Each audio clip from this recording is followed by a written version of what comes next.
can stop it. It's how we can stop anything pretty much bad from happening, is try to bring more awareness to it, because if more people know about it, there's going to be more people willing to stop it, or at least be aware of it so that it doesn't happen as often. I would agree with you 110%. I think mission accomplished today. I don't want to drag this out too far. I know it's kind of a dark topic. We usually are not quite this low key, but I wanted to make sure we treated this subject with the respect that it deserves. I think we're going to forego the closing remarks. I think what you just told us there, I think, very easily summed up the overall sentiment we have here. Before we do go, though, I did want to throw some quick plugs out there just to remind folks to subscribe to the podcast. You can find audio versions of this podcast listed as Insights into Teens, and you can find audio and visual of all the network's podcasts listed as Insights into Things, and we're available on Apple Podcasts, Spotify, Google, iHeartRadio, TuneIn, pretty much anywhere you can get a podcast. I would also invite you to write in, give us your feedback, give us your thoughts on the subject. I'd be very interested to hear what our listeners have to say about today's talk. You can email us at comments@insightsintothings.com. You can find us on Twitter at insights_things, or X, whatever it's called now. You can also find us streaming 5 days a week on Twitch at twitch.tv/insightsintothings, where you can find links to all that and more on our official website at www.insightsintothings.com. And you. And don't forget to check out our other two podcasts, Insights into Entertainment, hosted by you and Mommy, and Intentional Tomorrow, hosted by you and my brother Sam. That's it. Another one in the books. Bye, everyone.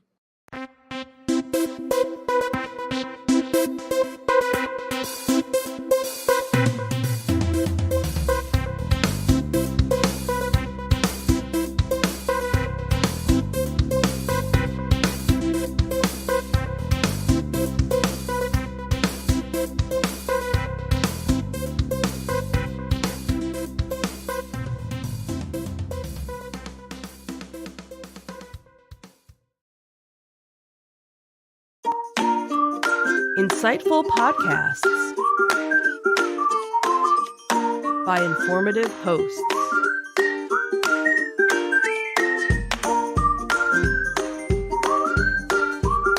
Insights into Things, a podcast network.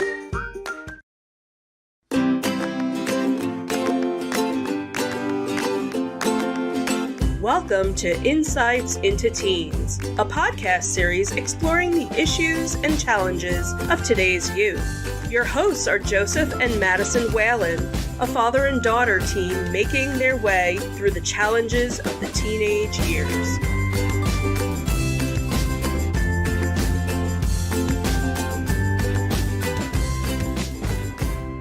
Welcome to Insights into Teens. This is episode 182. Adolescent Idealism. I am your host, Joseph Whalen, and my generous and kind co-host, Madison Whalen. Hi, everyone. How you doing today, Maddie? I'm all right. How about you? I'm doing okay. You're a little uptight here. You want to talk about that real quick before we get into this? Just this game I've been playing, and I have to restart the exact same battle over and over. I've had to do it at least 6 times today, in fact, because it's so difficult, so... And just for an honorable mention, what game is that? Baldur's Gate 3. Which we probably will be talking about on a upcoming episode of Insights into Entertainment, just as a little teaser there. Well, you will. I'm not. Well, no, yeah. I'll be on the show with Sam for that one. Other than that, how are things going? How's school going? Anything exciting? Not really, just starting to ease into the second marking period, so... Ease into it, huh? Well, not exactly ease into it, I guess, because... It's all relative, right? All relative, I suppose. Okay, well, hopefully it goes smoother than the first marking period. Is that safe to say? I don't know, because the first marking period is supposed to be the easier one, and then it just progressively gets harder afterwards, so it's like... Just goes downhill from there. Don't really have high hopes for it. Okay, well, on that note, what we are talking about today is teen or adolescent idealism. Adolescent idealism is a normal phase of teenage development characterized by strong views and opinions of society and the world, typically developed between the ages of 11 and 16, which you just came out of. Mm-hmm. Adolescent idealism is one of the stages of cognitive developmental theory. Adolescent idealism can impact mental health when teens discover the issues they care about aren't centered or prioritized. Treatment can help strengthen family connections and address mental health concerns associated with adolescent idealism, including grief, depression, anxiety, anger, and hopelessness. And if that doesn't sound like fun to talk about, I don't know what does. Yeah. But before we get into that, I do want to take a moment to implore our listening and viewing audience to subscribe to the podcast if you don't already do so. You can find audio versions of this podcast listed as Insights into Teens, or you can find audio and video versions of all the network's podcasts listed as Insights into Things. And we can be found anywhere you get a podcast these days. Though we do tend to direct people to Apple Podcasts, but that's just kind of a default thing. I would also invite you to write in or contact us. Give us your feedback. Tell us how we're doing. Give us topics you'd like us to discuss. You can reach us via email at comments@insightsintothings.com. We're available on Twitter or X at insights_things. Or you can get links to all those and more on our website at www.insightsintothings.com. Are we ready? Sure. Here we go.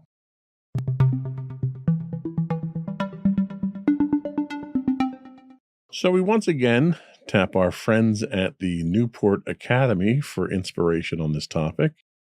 They tell us that navigating the teenage years can be an extraordinary journey for both teens and their parents. Boy, isn't that the truth? It's a time marked by a series of developmental milestones that shape young people into the adults they will become. Among these, adolescent idealism stands out as a particularly influential phase. During this stage, teens begin to see beyond their immediate surroundings and look at the world with fresh eyes. They start to form their own values, shape their understanding of the world, and discover the power of their own voices. This idealism is a vibrant force that drives them to have strong opinions on global and social issues, enabling them to think abstractly about problems and potential solutions. It's a time when their thoughts and conversations may turn to activism and advocacy as they express their views more openly. However, this expression of newfound perspectives can sometimes lead to friction. As teens articulate their opinions with growing confidence, they may find themselves in disagreement with parents, peers, and other authorities who have long-established views. These clashes are a natural part of the journey, as each side learns to understand and respect the other's perspective. It's essential to recognize the importance of this developmental phase. It provides teens with a crucial opportunity to voice their concerns, debate important matters, and begin to understand the complexities of the world they are about to inherit. For those around them, it offers a chance to guide, support, and engage in meaningful dialogue. As families navigate these years, patience, open communication, and empathy are key. By acknowledging and supporting this stage of idealism, we pave the way for a generation of thoughtful, engaged young adults ready to contribute to society.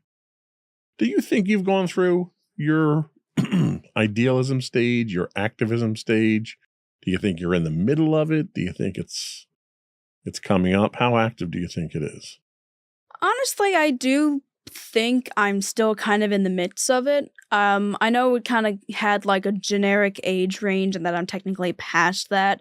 However, I still feel like I'm still, forming my own opinions and I'm still like working through that part of my life right now. I still have thoughts about it. I still have to kind of form my own opinion and view of everything. So I feel like I'm still kind of in it right now. So the study does talk about kind of a prescribed age, and you're kind of at an age where many are just discovering the snooze button. But it sounds like you're already pressing the buzzer on global issues. Can you share any aha moments when you realized your voice could be more of a force for change, and maybe a time that voice led to a mom you just don't understand, or in this case, probably a dad you don't understand conversation? Yeah, I have actually had a few of them. One interesting thing I do want to share was when I ended up doing Hobie.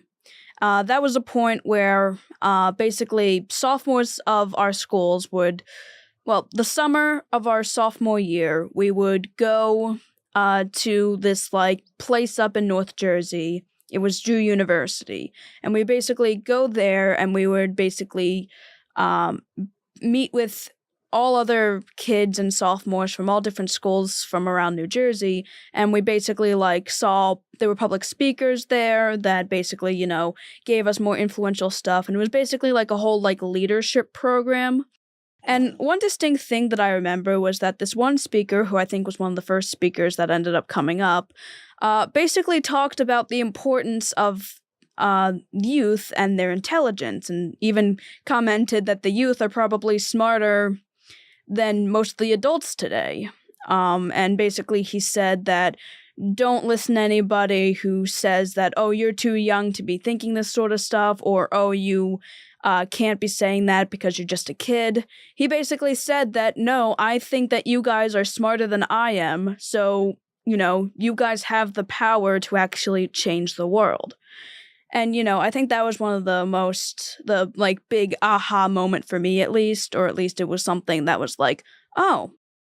Yeah, and I agree with that 100%. I mean, the article goes on to say that this is the world you're going to inherit. So really, you need to start making decisions now. You need to play an active role.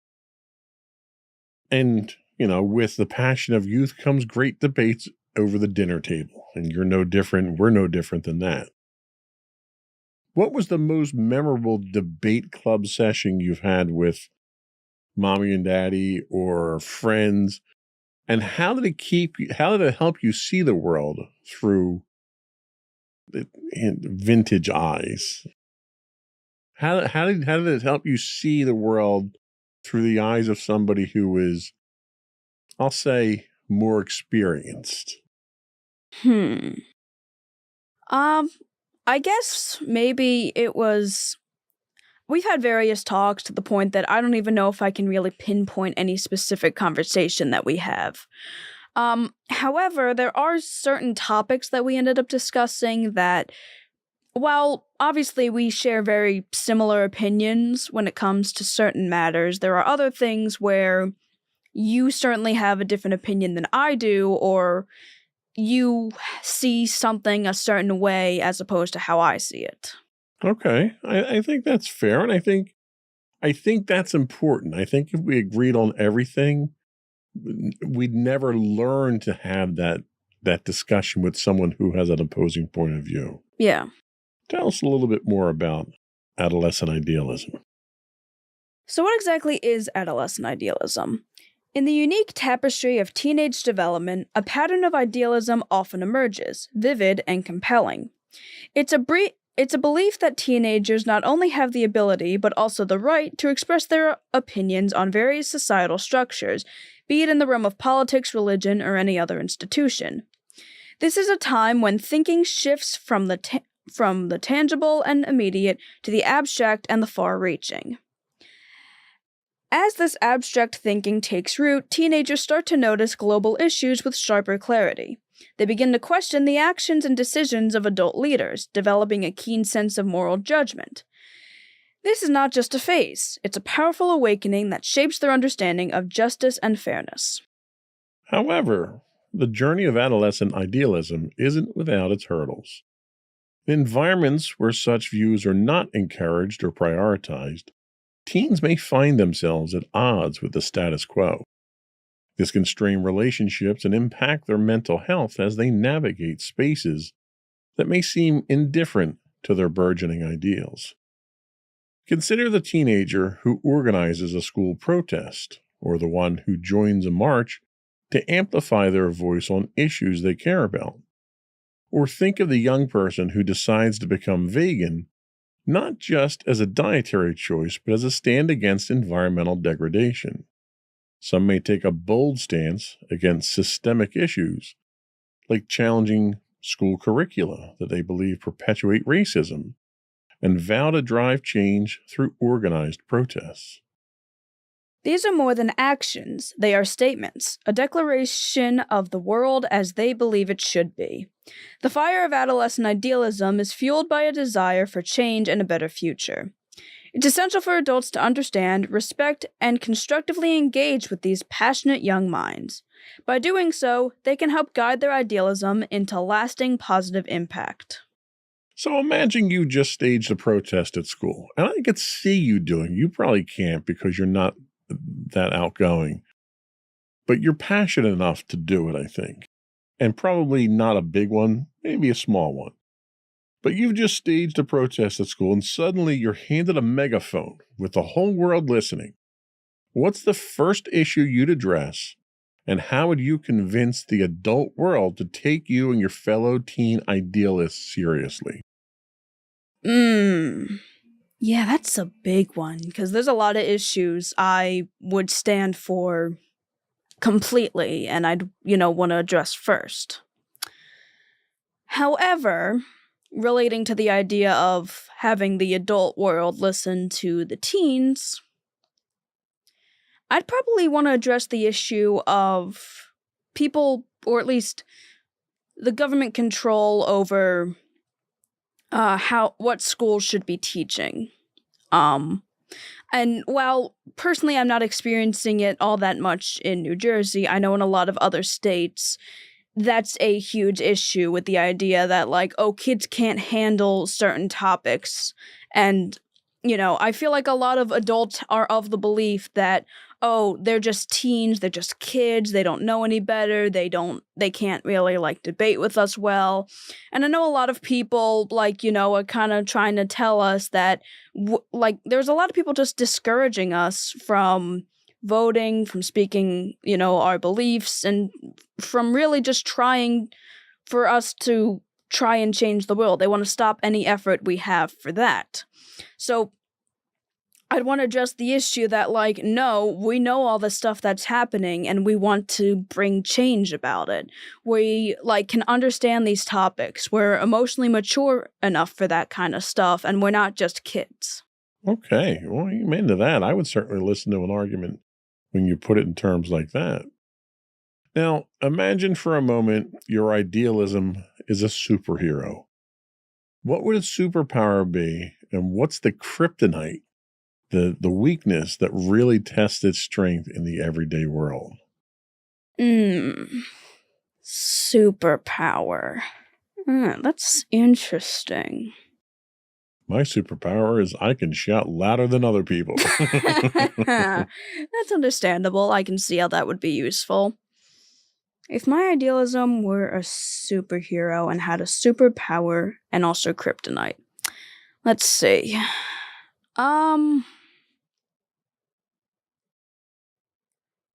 Well, I would think that my superpower could kind of materialize almost any object by thinking about it. Because I feel like in terms of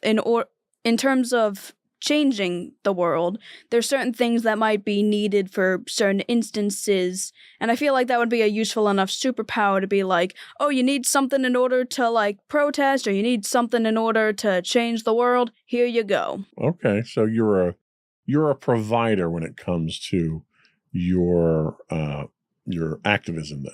Yeah, I feel like that would be the most practical use for it. And I don't necessarily want things like mind manipulation, because that kind of is an unwilling sort of thing. So yeah, that's a segment of the population that's probably already using that too much already. The kryptonite for my idealism would probably be those louder voices. I feel like they could, in a way, be weakened by it. And I understand the idea of, like, actions speak louder than words, or sticks and stones might break my bones, but words can never hurt me. Words can hurt, though. Well, if you write a word on the 2x4 and hit you with it, it's going to hurt. Well, right? that's true. That is true. But yeah, I can see that kind of being a weakness, but I can also see them eventually overcoming it in a way. Okay. That makes a lot of sense. So we're going to take our first break. And when we come back, you're going to tell us about adolescent idealism and the connection to mental health. We'll be right back.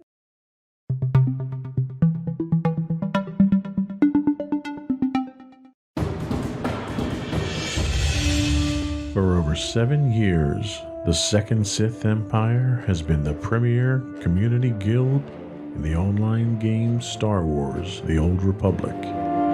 With hundreds of friendly and helpful active members, a weekly schedule of nightly events, annual guild meet and greets, and an active community both on the web and on Discord. The Second Sith Empire is more than your typical gaming group. We're family. Join us on the Starforge server for nightly events such as operations, flashpoints, world boss hunts, Star Wars trivia, guild lottery, and much more. Visit us on the web today at www.thesecondsithempire.com.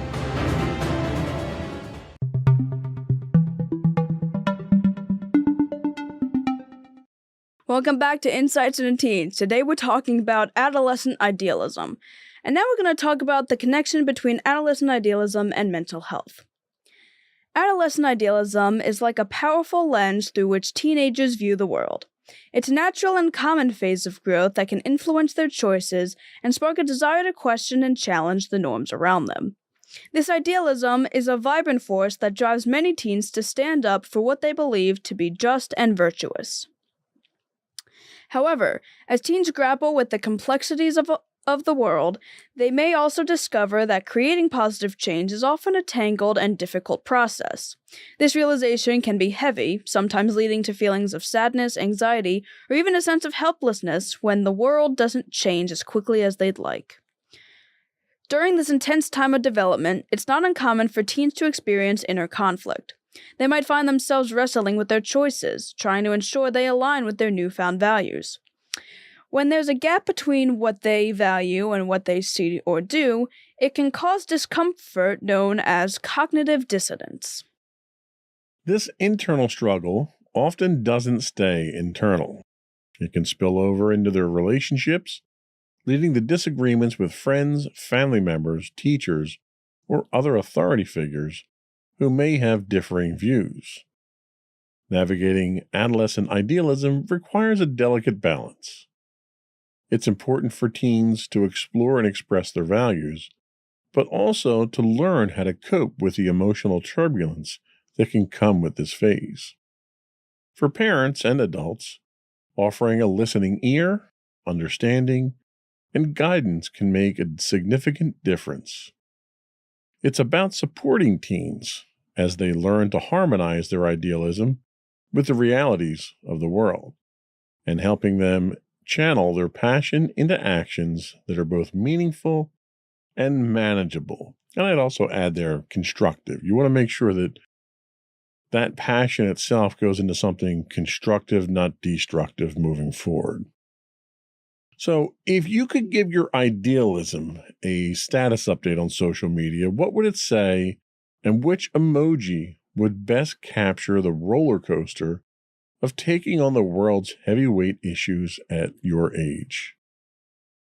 So status update is just like updating your info on like a social media. Just right? a one word or a couple word phrase of gone shopping.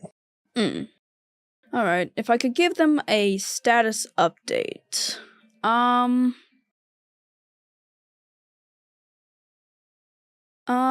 guess I would say I'm still standing. That's good. I like that. A Billy Joel reference. No, Elton John reference. I'm going to Sorry. say that's an Elton John reference. I heard it at a Billy Joel concert, though. It must have been when the two of them were playing together. Maybe. And which emoji would best capture the roller coaster of taking on the world at my age? I guess a roller coaster. Okay. I can't argue with that. So as you navigate the high seas of teenage values, have you ever found yourself in hot water for your beliefs? Like with other people or with myself? Anybody.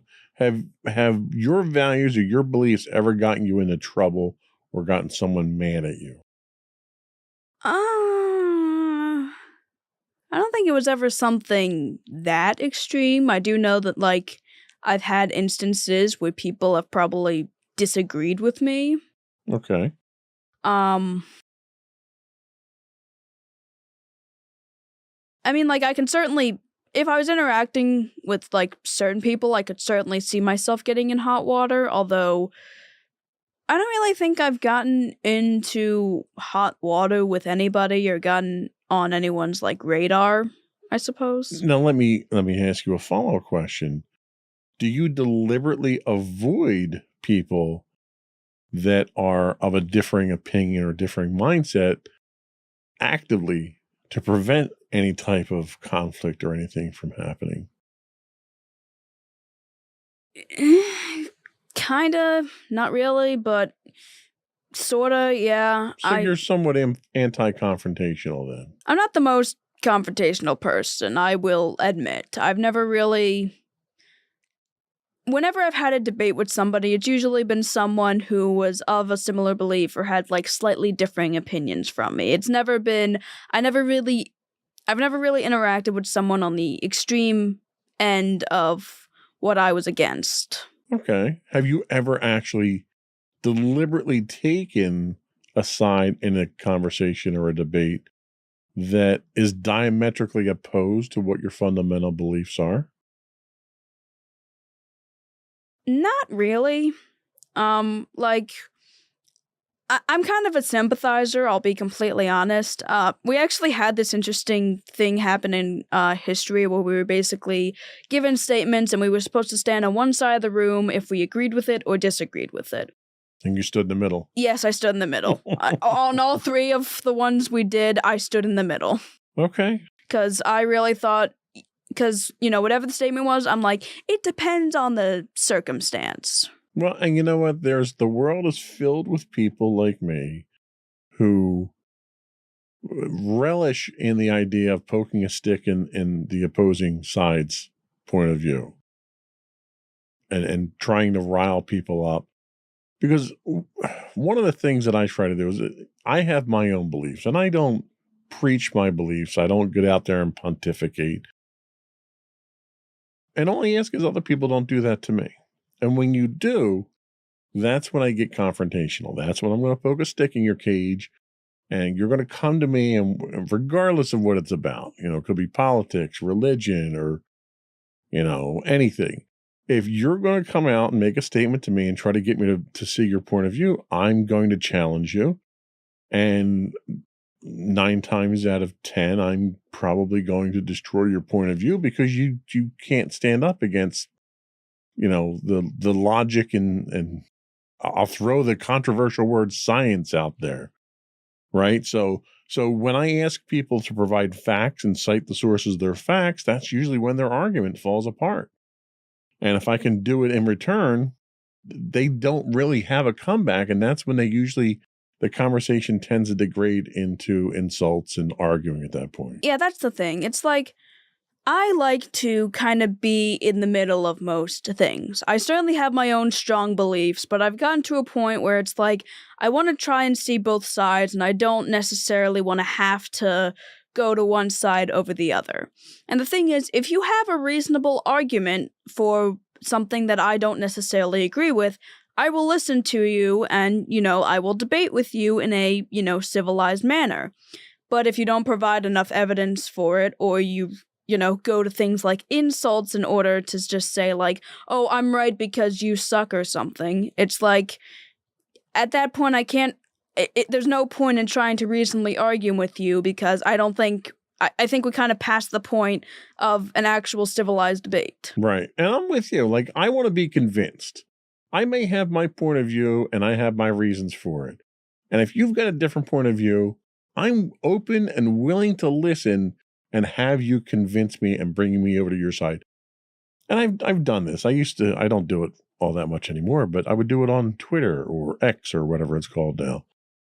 I would go out there and it sounds kind of childish, but I'd pick a fight with extremists of one ilk or another.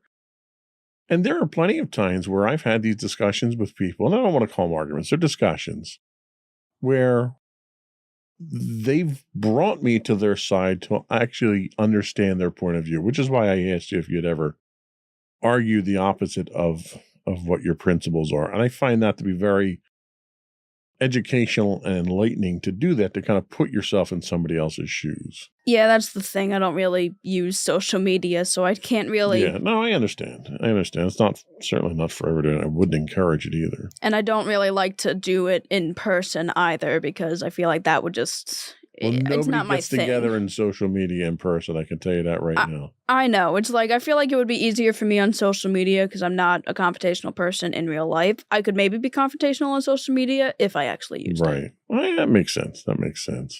Tell us how adolescent idealism impacts relationships. Adolescent idealism is a bit like a new pair of glasses for teens. It changes how they see everything, from their closest relationships to the world at large. With these new lenses, teens often develop strong opinions and a keen sense of justice. They may adopt firm stances on issues, convinced of their views, which can lead to disagreements with friends and heated debates with adults. This stage of life can be tricky. Teens' outspokenness and willingness to challenge authority can sometimes result in them being dismissed or labeled as troublemakers. When they question life's various aspects, including adults' perspectives, it can cause frustration on both sides. Teachers might struggle with students who critique the curriculum, or parents who critique it like I do, while parents might be concerned about what they see as a rebellious behavior. The world doesn't always respond to idealism with open arms, and this disconnect can spark frequent arguments between teens and adults. Teens driven by idealism may often feel that nobody really gets them, which can lead to feelings of anger or a sense of righteousness. Their convictions are strong, but they may not always align with the complexities of how society addresses certain issues, leading to tensions in their interactions with others. Understanding adolescent idealism means recognizing that this is a natural part of growing up. It's a phase where support and open communication are vital. For parents and educators, it's about providing the space for teens to express themselves while guiding them to navigate their relationships and the world's realities with empathy and resilience.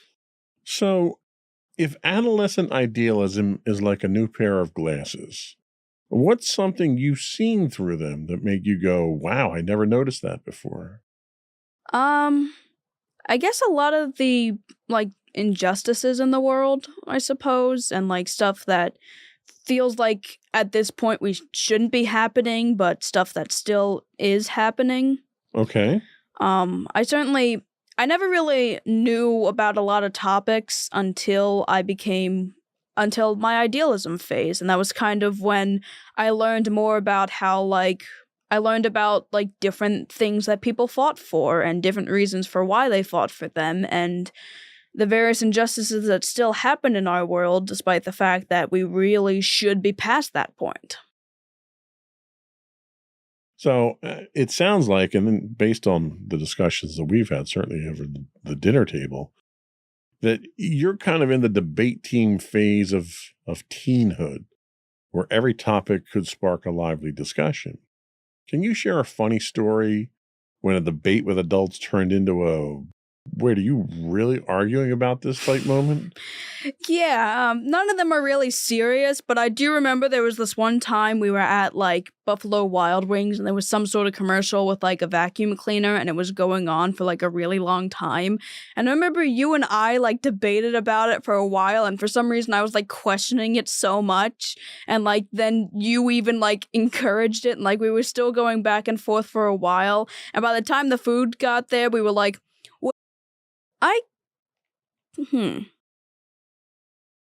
I guess. Ugh, jeez. If they were easy questions, I wouldn't ask them. Yeah, that's true. That's understandable. Is there, let me ask it this way. Is there anything that you've seen in this idealism phase of your life that has completely changed the way you used to look at something previous to that point in your life?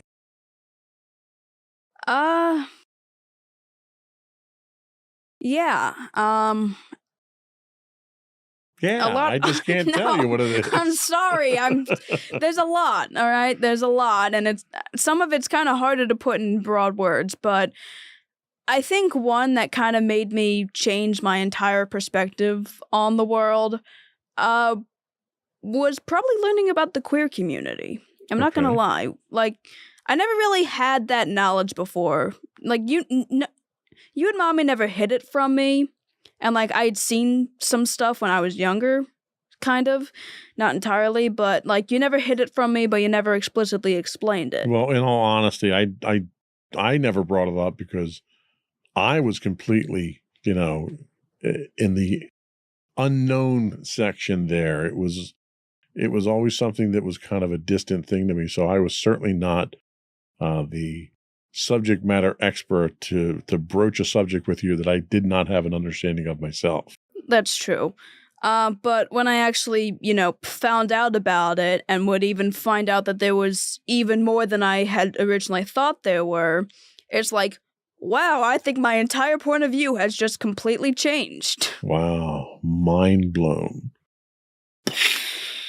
Yeah, because, like, here's the thing. When I was younger, I initially had the idea of, like, being the princess that would eventually meet a prince. I don't know where you would have ever gotten that notion from. Disney.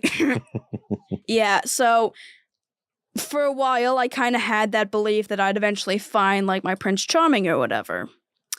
And then I found out about this and learn more about how, romantic relationships are actually a lot more complicated than you would have thought. And I'm like, okay, reality check. Yeah. It's one of those things where you go through life with a black and white TV, and then all of a sudden, you've got color. Pretty much. And it's almost like, how did I ever see the world in black and white? Yeah, and that's one of the things I'm going through. It's like, I look back at my younger self and how, I initially thought this sort of thing, and I'm like, how did I ever think that was going to work? Yeah, well, and you know what? Kudos to you for not only recognizing that, but embracing it, because there are some people who go through life with a black and white TV.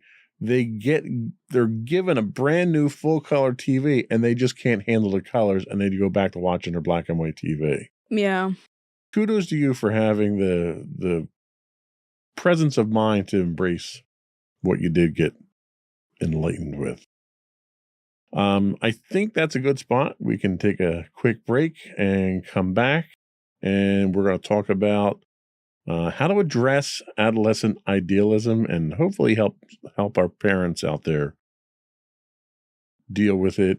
Not deal with it, but certainly help their kids get through it and nurture that sense with them. But we'll be right back.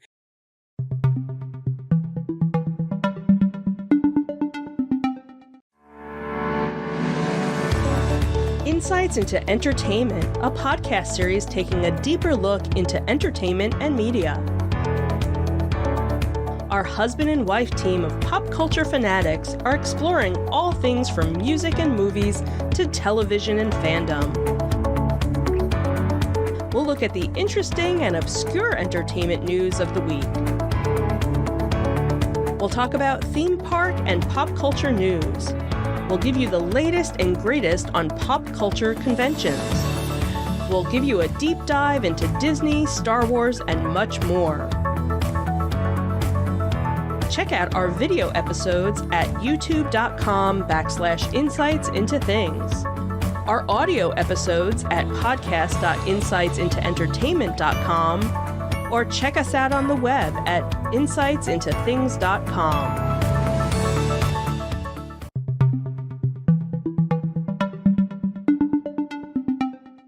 Welcome back to Insights into Teens. Today we're talking about adolescent idealism. And now we're going to talk about how to address adolescent idealism. We're saying that a lot today. Yes, we got a commission every time we say it. Yep. When young people hit their teen years, they often start to see the world through a new lens of idealism and opinionated perspectives. This can be quite a shift for parents and caregivers to handle, but there are effective ways to support teens during this critical stage of cognitive development. Firstly, it's key to really listen to what they're saying. When teens talk about issues that matter to them, like vegetarianism, taking the time to understand and show genuine interest can strengthen your bond. If it's something you can do, adding a vegetarian option at meal times shows support for their choices. Validation goes a long way. Acknowledging their feelings and views makes them feel seen and respected. Recounting your own youthful experiences of challenging the status quo can bridge gaps, helping your teen feel a sense of shared experience and less isolation. Nuance is also an important concept to introduce. Encouraging teens to see the good in people they may disagree with helps them grasp that the world isn't black and white. Introducing them to books or podcasts can expand their perspectives, fostering empathy and understanding. The foundation of your relationship with your teen could be... The foundation of your relationship with your teen should be unconditional love and support. They need to know that you're in their corner, ready to listen and take them seriously. Instead of discounting their idealistic views, nurture their enthusiasm and guide them towards expressing their ideas with tact and respect. Lastly, educating yourself about adolescent development and the issues your teen is passionate about can be incredibly beneficial. This not only shows that you're... Slow down. I need to relax. This not only shows your teen that you care, but also equips you to help them find constructive ways to channel their activism. Demonstrating that their voice is powerful and can contribute positively to the community can empower them to make a meaningful impact. So as you navigate through your teen years with this new lens of idealism, how do you reconcile the passion of your convictions with the complexities of the world that sometimes doesn't align with your perspectives? All right, so... It's a good thing I wrote the questions down, huh? Yeah, this is another one that... Could you say it differently, please? It's a bit much for me to read, and I don't entirely understand it. So how do you reconcile your feelings and your passions with reality when they don't necessarily meet? Like you may see things one way and the world may see it differently, or a large segment of the population may see it differently. How do you reconcile that? Is that a conflict for you? Is that an avoidance for you? Is that somebody out there who has a difference of opinion that you might be able to see reason from your perspective? That's the thing. A lot of the times I'm kind of more of the avoided person, although I do think that I could, if I, tried more and was a little, braver with everything, I do feel like I could at least debate with people who don't exactly see my perspective. And, we could maybe find some sort of compromise, or maybe at least get to a point to agree to disagree. Do you see that there's a value in that, though? Is there a value in taking somebody who may think differently about a subject and pick a subject? It doesn't matter. Abortion, okay? So you have one view, and we're not even going to discuss what the view is. There's two sides to the abortion debate. Mm-hmm. is there value? Do you perceive value in discussing your point of view with someone else if there's a chance that maybe you can bring them around to your line of thinking? Or does that not even matter to you? The thing is, I don't want to force people to change. However, convincing people is not forcing them. Fair enough, yeah. So, yeah, if I could convince somebody to see reason, I feel like, that is beneficial. And I don't want to assume that my own view is, the best view on a certain topic, especially, more controversial topics. However, I do think that if I could, convince someone, I could maybe possibly see that I am, gaining. I don't know. I feel like it could be beneficial in a couple of different ways. Well, and that's why it's important to look at these discussions as discussions or debates, not as arguments. Yeah. Arguments, you're trying to force somebody's hand or force somebody's thought. Yeah.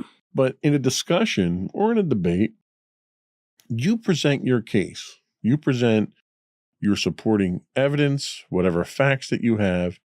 The other person has to weigh that. Now, they may come back with counterpoints that try to poke a hole in your idea, but you have a chance to overcome those as well. So when you have these types of discussion, you have to be as open-minded to and receptive of their thoughts and opinions as you want them to be to yours. Yeah, and I feel like that would be the most beneficial way of going about it, because not only would they hopefully be open-minded to whatever I'm saying, I'll be open-minded to whatever they're saying. And I feel like that would be beneficial for both sides. And the thing to keep in mind is there's two sides to the abortion debate. There's two very clear sides to it, just like there are to gun control and whatever else. But there's a lot of different levels on each of those sides. Yep. So if, for instance, you have someone who's just diametrically opposed to your point of view, and you can sit down and have a logical discussion with them, present your case, and not plant the seed of doubt, but at least make them see it from your perspective. Maybe, just maybe, you might be able to make them be a little bit more sympathetic and a little less unrealistic in their point of view if they're fanatical about their point of view. Yeah. And that's where compromise starts. That's where you can start working on compromise and meet somewhere in the middle. And that's really what makes the world a better place. It's not my way or your way. It's somewhere in the middle. And if your ability to have those discussions to people can start moving them down to that middle ground, that ground of rationalism, then that's how we make the world a better place. It's not about convincing them of our perspective, because like you said, we aren't saying that our perspective or our opinion's the way of the world, but if I can soften up the other guy's point of view to at least be receptive, then he can be more receptive on other things, or she can be more receptive on other things too. Yeah. And if we come back in from that left and that right extreme side, we come back into that middle ground there, we can cooperate on things and we can make things a little bit more better for the rest of the world. Yeah, the idea of at least just getting away from extremism, I think, is at least the best way we should be going about things. So in discussions with parents and caregivers, how do you find common ground when viewpoints do clash, especially on topics you feel strongly about, like politics or social justice? Well, if we've ever had to, clash with certain issues, usually I will present my case and why I believe certain things. And then whatever other family member that disagreed with me would, present their case.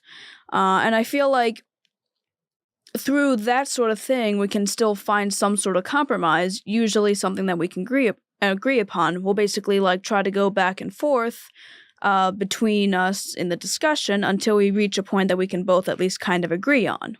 Okay. And that's how the process is supposed to work. It's common ground. One last question. and then we'll take a quick break and come back with your closing thoughts. So looking forward, how do you envision channeling your current ideals and passions into actions that will positively shape your community and the wider world?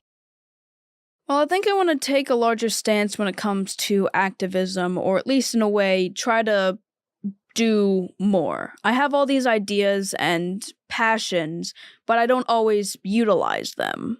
I understand I'm not really the most social person out there, and it might be a little more difficult for someone like me to go out there and make a stance.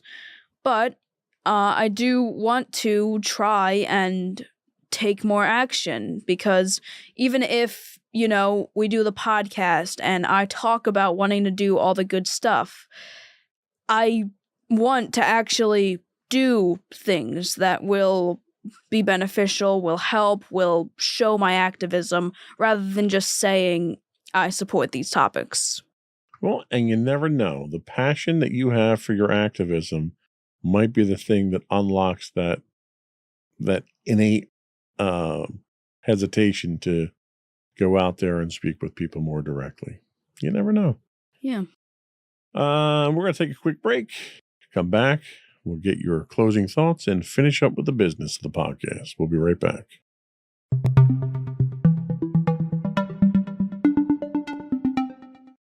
All right. So to everybody out there, I just want to say that adolescent idealism is a pivotal point in teens' lives, as it pretty much will eventually shape them into the person that they're going to be when they become adults, and how they view the world and what they're going to do with it.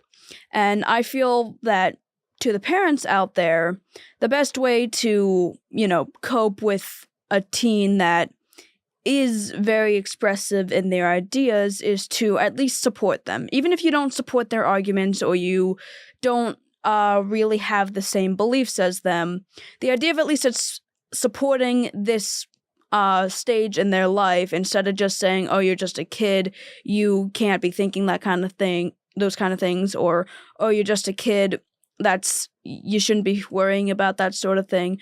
I feel like we should at least be encouraging that sort of thing, because teens are very smart and teens do have these ideas. And I think we kind of need to stop treating it as like, oh, it's just a kid being rebellious, or it's just the point where it's like, oh, the kid just doesn't understand or something. Amen to that. I couldn't agree with that more. I think it's important that the understand, people my age need to understand that tomorrow's in your hands. It may sound overwhelming at times when people say stuff like that, but if they don't start getting you ready for it now, it's going to be dropped in your lap, and you're not going to know what to do with it. Yeah, and that's kind of what I've had to deal with at this point. It's like I'm literally 1 year away from being considered a legal adult in my country, and it's like I'm terrified. Like I feel like I might be more prepared than other people, but I'm still terrified. And I can't imagine the idea of parents still wanting to restrict their kids at my age from seeing certain things about the world. And it's like, when I actually become an adult and you can't do that, what am I going to do? It's our job as parents to prepare our kids to inherit the world, like the article said. I couldn't agree more. So that's all we had today. Before we do go, I want to once again implore our listening and viewing audience to subscribe to the podcast. Audio versions of this podcast can be found listed as Insights into Things, and audio and video versions of all the network's podcasts can be found as Insights into Things. We're available on Apple Podcasts, Spotify, Google, iHeartRadio, Buzzsprout, etc. I would also invite you to write in, give us your thoughts, give us your feedback. Email us at comments@insightsintothings.com. Check us out on Twitter. We stream 5 days a week at Twitter. No, we don't stream on Twitter 5 days a week. But we are on Twitter, or X, at insights_things. On Twitch, we stream 5 days a week at twitch.com/insightsintothings. We're also on Instagram at instagram.com/insightsintothings, where you can get links to that and much more on our official website at insightsintothings.com. And you. And don't forget to check out our other two podcasts, Insights and Entertainment, hosted by you and Mommy, for now, and Insights into Tomorrow, our monthly podcast, not really anymore though, normally hosted by you and my brother Sam, although that's probably changing soon anyway. Boy, and if that's not a confusing plug, I don't know what is. Hey, I'm not the best at advertising, again. Clearly. Whatever. That's it, folks. Another one in the books. Bye, everyone. Bye.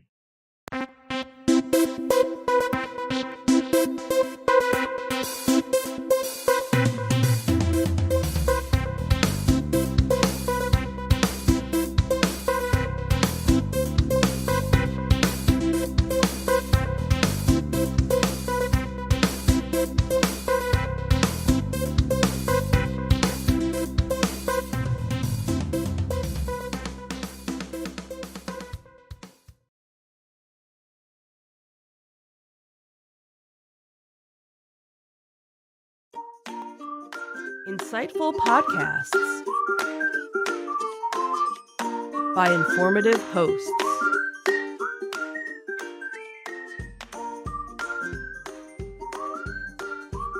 Insights into Things, a podcast network.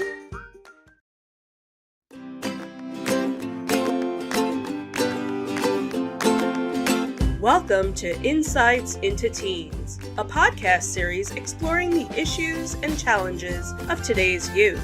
Your hosts are Joseph and Madison Whalen, a father and daughter team making their way through the challenges of the teenage years.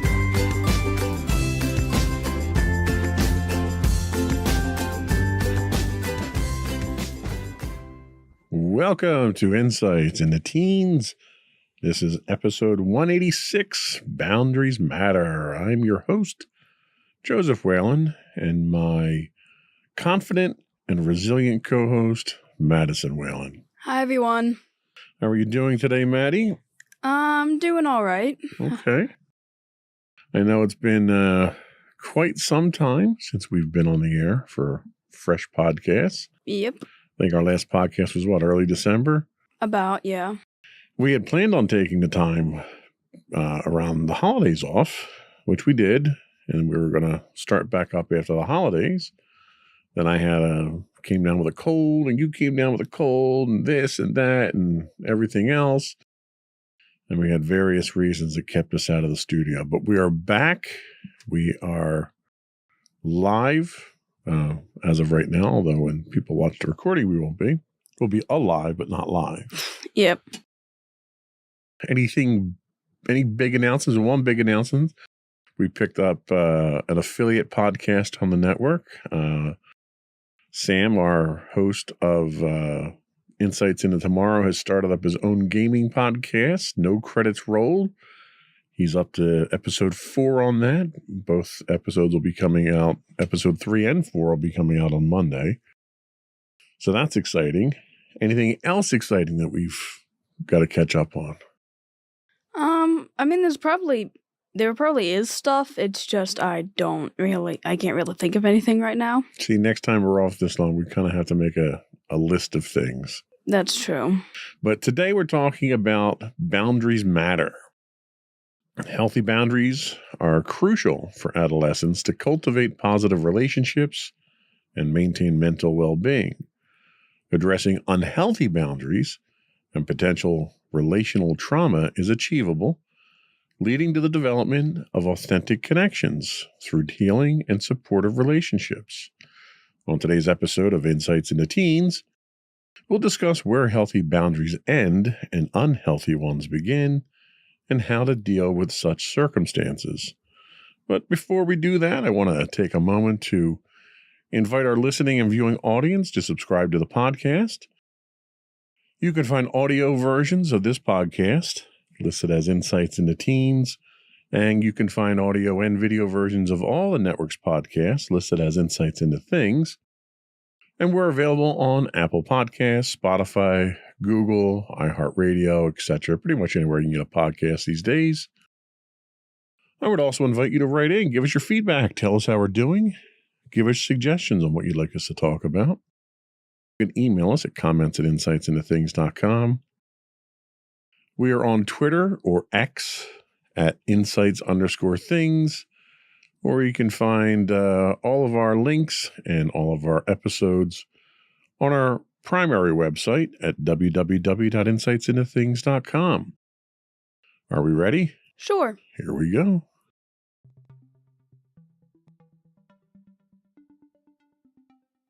So the purpose of boundaries. Navigating the complex landscape of relationships and maintaining our mental well-being can feel like a real challenge, especially during our teenage years. That's where the concept of healthy boundaries steps in, becoming a fundamental aspect of our lives that shapes the way we connect with others and safeguard our emotional and psychological health. Imagine healthy boundaries as the invisible threads that weave our connections together. They're more than just limits, they're the bedrock upon which positive relationships are built, ensuring that our emotional and mental landscapes remain intact. These boundaries are like the signposts that help us define what's acceptable and what's not, all while nurturing our sense of self-respect and individuality. They are the secret ingredient that turns ordinary interactions into genuine and enriching relationships. Our journey towards understanding boundaries often begins with our caregivers, our parents, or primary role models. They teach us, both through their words and actions, about the unspoken rules of engagement in the world.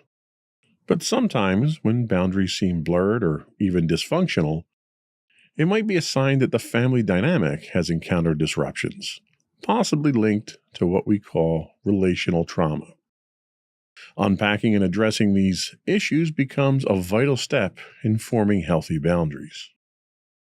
What's truly remarkable is that we have the power to rewrite our boundary narrative, even if our early lessons were unclear.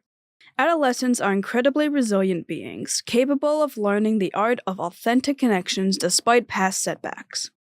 Rebuilding relationships with our parents is a crucial starting point. This mending process equips us with the foundation we need to establish secure and healthy boundaries. Building strong connections with mentors, friends, and role models like teachers, counselors, and therapists further enhances our understanding of boundaries and real, heartfelt interaction. Boundaries are like shields that protect our emotional and mental sanctuaries from external intrusions, all while ensuring we don't inadvertently hurt others. There are three major types of boundaries, including physical boundaries. These are the invisible bubbles that define our personal space. They determine who can enter our personal zone and under what circumstances, shielding us from unwanted physical contact and giving us the comfort we need. There's also emotional boundaries. Think of these as your emotional guardians. They keep out negative emotional energies from others, preventing manipulation and ensuring that no one exploits our feelings. We also have mental boundaries. These are the guardians of our thoughts. They fend off hurtful words, ideas, and judgments, preserving our sense of self-worth and mental well-being. And what are the rewards of these healthy boundaries? Well, they're enormous. A solid boundary system empowers us to take control of our emotional, mental, and even physical health. By setting boundaries, we're sending out a strong signal that our well-being matters, and we demand respect and protection.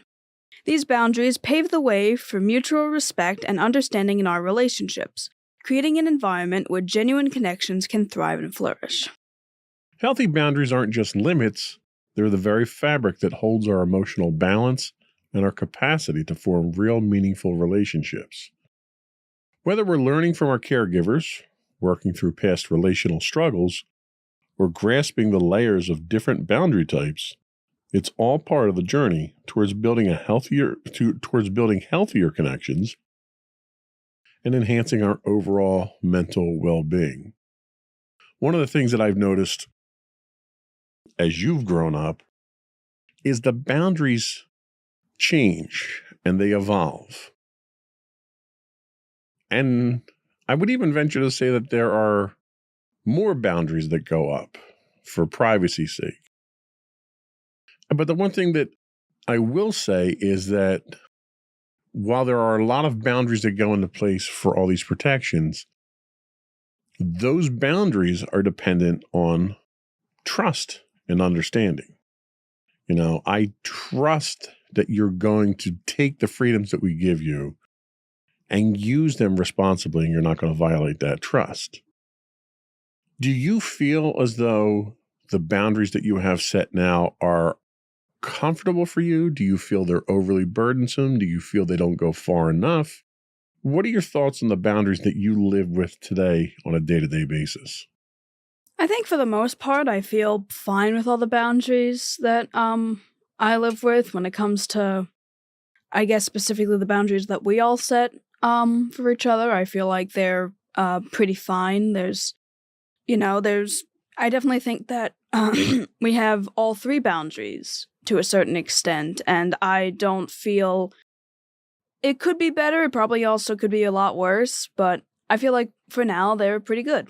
So how would you describe your own set of boundaries and relationships today? Are there specific situations where you find it challenging to maintain these boundaries, and how do you handle them? I do tend to set my own boundaries with a lot of people, and it can kind of vary for me. I feel like for the most part, everyone kind of understands my boundaries, although sometimes it can be a little, like there's small instances where my boundaries are kind of crossed, but it's never anything like super serious. It's just I need to probably communicate a little better. But other than that, I have set boundaries for some people and other boundaries for other people. One of the examples is physical touch, in the sense of when it comes to my family, I'm good with hugs, high fives, handshakes. You guys, I'm most comfortable being physically affectionate. Getting punched in the arm when you twitch, Or that.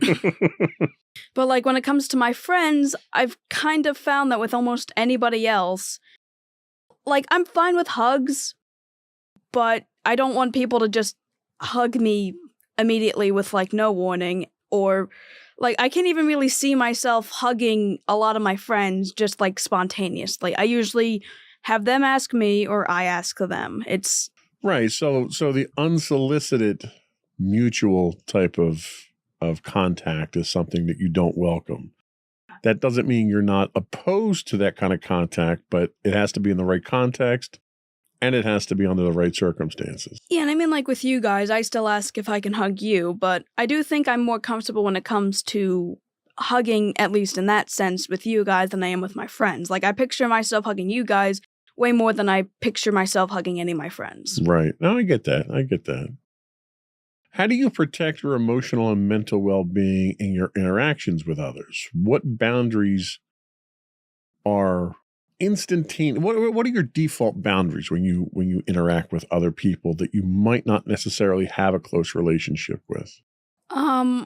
Well, my default boundaries are I'd like not to be touched by someone I'm not that close to. I can do high fives, but even then it's I don't know. That's definitely one of the boundaries I put up. When it comes to the mental and emotional sort of part of that, I usually kind of just prefer more generic talking points rather than some more deep and heavy talking points relating to say we're talking about school, and instead of telling them talking about how stressed I am or all these other mental issues I'm dealing with when it comes to school, we might just talk about oh yeah, school's not all that fun or whatever, and we just talk about hobbies that we like or whatever. Right. Now, have you run into situations where people have tried, either deliberately or inadvertently, to cross these boundaries of yours, and when that happens, what's your reaction? How do you deal with that? Well, I do have one friend that crosses my boundaries, but in the sense of trying to help me. But that friend I've known since I was in high school. We kind of bonded over being in the same class together. And they I remember they told me that they deliberately want to push my boundaries so that I can, experience more things, because I am I kind of shelter myself a lot, and that's what I'm comfortable with, and they want to take me out of that comfort zone and actually experience new things, which I feel like is, a genuinely good thing. It's just I'm not always super comfortable with it. But otherwise, like, I do feel like it's something good, and, it's great that they're trying to help me with that, and they've gotten me to, do some stuff and get out of my comfort zone a little more, but, that's kind of the best example I can come up with. Well, and I think that's a really good example because I think there's something worthwhile in pushing those boundaries and pushing it. That's how we evolve as people, right? That's how you experience new things. If you're going to hunker down and I don't want to say hide, that kind of sounds detrimental, but like if you want to stay in that comfort zone behind your boundaries, that's fine, but it also limits what you're going to experience in life. Pushing those boundaries oftentimes allows you to experience things you might not normally have that you might enjoy that you wouldn't normally have done. The caution that you have to have there is those boundaries are in place to protect you. You put these boundaries up. You know what your limits are. And if you're pushed beyond those limits, it can make for a very uncomfortable situation. So as long as the person who's trying to expand your boundaries, and I think that's probably a better way to express it, is expand them, not press them or challenge them. The person who's trying to help you expand your boundaries, as long as they do it in a encouraging and non-aggressive way, it gives you that opportunity to push back and say, all right, look, I tried this. It didn't really work out for me. Let's back off a little bit. As long as they don't keep pushing that point and they respect your decision, then it's a safe relationship, I think. Yeah. So we're going to take a quick break, and when we come back, we'll talk about the types of dysfunctional boundaries. We'll be right back.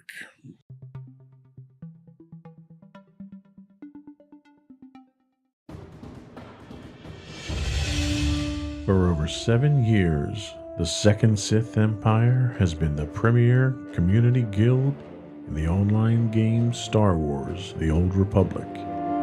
With hundreds of friendly and helpful active members, a weekly schedule of nightly events, annual guild meet and greets, and an active community both on the web and on Discord. The Second Sith Empire is more than your typical gaming group. We're family. Join us on the Starforge server for nightly events such as operations, flashpoints, world boss hunts, Star Wars trivia, guild lottery, and much more. Visit us on the web today at www.thesecondsithempire.com.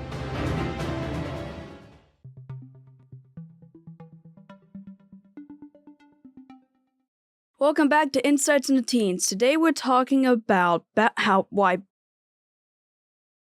I was not prepared for this. That's okay. Today we're talking about why boundaries matter. And now we're going to talk about types of dysfunctional boundaries. Dysfunctional boundaries can manifest in distinct patterns, creating challenges in how we relate to others and navigate our emotional landscape.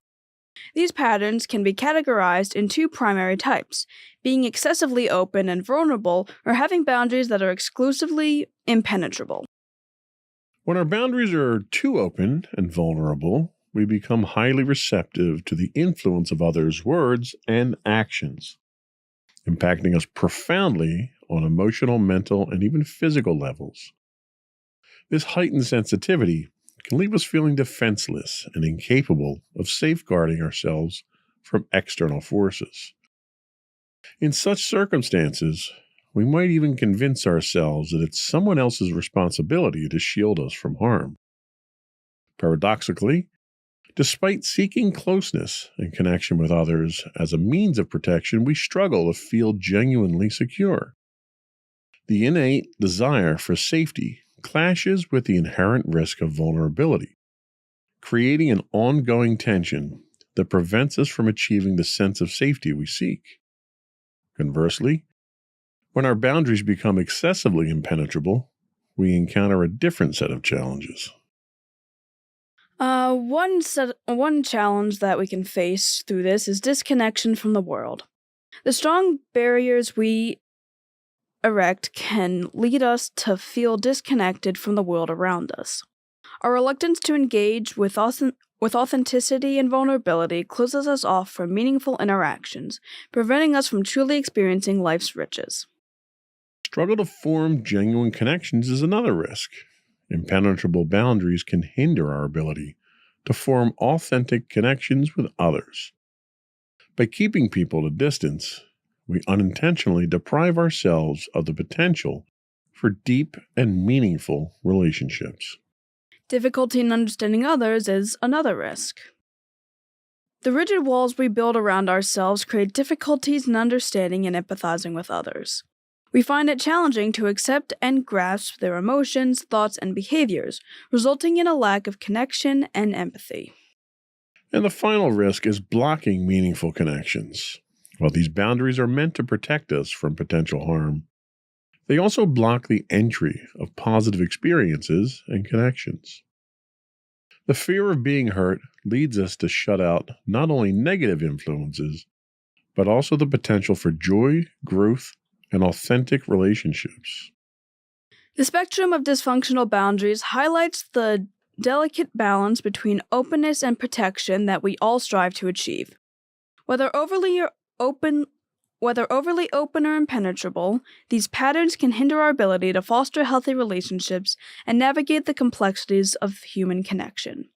Recognizing these patterns and finding ways to strike a harmonious balance is crucial for cultivating meaningful and fulfilling interactions while safeguarding our emotional well-being. So, have you ever felt that your boundaries were too open, allowing others' words or actions to deeply affect you? Probably. I do know that, especially when I was younger, specifically in 6th grade. Yes, I'm bringing that up yet again.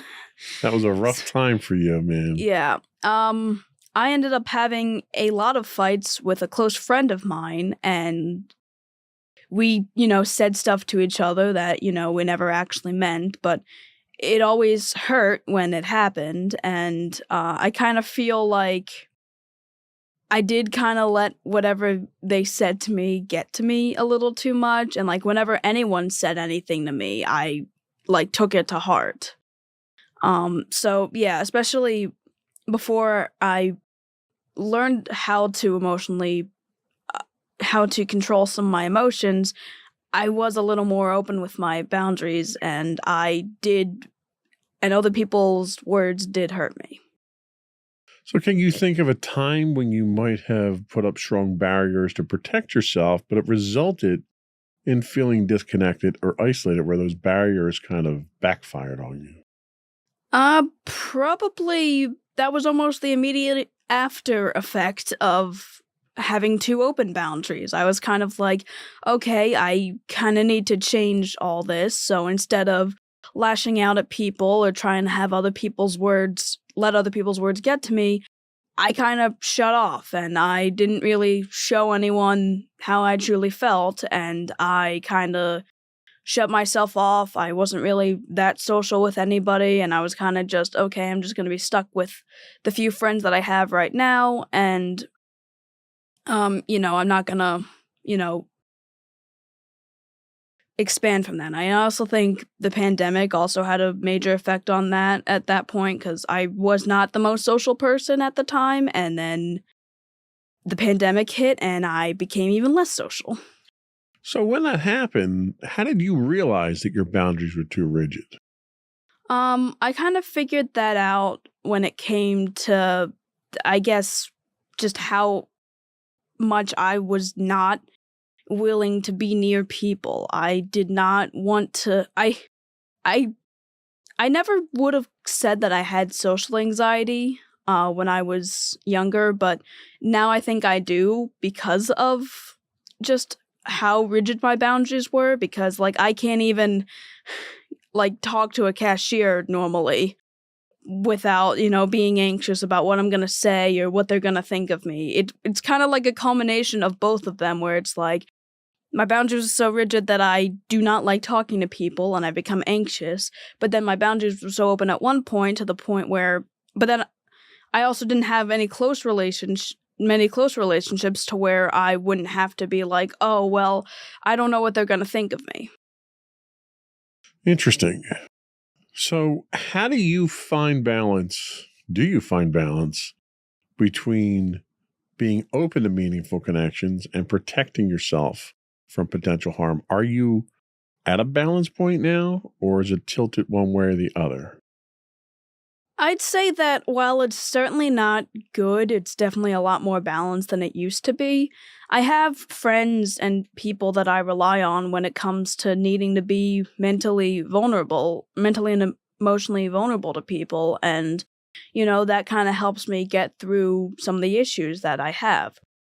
In other instances, I've also kind of shut out people or not really engaged with people who I don't really think would help me in those situations. While it could definitely be a lot better than it is now, because I'm still kind of struggling with it, I definitely think it's a lot better. I have kind of a system with it now, so it's at least a little better than it was. Okay, that makes sense. Now that's with people outside the immediate family there. How do you find your balance with family members now?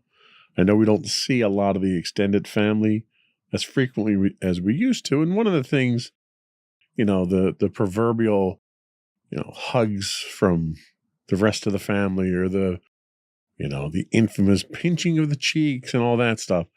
Do you find when you have those limited interactions with the extended family that your boundaries are at a comfortable level, or do you think you need to make adjustments?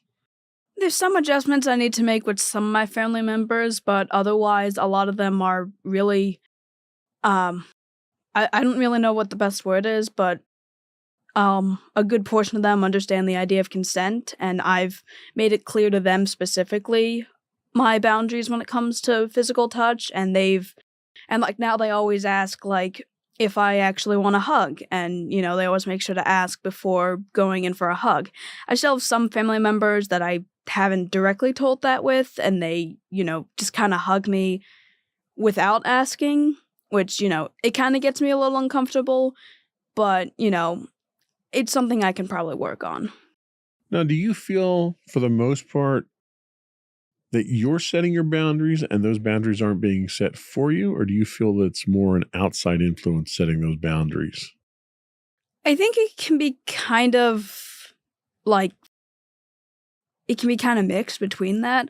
I certainly have my own boundaries when it comes to a lot of things when it comes to my interactions with other people. But when it comes to other people setting boundaries with me, I always make sure to respect them. And there's there's certain instances where I provide that vulnerability for my friend, or we kind of just joke around often enough, and we're kind of just an escape from reality with each other. I feel like they all have their own boundaries with me, and if I ever accidentally cross their boundaries, they'll let me know. Okay. So the notion of boundaries expands into the concept of containment, which involves safeguarding others from our physical, emotional, and verbal behaviors. This dual aspect of containment, its absence and its excess, both serve as indicators of dysfunctional boundaries that have far-reaching implications in our interactions. The lack of containment can be traced back to two primary sources. Firstly, growing up with a parent who displayed uncontained behavior can influence a child to mimic similar actions. Additionally, when caregivers fail to address dysfunctional behavior in a child, it can contribute to a lack of containment. The behaviors associated with a lack of containment encompass encroaching on personal space by standing too close to others, invading boundaries by touching people or their belongings without seeking permission, engaging in unfiltered speech that may lead to hurtful remarks, reacting impulsively without considering the potential consequences, struggling to manage emotions or energy resulting in emotional outbursts, and evading personal responsibility by placing blame on others for one's actions. Dysfunctional boundaries can also manifest as an excessive sense of containment, effectively constructing emotional walls. This pattern gives rise to distinct behaviors such as rarely initiating physical contact with others due to apprehension or discomfort, suppressing personal desires and needs due to the anticipation that they won't be fulfilled, intensely focusing on avoiding any actions that might upset or offend others, often at the expense of one's own authenticity, and striving for perfectionism as a defense mechanism against the deep-seated fear of abandonment. The interconnectedness between boundaries and containment is of great significance. Dysfunctional boundaries can manifest as either a lack of containment involving behaviors that disregard personal boundaries, or excessive containment, which results in emotional detachment and avoidance of authentic self-expression. Recognizing these patterns and delving into their underlying causes is pivotal in the journey to foster healthier, more balanced, and meaningful interpersonal interactions. So, have you ever experienced or witnessed situations where someone's behavior felt uncontained, like invading personal space or reacting impulsively? I actually have two examples of friends, one that was a while ago and one that's actually more current, where I do feel like their boundaries, they were kind of uncontained. I had one friend who, it was the friend that I also kind of fought with when I was younger. I don't really know if they understood the concept of boundaries, but they certainly had instances where they clearly broke boundaries. They were way more comfortable in certain things, and they thought that doing certain things was fine when it really wasn't. And then I have a friend currently now that is in my gym class, and I have like a group of friends there, and they all started to have issues with this friend because they would like touch them like spontaneously, and one of them is very insistent on the idea of consent when it comes to being touched, and there was like conflict between them, and they ended up, I think, fighting over it, or like they had friends that fought over it because of it. And I'm still friends with that person, but I have noticed that like they do tend to, touch their friends without really asking, and I don't really think it's necessarily their fault, but it certainly is something to consider. Interesting. Now, on the other side of the coin, can you identify times when you or someone you may know may have shown signs of excessive containment, like avoiding physical contact or suppressing personal needs, but from a detrimental standpoint to that person? That probably more so encompasses me. The minute you were reading off like all the effects of that, I'm like, wow, I feel called out. And I'm pretty sure some of it probably is a bit detrimental to me because I am a perfectionist and I don't want to feel like I'm failing anyone. And I usually avoid confrontation with people because I don't want to be yelled at and I don't want other people to be annoyed by my presence. So I kind of avoid a lot of the confrontations, and maybe if I had actually gone and, talked through stuff, or I actually had done things that I avoided, maybe things would have turned out better for me. And like, even without considering the possibility of what could have happened if I did take that step, or the steps, I do feel like it's still kind of detrimental to me because, at least in the sense of self-worth, because I am a perfectionist and I don't want to be abandoned or be not I don't want my friends to see me in a negative light because I'm not perfect. And even though I understand that, nobody's perfect and like perfection is something that I just can't achieve, I still constantly try to do so, and and it also makes me actively avoid certain things because I'm like, I don't know what I'm doing here. I don't know how I'm going to do this perfectly. I don't want to screw up. Yeah, I could see how that would be a real source of anxiety for you at that point. So do you think you can find a balance between respecting others' boundaries and not overly containing yourself? I mean, probably. The big step would probably be getting rid of my social anxiety. Finding ways of dealing with my anxiety, I feel like is probably the best sense in what I need to do. That would at least help me, because I'm not an overly uncontained person. I'm an overly contained person. And a lot of the containment usually comes from some sort of anxiety or the perfectionism that I have. And maybe if I ended up working on that, or trying to find the source of that, or just generally doing things to help fix my anxiety, or at least downplay it to the point where it isn't detrimental to me, maybe then I would be able to find a better balance. Okay. Well, I think there's a solution out there somewhere. We're going to take a second break here, and when we come back, we're actually going to talk about healing dysfunctional boundaries. We'll be right back.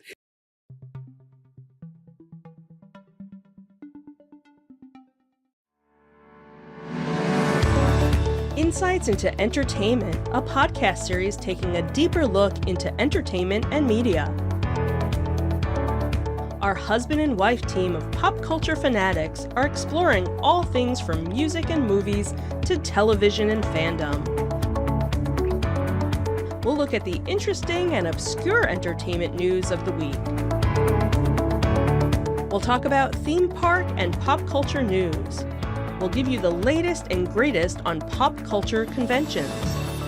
We'll give you a deep dive into Disney, Star Wars, and much more. Check out our video episodes at youtube.com/insightsintothings. Our audio episodes at podcast.insightsintoentertainment.com, or check us out on the web at insightsintothings.com.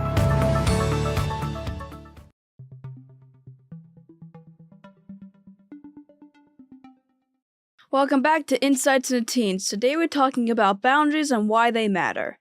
And now we're going to talk about healing dysfunctional boundaries.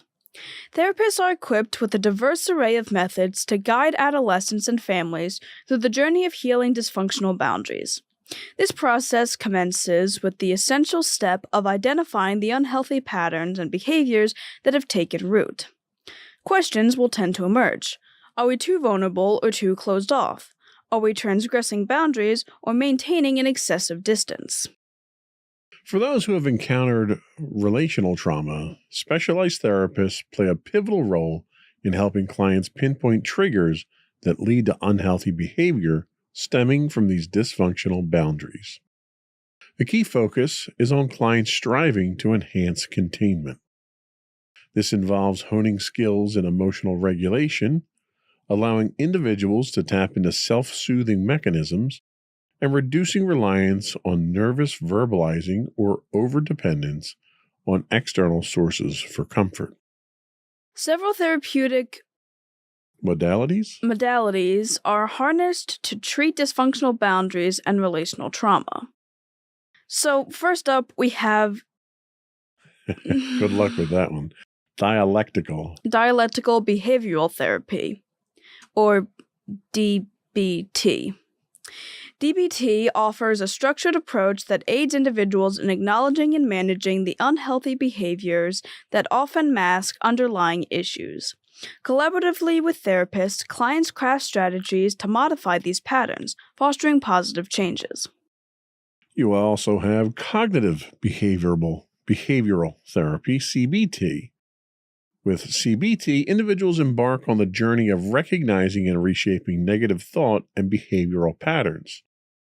This shift gradually cultivates a more optimistic mindset and constructive actions. There's also mindfulness. The adoption of mindfulness practices such as yoga and meditation nurtures heightened self-awareness. This, in turn, acts as an emotional shield, imbuing tranquility and fostering sensitivity to respecting the boundaries of others.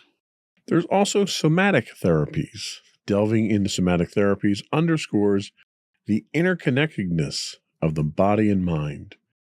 These therapies prove particularly beneficial for those on a journey of trauma recovery, addressing emotional and physical aspects. And finally, there's experimental therapies. Creative Creative modalities like art therapy, music therapy, adventure therapy, and So that's experiential therapies, not experimental therapies. Experiential. experiential. Okay. Just to clarify. Yeah. For those at home. Yeah. Sorry. Creative modalities like art therapy, music therapy, adventure therapy, and Equine therapy. You know what that is? no. Horses. Oh. Grooming them, riding them, taking care of them. Anyway, they all offer alternative avenues for self-expression. Beyond this, they bolster self-esteem and create platforms for communication when verbal articulation might pose challenges, like right now. The spectrum of strategies employed by therapists reflects their commitment to aiding teenagers and families in the journey towards healing dysfunctional boundaries.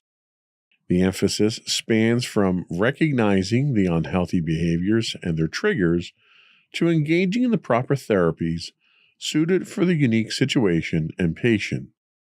These multifaceted approaches combine forces to steer individuals through the labyrinth of relational trauma, nurturing healthier patterns of interaction and expression. Now, one of those we've talked about numerous times, mindfulness, on the podcast itself, which I know we've tried some of that stuff. And some of these things, while not done under the guise of a professional therapist, some of these things we've kind of tried ourselves. I mean, your version of equine therapy is really feline therapy for you. One of your emotional support animals that we have around the house, we got a bunch of them are cats. How do you kind of tap into these things, these different therapies that might not register immediately as a therapy, to try to bring that balance of these boundaries to you? Well, usually they kind of like with everything, they kind of allow me to kind of step back and, focus on something that I am comfortable with. If someone ended up crossing my boundary, or if something happened with that made me uncomfortable, I can take some time, step back, do something I enjoy, spend some time with cats, and just chill pretty much. Just chill. Yeah. I mean, that's probably the ultimate therapy out there, is just getting yourself to that comfort state. So when thinking about your own boundaries and relationships, can you identify any patterns that might be considered unhealthy, like being too open or too closed off? I think I've mentioned it before that I do think I'm a little too closed off when it comes to things, and I guess that's also why I have a friend that wants to expand my boundaries, because I limit myself a lot, and I understand that I limit myself. You guys have also mentioned how I limit myself in the sense of, while I'm able to go out and drive and I have that freedom, I don't. I've only done it once, and I kind of don't want to do it ever again. What are your thoughts on using creative or experiential therapies like art therapy or equine or feline to address relational issues and boundaries and problems? Again, I feel like they can kind of be a way to step out of that reality and into another reality that is either something you can do creatively or something that just makes you feel good. I feel like you normally use that sort of stuff as a way to step back from issues that stress me out or things that don't make me comfortable, as a way to find a sense of comfort and to, like I said, chill.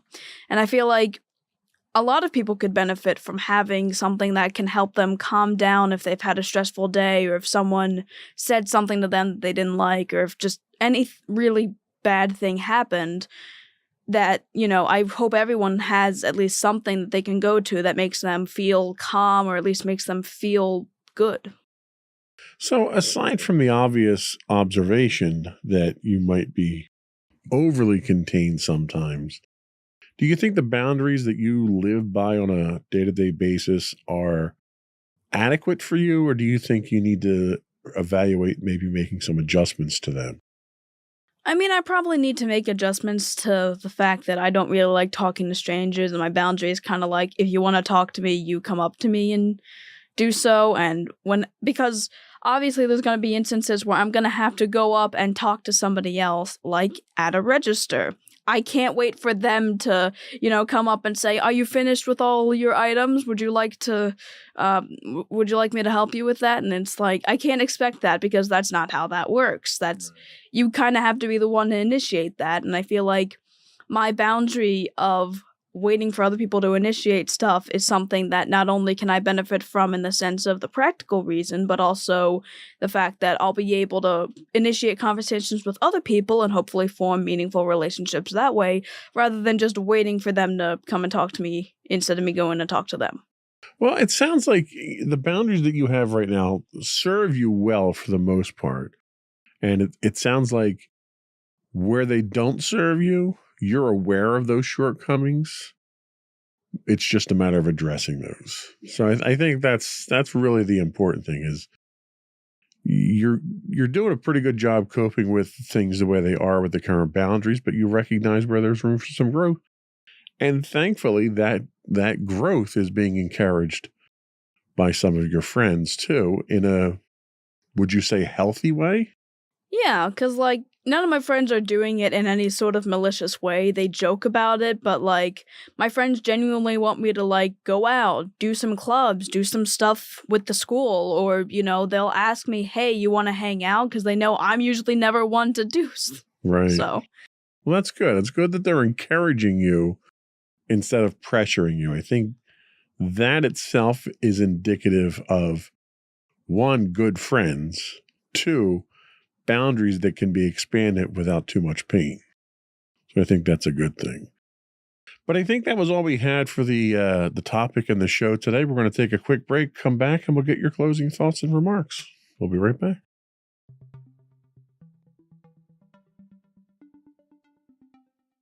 All right, so to everyone out there, I'm just going to restate the title of the podcast. Boundaries matter.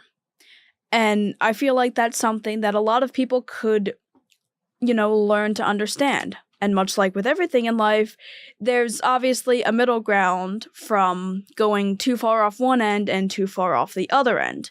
If you're too overly open or overly uncontained, you can start to make other people feel uncomfortable, or you yourself are a little too vulnerable when it comes to everything and you're not able to, feel secure with yourself or around others.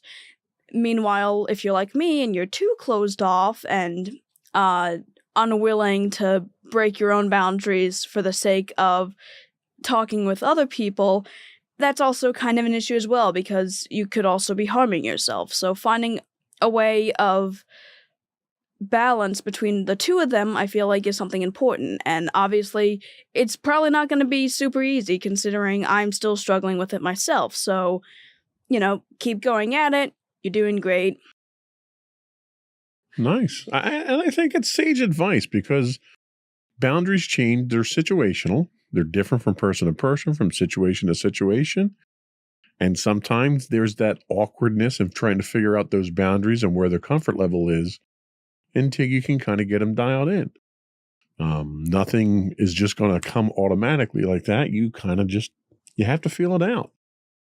And having other people in your life that help you and are interested in your best interest and are helping you to expand those and deal with those boundaries, I think that's a blessing in life.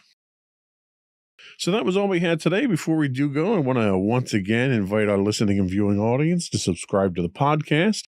Audio versions of this podcast can be found listed as Insights into Teens, and audio and video versions of all the network's podcasts, including our new affiliate podcast, No Credits Rolled, can be found at Insights into Things. We are available on Apple Podcasts, Spotify, Google, iHeartRadio, TuneIn, etc., etc. We would also invite your feedback. You can email us at comments@insightsintothings.com. We are on Twitter or X at insights_things. We have high-res videos of all of our episodes available on YouTube at youtube.com/insightsintothings. We do stream 5 days a week on Twitch at twitch.tv/insightsintothings. And you can find links to all this and more on our website at www.insightsintothings.com. One final word, we've gotten a number of folks reaching out to us about appearing on the podcast. We are working through those requests now to try to schedule interviews and get them on the calendar now that we're back to recording, and hopefully we'll stick to recording consistently with all the podcasts moving forward. So I appreciate everyone's feedback. We will be reaching out shortly to set things up, and hopefully we have some exciting podcasts coming in the near future. But that's it for today. Another one in the books. Bye, everyone. Bye.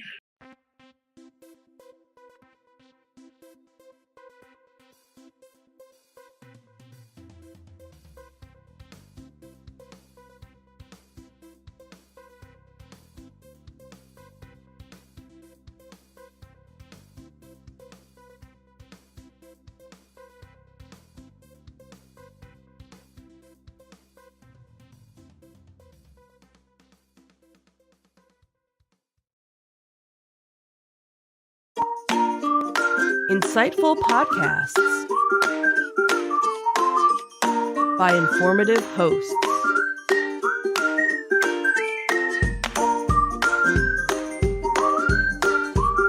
Insights into Things, a podcast network.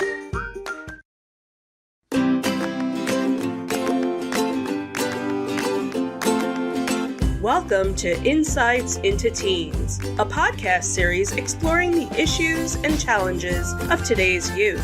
Your hosts are Joseph and Madison Whalen, a father and daughter team making their way through the challenges of the teenage years.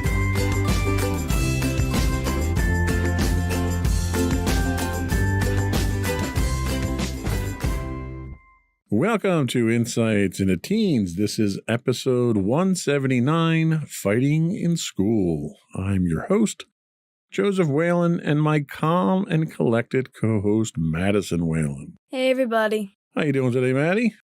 Doing all right. How about you? Doing okay. So this is the last in our controversial series that we were doing. Series. Little bit more light than I think last week. Last week we were kind of somber and serious, but for good reason. So we are back this week with something a little bit more lightweight, but no less, controversial. And impactful, I'd say. And definitely impactful. Before we get into all that, anything exciting happened to you this week? Not entirely.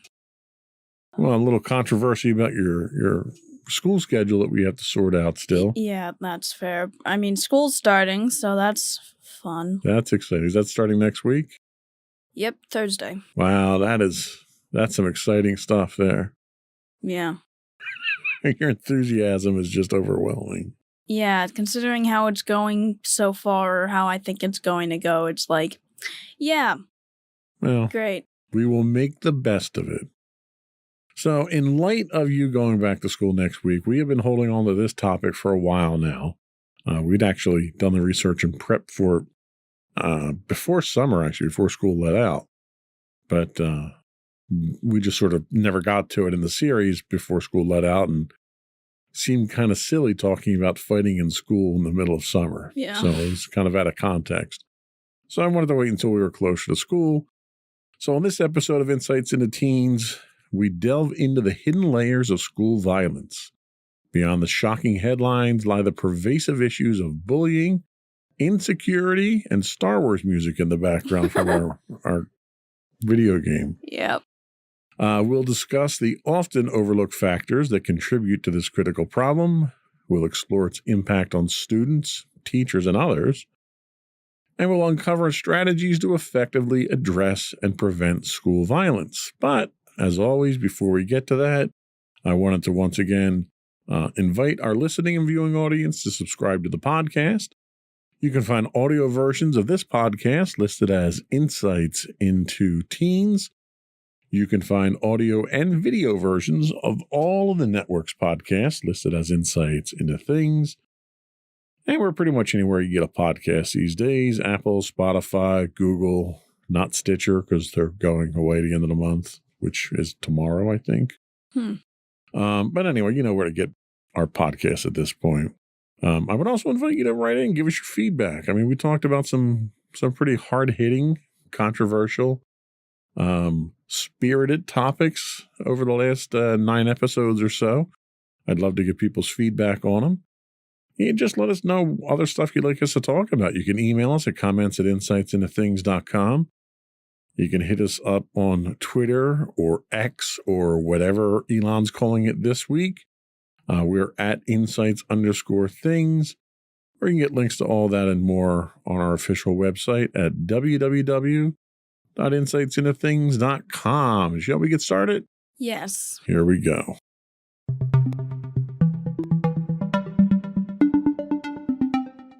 So what is school violence? So our initial research we took from verywellmind.com, a site we use quite frequently. They tell us that school violence isn't confined to the dramatic headlines. It's a pervasive issue that affects 246 million children annually. This problem isn't gender neutral either, as girls and gender non-conforming individuals bear a disproportionate brunt of it.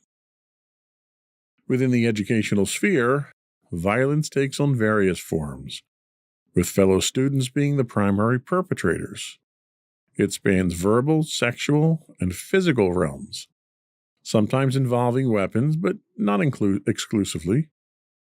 Acts that leave someone feeling threatened or harmed, regardless of the method, fall under this umbrella.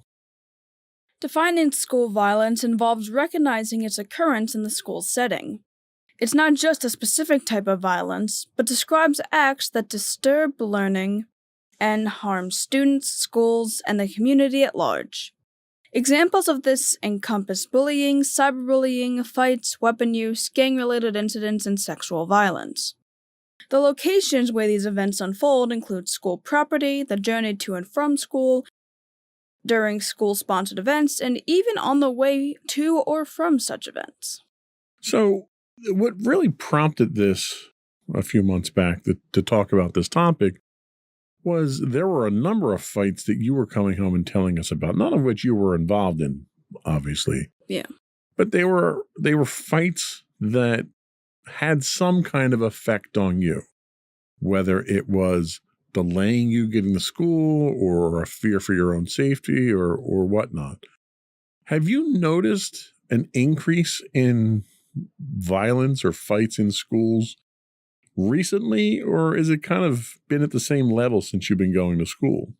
Well, I definitely started to see an increase as, I got older, because, when it came to, elementary school, you never really saw, fist fights or, aggressive fights to where, teachers had to get involved. However, I technically heard about my first fight in 6th grade, and ever since then, fights tended to get more rampant, and some of the more quote-unquote memorable fights I've seen included those when I've been in high school. Okay. Now, one of the things that they talk about here is there's a high percentage of incidents in which individuals involved in these fights, at least in the survey goes, have weapons involved. Have the fights that you've seen or heard about in school involved weapons, or have they just been fist fights to this point? From what I've seen, they've been fist fights. I haven't really tried to get, too much knowledge, but for the most part, the kids, I guess, kind of just throw themselves at each other, hoping to knock the other down. Sounds like sumo wrestling. I mean, kind of. It kind of has been like that. I've never... there have been fights that, happened and I haven't seen, and I'm not sure if anything like that ever tried to involve a weapon. But from the fights that I've actually seen in person or have been around, they've never seemed to have weapons. Okay. So how big is this problem? The scope of the problem of school violence becomes clear when we dive into the data. In 2019, the CDC conducted a nationwide youth risk behavior survey, engaging over 13,000 high school students from across the United States. What emerged from this survey were stark statistics that shed light on the prevalence and nature of school violence. The first takeaway that we get from this report was bullying. Approximately 1 in 5 high school students disclosed that they had been bullied on school property within the past year. The hallways and classrooms that should be safe havens for learning can sadly become arenas of hostility for a significant portion of our students. The next thing they took away from the study was physical confrontations. The survey revealed that 8% of high school students had been involved in physical fights on school property 1 or more times during the 12 months preceding the survey. This troubling statistic underscores the prevalence of confrontations that extend beyond words and escalate into physical altercations. The study also recognized that of weapons and threats. More than 7% of high school students reported that they had been threatened or injured with a weapon while on school property within the 12 months leading up to the survey. The presence of weapons in educational environments and the alarming frequency of threats pose a significant risk to the safety and well-being of students. Finally, they also mentioned the fear and absence. The survey unearthed that almost 9% of high school students had missed at least one day of school within the preceding 30 days due to concerns about safety. This statistic paints a grim picture of students' apprehension with their desire for education overshadowed by fears of violence. So, things obviously are very different now than when I was in school. But when I was in school, when you had two people fight, they fought, and usually the teachers would get in and break it up. And it didn't matter who started it. There was, even back then, there was a zero tolerance policy that whoever was involved in the fight wound up getting punished in some form.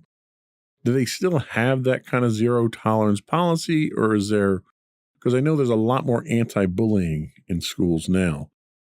Is there consideration for the bullying aspect of it, or if someone hits you and you hit them back, are both of you getting detention or suspension for it? From what I know, both people, if someone ends up hitting you and you hit them back, you are to also be blamed for the incident.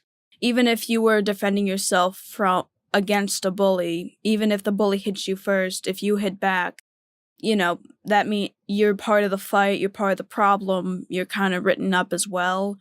And that's kind of something I actually mentioned last week in the ways of just, I think that's a bit extreme, especially considering, if someone had been bullied before and had to constantly take it and then finally ended up deciding to fight back against all the abuse they were facing, yet they were going to receive the exact same punishment, which personally I don't qualify as being fair. Well, and if you're the victim, no, it certainly isn't fair. But if you're a teacher who doesn't have evidence to show who started the fight, it's fair in that both people get punished for it.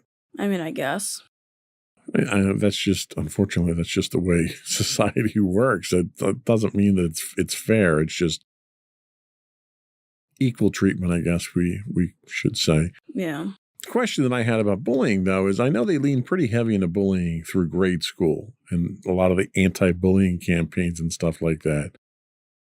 Do they do anything with bullying in high school at this point in time, or have they kind of just backed off on that and let the kids, if you didn't learn not to bully, then they just leave you be?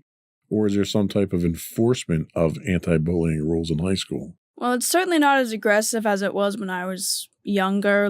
We'd constantly have assemblies about anti-bullying. You consistently see the posters about bullying, and everybody kind of preached the idea that everyone should be friends and whatnot, instead of, enemies or whatever. I think by the time we got to high school, it was either, the implication that, you should already know not to bully somebody, or, they'd mention a more serious instance of it rather than just like, the kind of little kid version of don't be mean to people. I guess it's also kind of in the line of that, like, they know that there are just going to be sometimes you're not going to get along with people and you kind of just have to learn to tolerate each other. But like, if you get to the point of fighting, then that's a problem. So there's I wouldn't say there's more tolerance of it than in high school. There's just less policing of anti-bullying then, it sounds like. Yeah, I'd say, although we have, actual police walking around the school in case. Well, that's probably for other reasons, but we won't get into that in this podcast. Yeah, so I would say that, like, they don't really tolerate it, but they also don't really say anything to, like, convince us to not do it outside of the zero tolerance policy. So there's no more anti-bullying training that they're actively engaging in?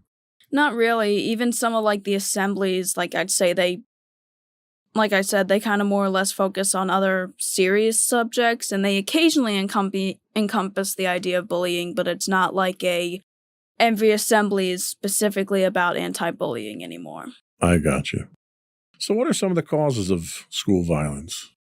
So the causes of school violence are intricate and multifaceted, often defying simple explanations.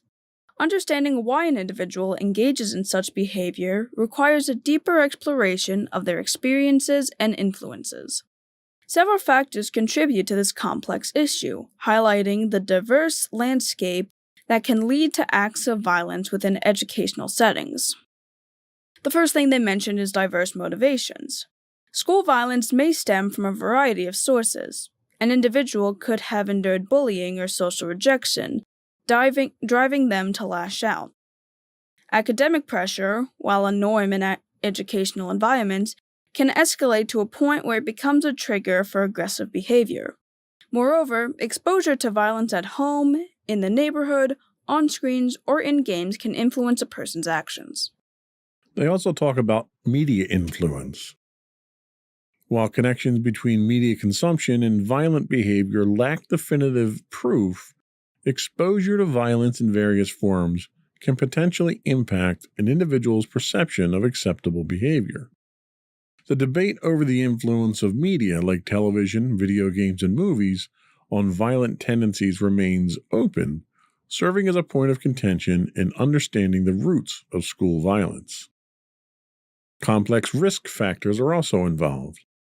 Certain factors increase the likelihood of a child engaging in school violence. Poor academic performance, a history of prior violent behavior, an impulsive personality, and mental health conditions can collectively contribute. Additionally, being a witness to or victim of violence, substance use, or a dysfunctional family environment, such as domestic violence, or access to weapons all play important roles in shaping a child's potential for violent actions. And finally, they talk about the environmental context. The community context also plays a crucial role. Surroundings marked by poverty, high crime rates, or the influence of delinquent peers can contribute to the development of violent tendencies. A child's exposure to a dysfunctional environment outside the school walls can intertwine with their behavior within them. So what do you think of these various races? Do you I see when they put media influence up here, and the first thing that I think is, well, that's a cop-out. We've had violent films and violent video games and violent television for 60 years now. And, I was always exposed to that sort of thing, and it never made me violent.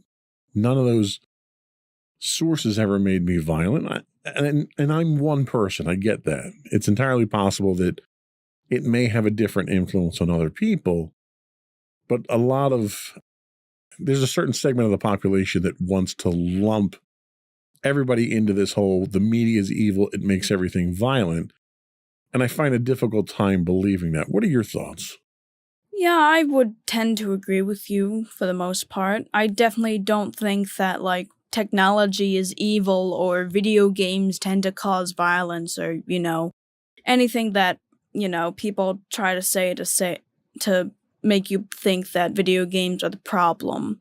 Because I personally don't, because there's been plenty of evidence at this point now to point away from the idea that shooting games cause teens to want to engage in violent activities. Although I can understand their argument in one specific instance, and that's in social media when they're exposed to just general people that are kind of just bad for them or exude a bad influence, like just screaming for no reason, ranting about literally everything, or just trying to get into an online argument over literally anything. I can understand that can cause a certain amount of rage in certain people, and I could see that leading to potential violence, but I'd say saying the media as a whole just promotes violence in general is an untrue statement. Well, and I think that's true. I mean, my point of view, I think social media is the most antisocial piece of technology out there. It literally brings out the worst in human beings for the most part. But, that worst isn't just violence. It's anger, it's bigotry, it's hatred, it's everything that it brings out in people. So I can't say that that's the sole source, because there are a lot of perfectly functional people who work on social media. There are people whose entire lives and livelihood are on social media. I think it really comes down to situational. They talk about the fact that there's diverse motivations, which is absolutely correct. You have risk factors such as your childhood upbringing. I can give you a half dozen examples of kids who grew up in violent households who never turned out to be violent. And I could give you just as many examples of kids who grew up in, the atypical nuclear family, 2.5 kids and a white picket fence.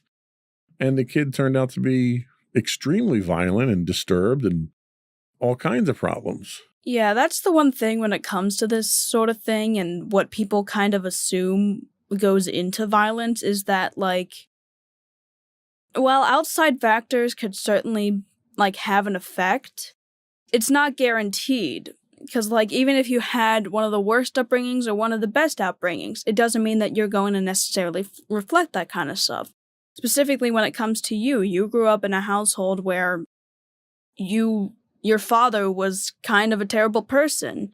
He was terrible to pretty much anybody that wasn't him. He was terrible to you. He was terrible to your mom. He was terrible to your siblings. Yet, you're an amazing father. You're nothing like how you describe him, and you're pretty much the exact opposite of what he was.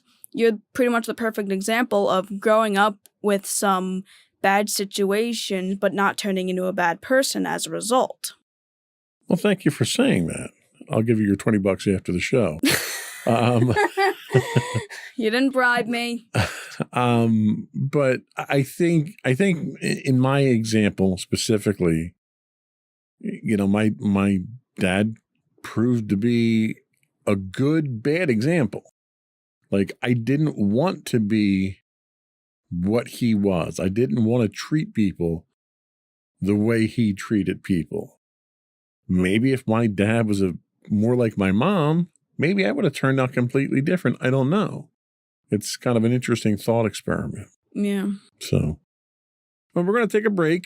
And when we come back, we're going to talk about the impact of school violence. We'll be right back.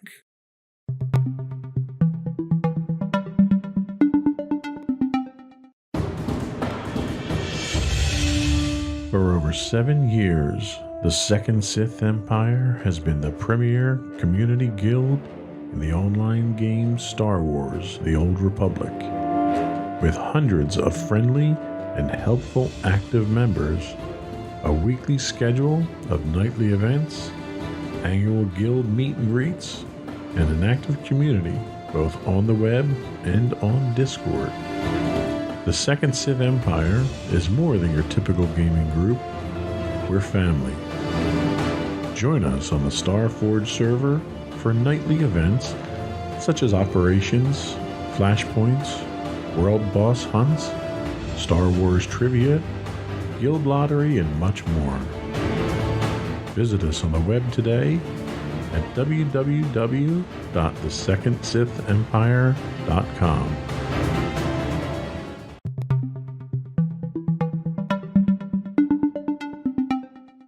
Welcome back to Insights into Teens. Today we're talking about fighting in school, and now we're going to talk about the impact of school violence. The repercussions of school violence extend far beyond the immediate incident, affecting both the victims and the perpetrators. Understanding how violence leaves its mark is vital in comprehending the urgency of addressing this pressing issue. For children who have either been victims of violence or have witnessed it, violence can seem like a twisted avenue to attain safety. This skewed perception stems from the belief that strength and security can only be achieved through violent means. When they resort to violence, there's often an initial sense of relief, as it momentarily fulfills their emotional need for strength and safety. However, the sense of self-satisfaction is transient, overshadowed by the looming fear of consequences. The fear of punishment or retaliation triggers anger, which in turn can lead to a cycle of escalating violence. These children often find themselves trapped in a paradox. They believe they must protect themselves through violence, yet this very violence triggers further emotional turmoil and potential retaliation. Breaking the cycle is crucial. Children need guidance to realize that while violence might provide fleeting relief, it inevitably spirals into more profound problems. They must comprehend that violence not only fails to address their underlying needs, but also exacerbates their predicament. Interventions and support mechanisms are vital in assisting these children to replace their skewed perceptions with healthier coping strategies. Now, it's worthwhile to pause a moment there and kind of talk about how violence and bullying was handled when I was your age. The prevailing thought was, well, if you're bullied and somebody hits you, you just hit them back because bullies are going to back down. And while there was a chance that that would happen, inevitably, every time that did happen, it always led to more violence. Mm-hmm. You know, you've heard the biblical admonition of an eye for an eye. Well, if everyone abided by that, we'd all be blind. Yep. You know, that's really the gist of that. So the idea that you fight back has complications to it that aren't problem solving. They're just problem evolving, I think. Yep. What did they teach you? Like in these various assemblies that you have when you're being picked on, what technique did they give you to use to try to solve the problem or mitigate the problem? Well, they never really mentioned the idea about fighting back. It was more or less just telling a trusted adult so that they could handle it instead of you handling it. They never really offered suggestions for if somebody actually hit you, other than just going and telling an adult. So basically the idea was just like you needed to get a trusted adult to make sure that they would handle the situation instead of you, so you didn't get into any trouble or anything. Well, and that kind of makes sense because I think today's society is much more litigious than it was when I was a kid. So there's always this looming threat of legal action. You know, when I was a kid, if somebody hit you and you hit them back, you would just meet after school, you'd fight it out, and you'd get it over and done with. Nowadays, you know, if you hit somebody, they go home with a black eye or bloody nose, and the first thing their parents do is instead of calling my parents to figure out what's going on and to solve the problem, they call their lawyer. And they're going to sue you at that point in time. So the schools, I think there's a large portion of that deflection in the schools because the schools don't want to have to go through the legal complications too. And it, you know, nobody wins. There's no win-win scenario here where once the violence starts, everybody's going to wind up losing. It's just trying to stem the bleeding, so to speak, before it gets too bad. Yeah. So what's the impact on victims in this case? So school violence leaves profound and lasting effects on its victims, both physically and emotionally. These consequences ripple through various aspects of a child's life, painting a bleak picture of the toll it takes on their well-being. Physically, victims of school violence can endure a range of injuries, from minor cuts and bruises to broken bones, concussions, and even fatal outcomes. Emotionally, the aftermath includes a spectrum of psychological distress, encompassing depression, anxiety, and rage.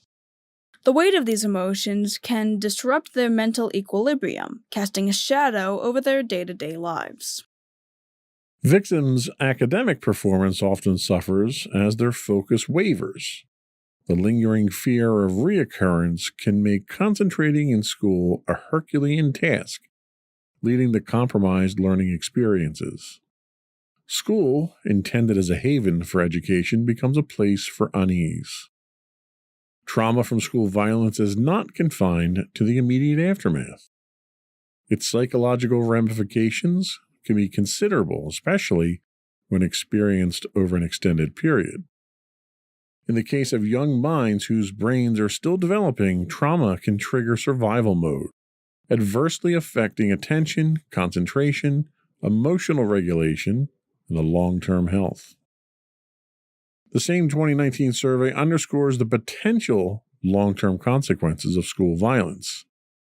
Victims are at risk of grappling with mental and physical conditions that span attachment disorders, substance abuse, obesity, diabetes, cancer, heart disease, and respiratory issues. The extent of adversity experienced in childhood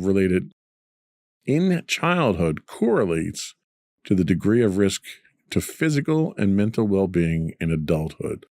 And I don't think a lot of people realize that. They don't realize when you have these traumatic experiences, you hear about soldiers who are in a combat environment and come home and they have post-traumatic stress disorder, PTSD. Those same type of conditions are being recreated, albeit in a smaller, hopefully less lethal form in high school. But you're still having those traumas where you have kids years later when they're adults who run into someone who maybe bullied them when they were a kid, and they still have the same fear and terror and apprehension when they see them. And that's a scar that you take for life.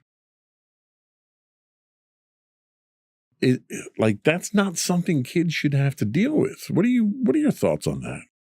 Yeah, I'd pretty much agree with you 100%. I don't think that's really something that people should be experiencing.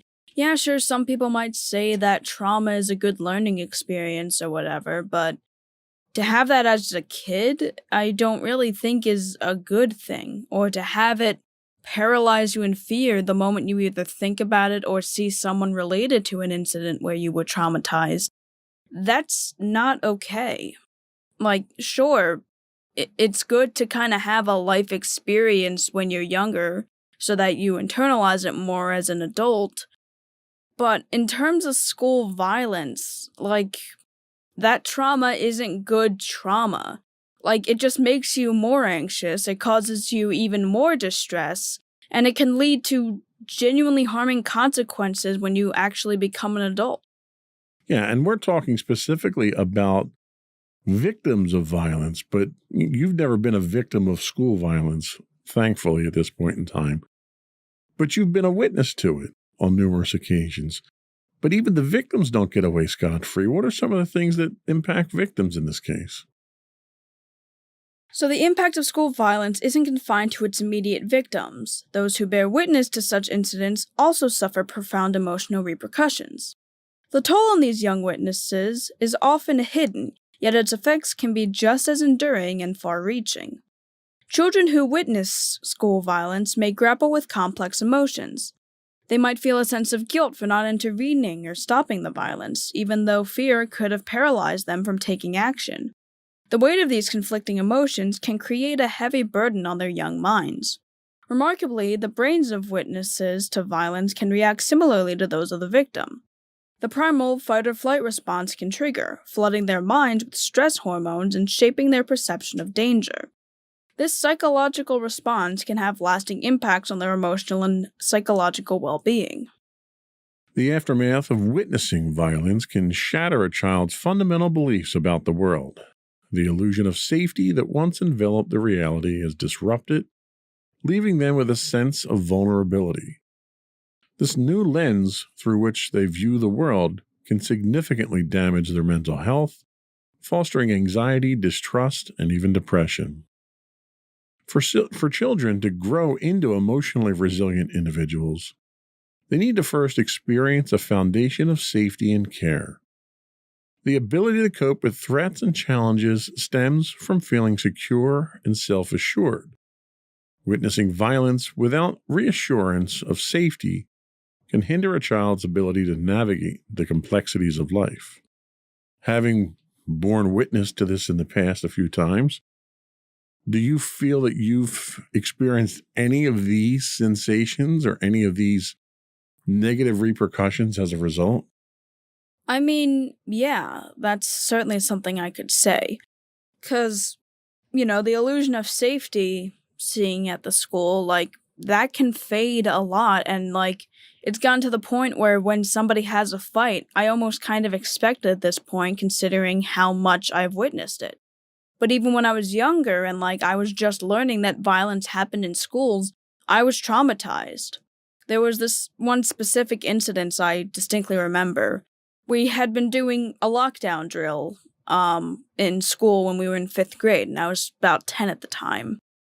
And my one teacher was very serious about it. He literally had a bat to make sure that if it was actually real and somebody would come through the door, he had a weapon on hand so that he could actually, make sure no one was going to harm us. He also actually did a test where he had all of us hide underneath the one table in the corner, and he would look through the window, and he would basically see where his sight of line ends so that somebody would place a piece of tape there so we all knew to hide on the right side of the tape to make sure that we weren't going to be seen. And one specific instance I remember was when we were doing a lockdown drill, and I ended up being one of the last ones there, and I was right on top of the tape. And the entire time I am freaking out. I know it's technically not real, but I was terrified that somebody would see me if it was actually real. And my teacher actually took notice of it, of my look, and after it was all done and over, he came up to me and told me that I was going to be fine. Yeah, and that's the thing. It has that kind of profound effect on you, especially when you're at that young developmental age. But I don't have any good answers for that. Yeah, and when it came to the actual school fights between students, well, a lot of it kind of just came to annoyance to me eventually. One instance was where there was a fight during my lunch period, and at one point they got pretty close to me and my friend's table to the point where I was scared that we'd actually get involved in it. So that was also kind of an instance where I'm probably never going to be forgetting about that, even if I was kind of shrugging it off afterwards, because it's yeah, we're at that age, there's been enough fights to begin with. Even despite the fact that I kind of shrug it off at points, I still genuinely fear about my safety when I actually go to school. It's also worth noting, we live in a upper middle income area where we're at, where you go to school. So the level of violence that you're exposed to as compared to a lower income, inner city or something like that is significantly less. And this is stuff that's traumatizing you. For the individuals that live in, areas where you have a gang presence or areas where you have shootouts. I mean, we watch the news, and every day there's a different couple of shootouts over in Philadelphia. That's real violence. That's what really scares me. I don't even feel comfortable driving through the city at this point in time to get anywhere. So where we're at, we're pretty safe. We're pretty well insulated from stuff like that. So I have a tremendous amount of sympathy for individuals who live in these more violent prone areas that have to deal with daily violence. Just you listen to the news, you've got kids that are being shot walking to and from school. Like that is it's just not acceptable in society at this point in time. And the fact that it's happening on a regular basis is not good. People are getting shot over shoes or there was an insult or a radio station or something somebody got shot over. They were talking about on the news just this week. Or Hot Pockets, because I've heard that. Or Hot Pockets. Like there's so many different reasons that people are getting hurt. And it's not just being shot. You've got physical violence, you've got fist fights that are happening all the time. I mean, you're learning to drive now. We talk about road rage. Don't honk your horn at that guy because he might, do something crazy. Society is at a very scary point right now where there's very little appreciation for human life and human safety at this point in time. And it shouldn't be affecting school. We should be reinforcing these things in school, the respect, cooperation. These are the principles that we should be reinforcing in schools right now so that they can carry through into adulthood in the real world. Yeah, and that's the thing. I think that my kind of numbness to how many fights we have in school is kind of a bad thing. The thing that inspired the topic was the fact that for some reason there were 2 or 3 fights every week for at the end of school. And despite the fact that that seems kind of crazy, I was kind of numb to it because it's that kind of just happens here. I don't think I should be that numb to it because it shouldn't be, fighting in school should not be normal. No, you're absolutely right. And I think violence in general in society here is happening so frequently that we're just resetting our expectations and it's becoming an acceptable norm. Yeah, the bar is just getting lower and lower every single time something happens. And unfortunately, it's the type of thing that starts at the top. You have political leaders in this country who advocate violence. And as long as that's happening and they're getting away with it, then it's okay for the rest of society to be violent. And it seems like that's the angle that we're going at. We're going to take our second break and then come back. And I want to talk briefly about the impact that school violence has on parents before we sum up with some ideas for preventing school violence. We'll be right back.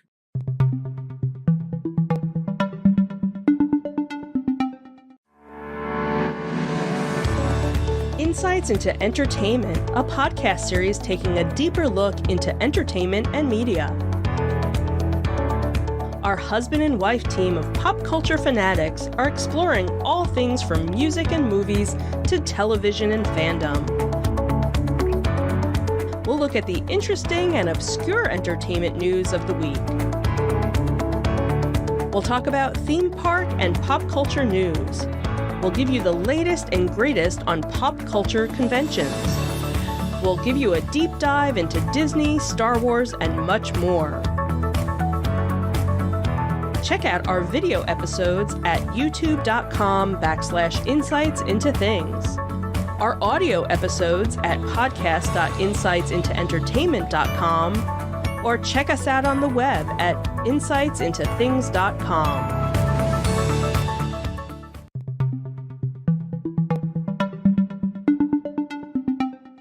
Welcome back to Insights into Teens. We are talking about fighting in school. So we've talked about the impact on victims. We've talked about the impact on witnesses. What's the impact on parents? The aftermath of school violence triggers a spectrum of reactions among parents, revealing the intricate emotional landscape they navigate as they grapple with the safety and well-being of their children. The reactions of parents to school violence are as diverse as the individuals themselves. This diversity stems from their personal beliefs, past experiences, and cultural values. These reactions provide a glimpse into the complex emotions parents experience when faced with the unsettling reality of school violence. In some instances, parents may inadvertently contribute to the cycle of violence. Misinterpreting aggression as strength, they might encourage their children to respond to bullying with similar behavior, like we talked about earlier. This misconception perpetuates a harmful cycle and fails to address the root causes of the violence. Other parents, in an effort to protect their children, might attempt to teach them behaviors that they believe will prevent them from becoming targets of bullying or violence. However, this approach often proves futile and counterproductive. The child may internalize the idea that they are responsible for the violence they experience, leading to self-blame and emotional distress. In contrast, some parents adopt a proactive stance. They work closely with the school, collaborate with teachers and administrators, and challenge the system if necessary, all to create a safe environment for their children. These parents strive to empower their children by ensuring they can learn without fear. So what can we do to help prevent school violence? Every student deserves the fundamental right to learn in an environment that is safe, secure, and conducive to their growth. The encouraging news is that school violence is not an inevitable reality. It can be prevented through concerted efforts and strategic measures. The origins of school violence are complex and multifaceted, rooted in a multitude of factors, as we already discussed. Preventing its occurrence requires a comprehensive approach that addresses both risk factors that contribute to violence and protective factors that shield individuals from it. By understanding these dynamics, we can tailor interventions to effectively curtail the prevalence of violence. Preventing school violence demands the engagement of a diverse range of stakeholders. Teachers, administrators, parents, community members, and even students themselves all have a role in creating a safer school environment. Collaborative efforts leverage the strengths of each group and create a united front against violence. Encouraging students to report any signs of violent behavior is essential. Many schools offer anonymous tip lines, providing a safe space for students to share their concerns without fear of retaliation. Children who witness or experience violence should be encouraged to speak up.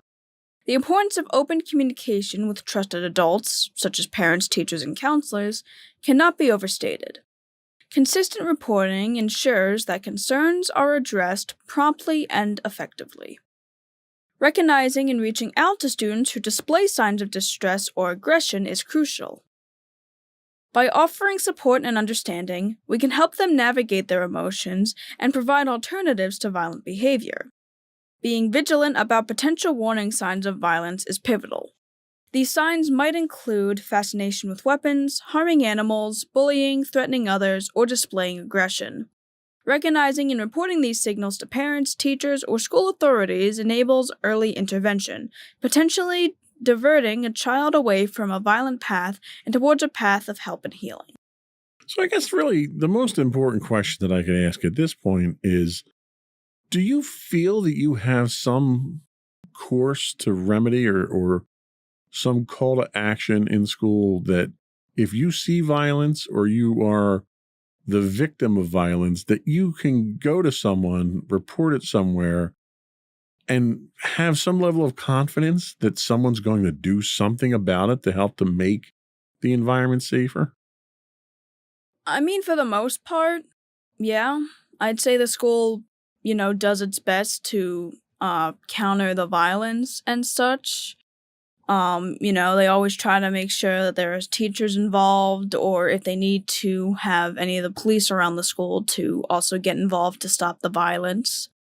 So if I was involved with it, or if I saw something happening, I do feel like I could go to certain teachers and know that they could, have my back.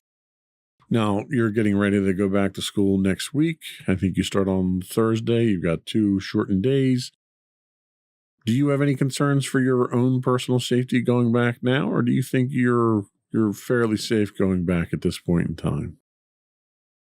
I mean, the concern's always there at this point. I kind of have that concern really going anywhere outside my own home, even if I'm not completely safe in my own home as well. But, it's just kind of going to be something I'll have to deal with. For the most part, my school's been all right with handling that. I've never personally had to experience too much violence. And while I don't have complete and utter guaranteed safety, for the most part, I'm not completely worried about that facet just yet. I think that's, I don't want to say it's a healthy attitude, but I think it's a realistic attitude, given everything that happens these days, to kind of understand and appreciate the fact that nothing is 100% safe. So if nothing else, you don't let that generate anxiety, you let it generate awareness. So you're aware that things could potentially happen, and then you know what to do, how to act, where to go, where your safe spaces are. So as long as you have that understanding that things are not 100% safe, and I think it's a bad idea to try to portray that to students or anybody, really. Everyone should be aware that, there's potentially violence that happens everywhere, and you just need to know how to handle it. Yeah, I'd agree with that because, if we pretend that everything is safe or that everything is fine, we're not going to be prepared when something dangerous actually shows up. We're not going to, have any sort of preparations for it. Right. We're going to be freaking out a lot more at that point, and I wouldn't, let it completely generate anxiety to where, kids would refuse to even try going anywhere. I'd say make them aware of it, but also assure them that they have it under control. There's ways to prevent it. There's ways on how to deal with it if anything ever does come up, so that you don't have them to be completely ignorant or completely fearful. Right, I agree. We're going to take a quick break, come back, get your closing thoughts, and finish up with the business of the podcast. We'll be right back. Alrighty.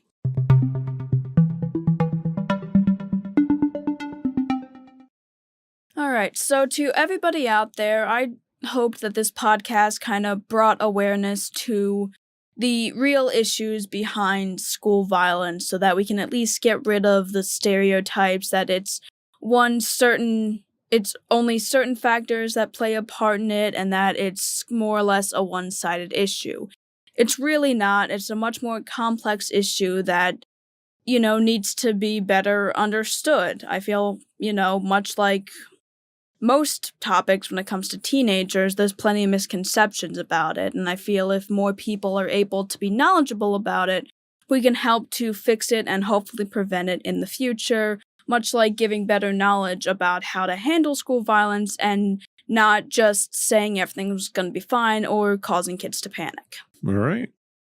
Wise words as always. Thanks. Before we go, once again, I want to subscribe to the podcast. For the record, I already do subscribe to the podcast, all of them. So everyone else should as well. You can get audio versions of this podcast listed as Insights into Teens. You can get audio and video versions of all the network's podcasts listed as Insights into Things.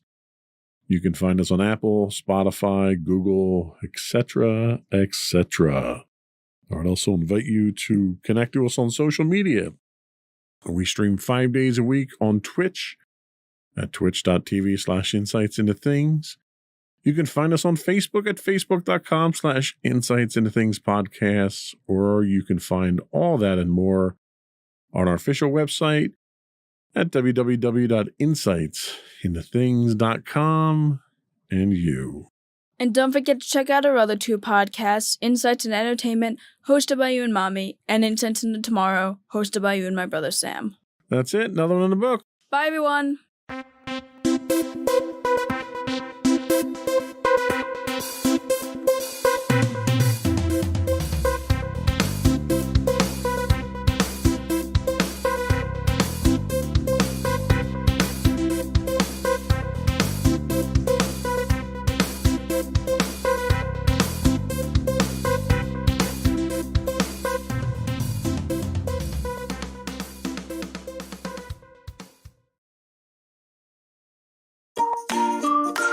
Insightful podcasts by informative hosts.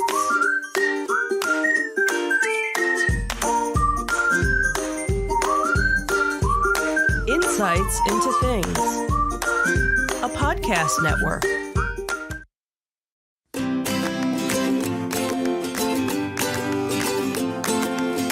Welcome to Insights into Teens, a podcast series exploring the issues and challenges of today's youth. Your hosts are Joseph and Madison Whalen, a father and daughter team making their way through the challenges of the teenage years.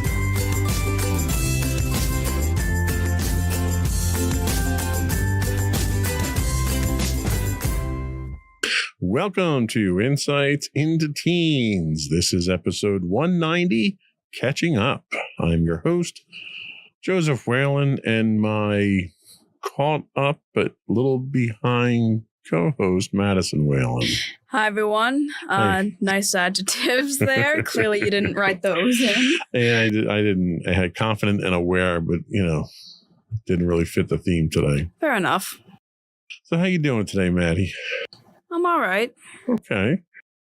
So we've been off the air for quite some time now. We've been out of the studio for an extended period of time. We are looking to get back into things, hopefully to get back into a regular schedule of things. But our intention is to change things up a little bit. So instead of doing a more script-driven approach to the podcast where we read and comment and stuff, we're going to try a more conversational approach. The topics that we've got coming up are ones that you actually had come up with. So what are some of the ones that we've got coming up? Well, some of the ones, all of them kind of relate to the idea of growing up, because I'm kind of in that stage right now. So figure it was a good place to go at that point. And technically, I'm around the age of being I am technically a senior now in high school, even though I'm not currently in high school. Right. But, got the senior portraits for it, so. So it's official. You've taken a picture. You're a senior. I mean, I guess. I don't know. I really don't know how this works. I always just thought that once you actually got to school, you moved up to your class. But mommy always said that, no, after you graduate. You're technically promoted at the end of your last class. Yeah. End of your last semester, I guess. I suppose so. Or you're not. I mean, not everybody is. So. Well, yeah, fair enough. So a lot of the I don't know, what are the concerns, the anxiety drivers, the pressures of growing up. That's all accurate statements. That's a lot of the stuff we're going to be talking about in the next 10 episodes. But I figured it would probably be good for us to sort of sit down and catch up on some of the things that have been going on since we've been off the air, some of the interesting things that are coming up, and some of the fun things that we've done. So that's what today's episode is going to be. And then our next episode will get into the anxiety-ridden aspects of growing up too fast. Well, hopefully we start off at least a little bit gentle. I don't want to get into the hard hitters immediately. Yeah, we'll try and stay away from the hard hitters as much as possible, or at least make them easier. The idea behind these podcast episodes is not to induce anxiety, which is something that we have to kind of get away from. Yep. Before we do that, though, I do want to take a moment to invite all of our listening and viewing audience to subscribe to the podcast if you don't already do so. If you don't do so, what are you doing? Come on, subscribe already, will you? You can reach us or you can find us rather on Apple Podcasts, Spotify, Google, Stitcher, not Stitcher. I got to take it off the script. RIP Stitcher, iHeartRadio, and TuneIn. You can find audio versions of this podcast listed as Insights into Teens, or you can find audio and video versions of all the network's podcasts listed as Insights into Things. We would also invite you to write in. I am looking to get a call-in line that we can use. Might not be able to do it live during the recording because we don't always record on a steady schedule. But what we can do is make a number available and let folks leave voicemails for us, so we can feature the voicemails on the show and answer questions and so forth. But for right now, you can email us at comments@insightsintothings.com. You can find us on X. I won't refer to it as Twitter from this point forward. It is X, which I don't even really use all that much anymore, to be honest with you. But we're on there at insights_things. You can find high-res videos on YouTube at youtube.com/insightsintothings. And we still do stream 5 days a week on Twitch at twitch.tv/insightsintothings. Shall we get into it? Sure. Here we go.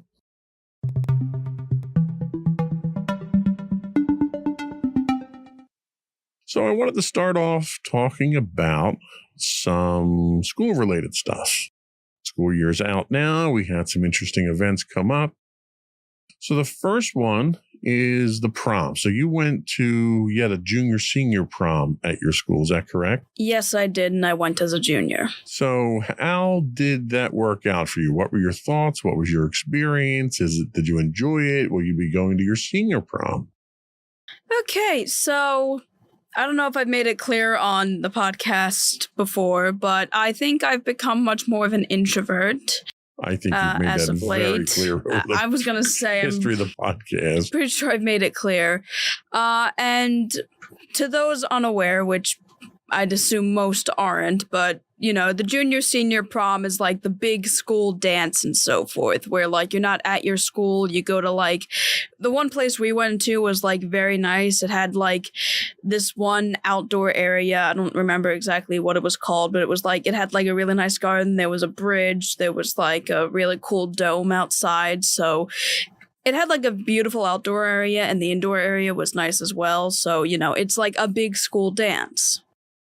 Now, I'm not one to go to dances. The only ever dance I went to at school was during 6th grade, and that's when we all were in the very small cafeteria gym area, and there wasn't a bunch of us because there were like 4 6th grade classes, so really there weren't a bunch of people, and like I enjoyed my time there. But obviously, that was only for 6th grade. This one is for both juniors and seniors in high school. And it's also supposed to be, bigger, fancier, and so forth.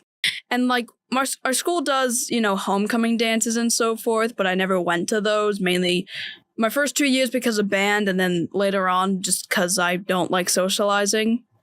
So it really did not make too much sense for me to go to my senior prom, but my one friend who was a senior wanted me to go so that, I could still like spend some time with her in her last year of high school, which makes sense. Okay. I also had other friends going, so it would have worked out. So I got dressed up nice. I had a nice blazer, black pants, and a nice rainbow sequenced shirt, which it was a nice outfit, and I got my hair done. And yeah, you looked very nice. Unfortunately, I didn't think to grab a picture that we could do here, but we have prom pictures. We just haven't posted anything up online yet. Yeah, and probably not as much as you had hoped, or at least Mommy had hoped for me to get, because one of her things is that I need to start taking pictures more. Right. And it was kind of hard to do because prom was very overwhelming for me, because like there were 2 main areas. One area where like the dance floor and all the music was, as well as like the chairs where you eat, and then another where like all the food would come in, and everyone first like came in, and they were like a couple of different like picture stations and so forth. I got overwhelmed in both rooms. The one larger room because I just felt like there were just so many people around, because the thing is, I get claustrophobic when there's people around, but not when I'm by myself. Like, I can sit in a closet and be totally fine, even if I'm crammed. But if I'm in a larger space with multiple people, I all of a sudden feel claustrophobic. And then when I went to the other room, they were blasting the music, and, like, you had to scream for anyone to hear anything. And, like, my other sense was kind of in overdrive, and I had to kind of switch between the rooms because it just was not comfortable. And at one point in the room with the music, the lights started to change, so my sight was also, getting overstimulated. And thankfully, the one friend who was the senior that wanted me to go saw how I was acting and ended up asking, like, one of the teachers, like, hey, is there, like, a safe room where, like, me, her, and it was one of her other friends where we can all go? Because I didn't want to be alone, but I also didn't want to be in a giant room full of people. So it's probably worth noting briefly that you're what's referred to as a highly sensitive person. Or at least Likely. that's what we suspect. And there's a lot of people out there, people your age and in all age ranges that are highly sensitive. And even to a certain extent, I am too, like in large congregations or in loud areas. It makes me feel uncomfortable. I have a difficult time hearing things and so forth. And a lot of public venues now, in fact, a couple of conventions that we've gone to have, what are they? Not sensory deprivation, but like quiet rooms. Yeah. And the quiet rooms are really basically someplace that someone who's overwhelmed by what's going on can kind of go in there. It's not noisy. You don't have flashing lights. You don't have people bothering you. It gives you a chance to decompress and chill out before you go back in and digest things again.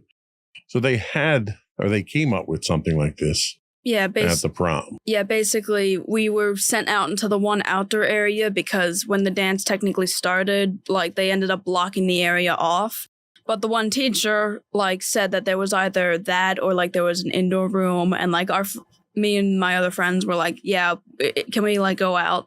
And they allowed us out, and we were allowed to go and, like, get food and so forth. So we pretty much spent the entire time out there. And then eventually 2 other people who were kind of overstimulated by everything also ended up coming out. And I was able to bond with all of them because, like, I'm fine with smaller groups of people, but in larger groups, I can't.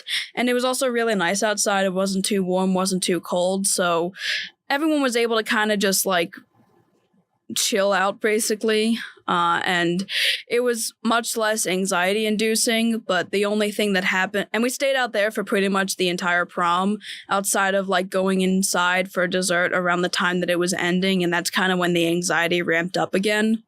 Also, when I pretended to actually be a part of the prom and try and take pictures, because, like, I went into the room at one point, but the music was so loud and the lights were flashing that I'm like, nope. And then I just stood partly outside the doors, zoomed in my camera, and pretended to take pictures like I was inside. So bottom line, was it a good experience? Are you glad you did it or no? I'm glad they had something else out there so that I could, I was like, the time I spent with my one friend and the other kids was definitely, like, the highlight of it because it was, the most calming part of it, and I felt fine with it. The food was pretty good, though I don't actually think I'm going to be doing my senior prom because, that was going to be my next question. Because the whole point is kind of to be inside and doing the dancing, and it's like I don't know if it's going to be the same venue next year, and I don't know if there's going to be another place like it. They would be, but, like, you don't really go there to not socialize and so forth, so I didn't really get... Well, it's just not your jam, and there's nothing wrong with it. I never went to either junior or senior prom. At least I can say I have the notch on my belt for it, so... There you go. That's something, right? Yep. So school is out. How did you wind up for the end of the year, class-wise, grade-wise? I got all A's, pretty much. Well, that's a shocker there, because you never get A's. I know. Big shock. It's amazing, I know. So where was your ranking? I was 3rd in my class out of, like, 200-something kids. Okay. Maybe 300, that's pretty not impressive. So you're done, right? So you're done for this year. Yep. You're still in the engineering academy. Going into your senior year, what classes are you going into now? Is there any classes that you're looking forward to? I know you're looking forward to not being in a history class this year. Yeah, that is true. I am thankful I'm no longer in history. I'll admit that was probably one of the worst classes I had last year, mixed with the other engineering class I had the period before that. So, but they were terrible for different reasons. So what are you looking forward to next year? Well, I'm looking forward to not having like a constant array of certain classes. Like, thankfully, I don't have any more history. I unfortunately still have to take a science because, my schedule got screwed up my sophomore year. But granted, knowing what kind of chemistry class I could have had that year, I'm kind of grateful I had it my junior year. So I'm kind of grateful I have biology now, so at least I won't be stuck with the kids I was stuck with, freshman year and so forth, because I'm likely already going to have to be stuck with them in my other engineering class, and having 2 class periods with them without the one friend I had in my first few years, I'd be much... I don't know if I could really stay sane after that. I know I have to take calculus, advanced calculus technically. I don't really know what to think about it. Pre-calc was all right. The teacher was nice, but it was definitely a different type of math, but I was still able to do fine in it, so. All right. Well, it sounds like it's kind of a wait and see type attitude. I am kind of looking forward to the not technically academic classes I'm taking, like cooking and so forth, because at least I'm not going to be cruising my final year, obviously, but it'll be cruising considering how many other advanced classes I had last year. Right. And honestly, after junior year, I'm kind of just looking for any type of break at this point. Right. Okay. That makes sense. You also took your SATs. So now, it's probably worth mentioning that our approach to your SATs this time around was you were testing the waters. You weren't going out of your way to take pre-tests. You weren't going out of your way to study. It was literally show up, do the test, and see where you stand and see what you have to focus on to study on. So in doing that, before we talk about what you scored on the tests, how did you find the test? How did you find the process? Was it complicated? Was it overwhelming? Is there advice that you could give to other students who might not have taken the test yet? What are your overall thoughts on it?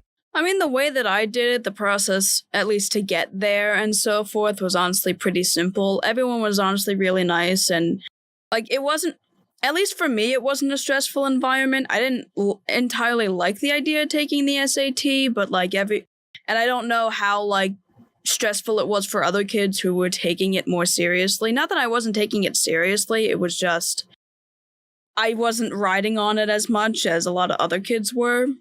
Or at least, having had studied and, hoping to get a good grade on it and so forth. And overall, our approach to it was you're going to take these, you're going to see where you're at, and then next year you'll really take them, and that'll be the ones that we use for college for you. Yeah. So there wasn't a lot of pressure on you going in. It was literally just show up, check the boxes, and see where you wind up with your knowledge. Yeah. Where'd you wind up? 1270, I think. Was it 1270? It was 12 something, 1270 or 1250. I don't quite remember. Out of how much? I think 1600, right? Yeah, something like that. Yeah. So are you happy with what you got? I mean, I guess considering, I had no preparation for it. And I think that's really the context in which we have to look at it. Is you literally went in there blind, took the test, and really came out with a score that a lot of kids would envy who, busted their butts to try to study for. But we're going to take them again next year. We're going to look at the areas that need improvement. We're going to study on those and improve those and see where we wind up. And whichever test is highest, we'll take that. And if this ends up being the highest, I still think it'd be a good, what you scored was nothing to be ashamed of. That's for sure. And I think Mom and I were thoroughly impressed with where you wound up. So I think we're happy with your SAT so far. And the last thing I did want to talk about with school is you guys are planning your senior trip for next year. So where are you going? Are you excited? Are you interested? What are your thoughts? Okay, so I think, for our senior trip for our school, our school always does a couple of days at Universal and Disney World, Florida.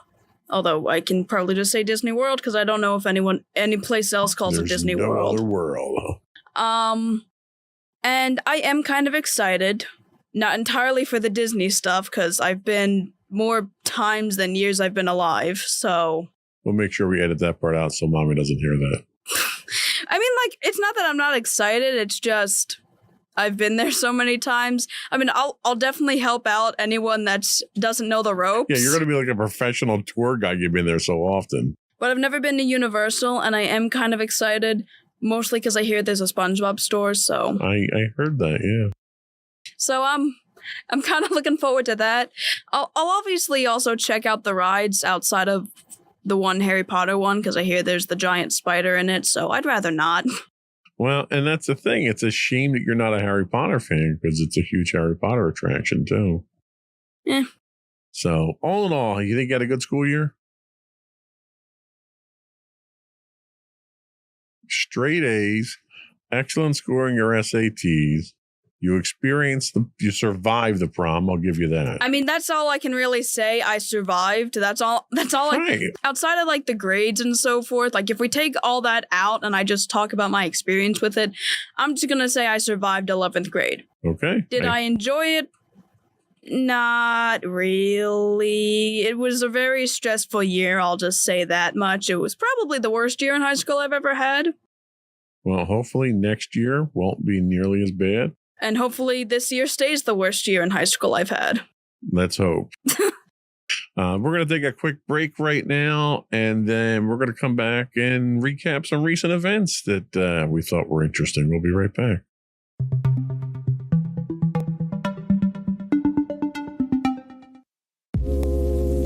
Are you tired of your favorite gaming podcast finishing with a play? Oh, no! Well, check out No Credits Rolled, where we play the games but rarely finish them. How's it going, folks? I'm Sam Whalen, your friendly host at No Credits Rolled, the ultimate gaming podcast, where we dish out the latest scoops and reviews on all your beloved video games. Hey, listen! Not only that, but we spice things up with some guest interviews and even give you, yes, you, a chance to have your say. Tune in every other week for a fresh dose of No Credits Rolled, available on all major podcast platforms, and hit us up on social media at No Credits Rolled. So why wait? Let's dive into the gaming world together, where finishing games is optional, but the fun is guaranteed.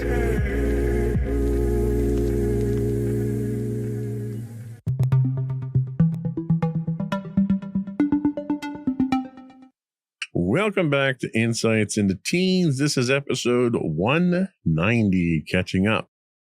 So we did have some interesting recent events go on, one of which happened to be some highlighting of your artwork. So let me just set this one up. You have a very unique art style that you tend to turn towards a lot of pop culture type stuff. You've made a lot of pictures, custom artwork for birthdays and anniversaries and stuff like that. And you made one for Mommy for Mother's Day. Was it Mother's Day? You sure? Okay, so it was for her birthday. Yeah, because it was posted back in February. And Mommy is a big fan of Svengoolie, which we get here locally on MeTV. And Svengoolie is kind of like a campy variety horror type show that, you know, they show old movies and they do funny skits with it and stuff like that. But one of the things they do is they invite you to provide your own artwork or pictures, and they'll post it up on their website and on the show. And you had done one for Mommy that was themed to Svengoolie. Why don't you introduce the actual artwork for us, what you did, what was involved? Okay, so I wanted to obviously draw something for my mom's birthday, and one of the ideas was, well, you suggested the idea of drawing something based on Svengoolie because they were starting to like show artwork that was submitted to them, and you figured that when I finished it, I could also submit it there as well.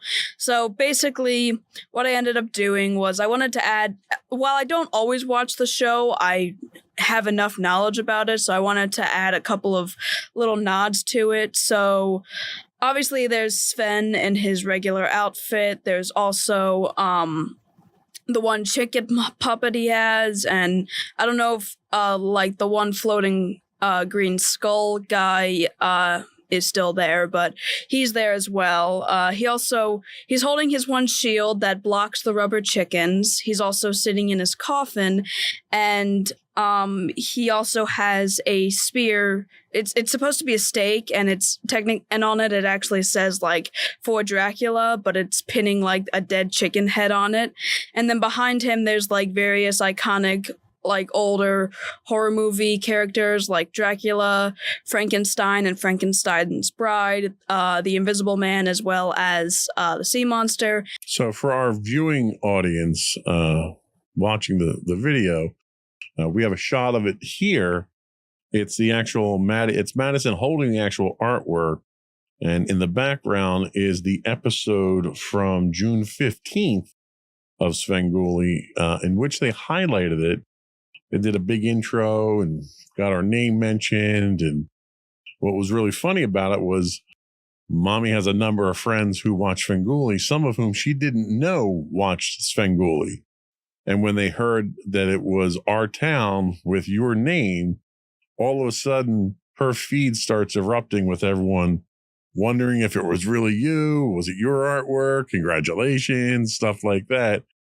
So there were a lot of accolades that came your way from the actual event itself. Yeah, and of course I heard Mommy screaming when it ended up coming on and telling me and you to both come and see. So we ended up watching the whole exchange as well. So how does that make you feel to actually have your artwork featured on a show like that and getting some attention? It feels good, I guess, because like I'm not super public with my art. I do eventually want to see if I can be a little more public with my art, but I'm still kind of working that out. But you know, having it actually like pop up on like television and like be acknowledged by a show is definitely like it felt good. Yeah, that's pretty cool. That is pretty cool. So one of the other things from our holidays, usually the Mother's Day, you know, it was a tradition that I had started literally before you were born, making Mother's Day movies so we could kind of capture all the images from the year, or at least a lot of images from the year, and show you growing up through the year. So for quite some time, I made these videos, and relatively recently, in the last couple of years, you started making them in my stead, so that you could put your own spin, your own artistic touch to it. So this year you did two. You did one for Mommy for Mother's Day. And you also, well, technically you did two for that because you did the highlight reel as well. Well, yeah, that's true. Which was hilarious. And then you did one for me as well. So this new genre of video editing that you're getting into.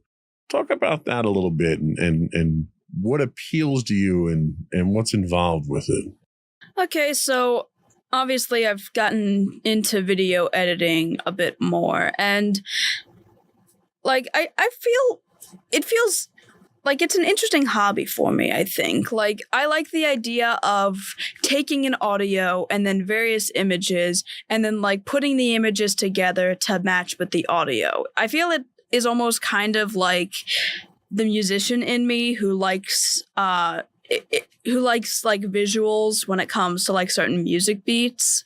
And I feel like there's an element of that in it because like a lot of the videos I've made have had some sort of song with them. So I always like when there's various pictures, I always cut it to like a certain beat, or I have like the image or video relating to like something that's being sung or something that like you hear and so forth. And like I really like that. I feel like it is a very creative medium because like you're making an entire video and then like you can look back and like watch it and see it all together pretty much. I'm able to like tune them all to the beats. I can like zoom in, zoom out, move the images along to make the video look more like a video and not just like static images and so forth. Yeah, it's interesting because nowadays the technology exists to make video editing for the novice very easy. Even on, like, if you did yours on a Mac, most of the video editing I do in Adobe Pro for the podcast on a PC. But like iMovie on the Mac or Final Cut Pro on the Mac has an automatic effect called the Ken Burns effect that allows you to take a static picture, add a little bit of motion, some cropping, some cutting, some movement to it, and it gives it more of a lifelike feel to it. But that's really only part of what it takes to make these videos. One of the things that you point out is timing the videos. So you've got a soundtrack to the video. And in order for the video itself to work, your transitions has to be timed. And while you can apply a Ken Burns effect to all the clips that you have in there, and it'll do all the moves and transitions and all that, it doesn't do it to the timing of the beat. And knowing that, and knowing how you want to cut this up and how you want to arrange this is one of the things that really is an art form. And it's something that takes time, and it takes a certain eye and a certain ear for. And I'd play them for the audience, unfortunately, but we'd get a takedown notice because we don't have the rights to the actual music that you have on there. So we can't really get the effect that we're looking for. But it's worth knowing that it's not just about putting a bunch of clips together and throwing a Ken Burns effect on it. It's about taking the time, arranging the clips, and timing the clips and the transitions to the musical beat itself is what the art form is. Plus, you go through and you review, hundreds of pictures from the whole year and pick the pictures that are best going to tell the story that you want to tell. Yeah. So it's another really good way for you to express yourself artistically, and you're very good at it. Thank you. So the next thing that we had was actually last weekend, was it? Yeah, last weekend we had kind of a health scare. So I got out of the shower on a Saturday morning, and I found you writhing in pain on the hallway floor with severe abdominal pain. Take it from there and tell us the story. Okay, so you found me there on the floor, and so I ended up waking up that morning, and for some reason, my lower right side on my stomach was like, I felt pain there, and it didn't feel like any cramps I would have expected, like normally as a woman, obviously. And it ended up like getting worse over time. I tried like getting up to see if I could, like, what was going on. It was kind of a way to orient myself and to see if I just like slept on it wrong, or, if I needed to like do something. And then at one point I kind of tried to just go back upstairs, and I ended up kind of just falling to the ground at the top of the stairs, writhing in pain, where you found me. And you ended up getting me to my room, and I kind of told you how I was feeling, because if, like, putting pressure on it in certain instances would stop the pain, but then it would immediately shoot up in other areas.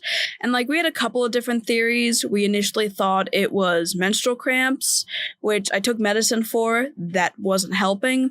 We then thought it was a gas bubble because, putting pressure on it, it would move and so forth. So we figured I had to, get it out pretty much. But pretty much trying to do anything with that wasn't helping, and I ended up shifting between the bedroom and the bathroom, trying to find a way to get comfortable, and I just wasn't able to. Mommy had gone out at this point to get Gas X, so that, hopefully that would help. I tried it once and puked it all up, We tried late. It was a couple hours later. My mom had given me some orange juice with what was the thing that was put in there? It was a laxative that was put in. Yeah, and I was keeping in case it was a constipation situation. Yeah, which we also thought that was possibly that. So she gave me that. I was keeping that down fine. So then she said, and since it still wasn't getting any better, she told me, okay, why don't you take another one of those? I tried eating it slowly because they were chewable stuff. Still came out. And wrong way. Well, yeah, the wrong way. And after that, we kind of just determined that, yeah, no, you're still in pain. Nothing's helping. We're taking you to urgent care. So we take you to urgent care and you go back there. You're in pain. They take your vitals. They do this. They check your temperature and all this stuff. And their response basically was, you might have appendicitis. We can't help you with that. You have to go to the hospital. Which I have to tell you, the experiences that I've had with urgent care make me wonder why they exist. Yeah. If you don't have a cold, then they can't do anything for you. I mean, yeah, and I still remember when I ended up busting my knees during marching band, and like we weren't sure if I'd broken them or not because I was limping. They said, okay, well, we have to send you to another urgent care because they have an x-ray or something. And it was like a traveling back and forth, and it's like, why don't all of you have this? This is urgent care. Like, what? So we wind up at the hospital. You wind up getting an ultrasound, an MRI, and various other vital tests and stuff that they do. And what did they come back with? The good news was that it wasn't appendicitis, and the bad news, which technically relating to the possibility of appendicitis wasn't bad news, I had a tiny kidney stone.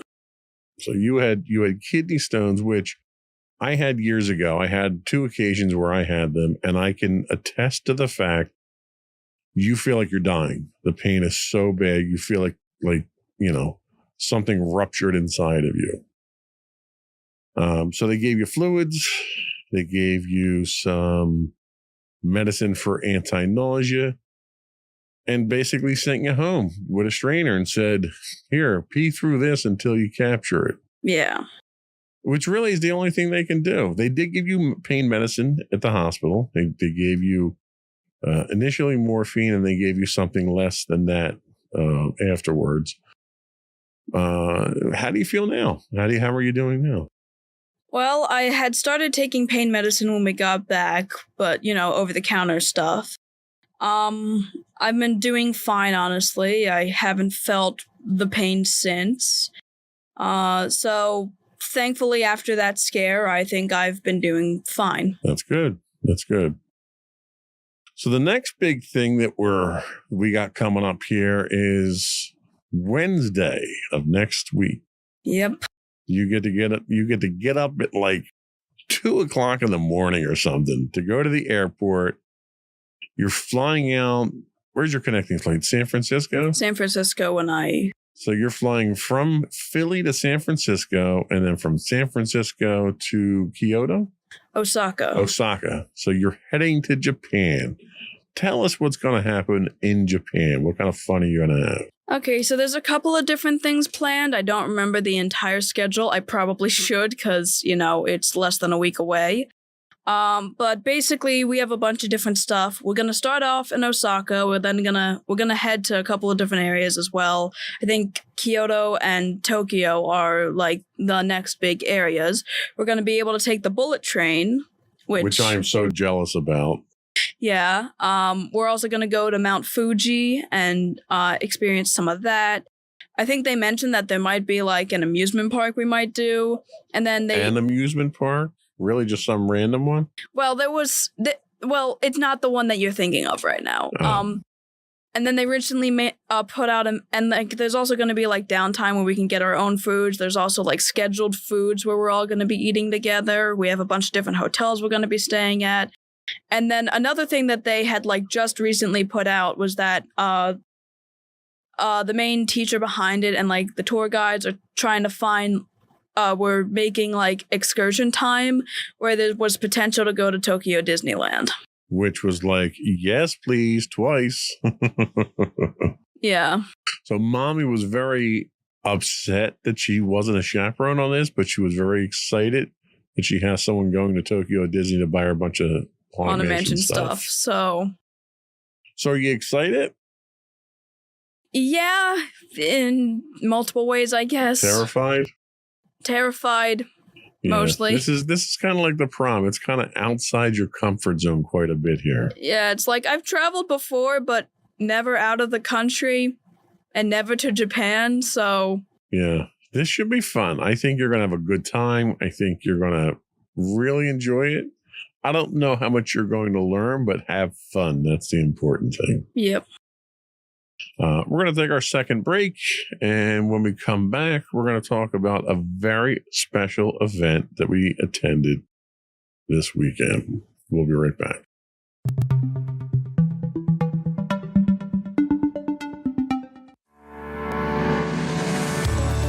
Insights into Entertainment, a podcast series taking a deeper look into entertainment and media. Our husband and wife team of pop culture fanatics are exploring all things from music and movies to television and fandom. We'll look at the interesting and obscure entertainment news of the week. We'll talk about theme park and pop culture news. We'll give you the latest and greatest on pop culture conventions. We'll give you a deep dive into Disney, Star Wars, and much more. Check out our video episodes at youtube.com/insightsintothings. Our audio episodes at podcast.insightsintoentertainment.com, or check us out on the web at insightsintothings.com.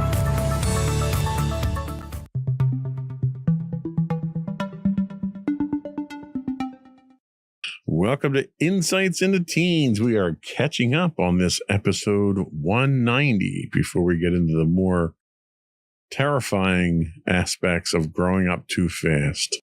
So this weekend we went to a pop culture convention, which isn't unusual for us. We go to quite a few of them. This one was a gaming-centric one. And the main reason, or the main impetus for us going to this one, was because they had a series of voice actors there from a game that you and I and Sam and some of my friends, not so much Mommy, but some of your friends play passionately.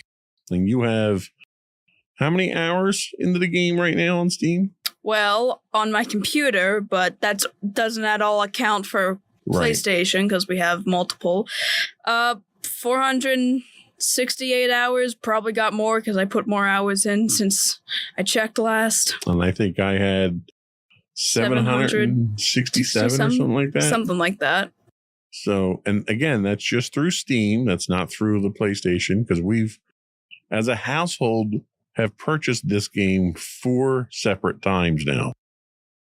And that game, which if you listen to any podcast that Sam does or Sam and I do, you would know already, is Baldur's Gate 3, which is by far the best game ever made in history as far as we're concerned. Yeah. It did win the best game of the year. But we went to see some of the stars of the show, of the game, I should say, not the show. Not really a show. Not really a show. But we went to see, the convention was Too Many Games, I think, with a number of guests that a lot of people probably would recognize some of the names, Steve Bloom being one of them, probably one of the most famous voice actors out there. But we went to see Neil Newbon, who plays Astarion, and who won Best Actor award at Video Game Awards. We went to see Samantha Bayard, who plays our favorite character in the game, who is Karlach. And we went to see someone who I did not see any kind of resemblance to her character when we met her, Maggie Robertson, who plays Orin. Right. So we've never and I have to kind of preface this. We've never gone to any of these conventions to pay for signatures. It's just, I don't do hero worship. I don't do celebrity worship type stuff. So I've always had a hard time paying people to sign a piece of paper or a photo or whatever. This wasn't that hard for me. It was difficult justifying the first one, but the experience more than paid for it. So the first one, we didn't even do anything to the show really at all. Yeah. We spent about 4 hours there just trying to get the signatures. And the first one we got was Maggie Robinson's. Tell us about that. How was that for you? How was the whole experience? Well, I had initial timidness, I'm not gonna lie, because it's not even the fact that they're, the voice actors of my favorite game ever, but it was mainly just the fact of being an introvert, expecting to meet people. Like, I can meet someone normally and be totally fine, and, like, it didn't even matter, like, who they were. Being expected to meet and introduce myself to someone else, it's like, anxiety kind of was at this point. So, she was obviously the first one we ended up seeing, and you actually like talked to someone else initially to like get the payments through. Yeah, they all have handlers, so you pay through them, and they kind of set the scenario up for the celebrity there. And the one Maggie had was honestly very nice and helped to Daisy. Daisy was awesome. Yeah, she helped to she almost helped to loosen me up to like prepare to speak with Maggie and so forth. And Maggie herself was very kind and also very funny. She was actually she was the only voice actor that actually like came with her own art, because like she ended up drawing two pieces of art. One was like a vampire heart and the other was Gerald the butler, the ghost butler. So it's also worth noting that one of the things that you did for the show was related to the artwork that we talked about earlier. You have made several pieces of custom Baldur's Gate 3 art for different occasions. 5 at this point. And we took those with us to get signed, but you also took an extra copy to give to each of the voice actors. How did Maggie react when you told her you were giving her a copy? When I told her I was giving her a copy, she actually asked me to sign it. Yeah. So basically, when she was signing hers for me, I was signing mine for her. Did you charge her $60 for it? No. So you should have. I don't. I don't think I'm popular enough to do that. I'm good. I'm fine. I don't need to charge for that. But she was awesome. She was so warm and so welcoming and funny and charismatic. She did her custom artwork for you. She even did a custom artwork on a sticky note for you. That was Gerald. It was such a heartwarming experience to see. Like, she saw how nervous you were, and she went out of her way to try to make it comfortable and enjoyable for you. What was your overall impression of Maggie? Very nice. I liked her. Definitely, she actually plays more like evil characters outside of Orin, and Orin is supposed to be like one of the most evil characters in the game, but she was like probably the most cheerful. And what was funny was she never slipped into character, so you never got to see how she played the character, which probably is a good thing, because the character Orin is kind of a psychopathic killer in the game, so you didn't want her slipping into that character. But like, Mommy started playing the game, but never got up to the point to seeing that character. So she didn't recognize the voice, didn't recognize the character. So after we got Maggie's signature, we went to get in line for Samantha Bayard, who we were originally there for, because she's our favorite character. Had some timing issues with that, so we jumped in line for Neil's, and we're in line for a little bit there, and he went for a food break, so we got a number to come back, and we got in right away after that. What was your experience with with Neil, with Astarion?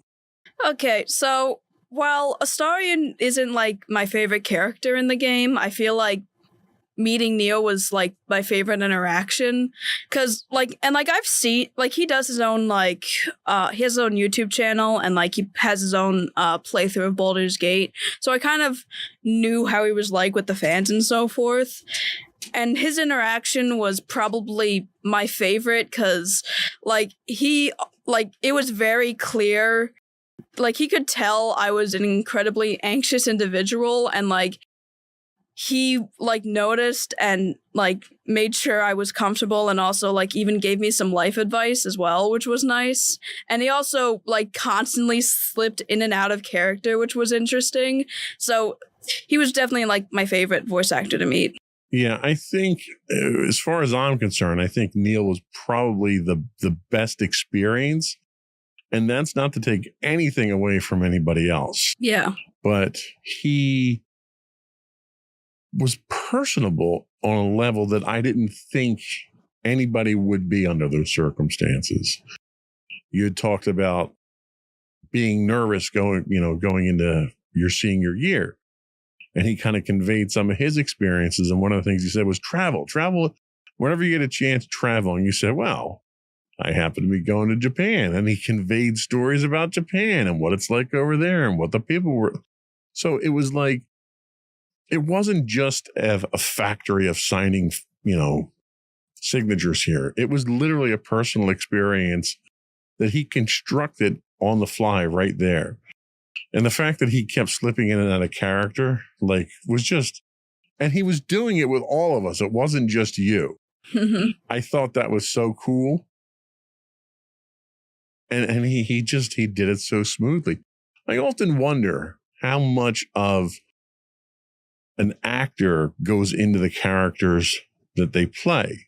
And I look at our experience with Maggie and I realize that was just a character. She clearly is not anything about that, like that character, because of the nature of the character. I think that's different with Neil. I think a little bit of Neil goes into each of his characters to make them a little bit more genuine. And it sort of came out. Which, makes sense as to why he got so many awards for being one of the best actor in the game. Absolutely. And then finally, we got to see Samantha. What was the experience with Samantha? So she was also very nice as well. All of them were really nice, and she had an interesting way of going about like quotes and so forth, because with some of them you were allowed to have quotes, and others kind of just put the signatures and so forth. And she actually had this interesting system where you would roll a d20 and like it would be one of like the famous quotes from Carly, because she has some of the most quotable lines. Yeah, she does. I thought it was funny that one of the lines I ended up seeing on it was, "Oh, was that Gail's granddad?" And I thought that was kind of adorable. I ended up rolling a 13 on it, and it was "Hey, good looking," which I thought was a pretty good quote. So yeah. She added it, and then we also obviously got a picture with her. So she was very nice. All of them obviously were. So we got a bunch of pictures with all of them. Yeah, it was kind of unfortunate because by the time we got to Samantha, it was about an hour before the end of the show. We were exhausted.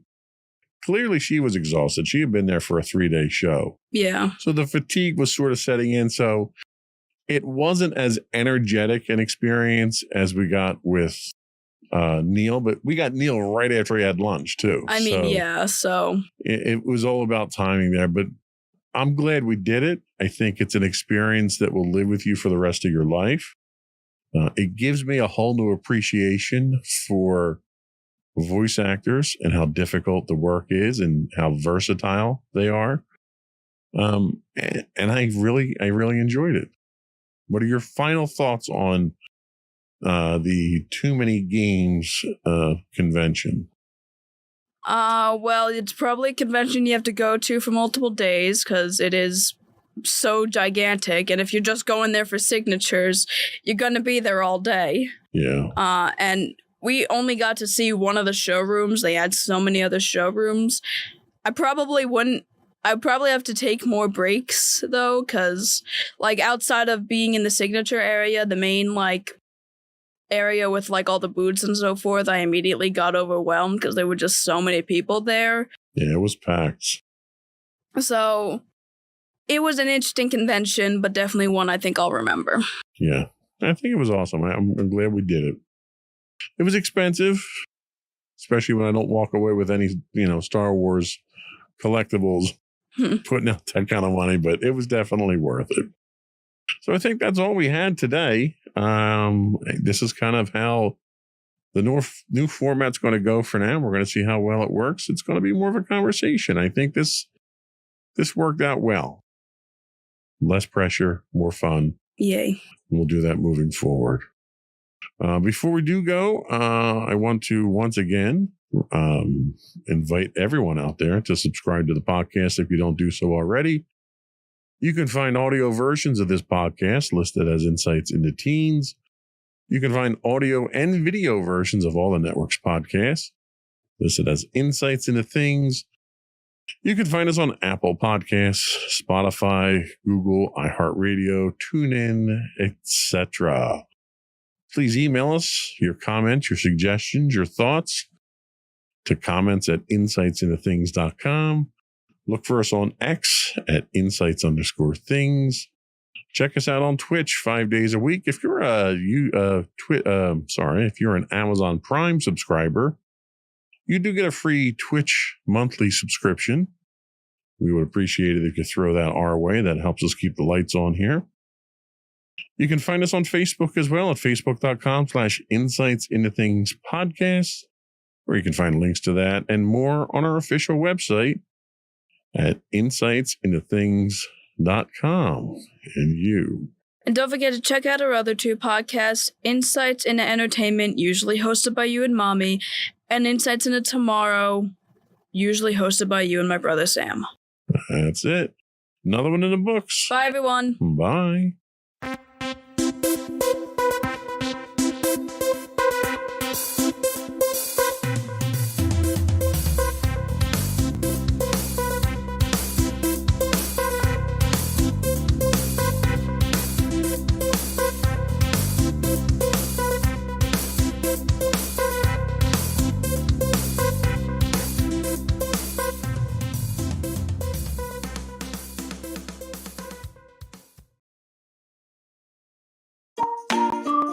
Insightful podcasts by informative hosts.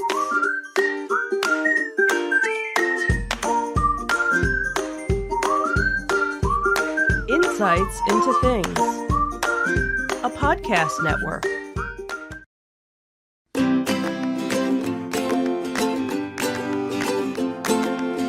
Welcome to Insights into Teens, a podcast series exploring the issues and challenges of today's youth. Your hosts are Joseph and Madison Whalen, a father and daughter team making their way through the challenges of the teenage years.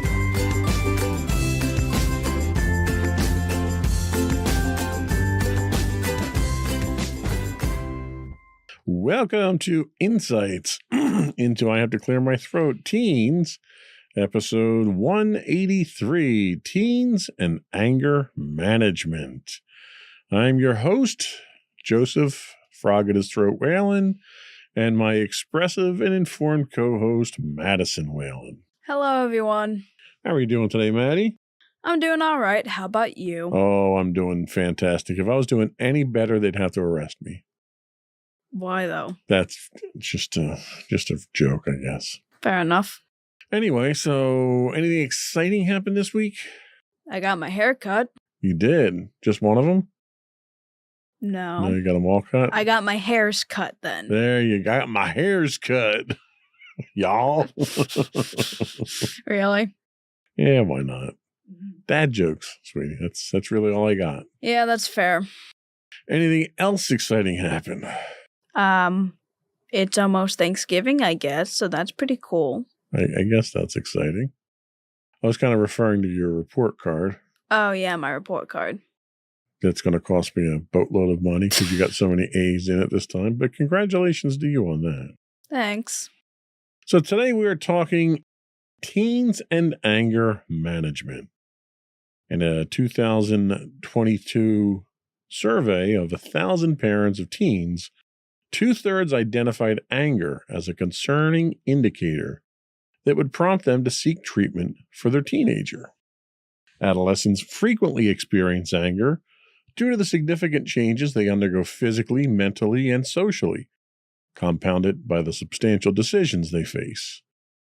Although teen anger is a common emotion, its origins can vary. It might stem from appropriate emotional expression or even be linked to a mental disorder.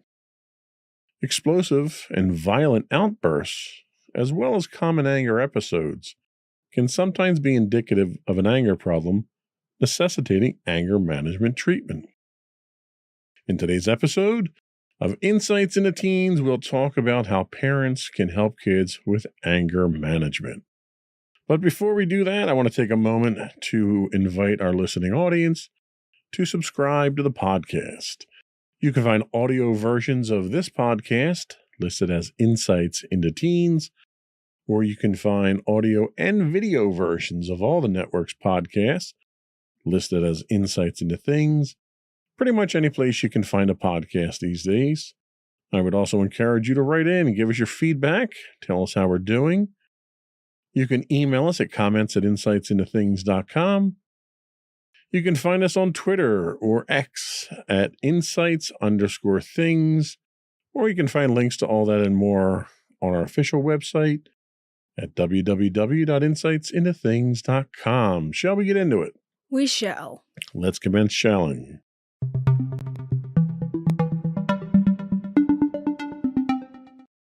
So once again, we're tapping into that wonderful well of knowledge at newportacademy.com for this week's notes. So they ask, what is healthy anger in teens? The concept of healthy anger in teens is a seemingly paradoxical idea.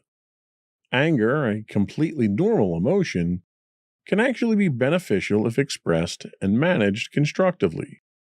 This is particularly relevant for teenagers who often face challenges and situations that evoke strong emotional responses. Let's consider a common scenario. A teen faces an unfair situation, like an undeserved punishment from a teacher. The situation naturally triggers anger. Such emotional responses are not only valid but also natural. However, the way teens express this anger is crucial. It's important that their expression, whether through raised voices or tears, doesn't lead to harm. Communication plays a vital role here. Open conversations about the situation, where the teen's perspective is acknowledged, can validate their feelings and promote understanding. A study by the American Psychological Association found that teens who feel heard and understood by their parents are more likely to manage their emotions effectively. Parents are instrumental in guiding teens through these emotional landscapes. They can provide tools for processing anger constructively. For instance, physical activities like running or creative outlets can be excellent ways for teens to release the energy associated with anger. A 2021 research article in the Journal of Adolescent Health emphasized the benefits of physical exercise in regulating emotions in teenagers. Encouraging healthy coping mechanisms is essential. Apologies. Just read it the way it's written. I'm trying. This not only aids in managing anger, but also equips teens with life skills for handling emotions.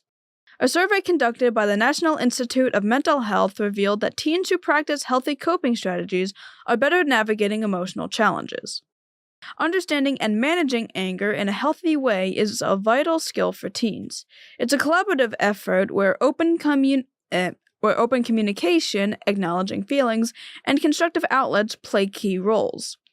This approach not only helps in the current situation, but also prepares teens for emotional challenges in the future. When should you worry about an angry teenager?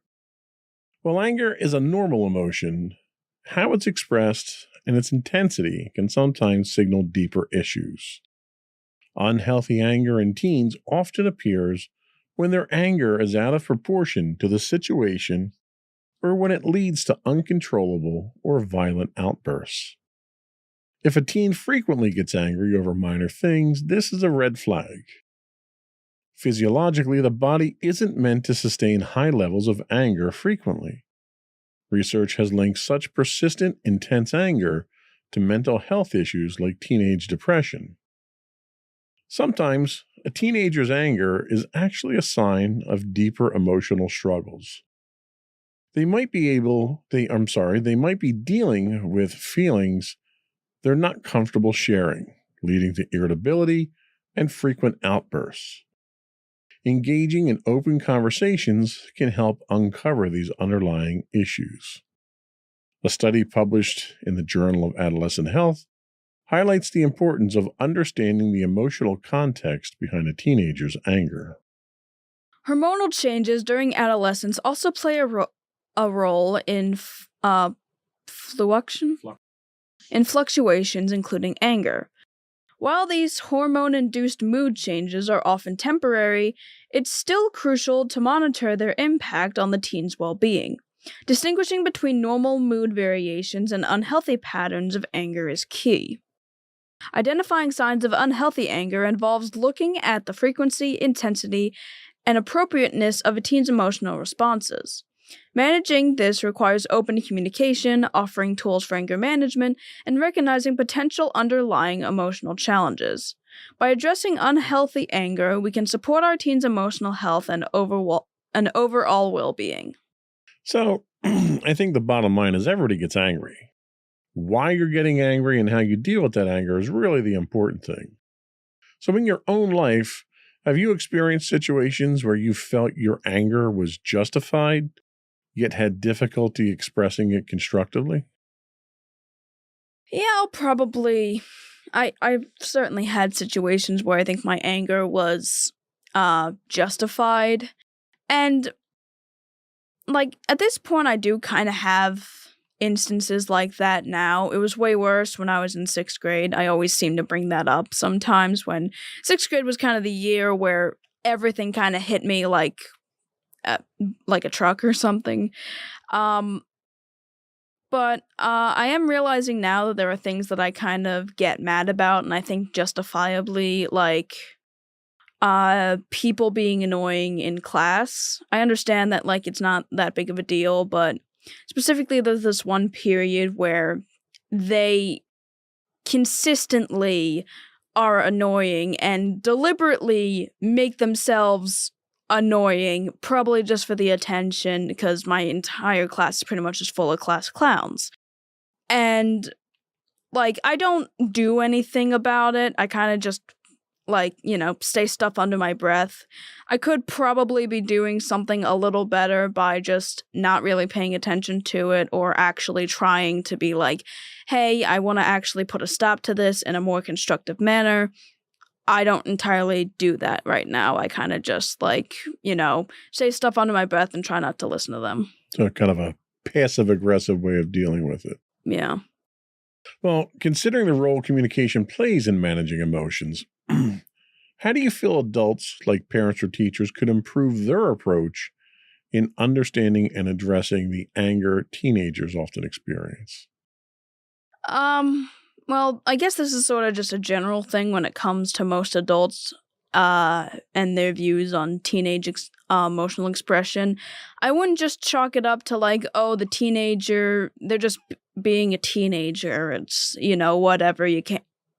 Teenagers are rebellious or mainly just following stereotypes of teenagers. The infamous teen angst angle. Pretty much, yeah. It's the whole "it's not a phase, mom" or whatever.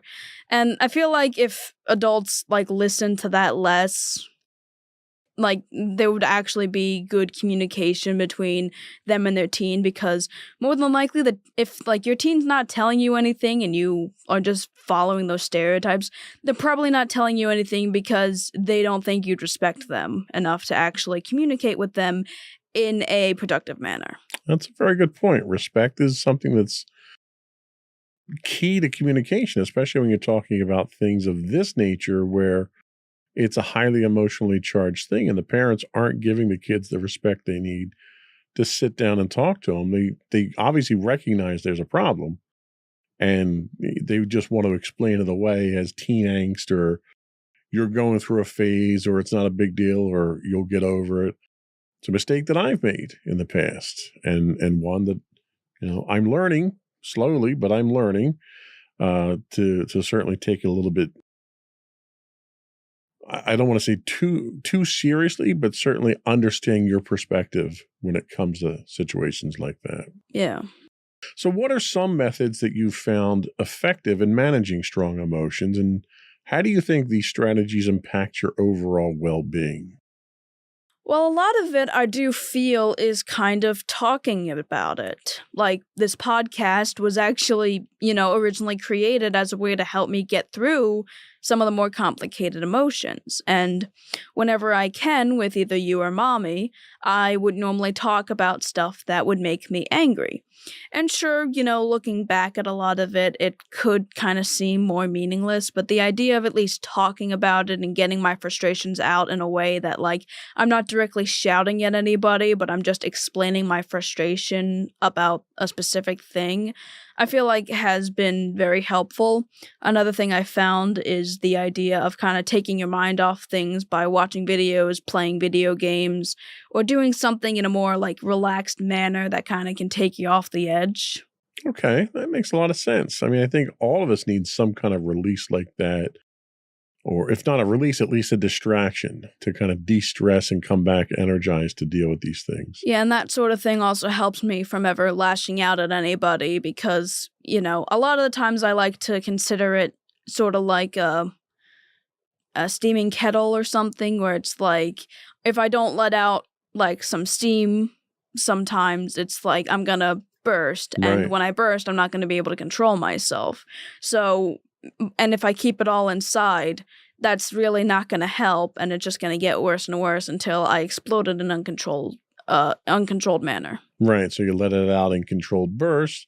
This way you can control it, you can manipulate it, and you can even use it for constructive purposes in situations like that too. Yeah. So as of right now, do you think that you're a very angry person at this point? Not really. I certainly used to be, to the point where I had almost no emotional control and would lash out at my friends, and even one time I lashed out at a teacher. And I really did not have a huge emotional control. I also thought very negatively and very rarely ever thought positively. Right now, I feel I'm not really an angry type of person. I can certainly be miserable at times, but, like, I'm not particularly angry. I can certainly get angry because, like, there are certain things that can just annoy me, but I don't really lash out anymore like I used to, and I don't always get angry at, like, the littlest things anymore, so I certainly would say that I've gotten better with my anger. Okay. Well, and that's good. I can freely admit that when I was your age, a little bit younger, I had serious anger management issues, and it stemmed from a lot of different sources. There was some significant stress points at home because of my father. There was school stress that everyone winds up going through. It's different for everybody, but everybody winds up going through it. I struggled in a couple of classes. There were certain pressures socially that I was under that caused it. So for me, my anger issues were multifaceted, and it took a while for me to finally get a grip on them and figure out how to deal with these things and deal with them one problem at a time as much as you can. So I think we're going to take a quick break, and when we come back, you're going to tell us what causes teen anger, at least some of the causes of it. We'll be right back.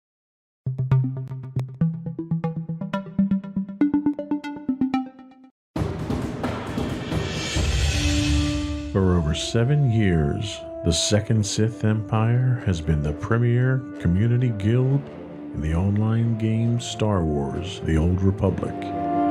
With hundreds of friendly and helpful active members, a weekly schedule of nightly events, annual guild meet and greets, and an active community both on the web and on Discord. The Second Sith Empire is more than your typical gaming group. We're family. Join us on the Starforge server for nightly events such as operations, flashpoints, world boss hunts, Star Wars trivia, guild lottery, and much more. Visit us on the web today at www.thesecondsithempire.com.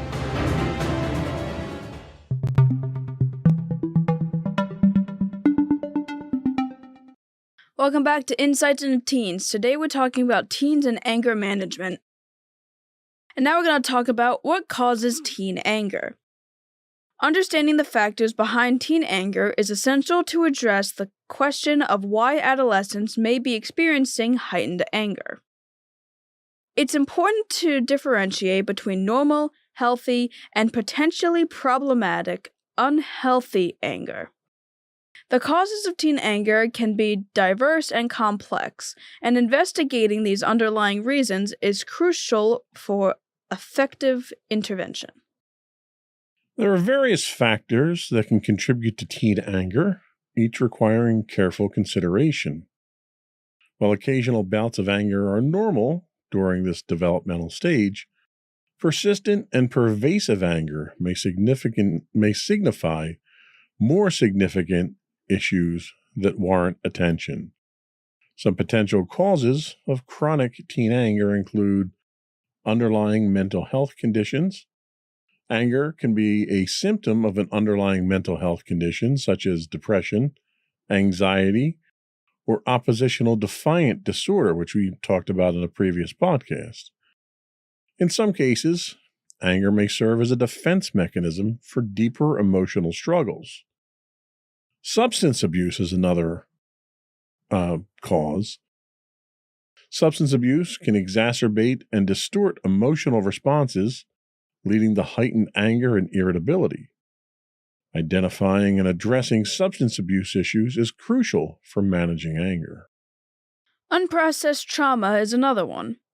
Past traumas can fuel unresolved anger, as the emotions associated with the trauma remain unprocessed. Therapy is often necessary to help teens work through and heal from traumatic experiences. Learned behaviors is also a factor. Teens may learn unhealthy ways of expressing anger from family dynamics or their environment. Family dysfunction, modeling of aggressive behavior, or a history of conflict at home can contribute to maladaptive anger expression. The final factor they list here is unprocessed emotions. Teens might struggle with processing a wide range of emotions, and anger can sometimes become a default emotional response. This can stem from an inability to understand or communicate their feelings effectively. Addressing some of these underlying issues requires professional help and intervention. A mental health or substance abuse diagnosis necessitates specialized medical and therapeutic treatment. Teens who have learned negative behavior patterns might benefit from anger management classes or therapeutic interventions that address underlying family dynamics. Furthermore, individuals who rely on anger as a way to express their emotions can benefit from therapy aimed at enhancing emotional regulation skills and fostering healthier coping mechanisms. Recognizing the sources of teen anger and distinguishing between normal and emotional expression and potentially harmful patterns is essential for providing appropriate support. Identifying and addressing underlying factors through professional help can pave the way for healthier emotional development and effective anger management strategies. So, do you find that you run into anger issues, whether they're minor, severe, healthy, unhealthy? Do you get angry? Are you the type of person who just doesn't get angry? I can certainly get angry. I'm not gonna, say that, I never get angry. I know that, one of my friends might have mentioned something where it's like, I never see you getting angry, I just see you getting disappointed. No, I can get angry. It can either be because the cats are being bad, people are just being really loud in school when I'm trying to focus on an assignment. there's just technical issues I'm facing, or I'm like working on like writing or drawing something, and like I keep making the same mistake over and over again, or I don't think it looks perfect. And even though like I'm, drawing and trying to continually fix it, I always seem to ruin it. So it's almost like you get angry at yourself more than you get angry at other people, it sounds. Yeah, kinda. Are there any particular strategies or support systems that you find helpful in managing intense emotions like this? Well, usually stepping away from those sort of things and like trying to focus on something else or doing something else that's a little more calming can usually help. I might just watch a YouTube video or just go pet a cat, or if I can't do that, just try to focus on something else and try to just step away from it and kind of like take time to like calm myself down pretty much. That's a good idea. I mean, divorcing yourself from whatever is making you angry is always a good way of helping to cope with that. In your opinion, how much do you think your environment and the behaviors you observe around you influence your own expression of anger? And caveat here, I'm probably the number one expression of anger in this house here. However, I will say that my anger, when I get angry, is almost always directed at inanimate objects. I go through painstaking meditative processes to limit it to objects, mostly technology around the house, rather than individuals around the house. I'm pretty sure I've mentioned this before, but I feel like your anger towards inanimate objects is what kind of led me on the path of like, if there's some sort of technological problem or there's some like object that normally always works but for some reason isn't working right now, I will get angry at it. Well, and it's worth mentioning that most of the angst that I have that generates anger is from technology. And I work in technology. That's my chosen profession. And the technology around the house that usually causes the most anger are things that have to do with the podcast. Mm-hmm. For instance, knock on wood, we're doing pretty good today without any technical glitches, until I say that, of course. But we could turn everything off, finish the recording, walk away, come back tomorrow, turn it back on, and nothing will work. And for no good reason. And being of an analytical mind and a troubleshooting person that I am, that drives me insane, and that's what causes most of my anger. Does that influence you though? Does seeing me, for lack of a better term, act like an idiot like that, does that influence you and make you angry, or do you feed off of that? I don't think I ever really feed off your anger. It's kind of more of a mimicking thing that happens without like anything relating. Like it's probably like you'll be angry at something and then I'll be angry at something else, but it'll be a very similar thing. Whenever you do it, it's more I'm afraid than I am angry. Well, and why would you be afraid? It's not like I've ever hurt anyone in that anger. Yeah, but I don't really like people shouting. And there was one specific time recently where we were planning on doing a podcast we had been planning on doing for a while. And I just said planning twice. My apologies. All right, we'll give you an extra commission on that. Thanks. And Mommy's headphones weren't working because we were doing episode 180. Yeah, okay. And when you told me to find the plug for it, I accidentally hit the switch on the adapter and everything turned off.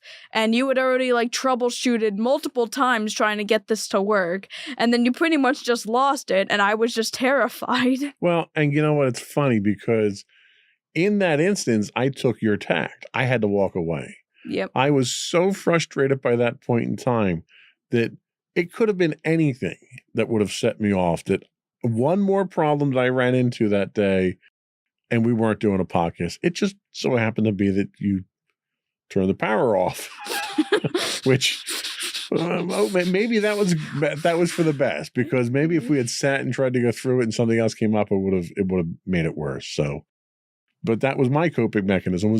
I had to walk away because my blood pressure was up. I was agitated, and I was too annoyed to continue down things. So maybe you saved me more problems than it caused. Maybe. But, we all get angry. And, when it happens to me here and I yell and I scream and I curse and I make a big deal, I'll walk away. And usually my rule of thumb is you get 3 shots. I'll walk away. That's 1 shot. I'll come back. I'll try it again. If I get frustrated, I'll walk away and I'll come back 1 more time after I've calmed down. And after that, if I can't get things to work the way they're supposed to work, then I'm done. I quit. I walk away. And I come back another day. And we came back a couple of days later and we did a podcast and everything was fine. Yeah. The headphones still didn't work, by the way. I still have to figure out what the problem is. Yeah. But anyway, so yeah, we all get angry. Turn it into something good. Yep. We're going to take another quick break. And when we come back, we're going to talk about specifically why anger is anger in boys more common? I could have said that probably 12 other ways too, but yeah. Or at least is that a perception? Is it a perception that it's just in boys? Because growing up, it always was, it's what everyone thought for me. But we'll talk about that when we get back in 60 ticks.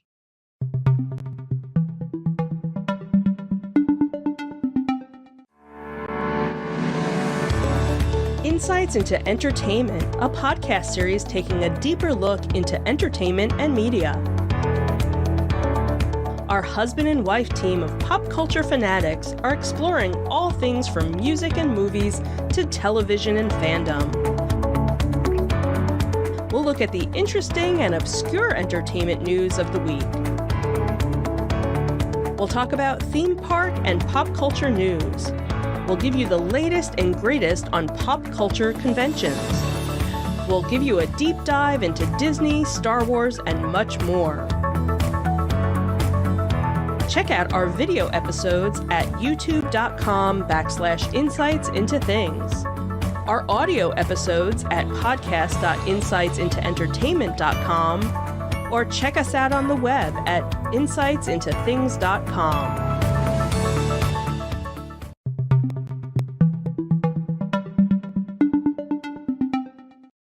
Welcome back to Insights into Teens. Today we're talking about teens and anger management. And now we're going to talk about why is anger in boys more common, or, if it's just a myth or something or whatever. Something like that. Something like you said before. A man, a myth, a legend. Yeah. The prevalence of anger in adolescent boys raises questions about its underlying causes and implications for mental health. Understanding why anger appears more common in boys can shed light on the unique challenges they face and the importance of early intervention. Mental health conditions. Boys are more prone to express underlying mental health conditions such as depression, anxiety, and bipolar disorder through anger and irritability. This can make it harder to recognize their emotional struggles, and these symptoms might be misconstrued as simply bad behavior. Research from the Journal of Family Medicine and Primary Care suggests that boys often externalize their emotional distress through anger, aggression, and even violence, rather than displaying the more stereotypical signs of sadness or hopelessness associated with depression. The difference in emotional expression can make it challenging to identify when boys are struggling with their mental health. Societal norms and expectations can play a role in shaping how boys express emotions. Boys may feel societal pressure to exhibit toughness and suppress vulnerability, which can lead to masking their emotional pain with anger. Boys might encounter barriers in seeking help for their emotional struggles. Societal stigma around mental health issues and a cultural bias against seeking help can discourage boys from reaching out for help. Recognizing that disruptive or aggressive behaviors in boys might stem from deeper emotional challenges is paramount. Parents and caregivers should be vigilant about these signs, understanding that outward anger could be an indicator of a significant underlying mental health disorder. Providing a safe and open space for boys to discuss their emotions, seeking professional help when needed, and addressing societal norms that discourage emotional expression can contribute to healthier emotional development. Early intervention and support can help boys navigate the complexities of their emotions and mental well-being, ultimately leading to healthier outcomes. So is it a perception that boys have more anger issues, or do you experience that boys tend to have more anger issues? I do feel like there's certainly this idea that men kind of experience more anger than women, and I do feel it's more or less the idea that they can't really express any other emotion, because I've seen like a lot of people online kind of talking about how like men aren't really supposed to be vulnerable, and there's like the societal stigma of like they have to be tough and emotions are weak or whatever. So you think you would agree with the statement that it's societal and cultural factors that play a role in how males typically handle their emotions. And also the idea that, like, they're not really able to talk about mental issues that they experience, and obviously the stigma around mental health for them. No, I agree, and I think that's certainly been the case, but I can say since I was your age, things have gotten significantly better. There's a lot of those barriers are coming down, fortunately. And there's a lot more support outlets out there for men. And a lot of times it's not the traditional, mental health type things that you would look at. A lot of times it's through clubs and it's through very masculine sort of activities, so that men can ease into that sort of thing, which is, I think, is a good thing. Yeah. But what barriers do you think exist for boys in seeking help, and how do you think these could be overcome? Well, the barriers that they might experience could possibly be peer pressure that they have from their classmates, their parents, their teachers, or just really anybody in their life basically saying like, oh, your problems don't really matter all that much, or, oh, you're not supposed to be feeling that sort of thing. And I do know that there are people out there that kind of say things that are basically like, oh, men, you can't be this way because you have to be strong and you're supposed to be doing that. And if you're not, then you're not really a man. And I feel like that stuff can really get to younger boys, and when it comes to actually shaping them as an individual, I feel like that really can negatively affect them. And if they're going to be able to overcome those barriers, we kind of have to change the social stigma around their mental health and basically say it's okay to feel any sort of emotion. You're allowed to do that. Like, it doesn't make you weak. You might even be seen as being stronger if you're able to be more vulnerable to people that you trust. I agree. And we've thrown the term toxic masculinity around in the past, and you hear it in society a lot, and it usually refers to something very different.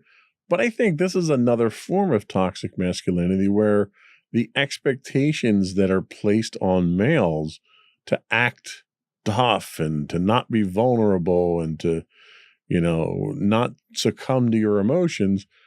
I think that's another form of toxic masculinity because it forces you into unhealthy situations. I mean, yeah, and I've seen like a lot of different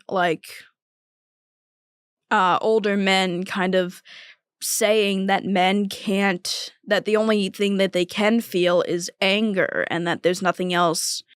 They're not allowed to feel sad. They're not allowed, and they'll shame other men if they ever feel sad or even cry. Yeah, and you know what? The sad thing is that there's enough anger in the world that we don't need to foster any more of it. Yeah. So a lot of parents want to know, how can I help my teenager manage their anger? Well, assisting adolescents in managing their anger requires a balanced approach that combines effective communication, emotional regulation techniques, and clear boundaries. Here's how parents can help their angry teens navigate their emotions and develop healthy anger management strategies. The first is obvious: offer help. Let your teen know that you're there to support them in their journey to manage anger. Provide reassurance that it's okay to feel angry, but that it's important to express and manage those emotions in a healthy manner. You should also prioritize battles. Recognize that not every issue needs to be confronted. Letting go of minor complaints can prevent unnecessary conflicts and provide a calmer atmosphere for addressing more significant concerns. There's also positive framing. When addressing issues, start with praise or positive aspects of their behavior before addressing criticisms. This approach can reduce the feeling of being judged and create a more receptive atmosphere for conversation. You should also model self-control. Parents should demonstrate emotional regulation themselves. Taking a time out when feeling angry and addressing issues calmly can serve as a valuable example for teens to follow. You should also respect personal space. If a teen wants to step away to calm down, allow them the time and space to do so. Pushing for immediate interaction might escalate the situation further. You should also encourage open dialogue.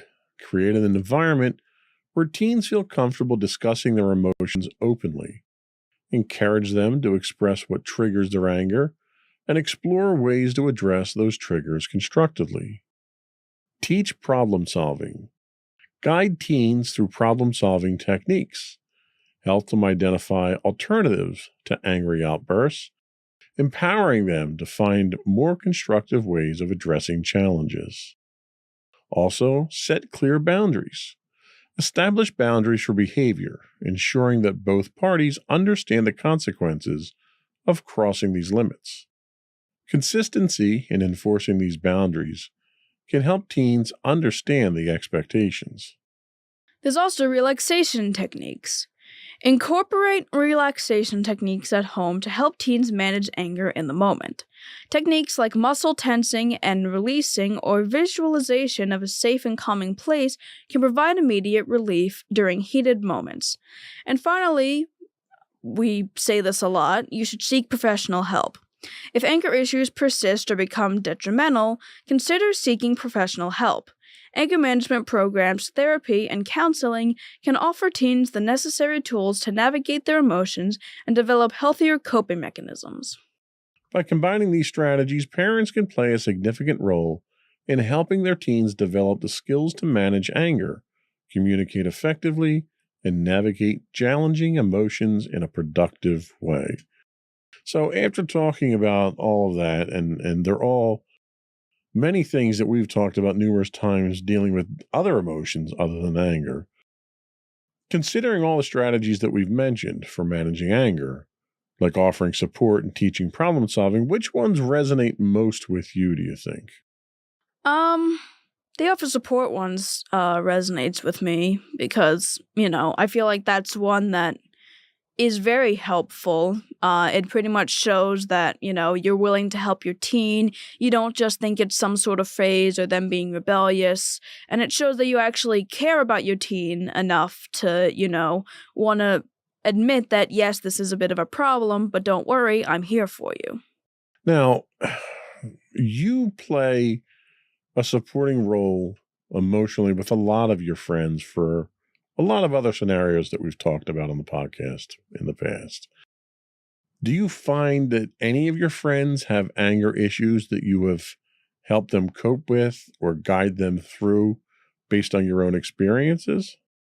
Yeah, I do remember that some of my friends who were around the age that I started to have struggles with trying to control my emotions, around the time that they were that age, they also had similar issues to mine, and pretty much whenever they would get angry at each other or would just be angry in general, they would talk to me, and I'd always tell them, hey, best thing to do,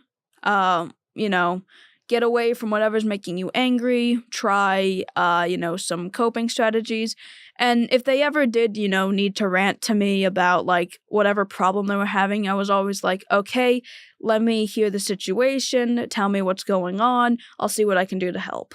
Yeah, and a lot of times, like you said before, just being able to talk it through, having someone that can just listen to the problems that you're running into can be a great way to de-stress and relieve some of that anger that you might have. So whether it's an adult, whether it's a counselor or a parent, or just another friend, having someone there that can listen, that won't judge you, but will give you your space and hear you out, I think is a huge help that can benefit teens. Yeah.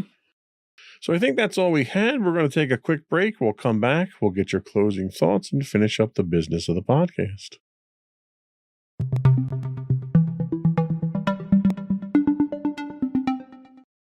All right, so to everybody out there, I just want to say that anger is a very natural, very normal emotion. It's something I feel everybody pretty much experiences, obviously on different levels. I feel anger can be very productive when it's able to be used in such a way, but it can also be very destructive.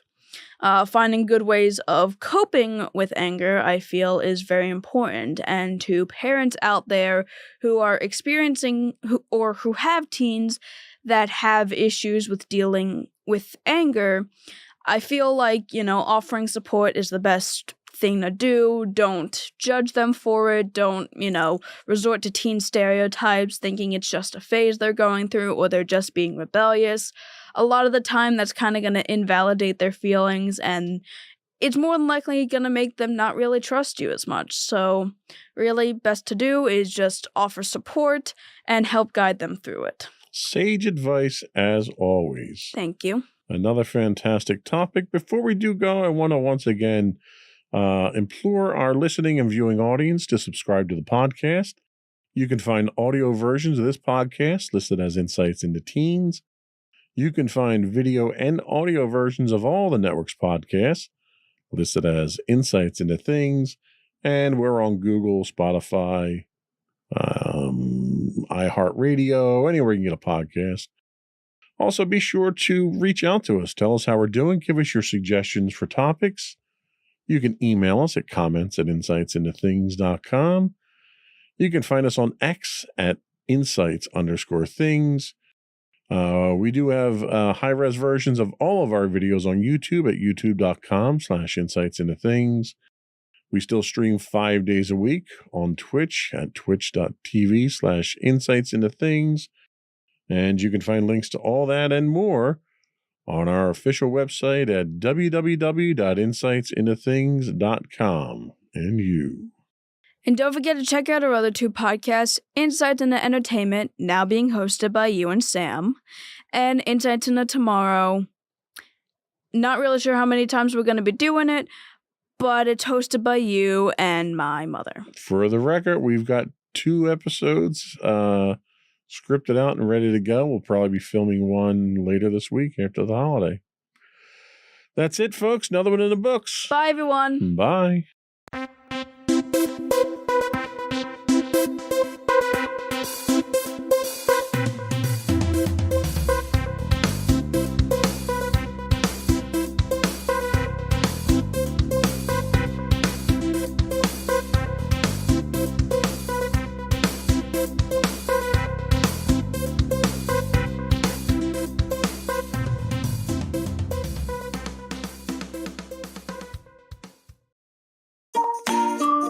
Insightful podcasts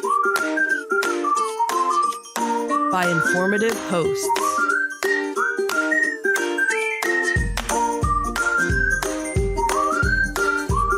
Insights into Things, a podcast network.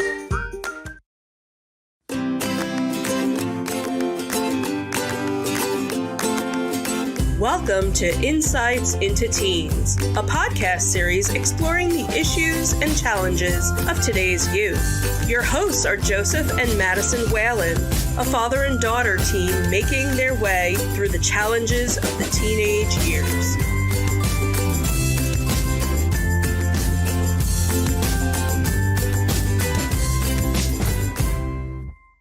Welcome to Insights into Teens. This is episode 191, Land of the Rising Sun.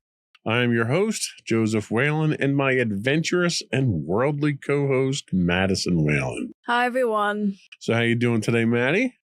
I'm doing all right. Little tired, but I'm all right. Little tired, still suffering from jet lag? I don't think anymore, just tired because I'm actually doing stuff now. Okay, all right. I know you had a rough time with the jet lag, and we're going to get into all of that today. On today's episode, we're going to recap your, was it 10 days in Japan? Kind of, technically. 10 days in Japan and 3 days in the air. Well, more 8 days, technically. Okay. We do have the agenda. We're going to run through that. We're going to have you tell us what it was like, how interesting it was. And yeah, that's what today's podcast is going to be about, because I think a lot of other kids out there would appreciate it from the perspective of a teenager. Before we do that, though, I do want to invite the listening and viewing. I was going to say subscribers, but I'm asking you to subscribe. So if I'm asking you to subscribe, you're not a subscriber yet. So our listening audience and our viewing audience, you can find us listed as Insights into Things for all of our podcasts, both video and audio. You can also find us listed as Insights into Teens, just our audio podcasts, and they're available on Apple, Spotify, Google, iHeartRadio, TuneIn, pretty much anywhere you can get a podcast. I would also invite you to write in, contact us. We do have a call-in number now, so no one's actually answering the phones, but you can leave a voicemail on the message itself, and we'll get you on a future podcast with your comments. You can call in to 856-403-8788, or you can email us at comments@insightsintothings.com. You can find us on Twitter, or X as it is now, at insights_things. Or you can find links to all those and more on our official website at www.insightsintothings.com. Are we ready? Sure. Here we go.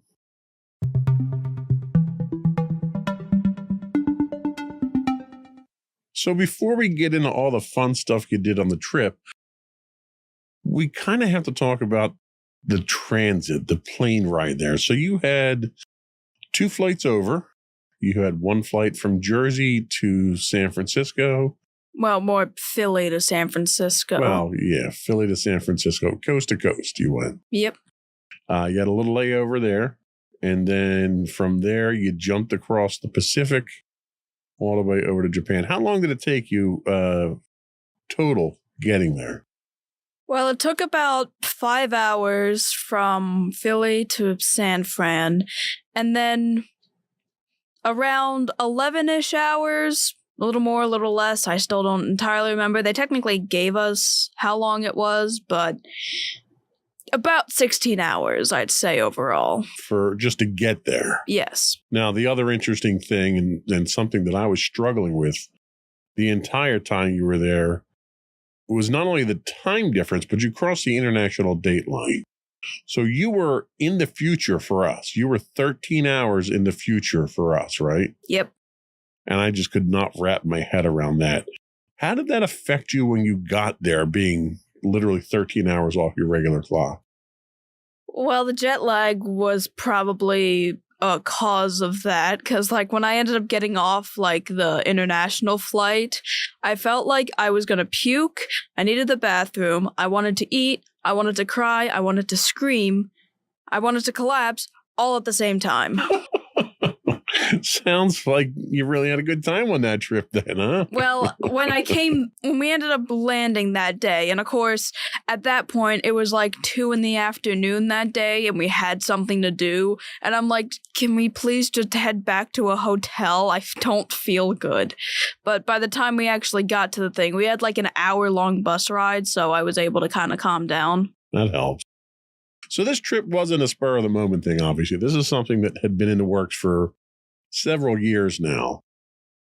What did you do prior to the trip to kind of prepare you for the journey or to get you ready to immerse yourself in culture in Japan?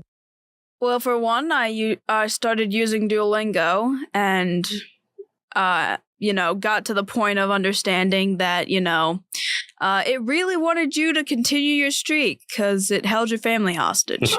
Yeah, it does. It does tend to do that, doesn't it? It's very insistent. So I'd been using that at one point to, learn Japanese to maybe make communication a little easier.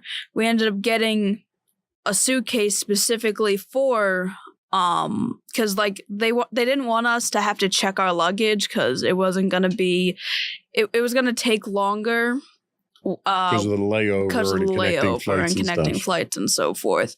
So they ended up wanting us to basically have a carry-on bag. So we had to pack like 9 days worth of clothes and anything else into like a pretty decently small suitcase.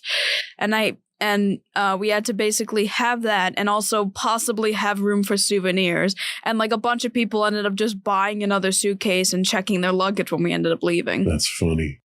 So what did you do on the flight? Were there movies? Did you have books? Did you have any kind of activity or games or anything? Because that's a long flight. Yeah. And I'm assuming you're like me. You didn't sleep on the flight. Pretty much, yes. So you had the 5-hour one, which I technically fell asleep during 1 hour of it, but I really wouldn't say I was sleeping. It did not feel like I was sleeping at all.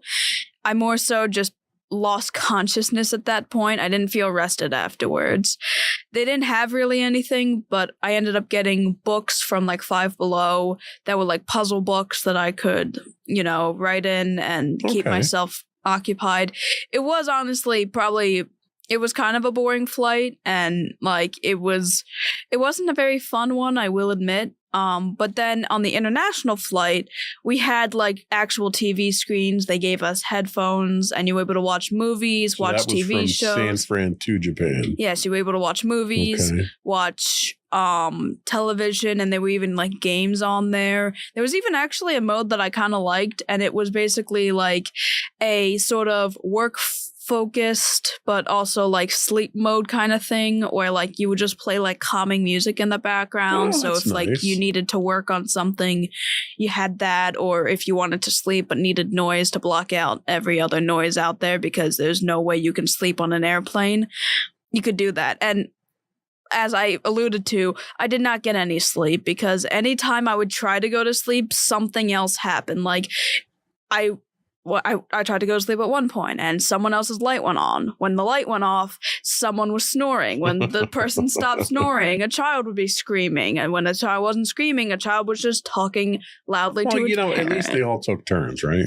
Yeah, which, that kind of made it a little agonizing. And that's kind of why on the returning flight, I'm like, yeah, I'm not going to bed. I don't care. I'm not going to sleep. So I arranged the show notes based on the itinerary that you had. So if I have something out of order or something like that, just let me know and we'll kind of speak around it. Of course. So your first day, you were in Osaka. Yep. What were your first impressions of Osaka? What stood out to you that you saw? Okay, well, we ended up taking the airport was actually kind of interesting looking because at one point after we went through, because of course, it's strange to see like all the signs not in English and instead in Japanese because, that's the country you're in. But like, it's still kind of weird to see. There was also like a lot of like cartoon characters that like were part of like the signs and symbols and so forth. And then at one point when we were like in a station where we were going to get to the bus, it did not at all look like an airport. It looked more like a mall because like it was colored certain ways. It was very bright. And I also saw some interesting elevators, which I hadn't seen before. And when we were on the hour-long bus ride, we ended up seeing like some of the shorelines. A lot of the buildings were very interesting because some of them, like the architecture was modern, but not modern as in the United States. Like they were built in kind of interesting blocky ways, and then some of them looked more traditionally Japanese as well. Okay. Interesting. So you guys did do, or you were supposed to do, a walking tour of Downton Canal Street. Is that where you guys ate?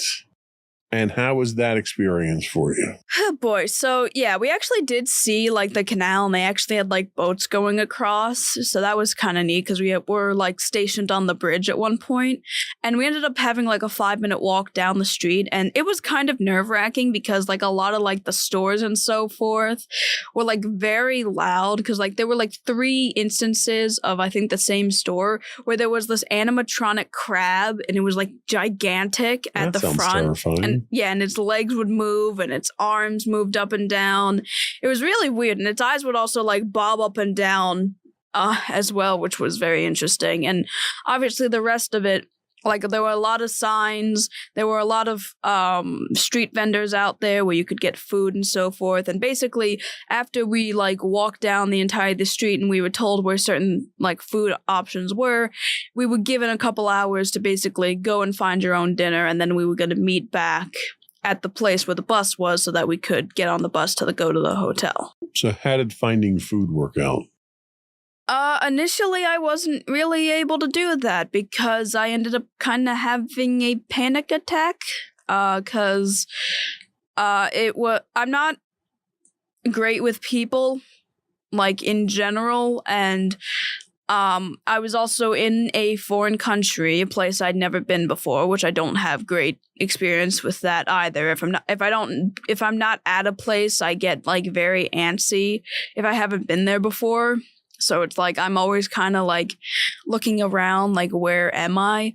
And the prospect of actually going and talking to people to get food, I can barely do that in the United States. But there was an extra layer to it because in Japan, most people don't speak English. It's not really a primary language. So there was obviously going to be a language barrier there, and I was kind of freaking out. And at one point when me and my one friend, she was getting this thing called melon bread, which I did end up having at one point, but when she was getting that and I was in line behind her, at some point I just freaked out. I was getting scared. People were like walking, and like the thing is, in Japan, they also don't really, like, personal space isn't really a thing, because like they'll just walk past you with like the smallest gap in between you and somebody else, which I had to learn to adapt to. But like I ended up like pushing myself against a wall, and I was kind of like crying at that point and freaking out. Thankfully, one of the moms and her daughter ended up like finding me and basically helped to coax me and so forth. My one friend ended up getting me one of the melon breads with ice cream. It was pretty good. I do recommend it. And then I ended up getting the confidence to buy a tempura crab leg, which is basically just a crab leg, but fried. Okay. Deep fried, rather. So you did get to experience some of the street food there, some of the terrifying experiences on the street there. Yeah. But one thing of note is that there was a stand called Kobe beef, and it's basically just beef on a stick and so forth. I would not really recommend getting that because when someone ended up charging it to their debit card, it came out to be like $75. Well, because Kobe beef is a delicacy in Japan. It's like the finest grade of beef that you can get. Yeah, so it cost them like $75 US for it. So yeah, I wouldn't recommend that. That would be like going to a restaurant here and ordering like a 15-ounce filet mignon. So that's understandable. So the next leg had you going from Osaka to Kyoto, but you stopped in Nara, Japan for a couple of shrines. Tell us how that was. I know you guys did a lot of shrines while you were there. You had Shinto, you had Buddhist. What was the experience like? Did you feel connected to the culture at that point? Was there a historical thing that was interesting? What can you say about that? Okay, so we visited 2 shrines in Nara, one that was Shinto and another that was Buddhist. The Shinto one was the one that had like the most lanterns in it. It like had 100 or something lanterns. And I did like find it interesting how connected it was to nature, and because like in Nara they hold deer sacred. So both the Buddhist temple we went to, where we ended up seeing like the Nara Great Buddha. So the Buddha and the Shinto shrine we went to, they were both connected to something called Deer Park, which we also ended up going to because the deer were sacred in Nara. So the shrine was very calming and beautiful. They had like a prayer area. There was also we had a tour guide as well, and there were torii gates that were basically these like large orange gates, and that basically marked if you were at a shrine, and you'd like bow in front of them before you walk in, and then when you left you would turn around and bow, and then you would leave. You'd also wash your hands a certain way, as well as your mouth, as a form of purification, because water is seen in the Japanese culture as a form of purification. So we did that, and then when we were at the Buddhist temple, we actually learned the history of like this gigantic grand building and how it used to like be much bigger, but like fires and like various things would end up destroying most of it, but it would be rebuilt, and there was actually like history inside of it where like you could see like they had like different models of it. Oh, okay, cool. So you can see the different versions of the temple. Yeah. All right. So it sounds like it was kind of cool. It wasn't overly stressful then. Well, okay, maybe that was maybe it was. Well, that wasn't what stressed me out. It was more so the fact that at that point my legs, like I don't walk often, so my legs were really starting to hurt. It was also pretty hot for me, and it also started raining. And at that point I was also hungry and tired, so at one point when we were leaving the Buddhist temple to go to the deer park, I ended up breaking down. Okay. All right. I'm glad you kept score. I keep score of all my breakdowns because, not really the most normal thing to be happening, as I didn't see anyone else that had breakdowns like I did. You were very out of your element. I give you a lot of credit for how brave you were in stepping so far out of your element. Thank you. So you move on from Nara to Kyoto. And in Kyoto, you saw the famous Temple of 1,000 Gates. Yep. Tell us about that. Okay, so that seems excessive to me. I mean, yeah.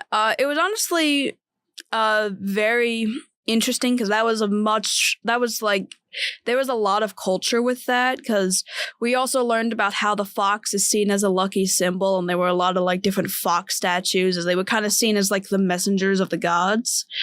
So we learned why like the fox was a lucky animal, because the thing is, the fox eats the mice that eat the rice, because rice is obviously grown in Japan, and it's seen as as their most valuable crop.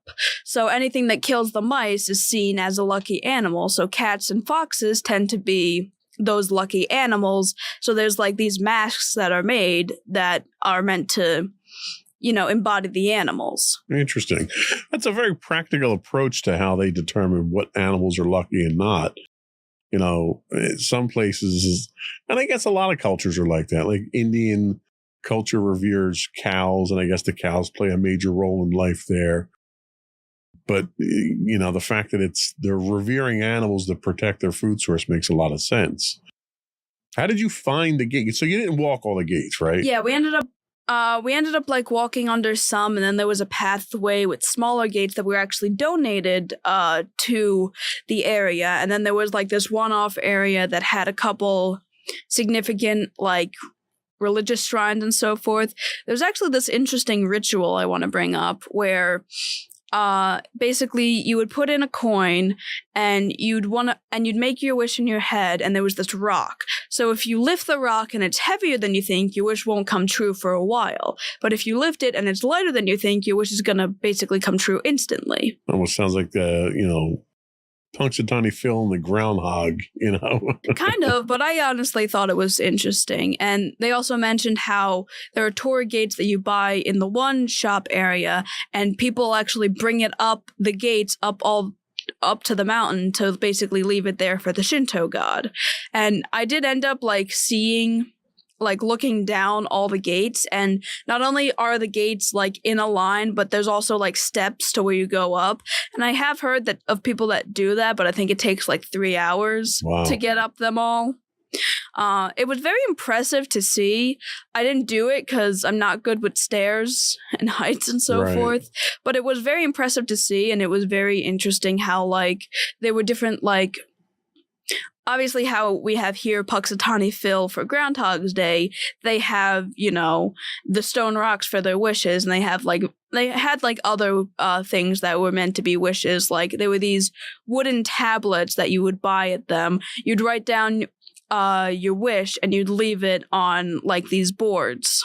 Okay.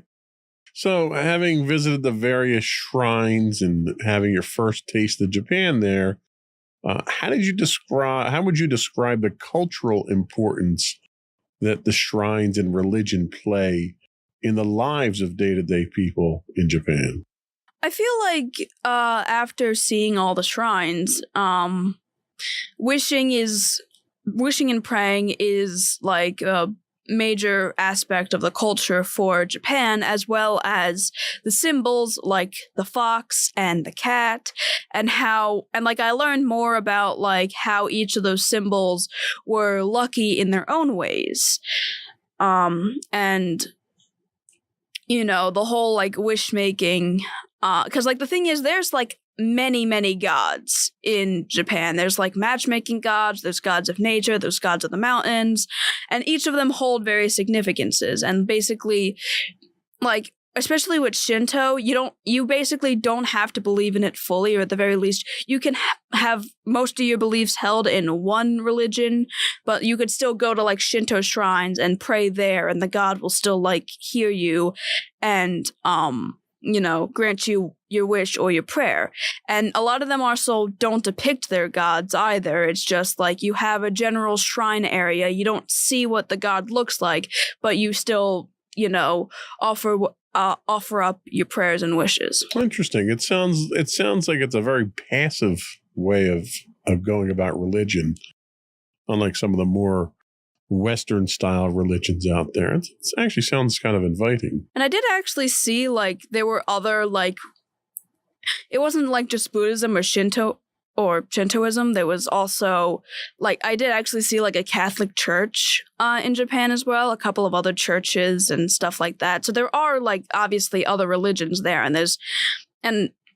it was definitely interesting to see how all of it kind of played into not only the cultural history of Japan, but also the architectural history and just the traditions of Japan. Fascinating.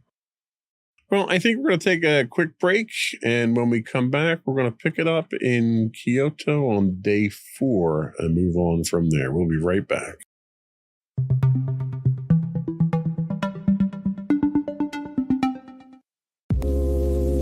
Are you tired of your favorite gaming podcast finishing with a play? Oh, no! Well, check out No Credits Rolled, where we play the games but rarely finish them. How's it going, folks? I'm Sam Whalen, your friendly host at No Credits Rolled, the ultimate gaming podcast, where we dish out the latest scoops and reviews on all your beloved video games. Hey, listen! Not only that, but we spice things up with some guest interviews and even give you, yes, you, a chance to have your say.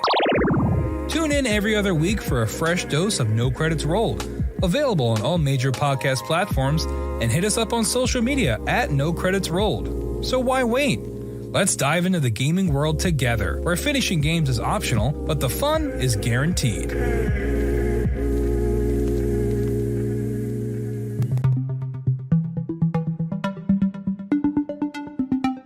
Welcome back to Insights into Teens. We are talking about a recent trip to Japan that you took. So you were in Kyoto for 2 days?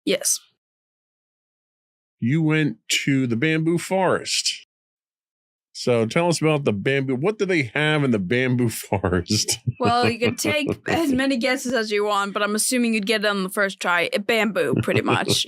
And like there was one spot where like you could go deeper into the forest, and but like we ended up kind of stopping there. I didn't go into it because at that point we had already seen a bunch of bamboo. It was very pretty and it got me to appreciate nature, but it was really like, like, at that point, I didn't really see too much of a point in going forward because there was also, like, a whole other town where we were expected to get lunch at, which by that point and all the panic attacks I had, I was like, you know what, just take me to the bus, please. The bus was still there, so it's like, can I just stay at the bus? So our tour guide, Keiko, was thankfully kind enough to escort me back to the bus because it was genuinely a really long walk and my feet were already hurting, and I'm like, yeah, I can't, because like that was the busiest street we've seen. Like there was no space between anybody, and like I had to be very careful to make sure I was still following her because the crowds were just insane, and I'm like, yeah, if I try to navigate this through myself, I'm going to panic again, which, you know, at least I knew my limits. That's true. So while you were there, you also visited and I'm going to hopefully not pronounce this too bad, the Nijo Castle? Yes. Tell us about that and the Golden Pavilion. Okay, so the Nijo Castle was actually the first thing we did that day, and it was very interesting because obviously I have a more like kind of Western and European style of thinking of what a castle looks like. Looks nothing like that. It had purely white walls. It had a moat, which was kind of the only like resemblance to it, but it still looked like a traditional Japanese architecture. We actually went inside and it's like a pagoda style architecture with the vaulted roofs and curved roofs and stuff, right? Yeah, and it also had like very nice looking trees around the border. And when we actually got in the castle, there was no photography and we actually had to take our shoes off.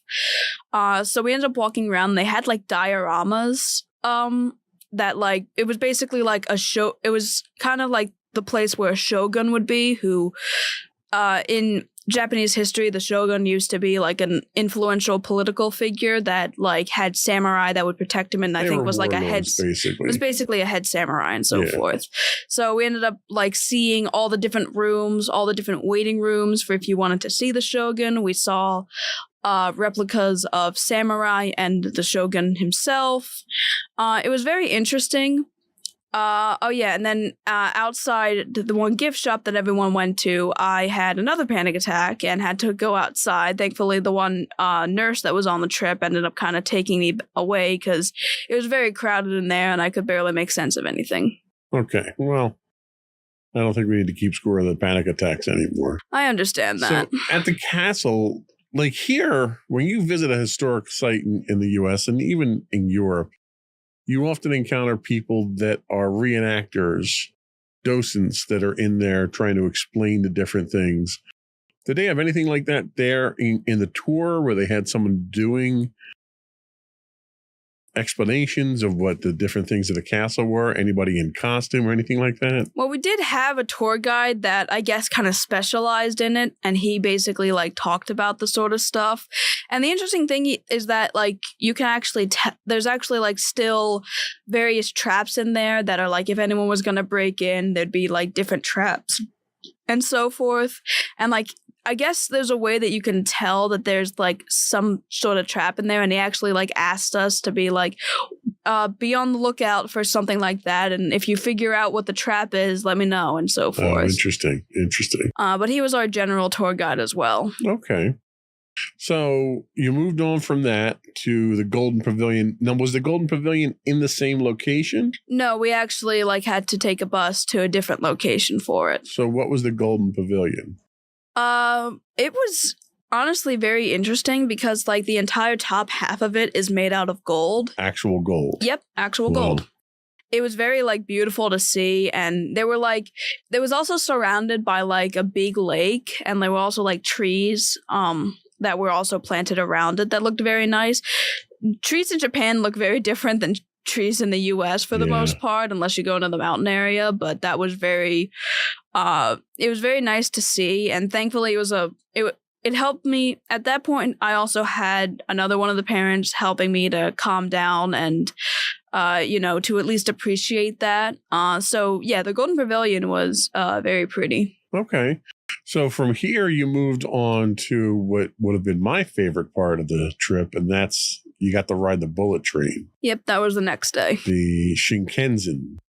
How was that? Explain to us because I know they're on a very tight schedule there. You only have a certain amount of time to get on. What was Okay. that like? So we had to basically carry our luggage around for most of the trip, but when it came to the day that we spent after the bullet train, we couldn't take our luggage with us because if we were to try and get it on the bullet train, it would take us much longer and probably we wouldn't have been able to get on it. So basically, we had to pack in our backpacks what we were going to need for a night's stay in the one hotel, and then we'd eventually have our bag shipped to Tokyo. So we all had to do that, and then when we got to the station, we all had to make sure we were on time, and when the doors opened to it, we had to all rush in because they only stay open for 2 minutes, so anyone that needed to get off had to get off, and then everyone that needed to get in had to get in. Okay. How was the ride? I know you were fast. I know statistically the train gets up to 200 miles an hour. Did you feel like you were going fast? When I was inside, the only thing that really indicated that we were going fast is that my ears had to pop constantly. It was actually surprisingly relaxing. The inside was kind of like a bigger airplane in a way because it had 3 seats and an aisle, and they also had tray tables on the chairs and a little basket to hold stuff. But the leg room, there was a lot more leg room. The aisle was a lot bigger. It was honestly very comfortable, and the seats themselves were also pretty Okay. spacious. I will admit, the outside was not at all what I was expecting it to look like. I was expecting it to be this very futuristic, very techy, very metallic glass, kind of open glass sort of area, and it's it was basically kind of like a monorail. It was basically like a plane, but as a train. Right. It looked like it had kind of like a polyester white stained outside, and I'm like, what? This doesn't really look like how I was expecting it. I think it was kind of I thought it was future techie and so forth, and it really kind of didn't look all that futuristic. The inside was nice looking, but it still kind of resembled you were inside of an airplane, and I'm like, okay, did not expect this at all. So you've ridden trains in the U.S. and now you've ridden a train in Japan. How do they compare? Well, with this one, there were a lot of tunnels, and there were tunnels that were immediately pitch black to the point that when I was filming at one point, we went in one of the tunnels and I could clearly see my reflection because of how dark the outside was. The train itself was fast, obviously, and the boarding part of it, the doors themselves were honestly very small, surprisingly, and you did kind of have to push your way out because it literally stayed open for only 2 minutes, and everyone was worried that we either left someone at the station or we left someone in the train. Thankfully, we all got out in time, though.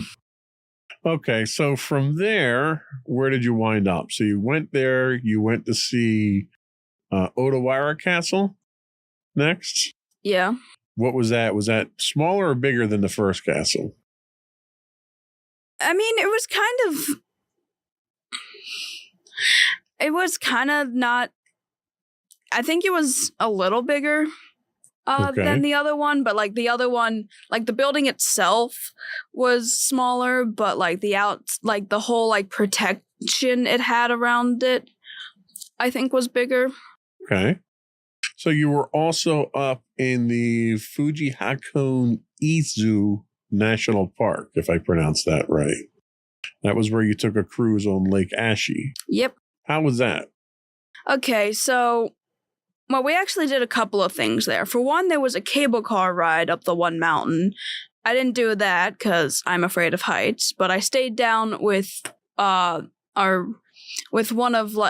think the teacher that I ended up orchestrating the whole trip, and there they had like a bunch of, you were also supposed to do lunch there, so there were a bunch of different like restaurants and so forth, and that's where I actually got the first souvenirs, and that's actually like the part of the trip that I actually started to enjoy more. The boat cruise was very interesting because the boat itself had like 4 different layers to it, and like there was a very cozy looking relaxation area on the second floor. On the 3rd floor, they had like swings that were kind of like, they were bolted to the ground, but like you could still kind of swing in them. They also had like almost beach chairs and benches as well. They had like a lot of comfortable looking seating, and the lake itself was actually formed because of volcanic activity, so it's at a high elevation, but like water circulation was cut off because of the mountains that were created, so it turned into a lake. So there were mountains all around it, and you could also see a lot of the buildings, and I got a lot of really cool shots from it. So that region itself is actually very well known, the national park region there, for its natural landscapes and stuff like that. Does it compare to anything you've ever seen in the United States, or is it something that's just unique to Japan? I mean, like, I'm pretty sure there would be, you know, like mountain ranges that were kind of similar, but I did think it was interesting that all around the lake it was mountains, and like some of them got higher than others. And when we were on the bus, there were a lot of really interesting like mountain areas that we actually like drove past. Some of them actually looked like they were steaming, but it was probably just the fog, but it was still like, you know, really cool to see. Okay. So from there you were moving on to Tokyo via Kamakura, right? Mm-hmm. And you stopped at the, I'm going to murder this one, Mangu Shrine, where the great Buddha of Kamakura is. Yes. Let's talk about that one a little. Okay, so that one, it's pretty much at the area we went to, it was pretty much just this Buddha. And while it didn't compare to this, it was a little smaller than the first Buddha we'd seen in Nara, but like it was still like interesting to see. We ended up getting like some more history about the Buddha itself. There were like there was like incense that were being burned. There was also something in front of it that was like fruit and offerings and so forth. But that was also kind of just it. The Buddha itself was like, I think you could actually pay money to like go inside the Buddha. But for the most part, the Buddha was kind of just the whole thing. And we were given like over an hour to stay there, and at one point me and my friend just ended up going to just go back to the bus. That was also the first time I experienced a public restroom in Japan, and by first I mean only. Okay. Because, I mean, I don't like public restrooms in general, but in Japan, they have bidets, like, everywhere pretty much, because, like, 80%, after it was made, 80% of, like, Japanese homes now have bidets. So explain for the audience what a bidet is.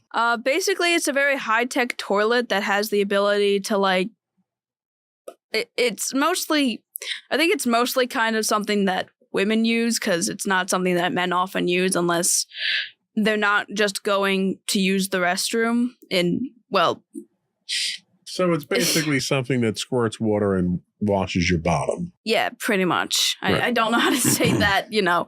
And the thing is, some of them are actually different because some also, like, have seat warmers and can also sense when you're on it. So, like, when you sit down, your butt gets warm. It's good to know that the bidets were the highlight of the trip. Well, it wasn't really the highlight because I don't think I'm ever really going to be able to use one because I didn't actually use the water spray function because some of them also made noise when you got on them, and I think some of them could even play music for you.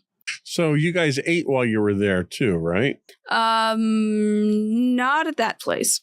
But you ate in that local area there. Probably, yeah. It wasn't a fast food place to eat at. Yeah. So how does the food compare from region to region? Is it similar? Do they have local food variations that they have, or is it pretty much the same wherever you ate local? Well, in certain areas, there were actually, like, delicacies of, like, the specific region. Like, some stuff was more common in Osaka than in Kyoto. And there were, like, like even the places we went to, there were certain foods that were made specifically because of the region it was in. Mm-hmm. But they also had a bunch of fast food places like Wendy's. We ended up seeing like KFC's, McDonald's, Starbucks. So they're fairly modern. So yeah, they still have like, you know, your typical like fast food areas that you'd see in the United States. Okay. So from there you moved on to Tokyo, and we're going to take our last break, and we're going to come back and wrap up your last 2 days, starting with Tokyo. We'll be right back.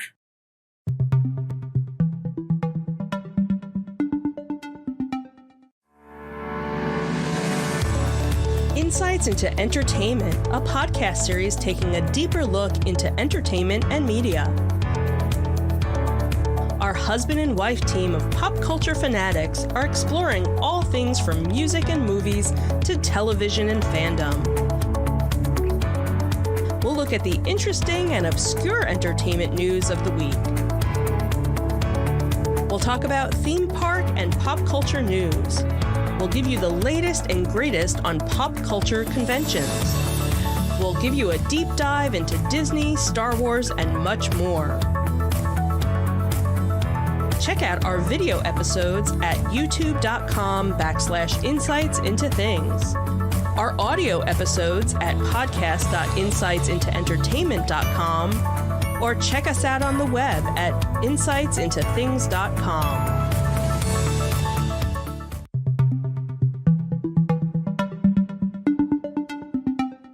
We are talking all things Japan, or at least all things Japan trip, on today's episode of Insights into Teens. So we have arrived in Tokyo. What was your first impressions of Tokyo? Big city, very crowded, very packed in, another area to be out of your element there. But what was your first impressions of it? What did you like about it? What didn't you like about it? I mean, at that point when we were in Tokyo, like I'd finally gotten used to everything. And it was definitely different because like in Osaka, like it was a very like food centric area, which is why, you know, we tried a lot of the food at that point.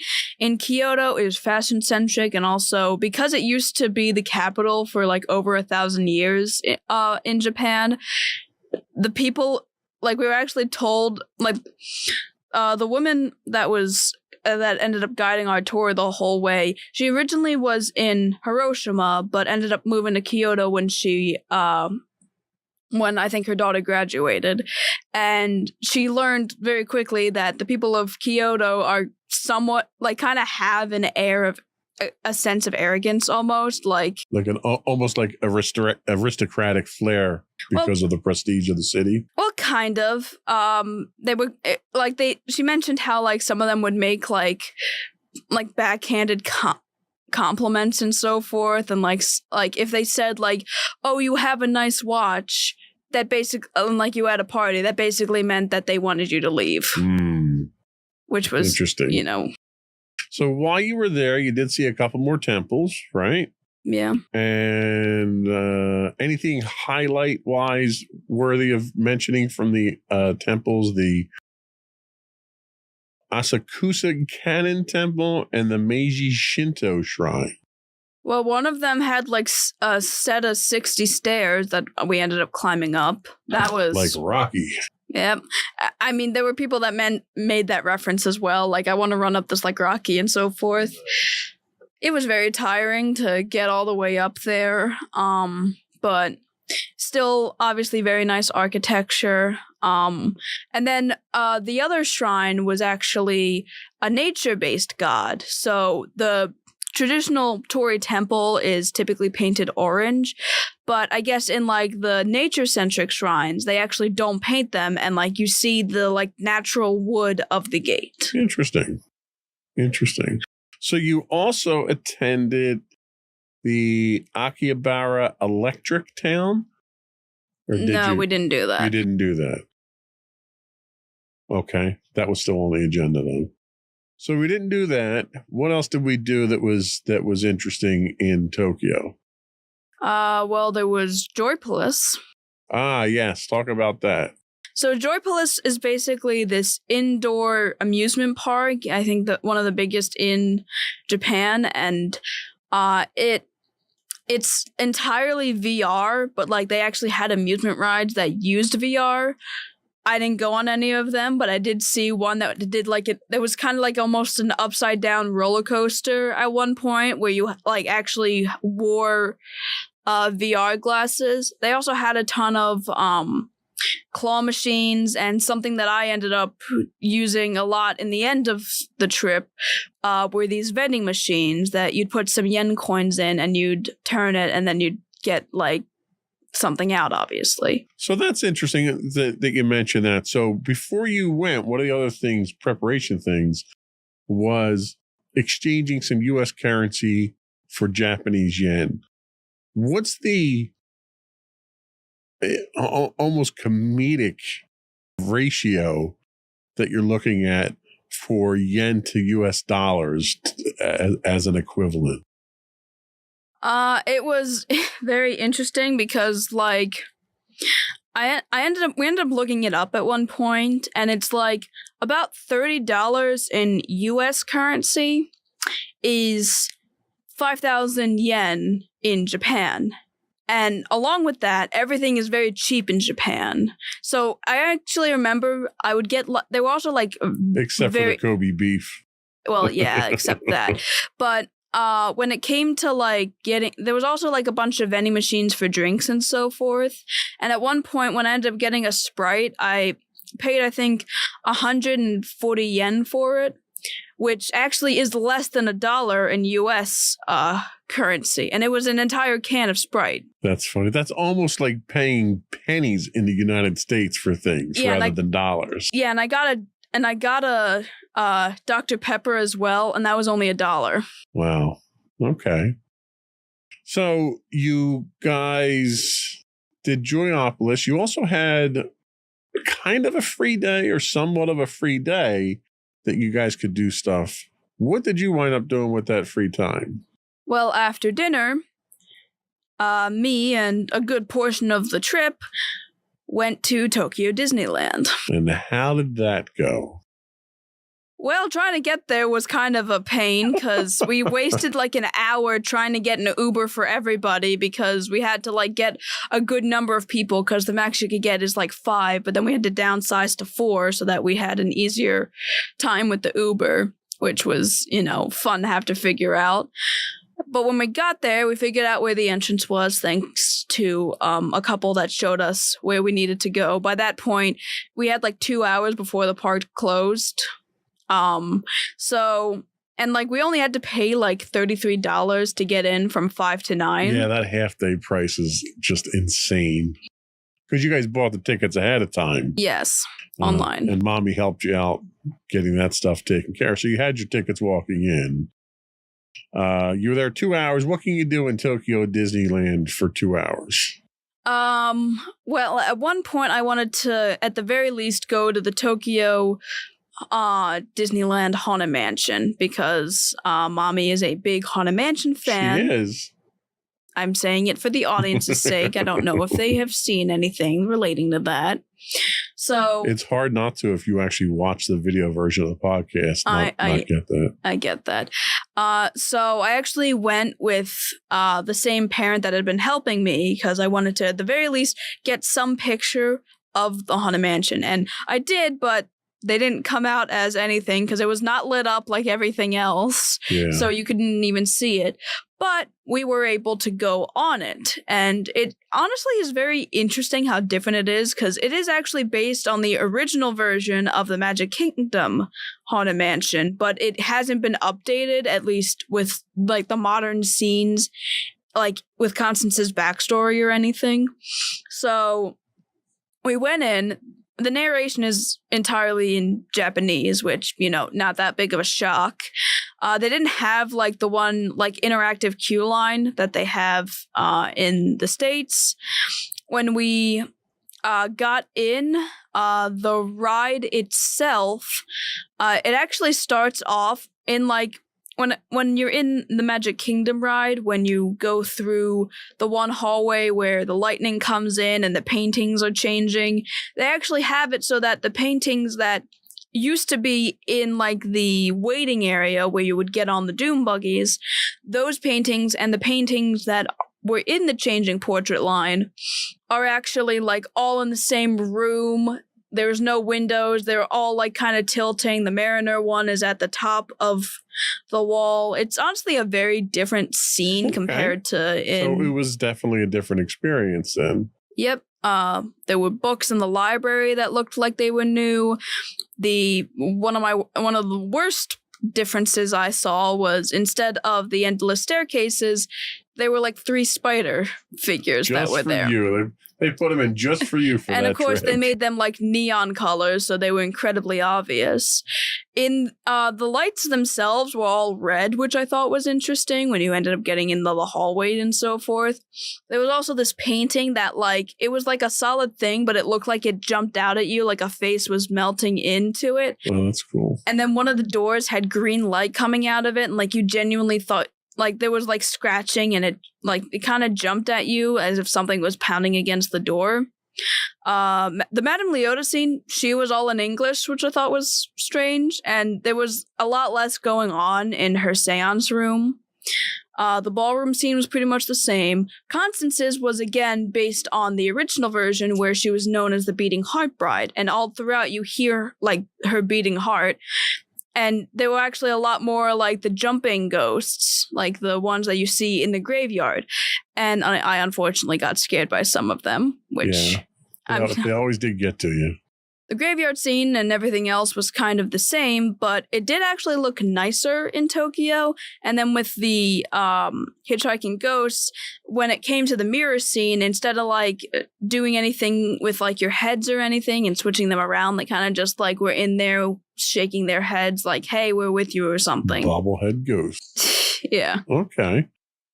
All right. And that kind of wrapped up the majority of the trip there. We're going to take a quick break, come back, and we'll let you wrap up with your final thoughts on what you enjoy, what you didn't enjoy, how you're going to rate it on a scale of 1 to 10. We'll be right back for that.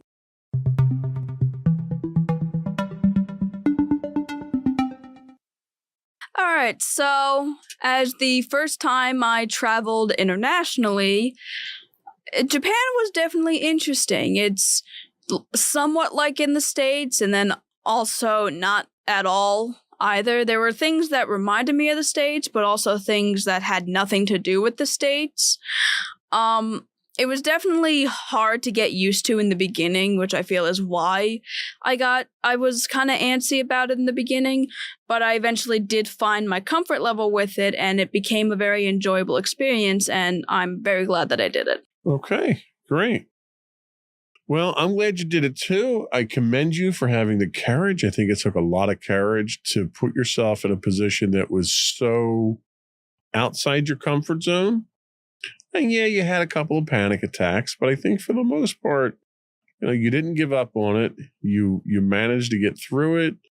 And I have to tell you, I'm very proud of you for sticking it out there and being able to cope with it, because it was probably the most difficult thing I think you've had to do in a very long time.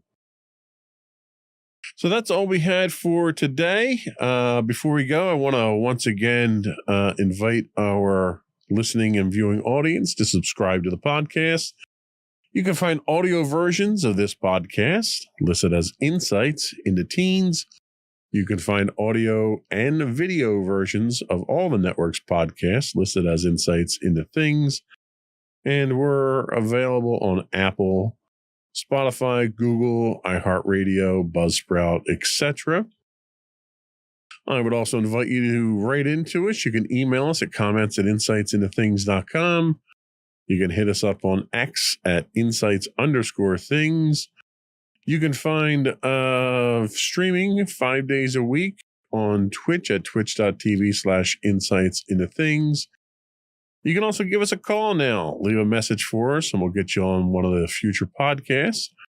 You can call in to 856-403-8788.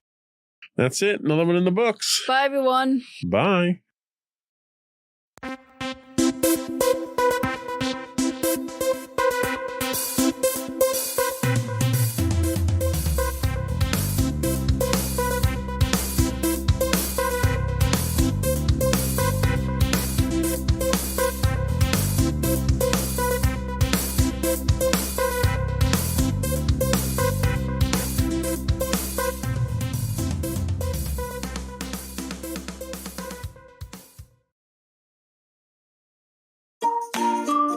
Insightful podcasts by informative hosts.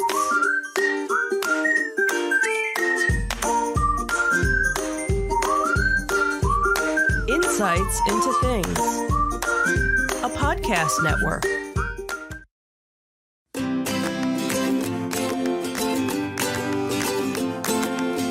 Welcome to Insights into Teens, a podcast series exploring the issues and challenges of today's youth. Your hosts are Joseph and Madison Whalen, a father and daughter team making their way through the challenges of the teenage years.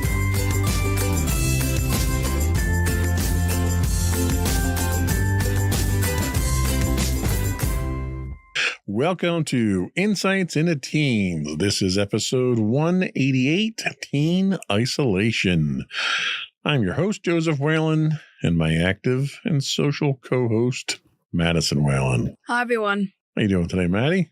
I'm doing all right. How about you? Can't complain, really, I guess. Nobody wants to listen even when I do complain, so it doesn't really matter.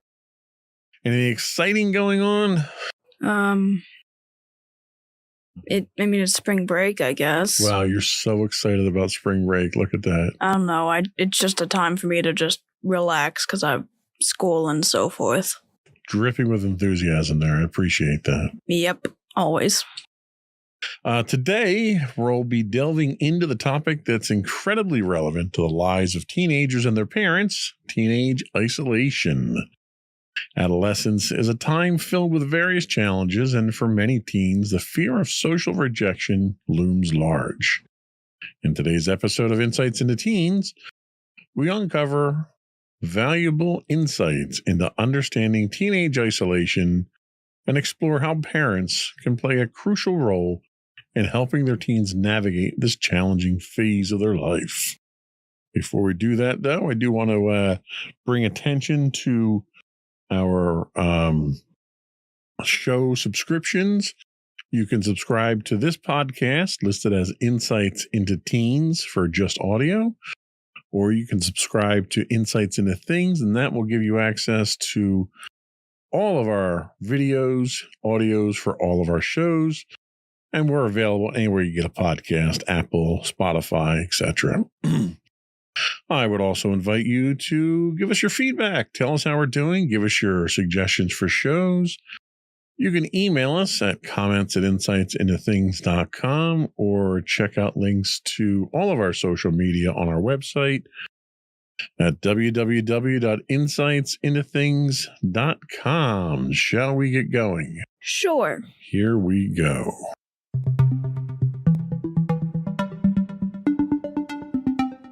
So what is teen isolation?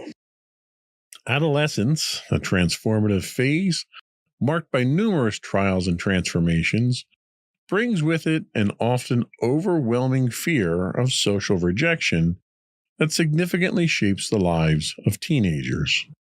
Research reveals that teenage isolation, frequently instigated by the apprehension of rejection, has profound consequences for adolescents' physical and psychological well-being. The comprehensive understanding of the intricate dynamics of this phenomenon and the constructive ways in which parents can provide assistance is essential to address the multifaceted challenges that adolescents confront during this pivotal developmental stage. The fear of social rejection and its ramifications. The fear of being socially rejected stands as an imposing concern for teenagers, perhaps ranking as one of the most formidable anxieties they grapple with. The potential for peers to withhold acceptance and approval can trigger an incapacitating fear, often resulting in self-imposed isolation. Notably, research conducted at the University of Michigan has revealed a striking similarity between the brain's response to social rejection and the perception of physical pain.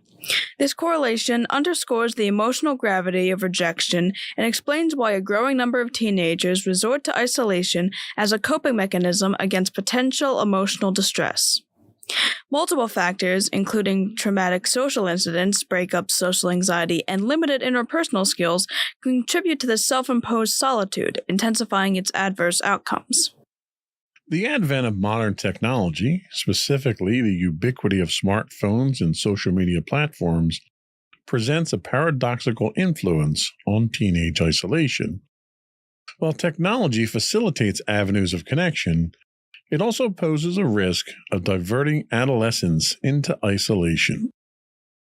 The allure of virtual interactions, particularly through social media, can be insidious, potentially fostering an addictive relationship.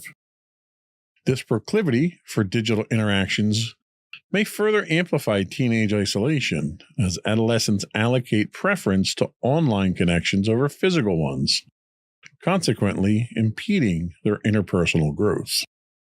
Parental involvement and fostering support. In the landscape of teenage isolation, parents emerge as pivotal agents in extending vital guidance and support. Numerous parents recount their challenges in motivating their teenagers to participate in social activities, frequently facing resistance to disengage from digital screens.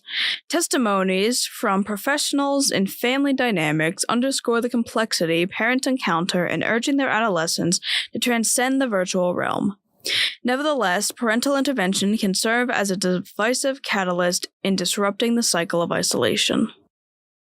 As one might expect, teenage isolation frequently results in intensified feelings of loneliness. Empirical studies attest to the pervasiveness of loneliness among teenagers, peaking during the adolescent and young adult years. This paradox highlights how voluntary isolation cultivates a sense of loneliness, revealing the intricate psychological dynamics at play. Physical and psychological ramifications. The repercussions of teenage isolation extend beyond emotional upheaval, infiltrating both psychological and physiological spheres.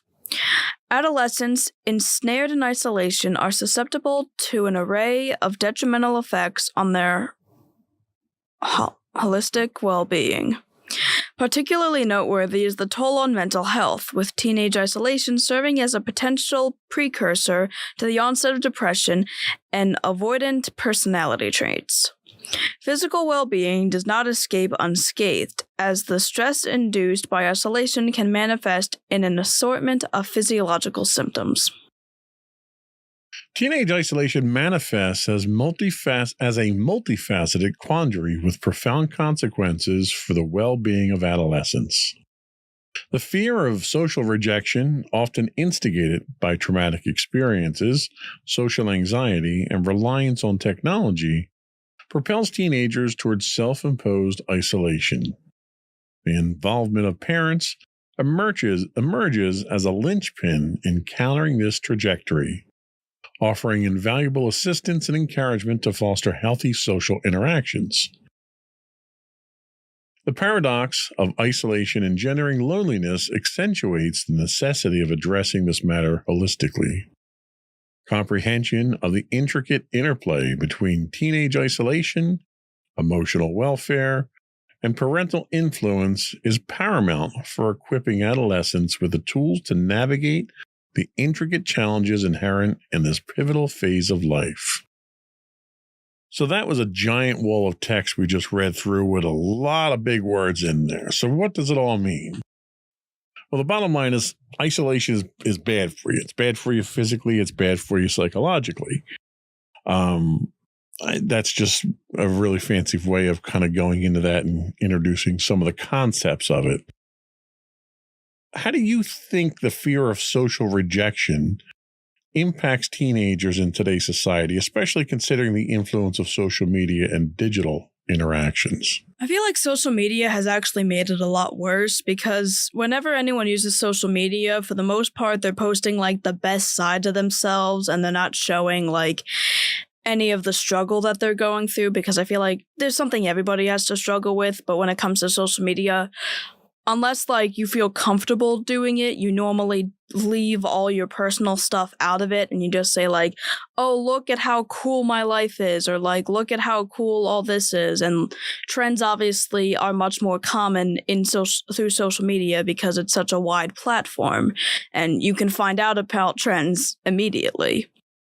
Yeah, I think you're right. I think a lot of people who use social media don't use it as a reflection of their life. They use it as a highlight reel. And everyone looks at this and you know, everybody thinks everything's wonderful and great. And while you may have had 4 posts this week about going to the movies or hanging out with a friend or whatever fun stuff you did, none of the bad stuff is out there. None of the stuff where it's causing anxiety or trauma or fear or any of that stuff.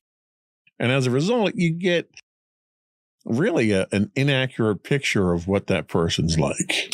Yeah, and obviously along with that, when it comes to the fear of social rejection, if you don't make your life if you don't think your life is as interesting as someone else online, or you don't follow the current trends, you're probably going to be left behind, even though, you know, trends happen for like a month and then they're completely discarded afterwards. Yeah, and that's the other thing. It's, you know, I want to keep keeping up with the Joneses. A lot of people refer to it as like, I want, you know, you have this exciting, interesting life, and I want to be exciting and interesting like that. So I'm going to do a lot of that stuff. And what people don't realize is a lot of that stuff is a double-edged sword sometimes. And a lot of it is trendy. A lot of it's stuff that's a passing fad that people jump on the bandwagon with and get too involved with. So from your perspective, how do you think parents can strike a balance between encouraging teenagers to engage in social activities while respecting their desire for digital interactions as well? Well, one thing is probably not to shame them for it or say get off the darn phone or whatever, because that really doesn't help. If you tell them not to do something, they're going to do it anyway. That's just, I'm pretty sure, a psychological thing that everybody is going to do. You tell me not to do something, I'm going to do it. You tell me to do something, I'm not going to do it. So, and like, I wouldn't say like, oh, continue to be on your phone or whatever, because that's not going to work in that case either. I know double standard when it comes to psychology, but that's, it works different ways. But that's definitely one thing. Don't shame them for being on their phone all the time. Don't like say, oh, I don't like any of the people you talk to online. Why don't you just go hang out with your friends? Don't tell them to just like, oh, I don't know, just don't make it about their generation, and don't think that, oh, teenagers are the only ones doing this. It's only because you're a teenager.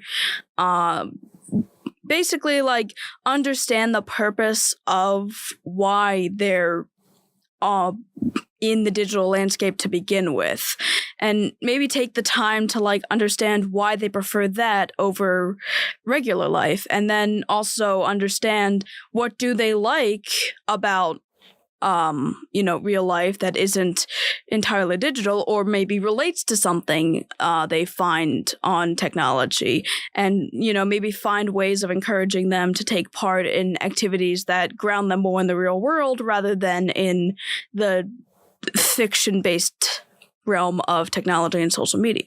And that makes perfect sense. And I think one of the advantages that I think you get to enjoy is that both Mommy and I grew up digitally connected. We grew up with computers. We grew up with, various social media and stuff like that. So it's stuff that we've had experience with. I remember growing up where personal computers were brand new. In fact, I built my first personal computer. You couldn't just go to the store and buy these things like you can today. So I was always kind of at that bleeding edge. And for us, when I was your age, social media didn't exist. The closest thing, we didn't have the internet at that point in time. That's how old I am. At the time, we had what were called bulletin board services, and you would dial your modem on your phone and connect to somebody else's computer. And we didn't have live chat until you got into like AOL Messenger and stuff like that. But there were forum posts, there were interactions on bulletin boards, there were online games that we would play. That was what the digital extension was for us. And it was limited in its nature. And that was a factor of the technology, obviously.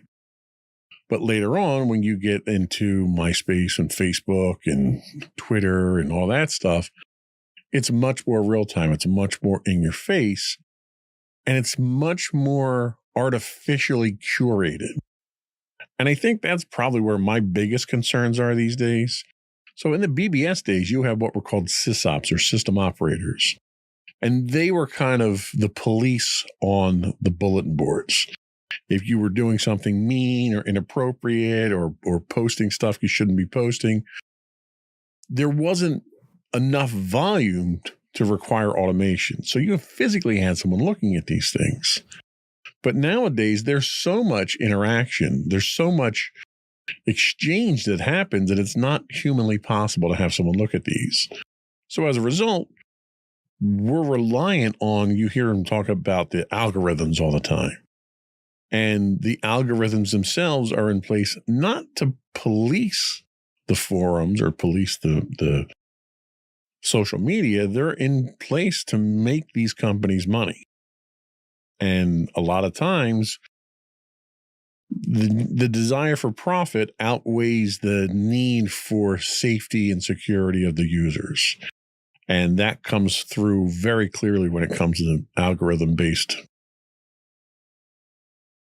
So that's one of the problems that you run into now is, as a result of that, most of your social media is nothing but cesspools at this point in time. So I totally understand parents who are concerned that their kids are interacting with stuff like that.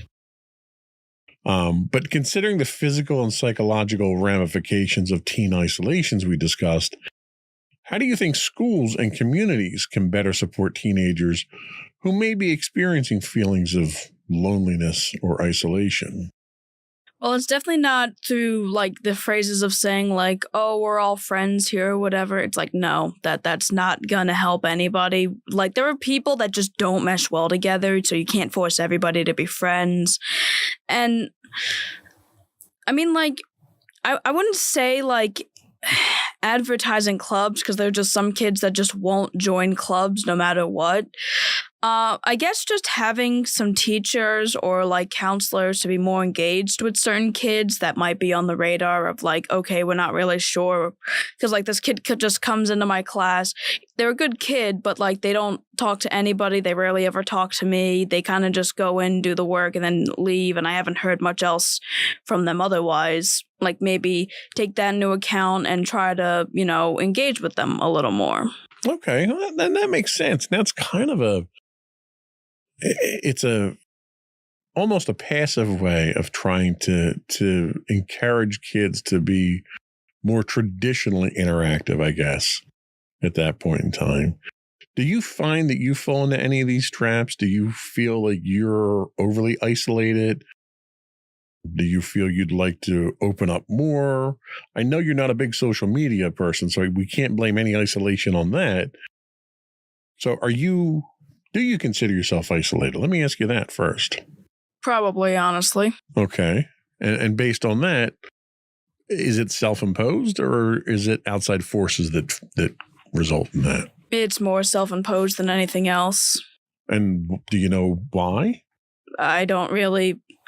I guess, like, I don't like being around people. Like, I have friends that I obviously enjoy being around, but, like, if I'm around too many friends for too long of a time, I genuinely feel drained, and there are just days that, and that's what I was looking forward to with spring break. It's like, after everything that happened at the end of the marking period, I'm like, I just want to go home and be left alone. I don't want to be near anybody, because like even just being in a room filled with people, even if none of them are interacting with me, fills me with anxiety, because like I'm not claustrophobic. I've literally sat in a closet before and felt completely fine.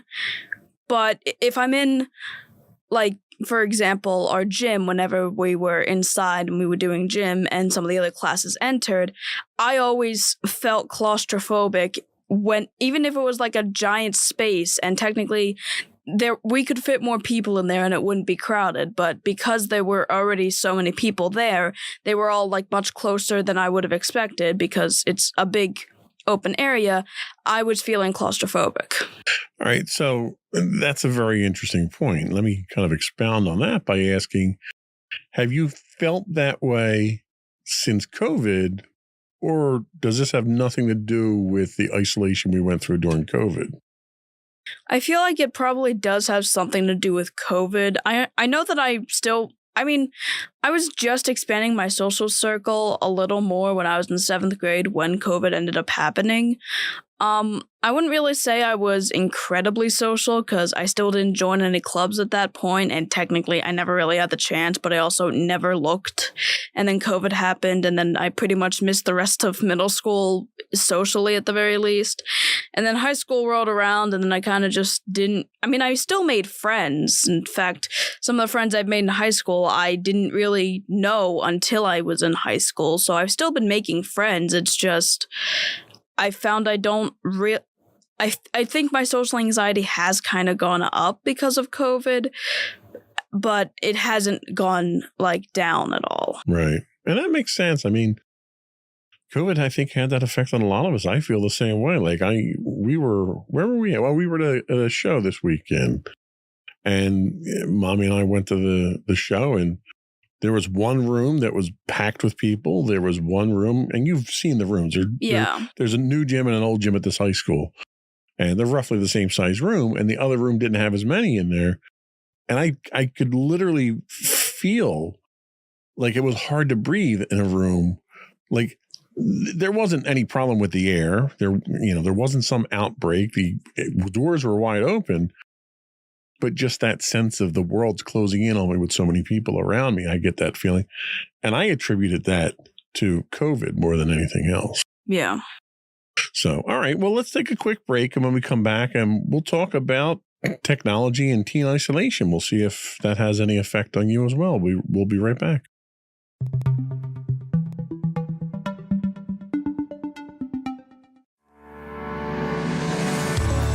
Insights into Entertainment, a podcast series taking a deeper look into entertainment and media. Our husband and wife team of pop culture fanatics are exploring all things from music and movies to television and fandom. We'll look at the interesting and obscure entertainment news of the week. We'll talk about theme park and pop culture news. We'll give you the latest and greatest on pop culture conventions. We'll give you a deep dive into Disney, Star Wars, and much more. Check out our video episodes at youtube.com/insightsintothings. Our audio episodes at podcast.insightsintoentertainment.com, or check us out on the web at insightsintothings.com.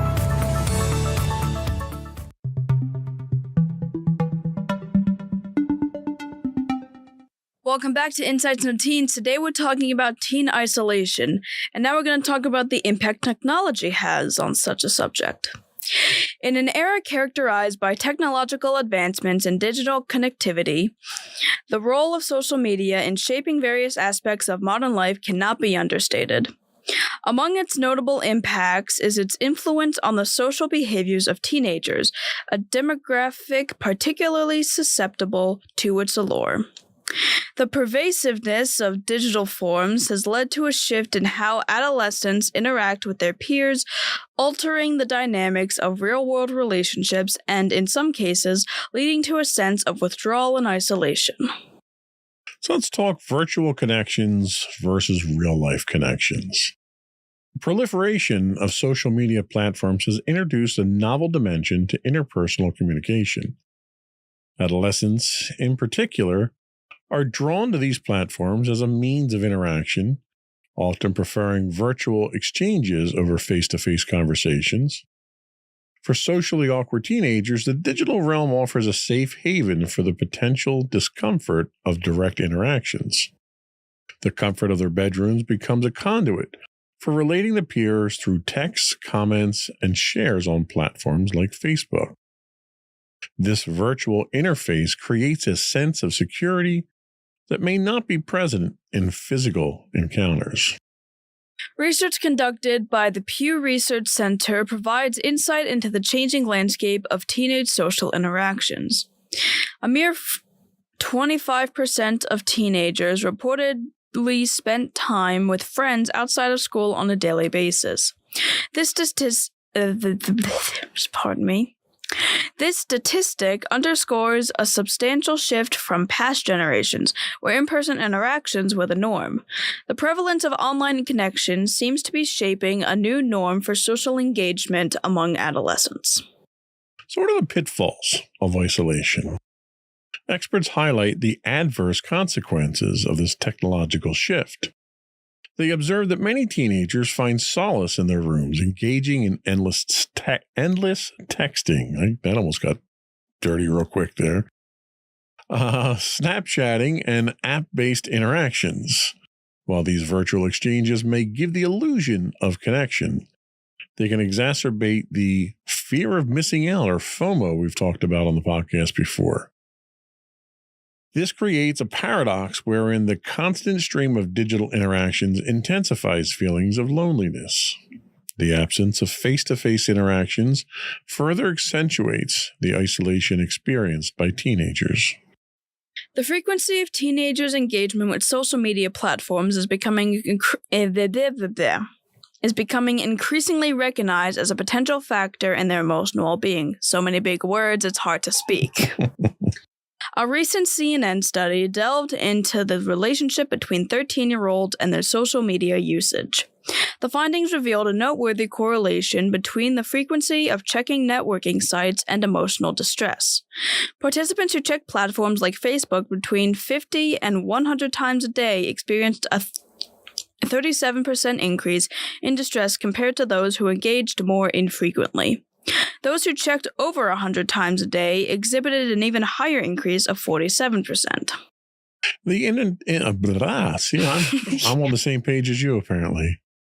The integration of technology and social media into the lives of teenagers has redefined their social interactions and, in some cases, led to a sense of isolation. The allure of virtual connections can become a refuge for those who find face-to-face interactions daunting. However, this shift has also unintended consequences, magnifying feelings of loneliness and FOMO.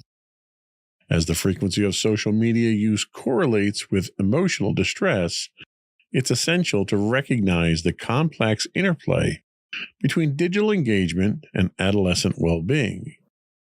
Addressing this issue involves striking a balance between digital interactions and meaningful face-to-face connections, acknowledging the evolving landscape of teenage relationships in the digital age. So how much of a user are you of digital communication? I know you text, I know you email. Do you find that that's your preferred way of getting in touch with your friends, or are you more likely to pick up the phone and have a conversation with them?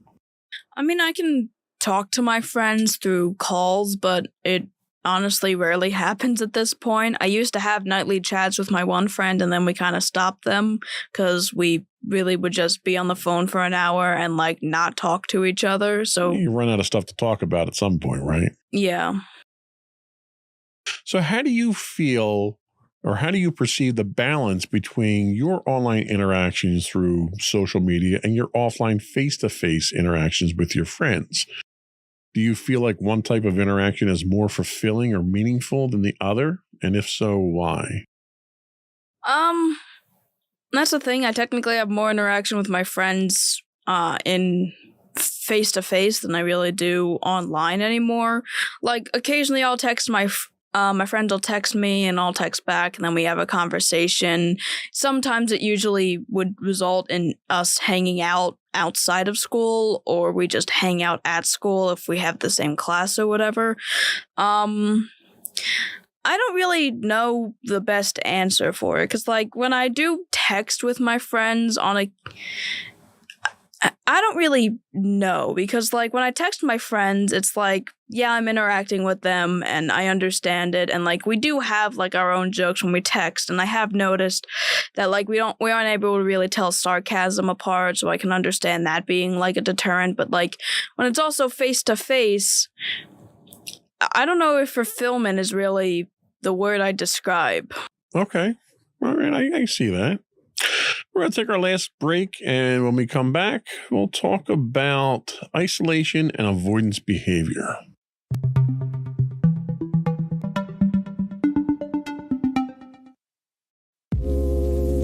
Are you tired of your favorite gaming podcast finishing with a play? Oh, no! Well, check out No Credits Rolled, where we play the games but rarely finish them. How's it going, folks? I'm Sam Whalen, your friendly host at No Credits Rolled, the ultimate gaming podcast, where we dish out the latest scoops and reviews on all your beloved video games. Hey, listen! Not only that, but we spice things up with some guest interviews and even give you, yes, you, a chance to have your say.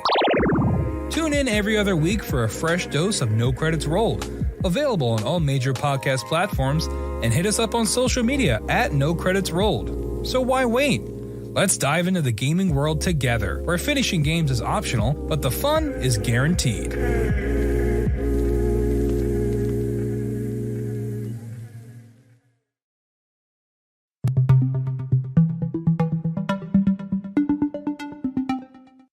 Welcome back to Insights into Teens, where we're talking about teen isolation.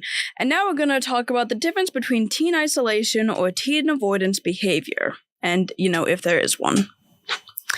Teen isolation often manifests as a form of avoidance behavior in adolescence. This behavior, also known as avoidance coping, involves actions aimed at evading specific thoughts or emotions. Okay, sorry, just felt called out there for a moment. Give me a minute. Avoidance behaviors encompasses steering clear of places, scenarios, or thoughts that trigger discomfort or distress. These behaviors can take various forms among teens. They may involve outright refusal to engage in certain activities or conversations. Social situations, including challenging discussions, might be intentionally avoided. Additionally, some teenagers might strive to minimize leaving their homes, leading to self-imposed isolation from both peers and the broader society. In this way, teenage isolation emerges as a consequence of avoidance behaviors, reflecting the complex interplay between emotional response and social interaction. So how do we combat teenage isolation? Teenage isolation has become an increasingly prevalent concern in today's digital age, often exacerbated by the allure of technology and virtual connections.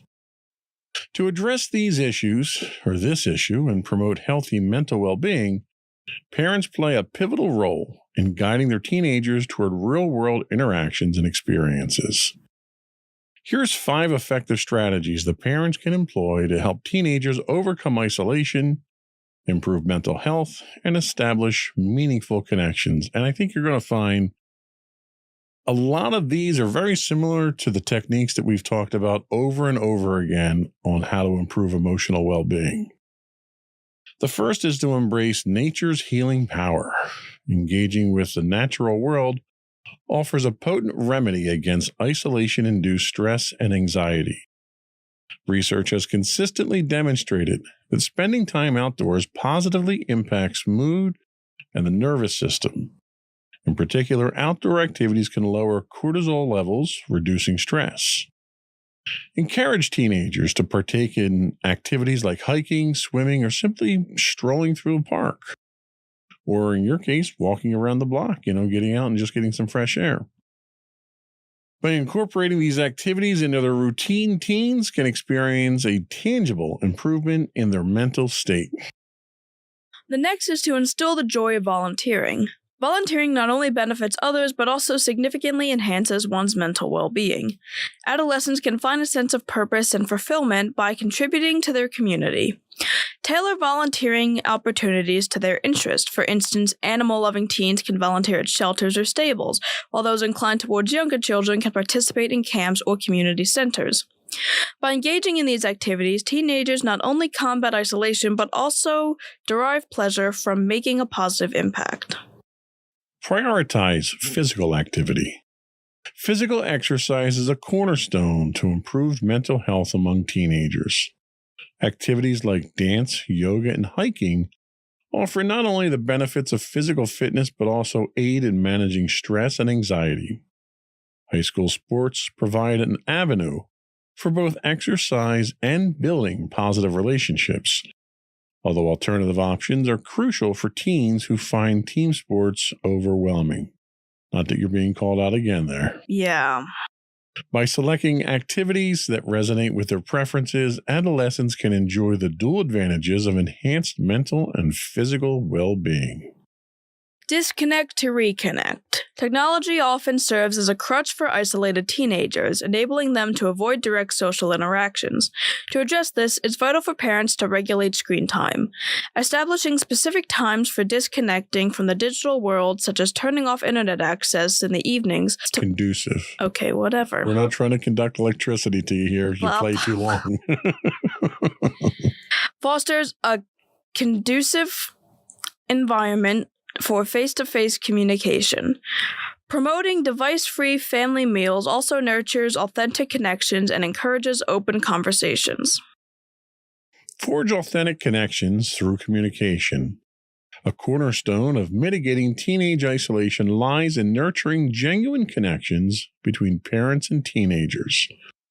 Ongoing, meaningful conversations offer a platform for adolescents to share their thoughts and feelings with their parents. This level of communication plays a pivotal role in reducing feelings of loneliness and enhancing teenagers' sense of support and optimism.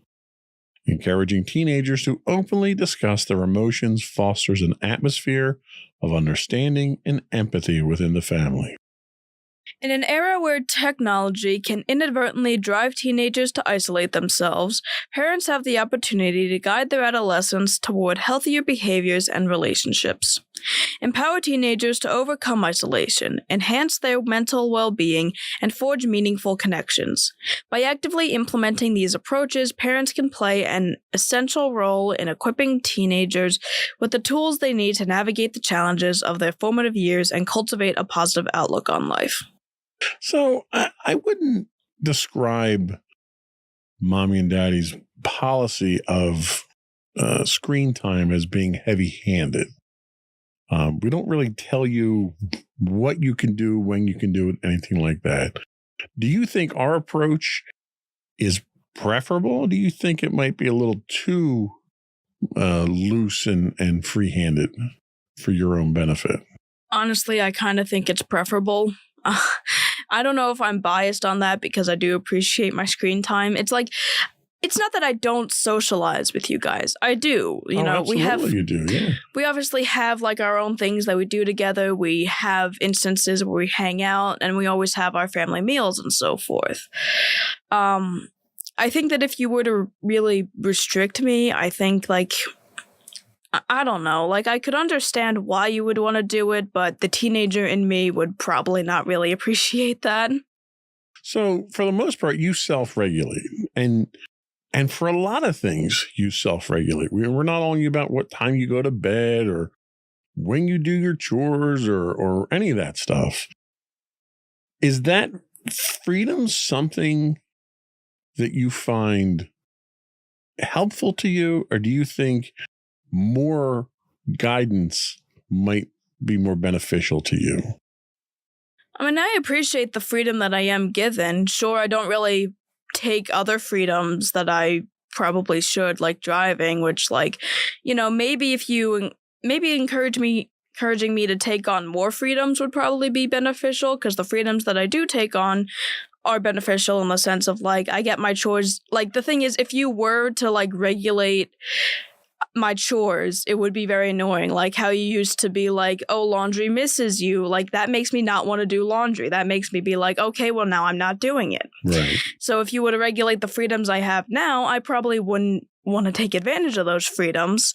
And instead of regulating other freedoms that I have, or, trying to force me into taking on the other freedoms, I guess just a little more encouragement for other freedoms I don't take yet would be helpful, like encouraging me to go to prom, but not forcing me to go to prom. Right.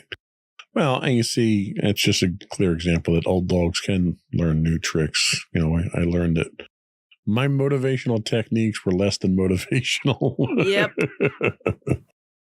So can you think of any instances in your own life or among your friends where avoidance behavior might have contributed to feelings of isolation? Well, I did mention I felt called out at that moment. So, I mean, yeah, my whole thing of how I deal with hard emotions is I avoid everybody. And it's been like that for years, because if I didn't avoid people, I would lash out at people and I would take out all my emotions on them, which obviously is not fair to other people. So in order to stop that, I would find things that I liked and I would simply just avoid other people if I was ever feeling angry. And, eventually I got the emotional control to control my emotions until I was able to avoid it, kind of, I guess. Do you feel that you're isolated? Kinda, not really, because I feel fine with it. I don't I don't know if it contributes to my low self-esteem or not, but it's I have friends. I obviously have friends. I have loving parents. It's I do have a social circle, but I don't like engaging with them often.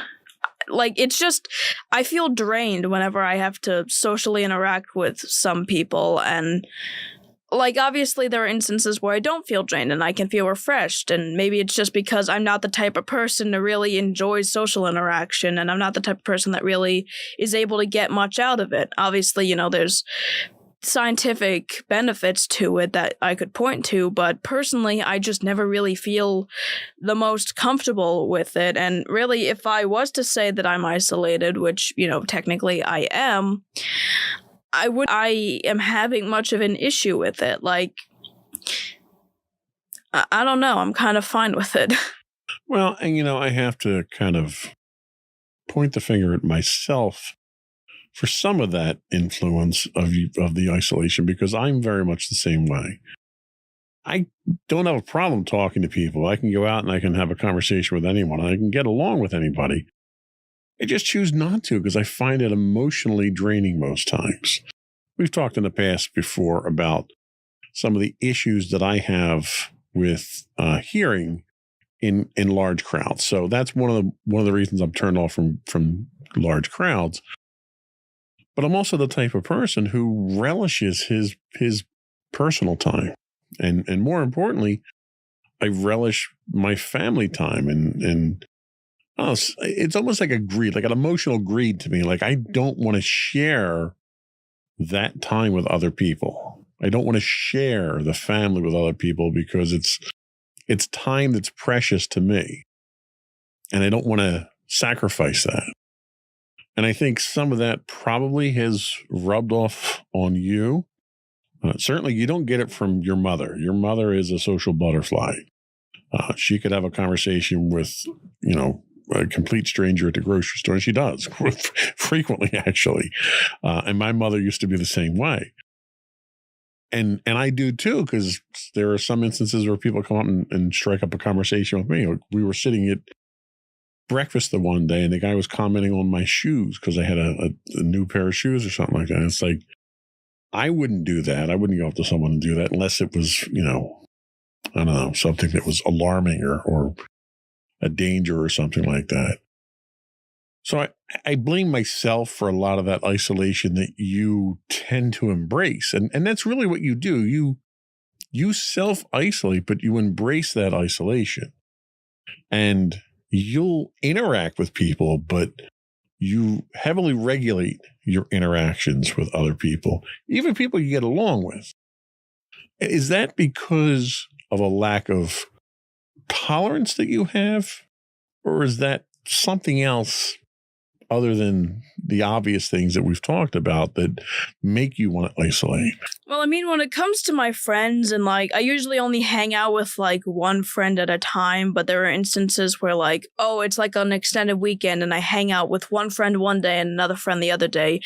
And I become so socially drained after that second interaction, I don't want to talk to anyone. And I ended up, and mom is usually home at that point, and I just tell her, hey, I don't feel great, please, like, I need to be left alone for, like, an extended period of time. She understands perfectly, and she's like, okay, no problem, and until dinner, I'm alone the rest of the day. Right. Now, do you think the level of isolation that you impose on yourself, do you think it's a healthy level, or do you think it's something that you probably need to work on, or are you okay with where you're at right now? I'm honestly okay with where I'm at. I do socialize and I do have, friends more than I've expected, honestly. But yeah, I have friends. I have a social circle. Most of my imposed isolation is kind of just to cope with my own mental issues, and like sometimes I might bring it on my friends, other times I really just use it as a way to make myself feel better. So, and you know what, I think ultimately it boils down to whether or not you're happy. And if you're happy with the way that you're set up now, then chances are you're probably okay, because I don't think the isolation that you impose on yourself is unhealthy in any way. It's not like you can't walk out of the house. I mean, there are people who literally can't even walk out of their house, and they restrict themselves like prisoners to their homes. You're not like that. And there are situations where if you need to be social, if you need to interact with people, you can do that. You're capable of doing that. And it's not like you've got any kind of issue with it. It just drains you, and it drains me too. And that's kind of one of the reasons why I'm not big on it, because I just find it like today. I had all kinds of meetings today because we were trying to wrap some stuff up, and I was just emotionally drained, mentally drained from having to interact with people like that. Because there's a certain part of you that you can never really relax. I mean, in certain circles you can, but you can never really relax. And part of you is always on guard when you're interacting with other people, because nobody wants to be completely open and vulnerable and stuff like that. So sometimes that putting that guard up and being emotionally defensive for your own good can sometimes be very draining as well. So I think that's all we had today. We're going to take a quick break and come back and get your closing thoughts and then finish up with the business of the podcast. We'll be right back.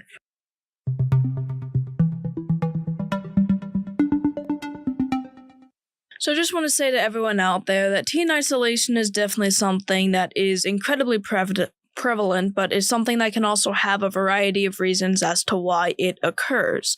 I myself experienced it for many different reasons. I know that social media was one of the biggest ones that we talked about, but clearly that is not really something that works, that why it happens with me. It may be what happens with other people, but it happens for a ton of different reasons, and it can obviously go into both healthy and unhealthy territory. And when it does get into that unhealthy territory, much like everything, it's definitely best to try to break out of the habit. Excellent. Sage words of advice as always. Before we go, though, I want to take one more chance to invite everyone to subscribe, if you don't already do so, to the podcast. You can find audio versions of this podcast listed as Insights into Teens. And you can find audio and video versions of this podcast and all the network's podcasts listed as Insights into Things. We're available anywhere you can get a podcast. I would encourage you to email us and give us your feedback. You can email us at comments@insightsintothings.com. We are on X, formerly known as Twitter, at Insights_Things. You can also get high-res videos of all of our episodes on YouTube at youtube.com/insightsintothings. We do stream 5 days a week on Twitch at twitch.tv/insightsintothings. And you can find us on Facebook at facebook.com/insightsintothingspodcast. Or you can find links to all those and more on our official website at www.insightsintothings.com. And you. And don't forget to check out our other two podcasts, Insights and Entertainment, normally hosted by you and Mommy, and Insights into Tomorrow, normally hosted by you and my brother Sam. That's it. Another one in the books. Bye, everyone.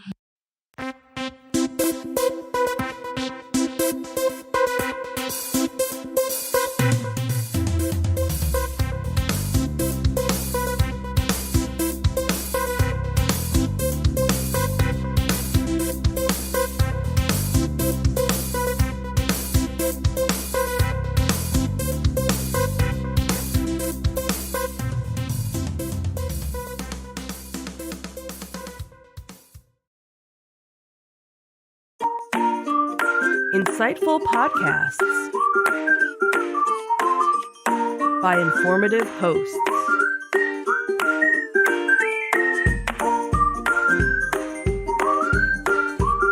Insights into Things, a podcast network.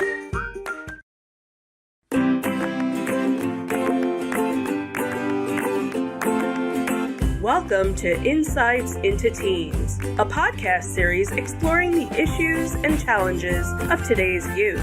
Your hosts are Joseph and Madison Whalen, a father and daughter team making their way through the challenges of the teenage years.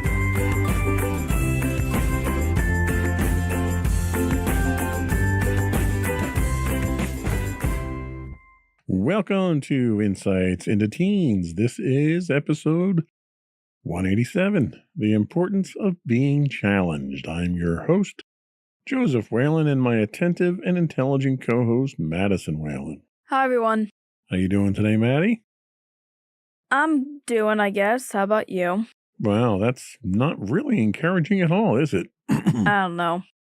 A statement like that does not inspire confidence. Well, I don't usually exude confidence anyway, so. True that. So we had a couple additional unplanned weeks off. We really need to kind of get back into the habit of doing this weekly, assuming our schedule permits. You've had a fairly busy schedule the last couple of weeks, which has kind of kept us out of the studio. And that's because you've been challenged.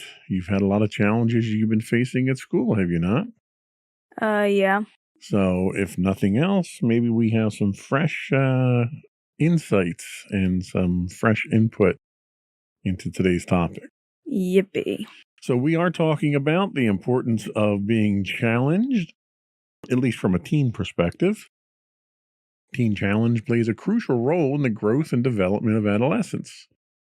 It taps into their inherent inclination to seek out challenges, which is essential for their maturation process. Engaging with challenges aids in fostering independence and self-discovery, enabling teens to gain insights into their capabilities and identities. In today's episode of Insights into Teens, we're going to take a look at the importance of keeping our teens challenged and how best to accomplish this. But before we do that, I do want to remind all of our listening and viewing audience to subscribe to the podcast. You can find us listed on Apple Podcasts, Spotify, Google, iHeartRadio, TuneIn. Audio versions of this podcast can be found listed as Insights into Teens. Audio and video versions of all the network's podcasts can be found listed as Insights into Things. I would also invite you to give us your feedback, tell us how we're doing, give us show subjects you want us to talk about. You can email us at comments@insightsintothings.com, or you can get links to all of our social media sites on our website at www.insightsintothings.com. Shall we get into it? Sure. Here we go.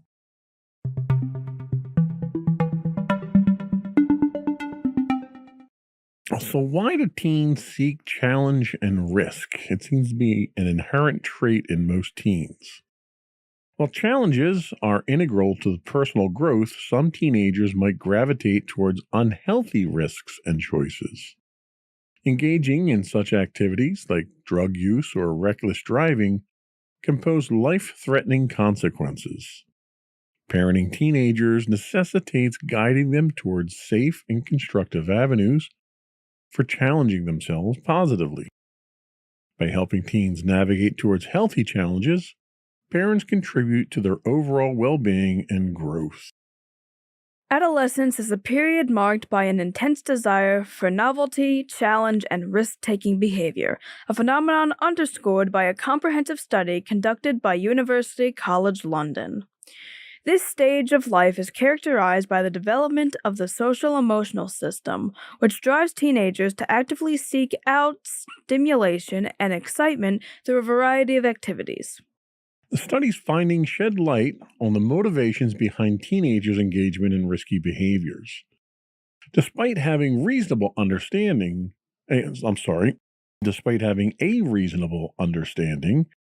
of the potential consequences, adolescents are drawn to risky activities because they find them exhilarating and exciting. The allure of these experiences often overshadows their inherent sense of caution. This propensity can be attributed to the incomplete maturation of the teenage brain, particularly in regions responsible for impulse control and decision-making. As a result, teenagers may struggle to effectively weigh the potential risks against the rewards, leading to a higher propensity for engaging in risk-taking behavior. The research, which encompassed participants ranging from 9 to 35 years of age, consistently demonstrated that teenagers exhibit a distinct inclination towards risk-taking compared to other age groups. Particularly noteworthy is the behavior of 14-year-olds, who displayed the highest levels of risky conduct. This pattern suggests an ongoing and consistent pursuit of challenges and thrills throughout the adolescent years. The study illuminates the profound impact of developmental changes on adolescents' propensity. I think I put that in there too many times. Like I'm getting a commission for propensity every time I say it.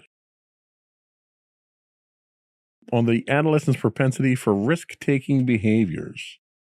The interplay between the developing social-emotional system and the yet-to-mature brain areas responsible for impulse control underscores the intense desire for challenge and excitement during this transformative phase of life.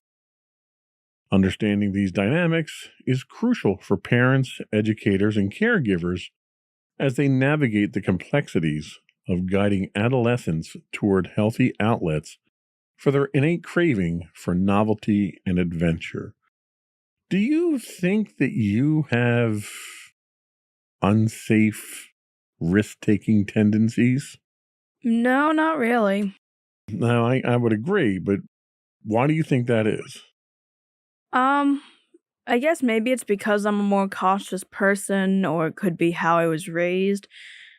I like to say that you guys kind of raised me in a not necessarily isolated sort of way, or I'm not like entirely a sheltered way, but kind of in a sheltered way. 'Cause like a lot of the stuff I do, like a lot of the stuff I'm into, I normally learn from you guys, and I very rarely exceed outside of that. Maybe that's because I only ever wanted to listen to whatever you guys said. Maybe it's just like an inherent thing when it comes to me, to where it's like I just kind of listen to you guys, and then it's like, oh cool, I like this, and I kind of want to stick with this. And I don't know, because it's like anytime I hang out with my friends and like they tell me about the different shows and movies they watch, I'm like, I've never seen any of that. That's interesting. So what are some of the examples of healthy challenges or activities that you believe you could could satisfy your desire? Do you have a desire for excitement and stimulation? Let me ask you that question first. Because if you don't have that desire, there's really no need to satisfy it, right? Yeah, not really. Anything that I do, I kind of am the opposite in that sense. I'm not a very risk-taking.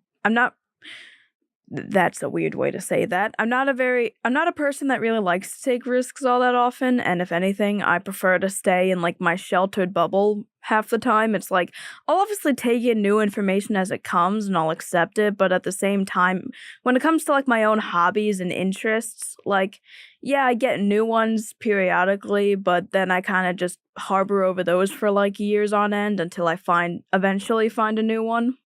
So then maybe it might be a better question to ask, what types of activity do you get the excitement and stimulation from if it's not risky type of activity? Is there something out there that you enjoy doing that kind of fills that void? I mean, there's drawing, playing video games, and watching YouTube videos, typical isolationist introvert mentalities and activities, I suppose. Okay, I guess that all fits. Considering the incomplete maturation of the teenage brain we discussed, how do you think this knowledge could influence the way parents and guardians approach conversations about risk-taking behavior with teens? Well, maybe they'd have a better understanding to it. I know we've kind of addressed the idea of, like, the whole point of us making this podcast was to get rid of the stigma and stereotype of teens just being rebellious because they can, and oh, they're just going through a phase, they'll grow out of it. Really, this is just a really big time for us mentally, emotionally, and physically. So, like, there's obviously major changes that occur, and one of which being intense risk taking because, we do have, like, because of everything going on, we have desires for excitement, desires for change, because we're constantly changing, again, physically, mentally, emotionally. So our interests are going to change, what we like is going to change, how we act is going to change, and really it's just a big time for us, and the stereotype that, oh, we're all just being rebellious and just, going against our parents' wishes. We may be doing that, but it's not without reason. And that makes sense. And I think all adolescents and teenagers kind of go through that at some point in time. Now, do you have any friends that are in your inner circle who might be more inclined to taking some of these risks that we're talking about to get that jolt of excitement out of things? Yeah, I mean, like, I'm surprised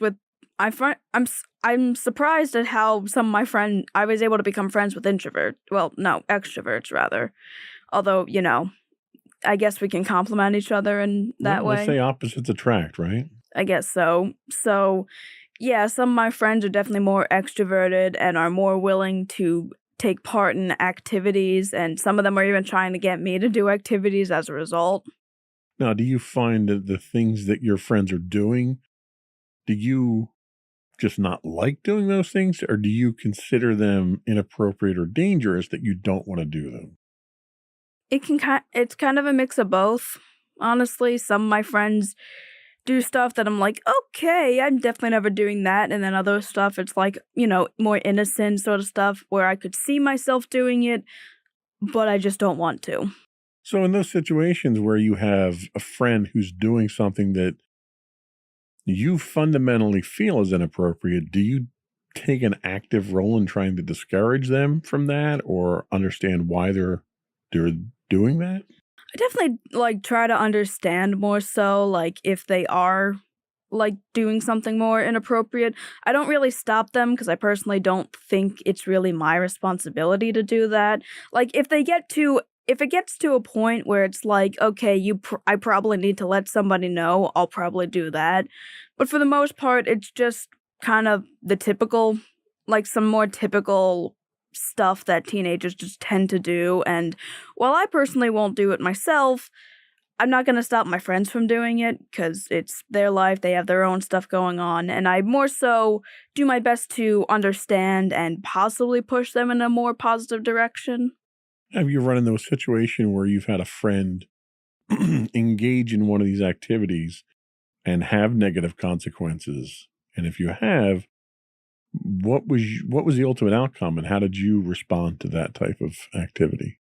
Well, there were really no negative consequences I kind of saw for myself. Any negative consequences they kind of told me about. And what about for your friend? Any negative consequences for your friends? Yeah, there were negative consequences for my friends, and most of it was having their phones taken away.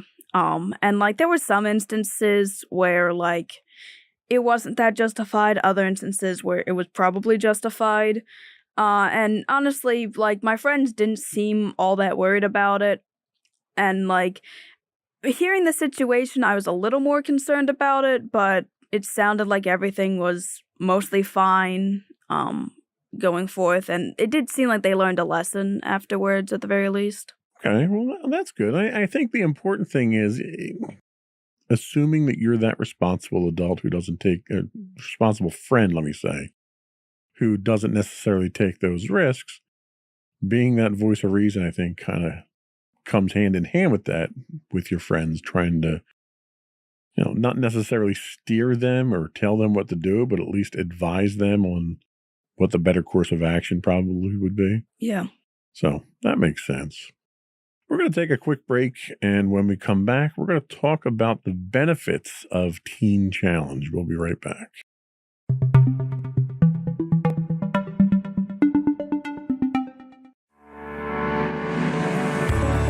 Insights into Entertainment, a podcast series taking a deeper look into entertainment and media. Our husband and wife team of pop culture fanatics are exploring all things from music and movies to television and fandom. We'll look at the interesting and obscure entertainment news of the week. We'll talk about theme park and pop culture news. We'll give you the latest and greatest on pop culture conventions. We'll give you a deep dive into Disney, Star Wars, and much more. Check out our video episodes at youtube.com/insightsintothings. Our audio episodes at podcast.insightsintoentertainment.com, or check us out on the web at insightsintothings.com.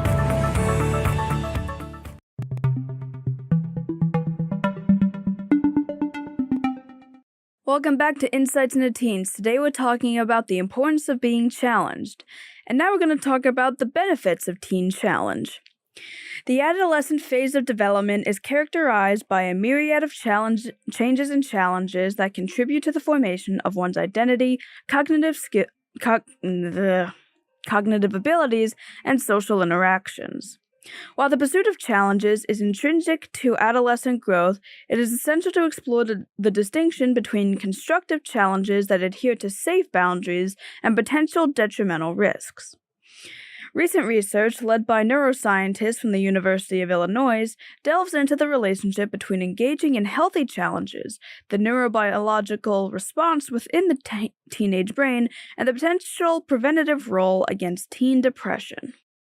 The study utilized advanced neuroimaging techniques, particularly MRI technology, to investigate the neural mechanisms underlying adolescents' engagement in challenges and the impact on their mental well-being. The research team closely examined brain activity patterns in response to rewarding tasks, including scenarios where participants donated money to their family members and made decisions involving financial gains through risk-taking. Prior to the study's commencement, participant levels of depressive symptoms were evaluated, forming a baseline against which the subsequent challenges would be measured over a year. The study's findings brought to light several intriguing insights into the interplay of challenges, brain responses, and depression.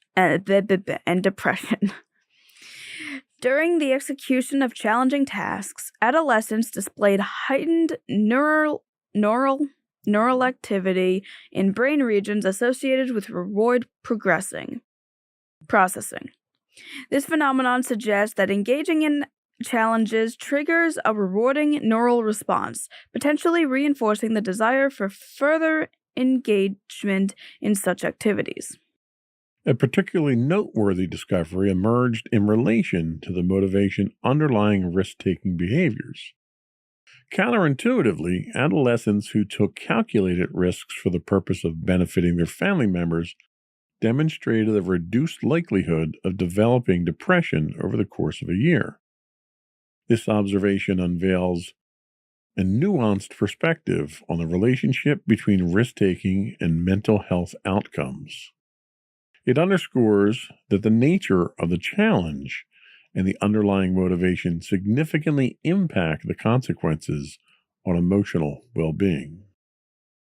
The research marks a significant step toward comprehending the intricate relationship between challenges, brain responses, and mental health outcomes among adolescents. It highlights the potential of engaging in healthy challenges and a means of bolstering emotional, mental, and social development. The revelation that calculated risk-taking motivated by pro-social intentions can act as a preventative factor against depression offers a fresh perspective on the complexities of risk behaviors. So, what do you think about the idea that facing challenges makes teenagers' brains feel rewarded? Do you feel rewarded when you face a challenge and you overcome that challenge? Not usually, at least I don't have any that really come to mind for the most part. So, sorry. So, let me throw out a scenario here. So, you've got a test coming up, okay? Let's say, for the purpose of this argument, it's a history test, which I know you love history. And you spend 2 or 3 days studying for that test. And then you go and take that test, and you don't know if you don't get your grade back immediately. But you feel as though the questions that were on the test, you were familiar with the concepts and the answers. And you kind of breeze through that test. After the test, but before you get the results, do you feel any kind of level of confidence? Do you feel as though you met that challenge face on and accomplished something after all that studying and hard work? No, not really. I don't really have any confidence. At least when it comes to history, I don't really have that confidence. And honestly, I don't know. Maybe history is just a bad example, but no, not really. What about after you get the results back and you realize that you scored an A, you scored a high grade on that test? How do you feel at that point? Do you feel like you accomplished something? Do you feel getting that grade was a reward, a rightful reward for the amount of effort that you put in?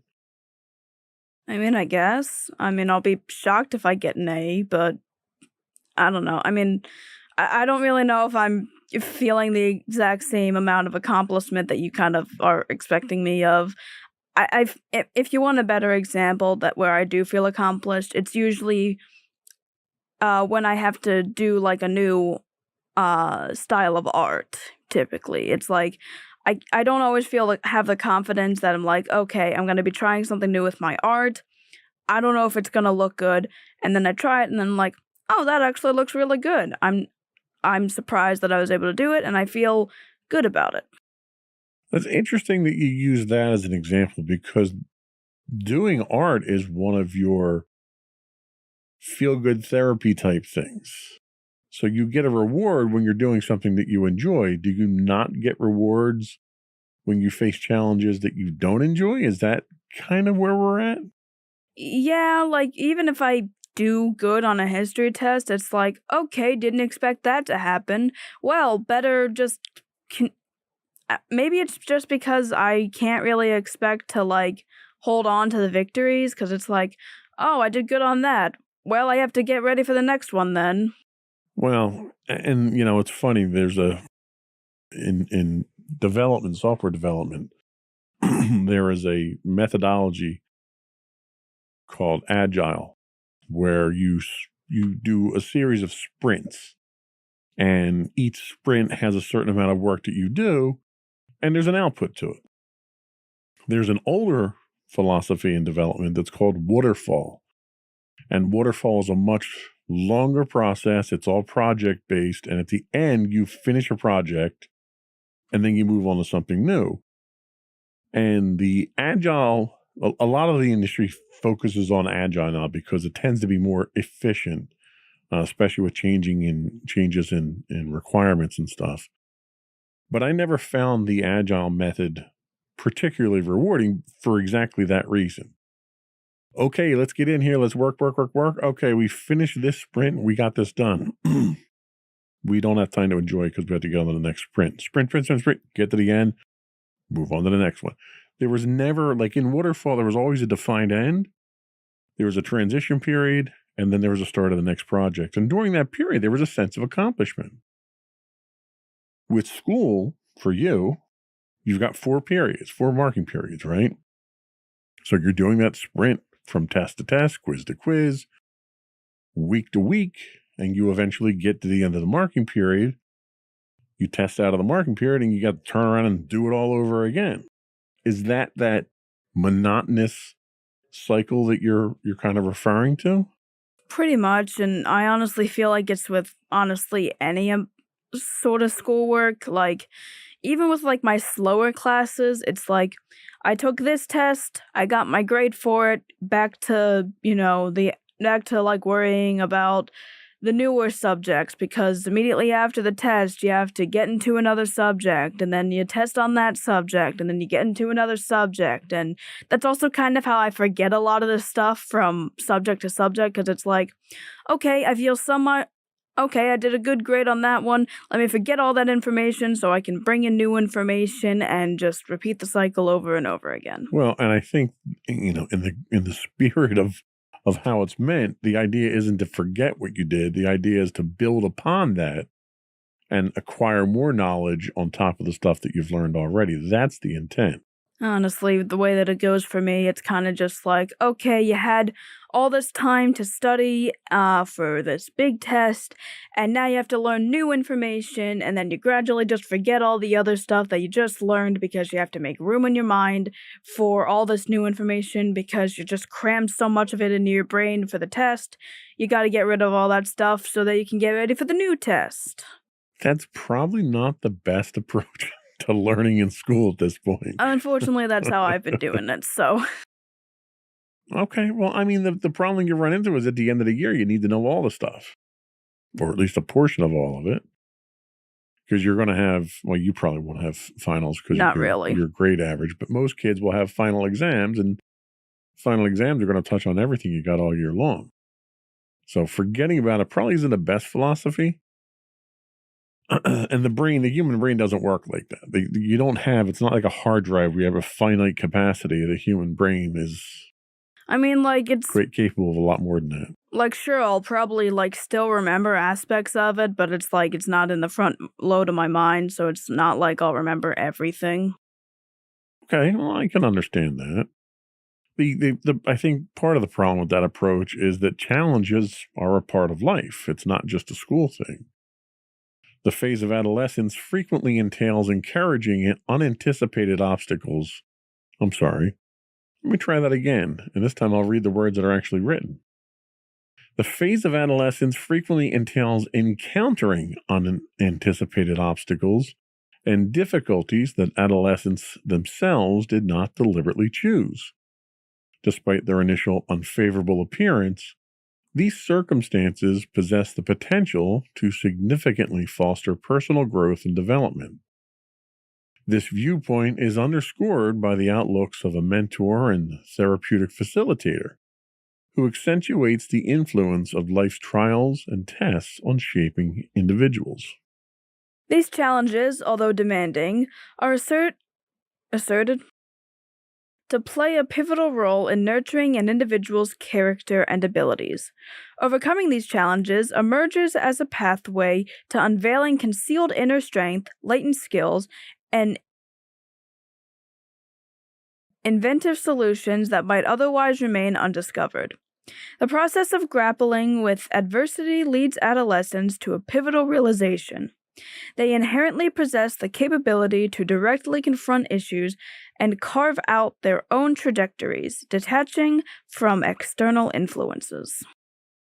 It is also proposed that successfully addressing and prevailing over hardships holds the potential to unlock dormant qualities within teenagers.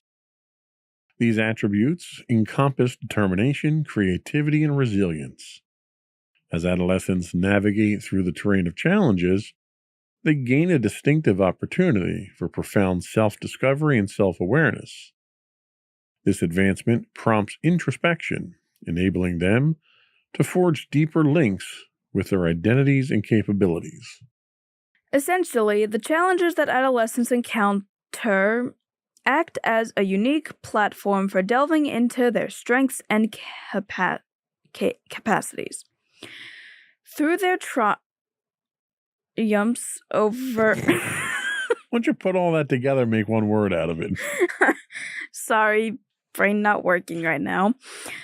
Through their triumphs over these obstacles, they assemble a collection of invaluable skills that contribute to their empowerment. This accumulation of skills, coupled with the experience of surmounting difficulties, plays a pivotal role in cultivating a sense of self-value.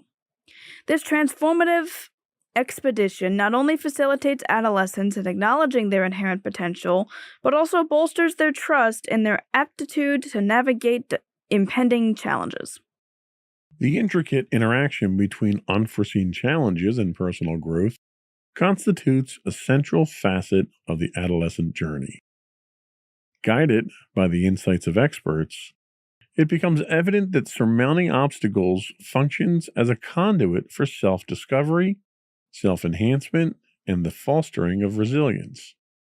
Ultimately, these transformative progression shapes not only, I'm not reading where the commas are. Ultimately, this transformative progression shapes not only adolescents' abilities, but also their self-perceptions, contributing to an elevated sense of identity and a fortified outlook on life. So it's worth noting, we're talking about some of the challenges that you face at school right now. As a manager of employees myself, and as someone who has higher ups, challenges themselves in a professional environment aren't just unavoidable, they're a requirement. I have to give my guys challenges. And I work with highly technical, very intelligent, very methodical people. They're all technicians or developers or something along those lines. So keeping them challenged keeps them interested in the work. If I can't provide a challenge to them, they're not advancing their skills. And in the world of IT, you're constantly learning. There's no, I've learned this and I'm done and I can just sit back and enjoy what I've learned. Technology is constantly changing. So you have to keep people interested in that. To do that, you keep them challenged. To keep them challenged, they keep learning. So not only does it keep them learning, it keeps their skills honed and focused. It teaches them how to think differently, how to troubleshoot things differently, and it keeps them interested in the work. And if I can't, this is a struggle I have with my developers. If I can't keep my developers interested in the work that they're doing, I'm not going to be able to keep them as employees. They're going to go somewhere else and find something that's challenging. The vast majority of people in the professional world are motivated by challenges.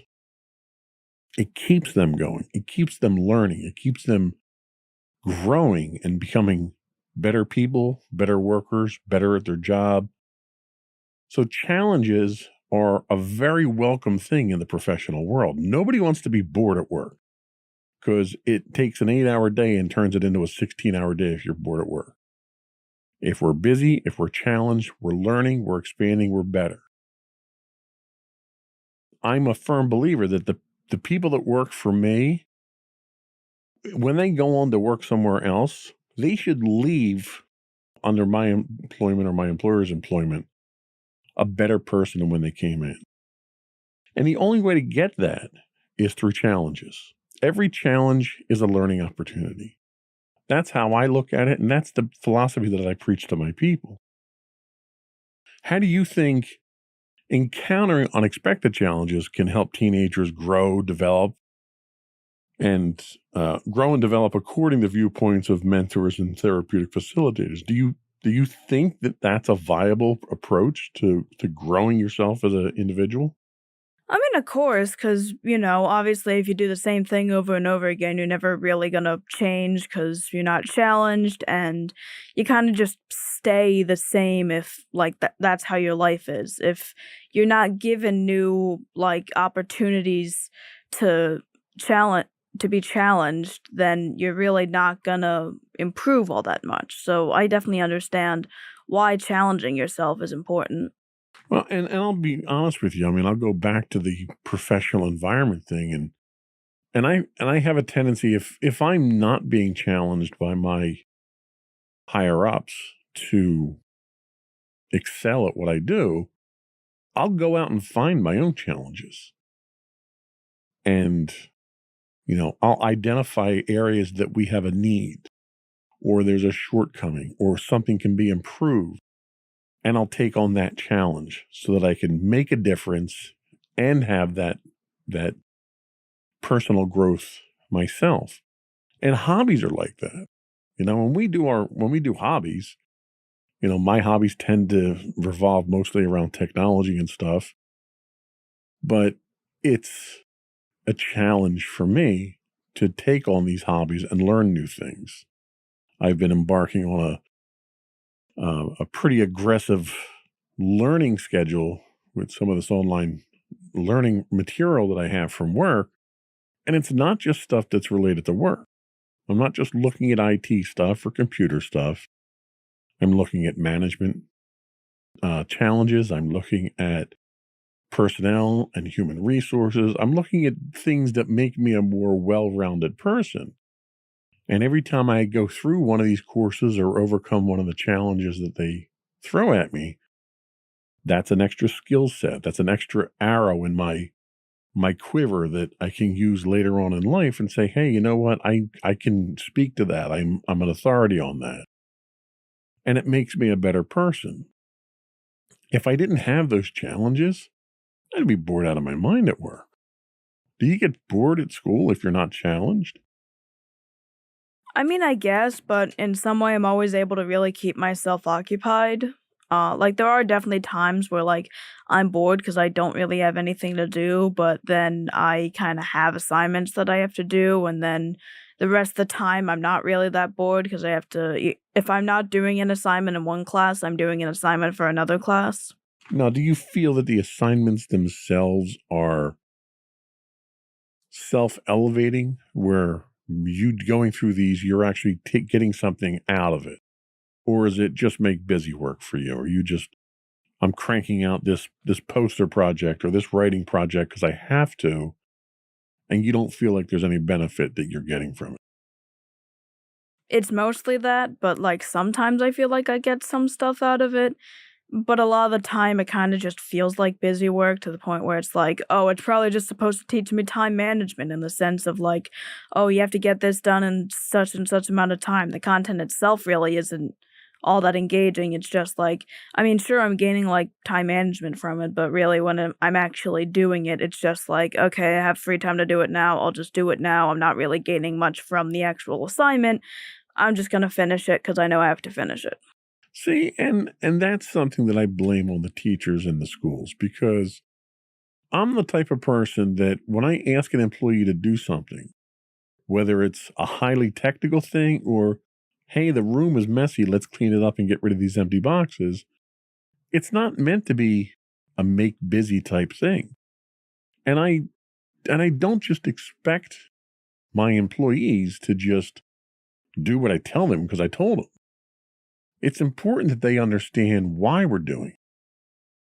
The teacher should articulate, okay, today you're doing a poster project and you're going to make a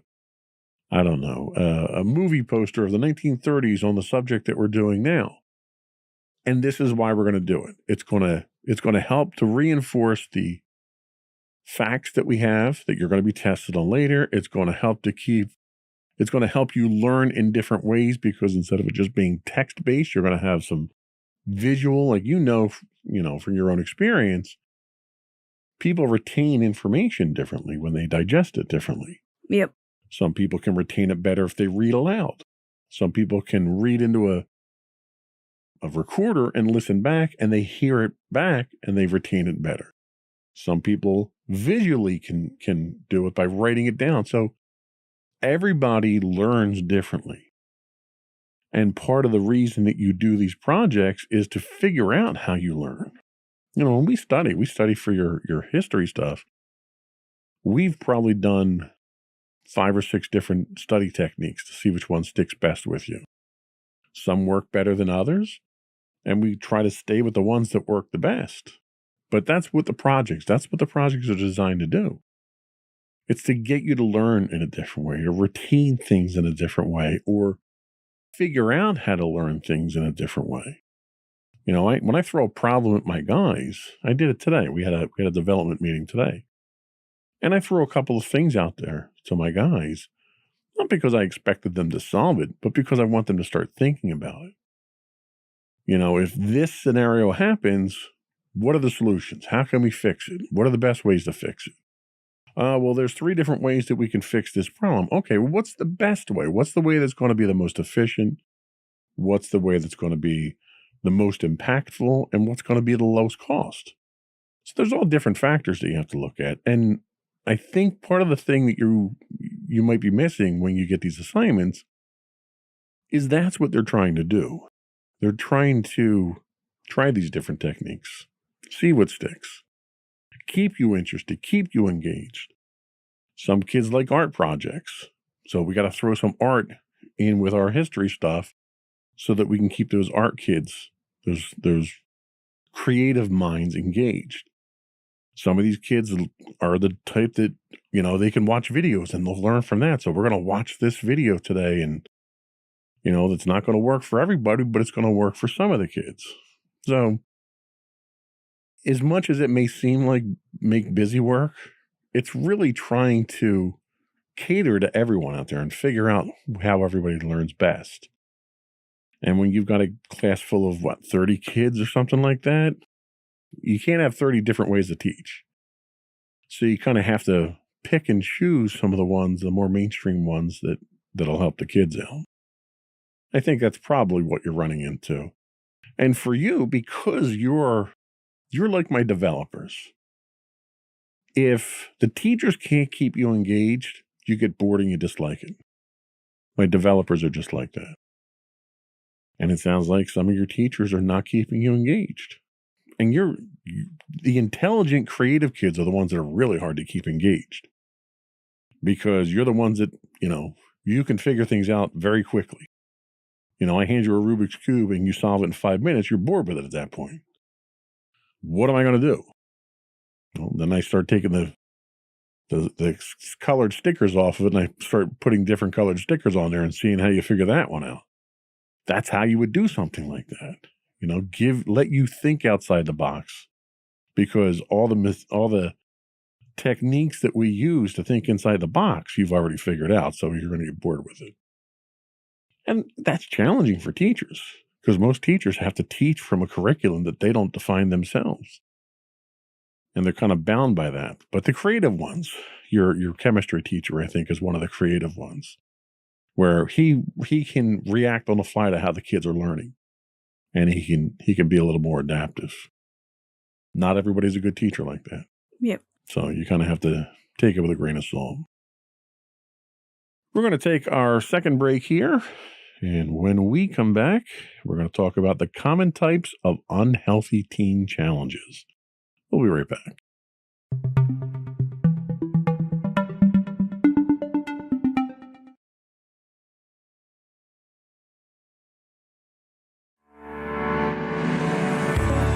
Insights into Entertainment, a podcast series taking a deeper look into entertainment and media.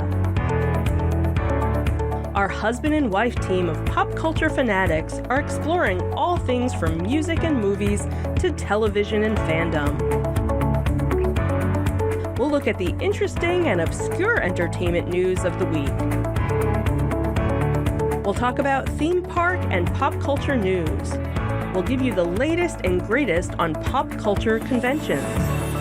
We'll give you a deep dive into Disney, Star Wars, and much more. Check out our video episodes at youtube.com/insightsintothings. Our audio episodes at podcast.insightsintoentertainment.com, or check us out on the web at insightsintothings.com.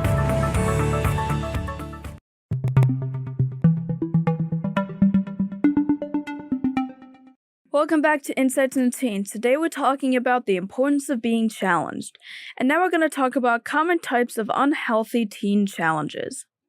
While the pursuit of challenges is a natural aspect of development, the absence of constructive challenges can lead to the adoption of risky actions with potentially harmful consequences. Here are 5 primary categories of these risky actions, shedding light on the importance of fostering healthy challenges for adolescents' well-being. The first we're going to talk about is violence or injury. The first category of risky actions pertains to behaviors that may lead to violence or injury, not industry. This encompasses actions such as physical altercations, bullying, weapon possession, self-harm, and the contemplation or attempt of suicide. Adolescents who lack appropriate channels for challenge and self-expression may resort to these behaviors as a misguided way of asserting control, seeking attention, or coping with emotional distress. The second is unsafe sexual behavior. The second category involves unsafe sexual behaviors, which encompasses actions such as engaging in sexual activity at an early age, foregoing protection during intercourse, and neglecting to undergo testing for sexually transmitted diseases. Additionally, the consumption of alcohol or drugs before engaging in sexual activity heightens the risk associated with these behaviors. Unhealthy challenges in this context can stem from societal pressures, lack of comprehensive sex education, and limited awareness to potential consequences. Alcohol, drugs, and tobacco use are another. Third category encompasses a range of behaviors from alcohol consumption in any quantity to binge drinking, prescription or illegal drug use, as well as smoking cigarettes or using chewing tobacco. Adolescents may gravitate toward these substances as a result of peer influence, curiosity, or as a means of escape from stressors. The absence of meaningful challenges may contribute to the allure of such behaviors as a form of experimentation. The fourth category pertains to unsafe driving or riding behaviors. This encompasses actions like texting while driving, driving under the influence of substances, failing to wear seatbelts, or being in a vehicle with an impaired driver. Similarly, riding a bike under the influence or without proper safety gear falls within this category. The lack of constructive challenges can prompt adolescents to engage in these hazardous actions as a way of seeking excitement or asserting independence. The final category concerns poor self-care behaviors. This involves inadequate attention to physical and mental well-being, including unhealthy eating habits, insufficient sleep, sedentary lifestyles, and excessive screen time on social media and electronic devices. The absence of positive challenges and productive outlets may lead adolescents to neglect self-care, resulting in various health and emotional issues. The innate drive of adolescents to seek challenges and take risks is a fundamental aspect of their developmental journey. However, when constructive challenges are lacking, adolescents may resort to unhealthy behaviors. Recognizing the correlation between the absence of healthy challenges and the adoption of risky actions is crucial in shaping interventions and programs that foster a balanced and constructive adolescent experience. By providing opportunities for positive challenges, society can contribute to the cultivation of responsible decision-making and the overall well-being of teenagers. So, what role do you think the absence of meaningful challenges plays in teenagers' decisions to experiment with substances like alcohol and tobacco? Well, we actually recently did some drug projects in health when it came to, like, you pick a substance, you research it, and you talk about the dangers and why you shouldn't be using it and so forth.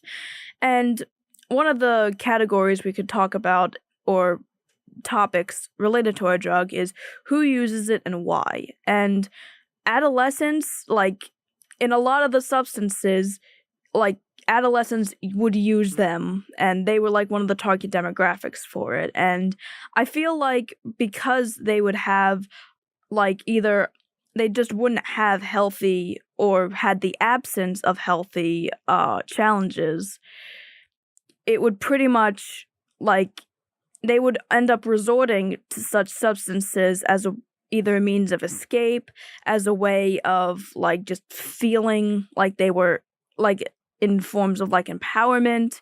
Because, again, like, drugs kind of affect you mentally and physically. And a lot of teens would probably use that in the sense of like, oh, I don't feel great right now. Maybe I'll take this and it'll make me feel better. Or it'll alter their perception of reality to make it seem better than it actually is. That's a very good point. Very well thought out. So there are healthy challenges for teens as well. The journey of adolescence is marked by a crucial need for healthy challenges to foster growth, with parents holding a pivotal role in guiding their teenagers towards constructive avenues that expand their horizons. A range of options exist for parents to facilitate these beneficial challenges. One is outdoor adventure therapy. Encompassing activities such as rock climbing, kayaking, and ropes courses, these experiences are designed to cultivate problem-solving skills and self-reliance, leading to enhanced self-esteem and stronger interpersonal connections. Engagement in sports. The realm of sports provides teenagers with an environment to test their physical and mental limits. Within a supportive framework, they can explore their capabilities and extend them to new boundaries. Engaging in creative endeavors like art, theater, and stand-up comedy presents teenagers with meaningful challenges. These challenges can gain prominence when they present their creative work to an audience, encouraging confidence and personal growth. Activities such as indoor rock climbing, roller coaster rides, and visits to theme parks offer teenagers a controlled outlet for their innate desire for excitement and thrill-seeking. Venturing into uncharted territories by learning new skills through lessons or partaking in family activities like river rafting opens avenues for teens to challenge themselves while enjoying familial support. While encouraging healthy eating habits is beneficial, parents must tread carefully to prevent it from evolving into disordered eating behaviors, especially among those susceptible to eating disorders. Engaging in roles like camp counselors, club memberships, or after-school classics, not classics. The old sorry. after-school classics, Tom and Jerry, you know. Engaging in roles like camp counselors, club memberships, or after-school classes exposes teenagers to unfamiliar environments, encouraging them to transcend their comfort zones. And finally, we have embarking on travel adventures, which you'll be going on in the not-too-distant future. The prospect of studying abroad or participating in group trips introduces teens to novel challenges and risks, enriching their growth through diverse experiences. Teenagers are inherently inclined to seek challenges that stretch their boundaries and offer excitement. Parental guidance is paramount in channeling this natural inclination toward healthy challenges that facilitate growth while mitigating potential risks. By providing platforms for outdoor exploit, participation in sport, creative expression, controlled excitement, skill acquisition, balanced nutrition, social engagement, and exploration through travel, parents can empower their teenagers to embark on a journey of personal development and self-empowerment. So how can parents support their teenagers in exploring new activities and venturing into unfamiliar territories while ensuring a balance between challenging experiences and safety?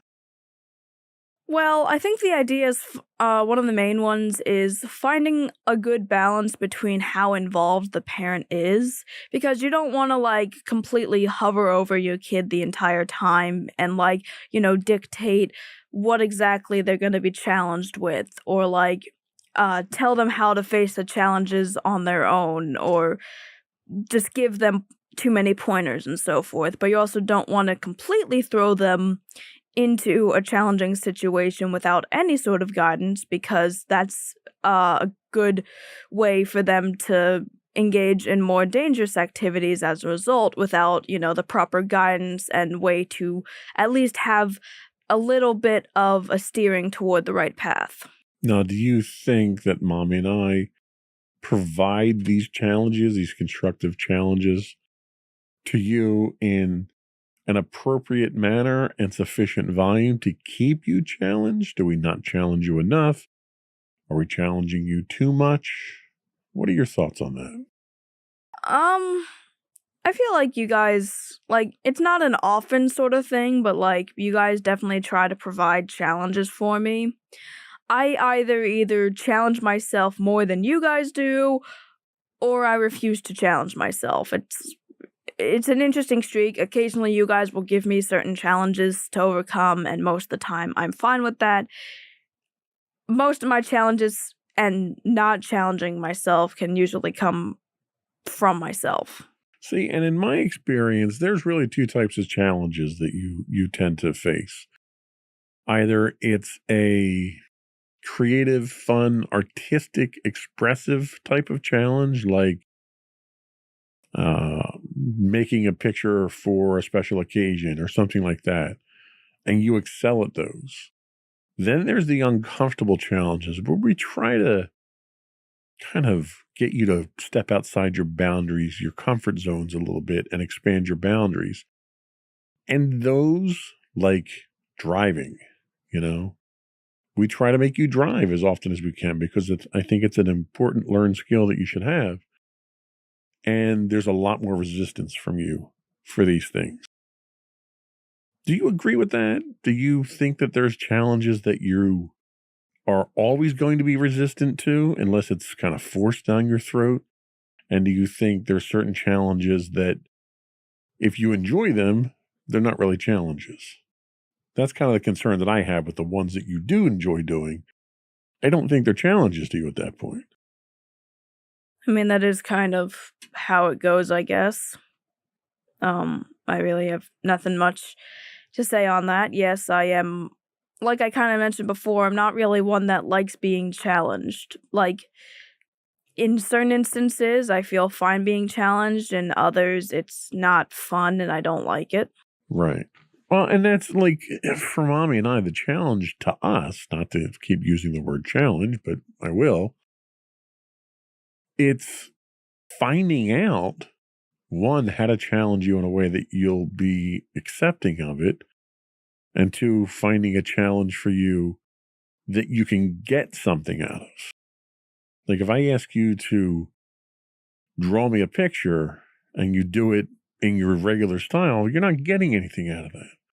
But if I come to you and I say, I need you to draw me a picture in this style, and it's a style you've never done before, you're very receptive to that. You'll accept a challenge that pushes your artistic boundaries. But if it's your comfort boundaries, you tend not to want to engage in those challenges. And I think maybe Mommy and I need to challenge those comfort boundaries, but in a less aggressive way, and maybe introduce you to expanding those boundaries in a more gradual way. Do you think something like that would be more effective? I mean, maybe. I don't really have. You don't seem very enthusiastic. I'm not really enthusiastic. I appreciate my comfort zone. Thank you very much. I understand that if you don't challenge me, then I'll probably just be forced into it, and then I won't have any way of how to manage it. But even then, it's like I have my comfort zone right now, and I still don't want to leave it. Well, and nobody wants to leave their comfort zone. That's why it's a comfort zone. But our comfort zones tend to silo us. They pigeonhole us. We can't really grow when we're always staying in our comfort zone. And I don't want to rip you out of that comfort zone and throw you into an uncomfortable situation. What I'd much rather do is kind of slowly and gradually increase the discomfort in your comfort zone so you can learn to expand a little bit more. And I think we may have not have found that scenario just yet. I think that's probably where we're working right now. But, you certainly do accept the challenges that we send to you. I don't think there's much of a problem there. That's about all we have. We're going to take a quick break, come back, and we'll get your closing thoughts and finish up the podcast. We'll be right back.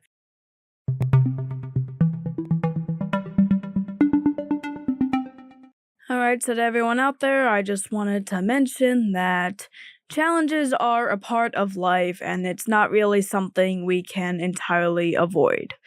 There can be very positive challenges that can help us grow as people and expand our horizons.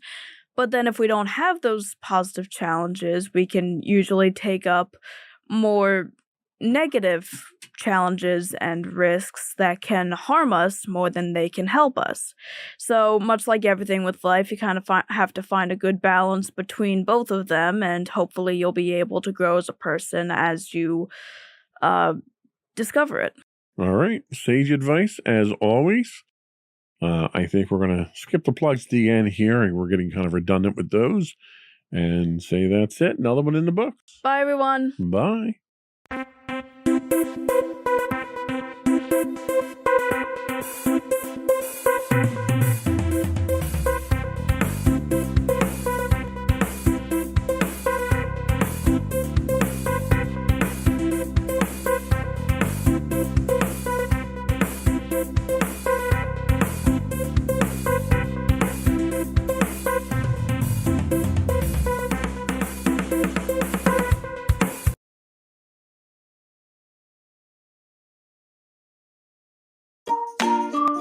Insightful podcasts by informative hosts.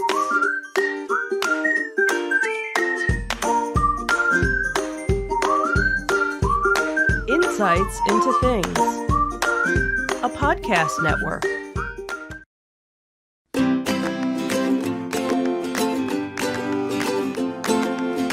Welcome to Insights into Teens, a podcast series exploring the issues and challenges of today's youth. Your hosts are Joseph and Madison Whalen, a father and daughter team making their way through the challenges of the teenage years.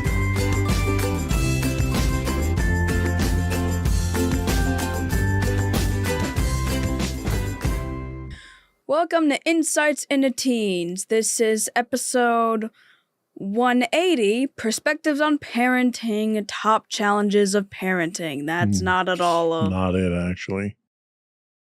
It's Perspectives on Parenting, Getting Them Ready. Okay, whatever. Hopefully you got the same script as me. I have the questions, all right? This is just from a couple of however long ago it was. All right, well, it'll be interesting if nothing else. Anyway, I'm your host, Madison Whalen, giving a great intro so far, and my co-host today, Joseph Whalen. Hi. This is why I don't do this stuff anymore. A little out of practice. You only do this every 10 episodes. And also our special guest for today, Michelle Whalen from Insights and Entertainment. Hi, Michelle. Hi, everyone. How are you doing? Sound like, special guest. It's Mom. We just had dinner. It wasn't like, I haven't seen you in a while or anything. That's true. Been a while since we've been on the air, though. Well, yes, that is true. All right, so how's everybody doing? Fantastic. Wonderful. And you? Good. Not used to this, but we're working on it. And another year older. Yeah, look at that. ain't that nifty, am I right? Pretty soon we're not going to be able to do Insights into Teens anymore. I still got a couple of years, technically. Well, that's good. So the show will continue for a little while. Till I'm 20, technically. I'm still a teenager at 19, technically. So That's true. True. And then we'll have to go out and dig up another teenager that can be on the show. Or we'll be lying. Well, technically, you started the show at 12, so. Right. yeah, technically we were lying from the beginning. Yeah, It's all a lie. bunch of liars. Anyway, so today we're going to be doing another one of our perspectives on parenting. This is the third episode of this we've done. It's kind of our big episode, 10 episode margin topper off, or segue into the next era of what our Insights into Teens podcasts are going to be about. Kind of like a season arc, Pretty much, yeah. And like you said earlier, today we are going to be talking about a section from that we've been pulling from so far for the other episodes, which is getting them ready. So we're going to be going through various different questions relating to things of teaching kids to socialize, instilling good behavior in them, and looking after their educational needs. Since I do not have the write thing up. I do not have a good summary, so that is my best interpretation of what we've got so far. That's good enough. All right. But before we get started on the podcast, I'd like to invite the listening and viewing audience to subscribe to the podcast. You can find audio versions listed under Insights into Teens. You can also find video and audio versions listed under Insights into Things. I'd also like to invite you to give us your feedback on what we're talking about or give us your suggestions for show topics. You can email us at comments@insightsintothings.com, and links to all these and more are on our website at www.insightsintothings.com. Are we ready? We are ready. Alrighty.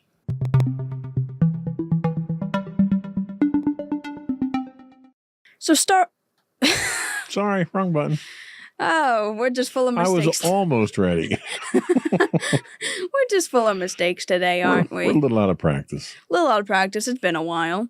But starting us off, I'm going to be asking both of you questions about teaching kids how to socialize. So I'm going to ask this to you, Father. Okay. So, is it the job of a parent to teach their kids how to socialize? I don't know if it's the job of the parent. I think kids, for the most part, will socialize where they're comfortable. I think parents have the responsibility of kind of setting the example and teaching kids probably the cautious way to socialize, the dangers of it, how to do it right, and encouraging. I think that's probably a better term, is it's a parent's job to encourage you to socialize, but within your comfort zone, I think. All right, that's fair. Mommy, you want to add anything on that? No, I would probably agree for the most part with that. I think, nowadays you have a lot of kids that do homeschooling, so there's not as much socializing for some people, but a lot of the homeschoolers actually have their own school system in some respects so that they can have the kids socialize. So back in the day, whenever you heard that somebody, was homeschooled, it kind of meant that they didn't know how to act in public or didn't know how to act with other people because they were never around other people, where now homeschooled kids actually probably get more interaction because not only are they're in a different type of environment, so they are being able to socialize more. So I think it is important to, for the parents to make sure that their child is in some sort of environment to be able to socialize. All right, fair enough. I'll lead the next question to you, Mommy. Do or do you not feel kids knowing how to socialize is important, and why or why not? Oh, absolutely. It's very important because it's how you function, day to day in the world. Fortunately, nowadays, so much can kind of be done in isolation. Unfortunately, we found that out during the pandemic, that people didn't need to necessarily go to work. Now having all of the technology that you have where you could video call with somebody, FaceTime or Zoom or whatever, you don't need to necessarily physically socialize, but you still have some sort of skill set that you need to be able to communicate and socialize even virtually.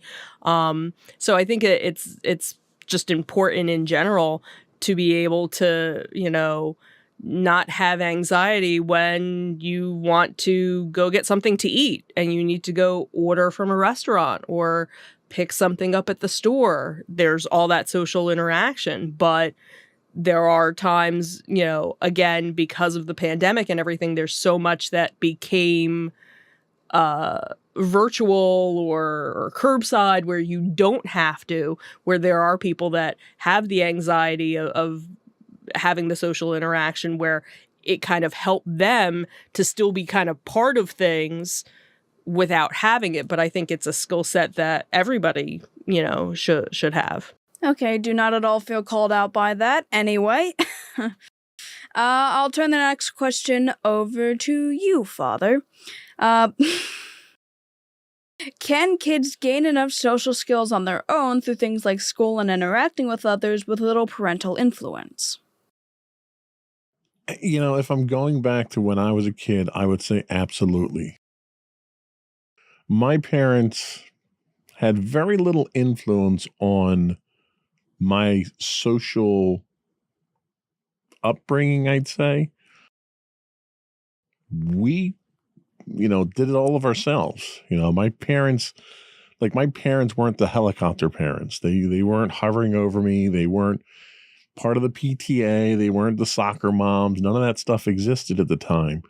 So as a kid, we did everything ourselves from a social standpoint. We got home from school. If you had homework, you finished your homework, and then you were out playing until it was dark and you had to come in at that point in time. You did it through school because you made friends with everyone at school. And there was a very different environment at the time. Unfortunately, nowadays, there are too many things out there now that are a danger to kids. So parents tend to be overly protective these days. And as a result, you get the creation of play dates. We didn't have play dates as a kid. If I wanted to hang out with my friends, I'd get on the phone, call and see if they were there. I'd go over to their house. In the neighborhood that I lived in, it was a not a gated community, but it was a closed community in that it wasn't on any major roads. So the whole community itself was about 1 square mile.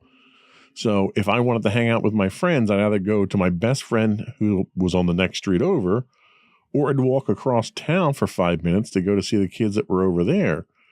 So there was nothing that kept you in the house. We didn't have technology. We weren't glued to our phones or anything like that. So you had to go out and play with people and make friends because there was no substitute. You had 3 channels on showing my age here, but you had 3 channels on TV unless you were rich enough to have cable, and then you had like 15 channels. So there wasn't anything at home to do. You didn't have video games. You didn't have computers when I was a kid. You had toys and you played with your friends with toys, or you'd go out and play sports or something like that. So my parents had almost nothing to do with my socializing. So in fact, if it was up to my mom, I probably wouldn't have had any friends because she didn't let anybody over the house. She hated having people over the house because she didn't want people making a mess at the house.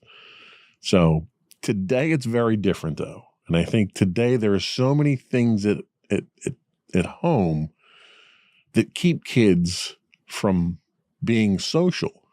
Ironically, social media is one of them. People think social media is a social activity, and it's not. It's the exact opposite. So as a result, parents today are organizing kids in, play groups or whatever to try and get them to socialize more, because we have to get you ready to interact with society as an adult. And then if you're not going to do it yourself, then the parents have to at least put some effort into that. That's fair enough. The next question goes to you, Mommy. What methods do you feel are best in getting kids to socialize? Well, I think it helps if there's some sort of common interest. So, for kids to either join a sport or do dance or some sort of club, some sort of activity, I think that always helps, because then you have that common bond versus, hey, I'm into video games and I'm into baseball, but I don't like video games and I don't like baseball. You might have a conflict, and then it might make you actually not even want to socialize. So I think that's probably a good start. Besides school, I think going to school or being, with kids your own age is a great way to kind of start the socializing. And then if you see that there's some sort of, issue where, maybe they're not socializing enough, maybe they're not getting along with people, maybe trying to find a group where, they would kind of feel that they belong. That makes sense. Do you want to weigh in on this, Daddy? No, I think Mommy covered that topic pretty well. Alrighty. Next question goes to you then. Should certain social activities be limited to different age groups? If so, which ones? None come to mind immediately, but I'm sure there are certain ones that are age appropriate. Certain things require certain resources. If you want to go to the mall's only going to allow a certain age group to be there unsupervised. If you want to go to the movies, you need transportation, you need money. So there's logistics around that, right? Mm-hmm. If you just want to hang out with your friends, no, that shouldn't be any age group. You're going to watch TV or play video games or play board games. So anything that's there probably would be age specific to the actual activity itself, and it would be less dependent on the socializing aspect of it than it would be what the actual activity, I think, would be. That makes sense. Anything to say on that? No, I think that was okay. All right. Mommy, the next question is for you. Okay. What kind of impact do you feel that you've had on my social life?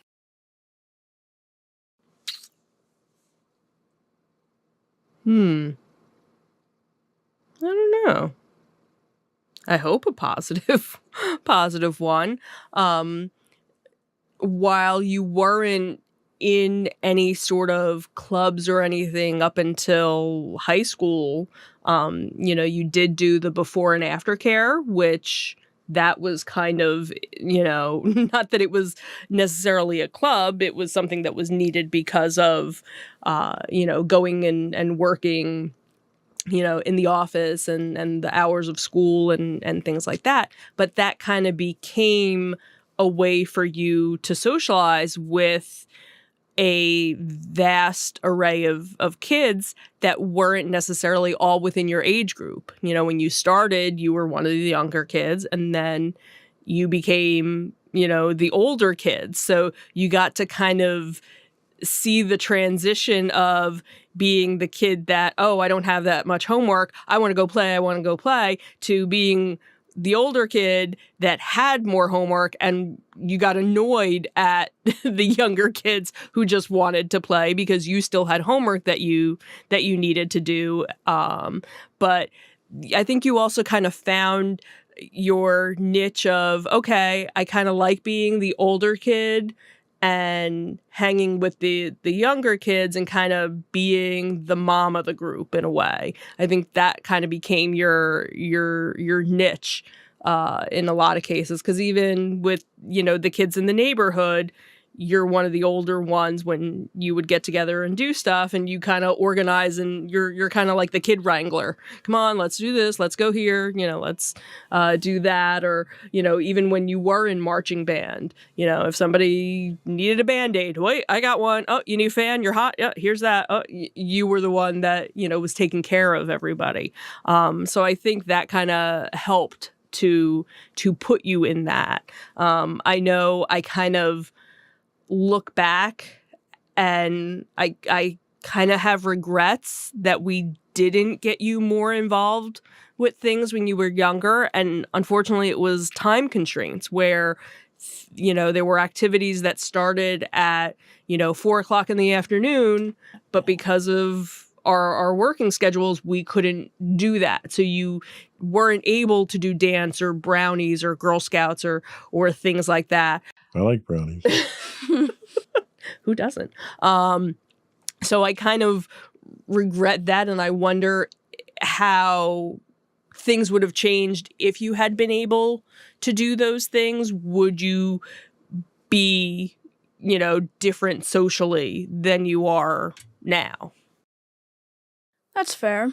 But, I don't think you have any regrets for it. I don't think you ever go, I really wish.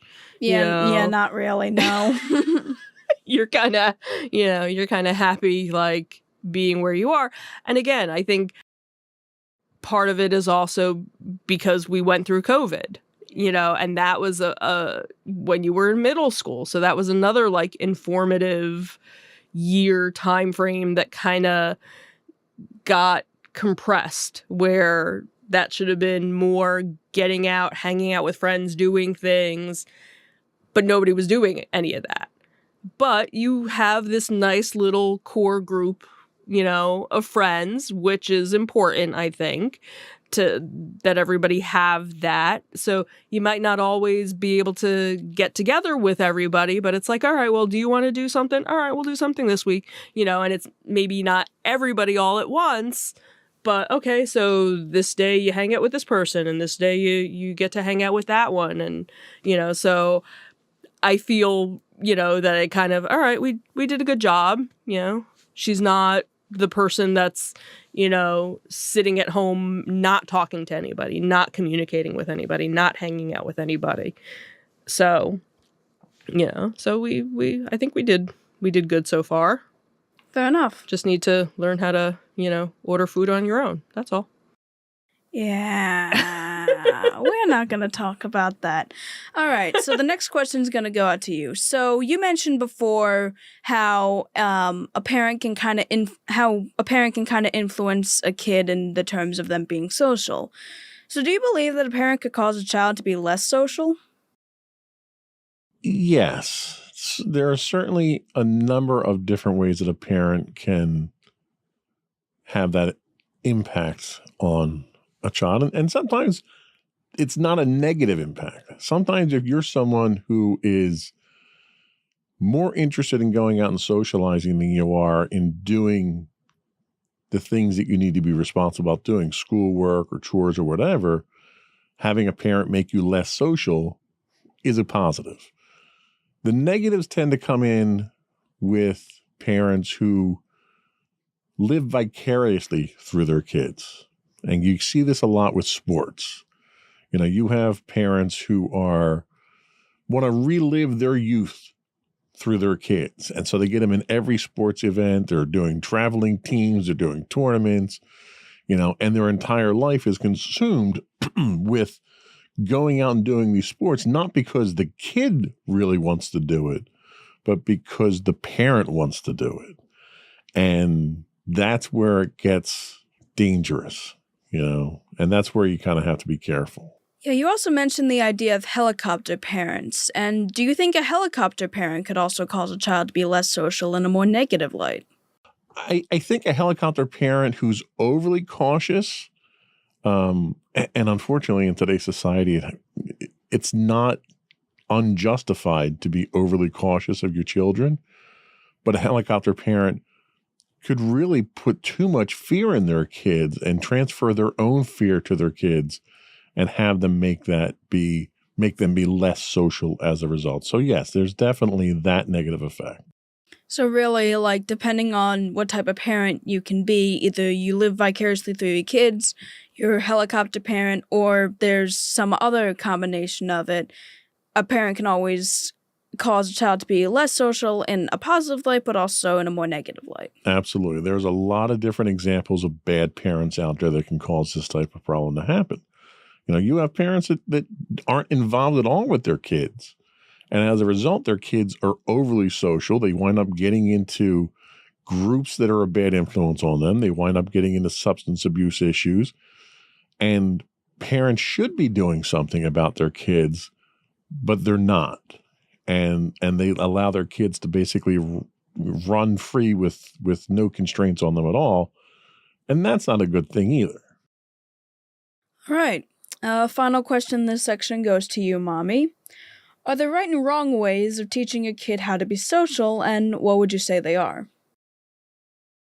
Well, yeah, there's, I think you need to, have your child interact, out in the real world, and not keep them, at home all the time. And, children should be, seen and not heard, because you see it time and time again where, a parent has their child out, shopping or at a restaurant or what's so funny? Nothing. Okay.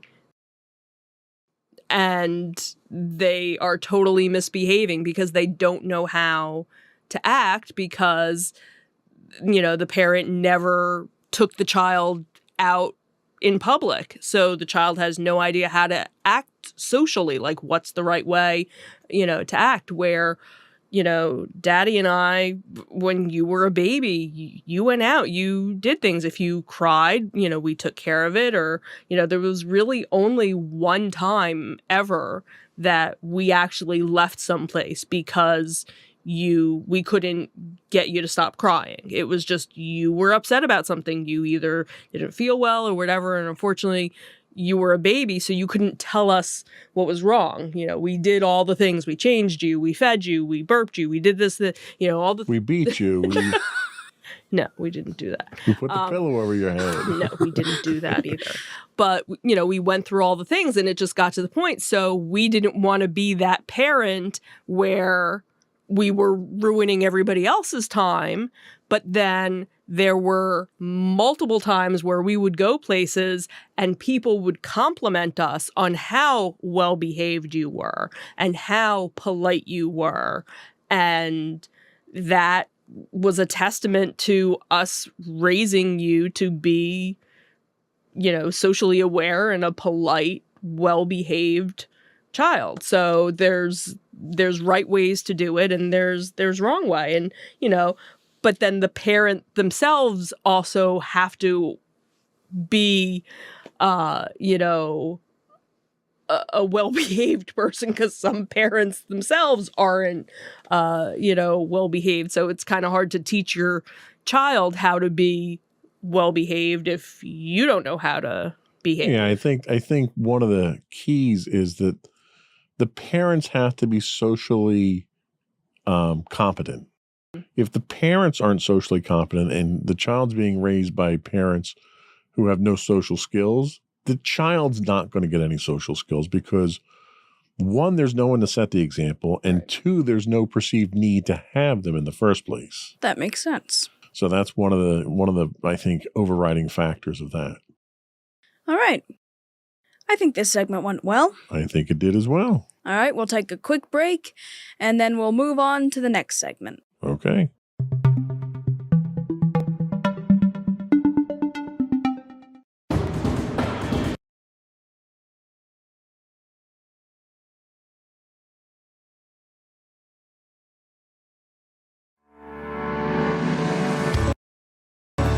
Insights into Entertainment, a podcast series taking a deeper look into entertainment and media.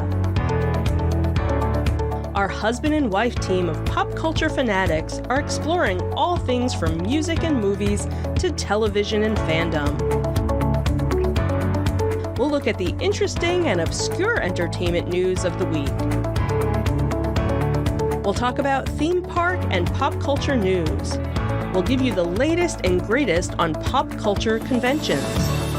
We'll give you a deep dive into Disney, Star Wars, and much more. Check out our video episodes at youtube.com/insightsintothings. Our audio episodes at podcast.insightsintoentertainment.com, or check us out on the web at insightsintothings.com.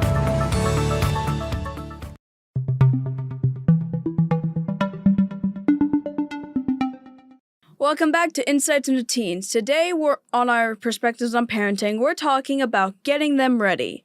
And now I'm going to ask some questions about instilling good behavior in them. Them being children, by the way. All right. To start us off with the first question, we'll go to you, Dad. So what forms I've been demoted from father. So, what forms of good behavior should a parent try to instill in their child? Without getting overly verbose, I think the basics. You want your kids to be honest. You want your kids to be hardworking. And you want your kids to treat other people decent. I think if you can get those three, qualities instilled in your kids, everything else kind of falls in line at that point in time. And keep your expectations realistic. You're not gonna turn your kid into a philanthropic genius overnight, but you have to demonstrate to them these skills and these qualities. You have to be honest. You have to treat them with respect and make sure that you're kind to them and kind to others. One of the things that my mother always instilled in me was her compassion. She had this overwhelming compassion for everyone. There wasn't anyone my mother ever turned away who needed help. We might not have had enough food on the table for the family, but if somebody needed help and she could take somebody in and give them a roof over their head and a warm meal and get them back on their feet, she would do it in an instant. And that leaves a lasting impression on kids when you see your parents act in noble ways like that, I think. That makes sense. Any other traits you'd like to add, or you think he kind of covered it? No, I would say just raise your kids to be decent human beings. That's, I think, if they're human beings. Well, for the aliens out there, we don't want to discriminate. Right. Yeah. But I think that's the top level. If you are raised them to be a decent human being, everything else kind of just falls into place. All right, that's fair. Turning it over to you, Mommy. Okay. How do you feel the actions of the parent can affect how good-natured or well-behaved their child is? Well, I think that comes into play where you're setting that example. If Daddy and I are, you see that we are, walking down the street and we see somebody that's homeless and we're like, screw them, and and we, kick over their cup or something and we're all jerky or whatever, well, you're going to be like, all right, well, I have to be a jerk to everybody. Or in some cases, maybe that would even make you not want to be like that because you realize that's the bad example. But I think when you see, hopefully the good example that the parents are setting, that makes the child want to set that good example. But then again, you have parents that go out of their way to have good examples, but the child just doesn't see it or has some sort of issue where, nope, I'm not going to be like that. I want to be the exact opposite of my parents. So as parents, you kind of hope for the best, that you do enough to show what's right and wrong, enough for your child to make that own, their own decision. Yeah, because you can't always guarantee that the kid's going to really even be listening to your example or doing the exact opposite. Mm-hmm. Sometimes people are just rotten to the core, and you can't get past that. Right. Fair enough. All right, turning this over to you, Daddy. Is this something that can be entrusted by outside forces like school or peers to be taught to kids? Yes, it can. In so much as these types of behaviors can be instilled through discipline. And you can even go so far as to say the military. You've got a lot of kids that come out of high school who don't know who they are, don't know what they want to be, and they're wild and dangerous, and they wind up in the military, and the military gives them that discipline, that structure that they need, because they might not be getting it at home. So yes, there's a place that schools can serve as a tool to that end. Is it their responsibility? Should parents abdicate their responsibility to the schools to do that? Absolutely not.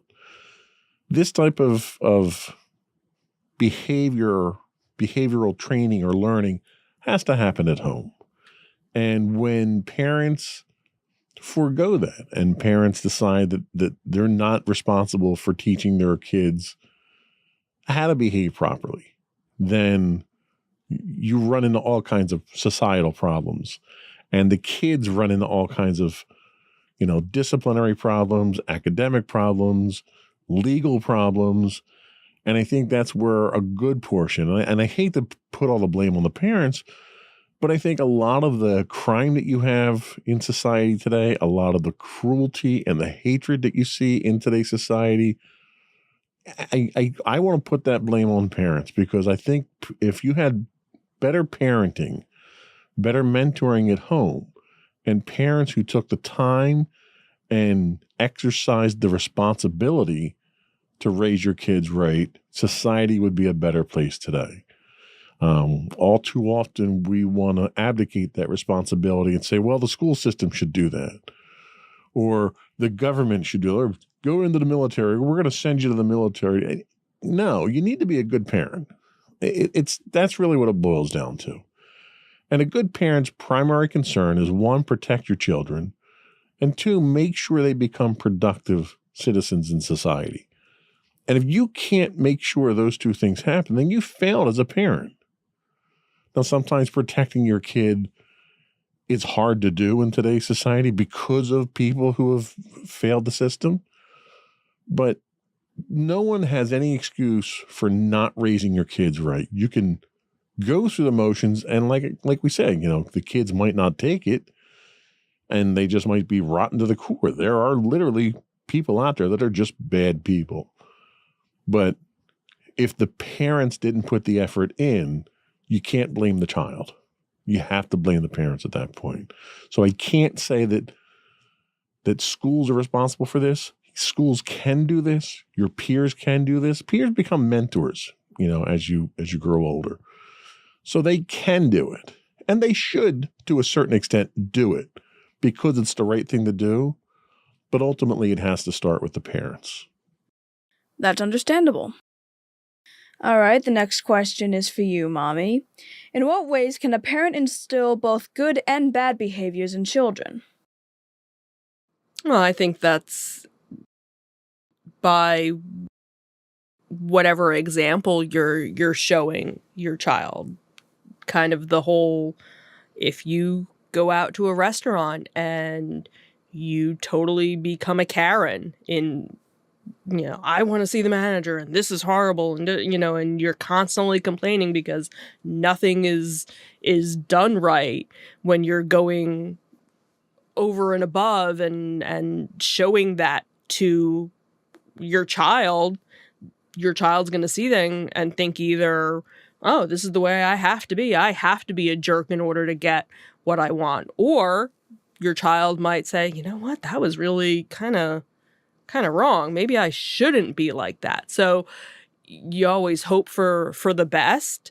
But I think also showing, the right example. Hey, if something went wrong, this is the way you take care of it. You don't just go off the handle like that, or how to deal with anger, or how to deal with something that goes wrong, and so that you don't have that anxiety or the issues of having that bad behavior learned. You kind of go, okay, this is how I deal with it, and I move on, and everything is better. So, but then there are parents that they think the way that they're raising their kids is right, when other parents would look at them and go, no, you shouldn't be that way. You shouldn't be like that. That's one of the things where kids don't learn how to be a bully from other kids.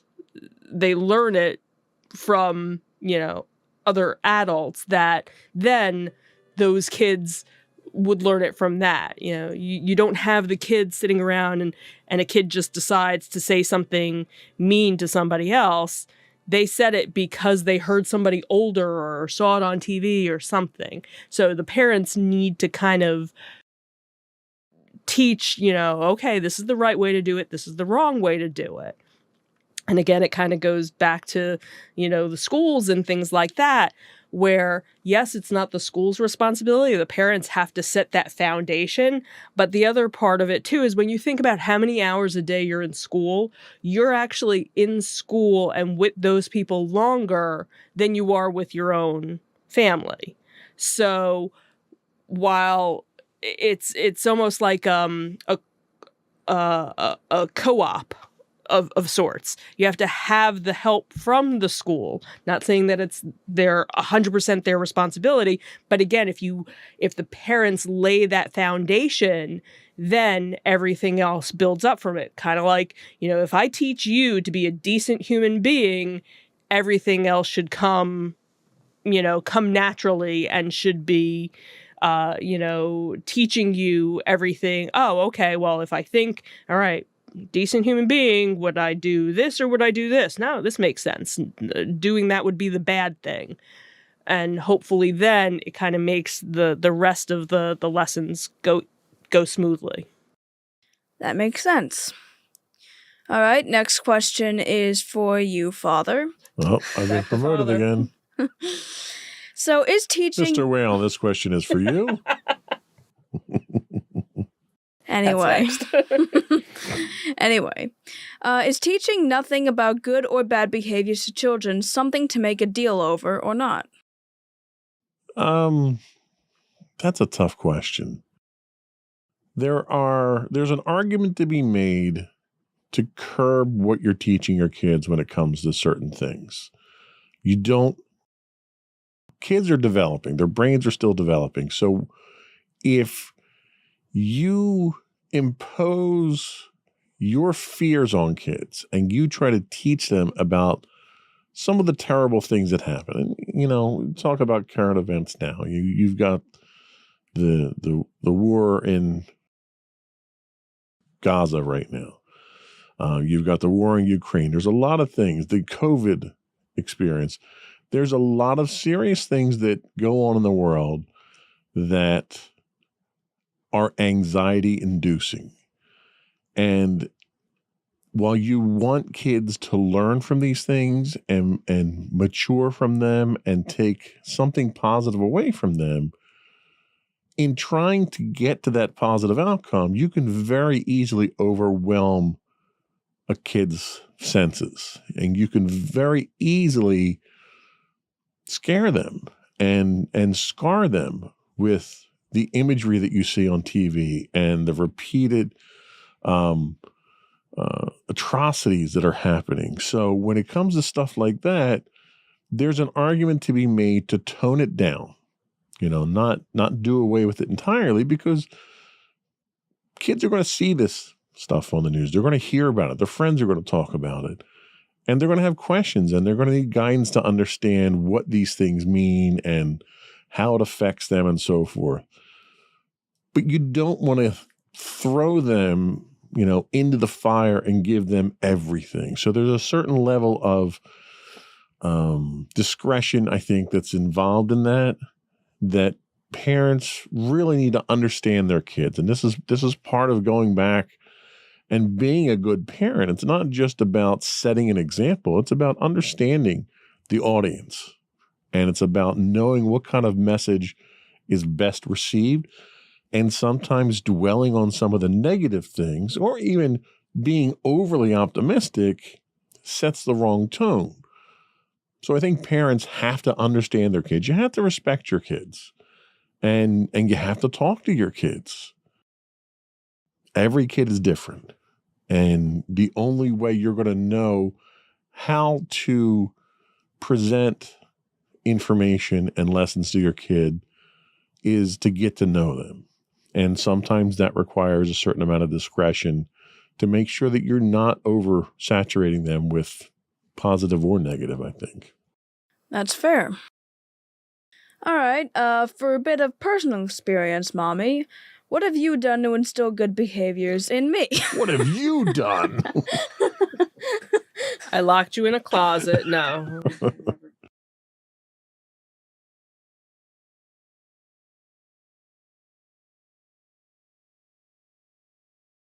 What didn't you do?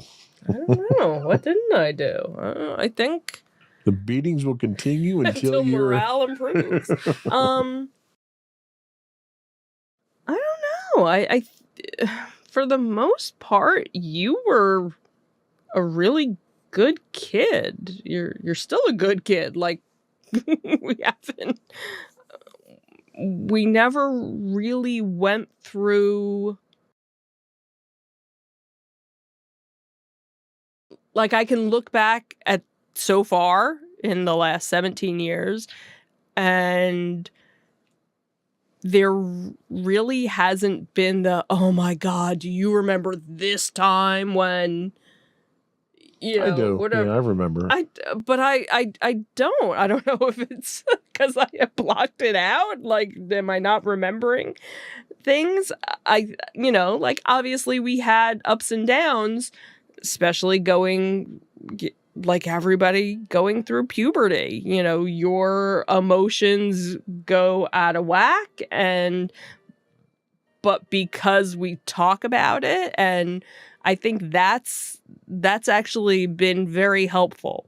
I think the fact that we have this understanding between all of us, for the most part, you know, there are obviously things that you don't want to talk to Daddy about because it's, you know, a girl thing, a female thing, you know. And Daddy's very Or you're grateful more- for that, too, by the way. Or you're more empathetic than him. Right, or that I'm too. empathetic. Not always. Well, sure, we'll go with that. But I think because we've always had that open communication where Daddy knows a whole lot more about female reproduction than he ever wanted to learn. And but I think that was helpful. It wasn't, well, go and talk to your mother about this. I don't want to know about this, you know. And I think that also helped. So when the mood swings hit, he understood. Daddy knew to bring chocolate home those days. Right. And when you brought chocolate home, everything was right with the world. And it was like, oh, yeah. So that's probably been, you know, our biggest hurdle in terms of that. The other, you know, thing is, you know, schoolwork and school grades, and the biggest hurdle there is getting you to believe in yourself, really. We're not there yet, so we're discussing that in a minute, so we can hold off on that for the time being. I think it's just, you know, it's been, you know, there's always that little hurdle that we have, but we talk things out. And I think that's the biggest thing, is that we talk about it and we communicate. And if it's something, I don't want to talk about it now. Okay, we don't talk about it now, but we'll talk about it later.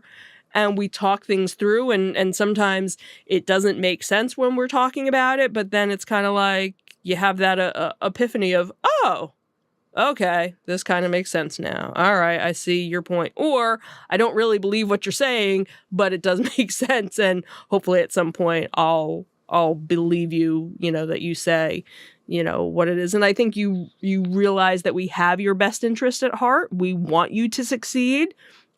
And whatever we, you know, can do for you, we will. All right. I think that's, you know, solid. Thanks. I'm sorry. I don't know. Thumbs up. I'm starting to lose it. Sorry. All right. So the last question we'll go over for this segment, leaning towards you, Father. Mr. Whalen. Mr. Whalen. Do you feel instilling good behavior in kids is a more difficult task for certain parents? Yes. There are parents who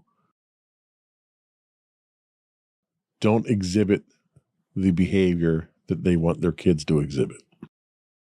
And when that happens, the parents come across as hypocrites. My father was that way.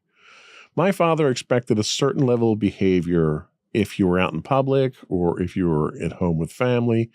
And my father expected respect. He was big on demanding respect. And unfortunately, you can't demand respect. Respect is something that's earned. And the way that my father treated us was on a level, several levels below where he treated perfect strangers. And as a result, there was very little respect that I could have for him.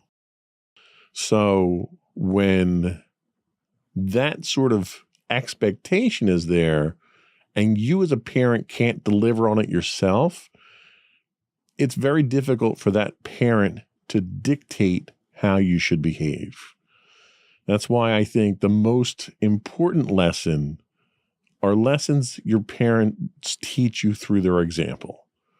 If your parents are decent people, if they're respectful, if they have pride in you and self-confidence in you, those things transfer down to you. Unfortunately, so do their negative traits. If your parents lack ambition, or if they're lazy, or if they're disrespectful, or they insult people, or they're negative, those traits transfer down to the kids as well.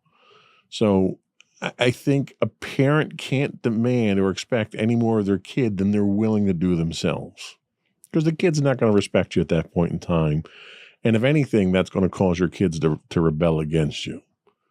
And that in and of itself is a lesson. That is fair. I think that was a good way to end this. All right, so we will be back after a short break, and when we do, we're going to be talking about looking after your kids' educational needs. All righty. We'll be right back.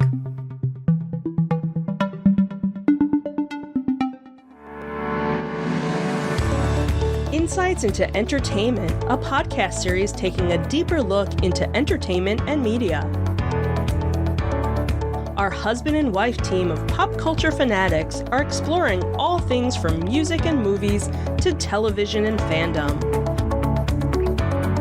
We'll look at the interesting and obscure entertainment news of the week. We'll talk about theme park and pop culture news. We'll give you the latest and greatest on pop culture conventions. We'll give you a deep dive into Disney, Star Wars, and much more. Check out our video episodes at youtube.com/insightsintothings. Our audio episodes at podcast.insightsintoentertainment.com, or check us out on the web at insightsintothings.com.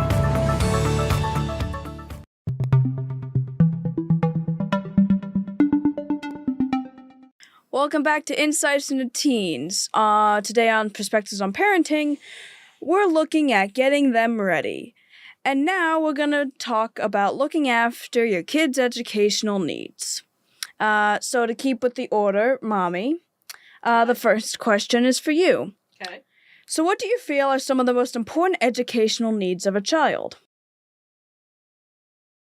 Reading, writing, and arithmetic.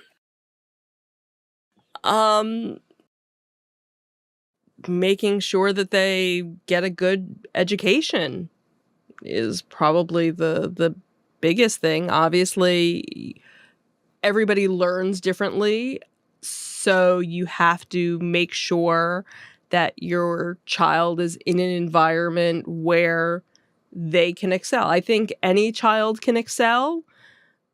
It just is a matter of, are they being taught the right way? Because everybody learns different ways. So what works for one child might not work for another child. So I think that's a big thing is knowing where your child's limitations are, what do they excel in, what do they need help in, and to try and help them navigate that so that they can succeed. All right, that's fair. Want to comment on any of that? Nope. I think she's spot on there. Woohoo! Alrighty. Right answer. Next question is for you then. Should there be a line between what parents have to teach their kids and what they should learn in school? Something I feel like, is kind of put in question a lot in the modern day. So. Oh, absolutely. And I think my take on it is parents should teach their kids wisdom and schools should teach the kids knowledge. So you learn book knowledge and your maths, your sciences, your languages, all that comes from school. And I'm perfectly fine with that. How to use that knowledge is what is wisdom, right? So then your parents teach you that. how to utilize the abilities that you gain from school, when to utilize them, and how best to put them to use that benefits society. That's what your parents should be teaching you to do. I think schools can't do that. And schools can't do that because school's job is not to do that.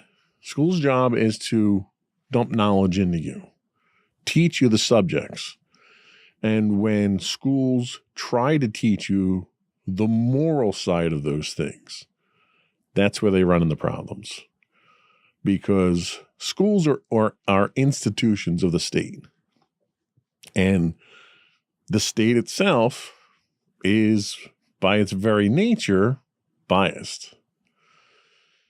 I think parents who it's their responsibility to raise productive members of society should be the ones that are teaching their kids how to use that knowledge and how to interact in society, while schools can maintain the control of that knowledge and teaching of that knowledge with the oversight of parents.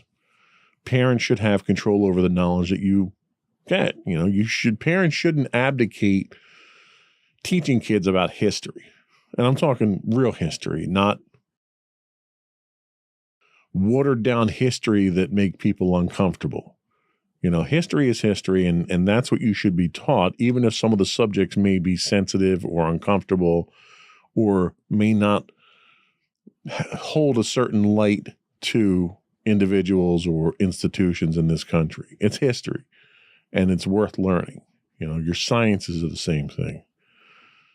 Let the parents be the ones to teach kids the intricacies of how that knowledge is then used for the betterment of society, and keep the schools out of the raising of the kids. They should be the teaching the kids.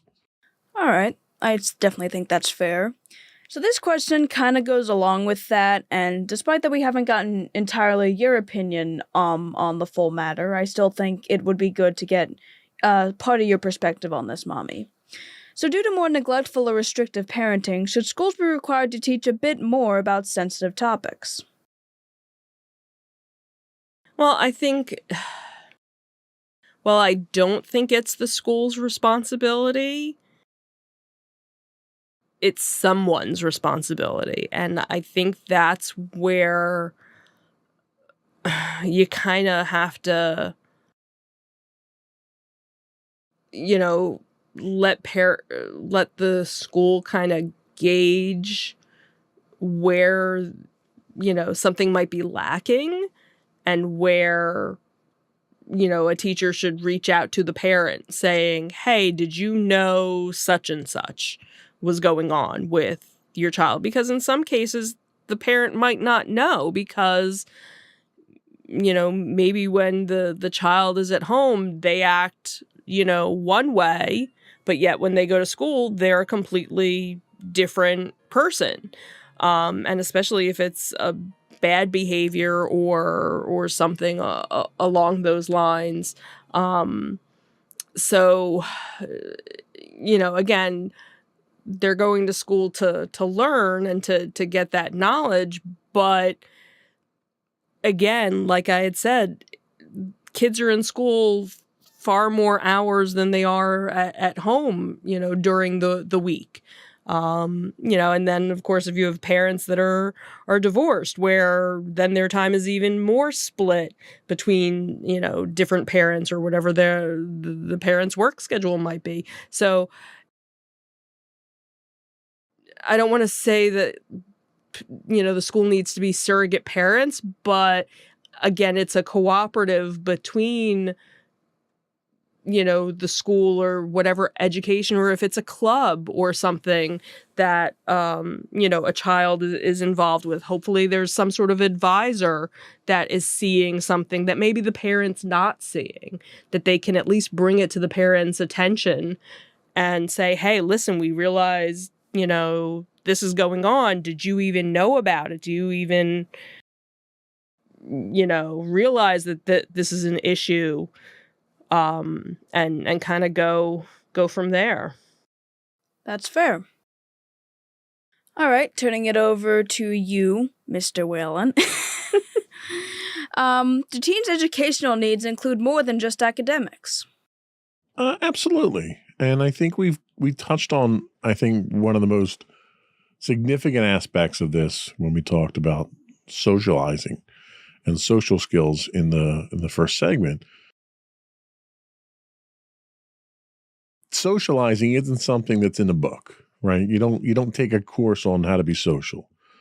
Social interactions happen as a byproduct of being in a school with multiple kids and adults who are your teachers or your counselors or stuff.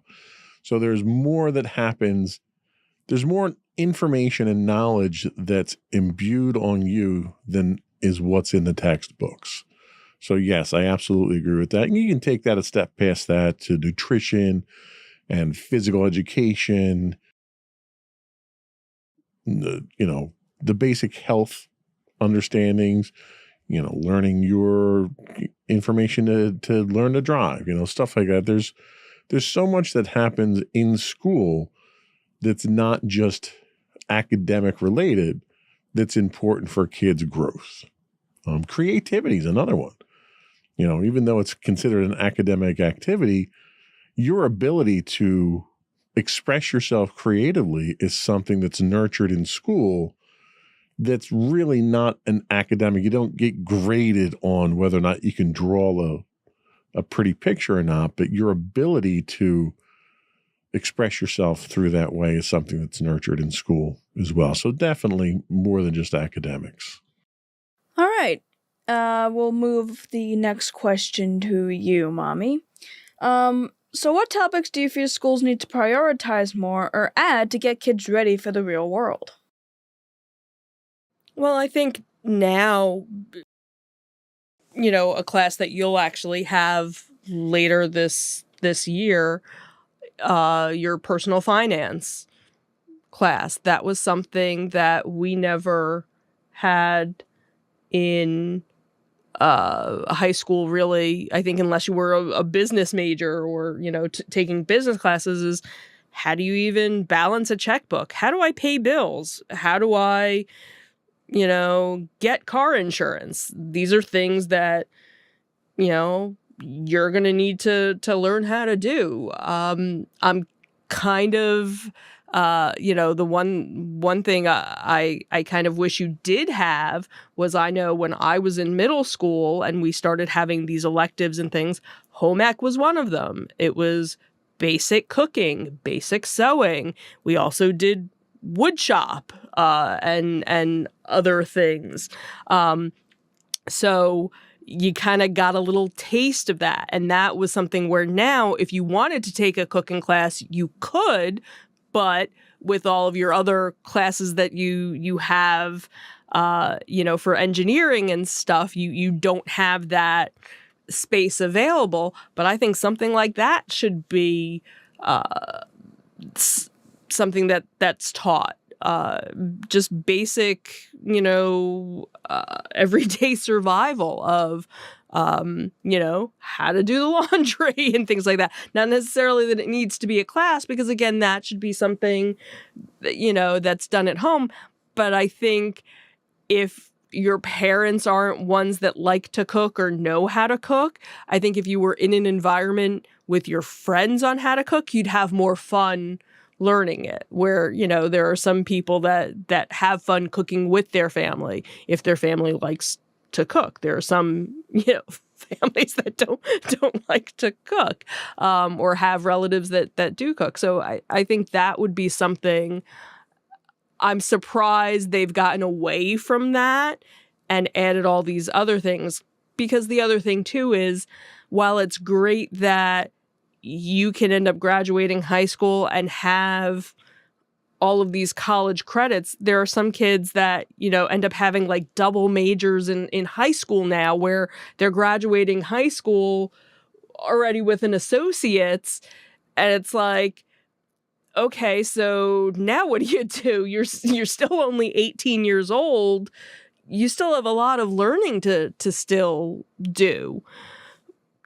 what's that piece of paper going to do? Are you really ready for the real world? Maybe you are, maybe you're not. So I think in some cases, there's more pressure on kids your age than when, Daddy and I went to school. But yet I think also you guys have more advantages because there's more information out there. But I think in a lot of cases, it's almost information overload too. So it's kind of like a double-edged sword where you have it better in some cases, but I think you're kind of lacking in others because there's so much more out there to do. Like some of the classes you're taking are things that I couldn't take until college. And it's funny because I remember having this same conversation with my parents when I was in 8th grade, and what I was learning, they didn't learn until college as well. And I was actually using their college textbook to help me with a report. So it's, I get to now see that kind of full circle of, oh, well, back in my day, I didn't do that until I went to college or I went to a trade school. And now it's, oh, I'm doing that in 7th grade. Psh. So, yeah. So I think that's kind of where, again, double-edged sword. I think there's a lot that should be taught, but then there's a lot that you're being taught that somebody would have had to go to college for. So. Fair enough. All right, now we get to the college questions. Awesome. Dun, dun, dun, dun, dun, dun, dun, dun. Oh, sorry. All right, first of them goes to you, Daddy. Should parents I don't be... know who I'm going to be by the end of this. So should parents be the ones fully responsible for sending their kids to college? Absolutely not. Somebody else should pay for it. And if so, who? Please write us a check. No, and you know what? It's funny. I was thinking about this question. The college boards agree. And that's why the college boards don't just look at your academic transcript. They look at the clubs that you're in. They look at the charity work that you do. They look at who you are. They try to look at who you are as a person. They look at personality. They look at everything. And the person that you become isn't the person that you are on your test score sheets, on your CVE or CV. It's the person who is in that after school club, or the person who volunteers at the soup kitchen or at the animal shelter. These are all the various different things that help you get to college and put you through college. Now, that's just talking about the personality and the morality, the character development side of things. But outside of that, from a financial standpoint, there's tons of different things that can help you financially get through college and get to college. The parents shouldn't think that the burden is all on their own to send you to college, keep you in college, and buy your books and all that. There's a lot of help that's out there, and a lot of that comes from you too. A lot of it comes from your academic achievements. The higher you score on your academic efforts, the easier it is to get financial aid. So you're helping to pay part of your college just from your performance. It's not just the parents. I think the parents have a large role in it. I think I look at it from a strictly dollar and cent standpoint. If you look at it that way, it's an investment. Your parents getting you to college and getting you through college is an investment for your future. And if there's one thing that parents want for their kids, it's for them to be successful. And whatever you do, whatever you choose to go to college for, whatever you choose to do in life afterwards, even if you choose not to go to college, Mommy and Daddy want you to be successful, and we want you to be happy.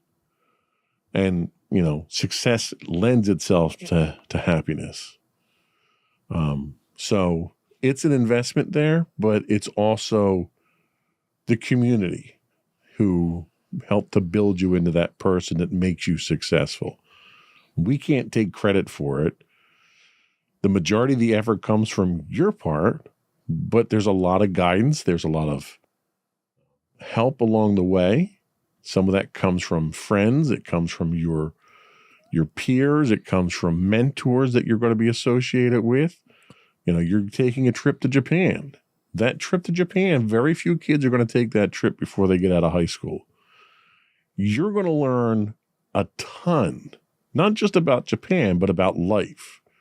You're going to learn about travel. You're going to learn about finance. You've already learned about finance because you've had to finance a portion of that trip. All these things are what get you to college. And I'm not just talking financially, I'm talking knowledge-wise. And these are things that are going to serve you through college and after college through life. So no, it's not just the parents. There's a lot of factors that go into your success moving forward, not the least of which is your own. All right, fair enough. You get the big one, Mommy. Oh boy. So, let's get this one out of the way. And I'm already flubbing it. Great. Is college inherently necessary for someone to live a successful life? No. Okay, moving right along. Hey! College is not for everybody. While it's, you know, again, back in the day, you had the people that went to college and the people that didn't. And depending on what your test scores were, you were either a college prep or you weren't. That was how it was back, you know, when I was in school, depending on what your grades were. Oh, you're going to college. Okay. Or, okay, so if you're not going to college, then what are you doing? Are you going into the military or are you going and working at the gas station? It was, you know, almost like an insult to the person that didn't go to college. And sometimes the person wasn't going to college because of financial reasons, because it was just too expensive to do that. So if you have to want to do it, you know, there are kids that their parents tell them you're going to college whether you like it or not, and then that kid ends up in college for 10 years because they go to school and they don't know what they want to major in, so they major in one thing and they do that for a couple of years and they don't like that and they move on to something else, and you get that professional student where they just keep getting more and more degrees because they don't want to go into the real world. They just rather stay. I think nowadays there's so many technical schools out there where that might be better suited for for a student or for a child to go into that aspect. You have to do what you want to do. If it's something where you want to be in the medical field, you want to work in that, then you have to go to college. Unless you want to be a medical tech, then you would go to, you know, a technical school that deals with that.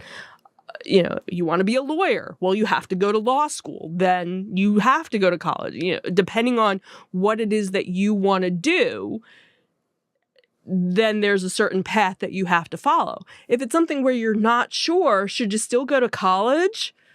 Well, maybe that's where you decide to kind of stay more local.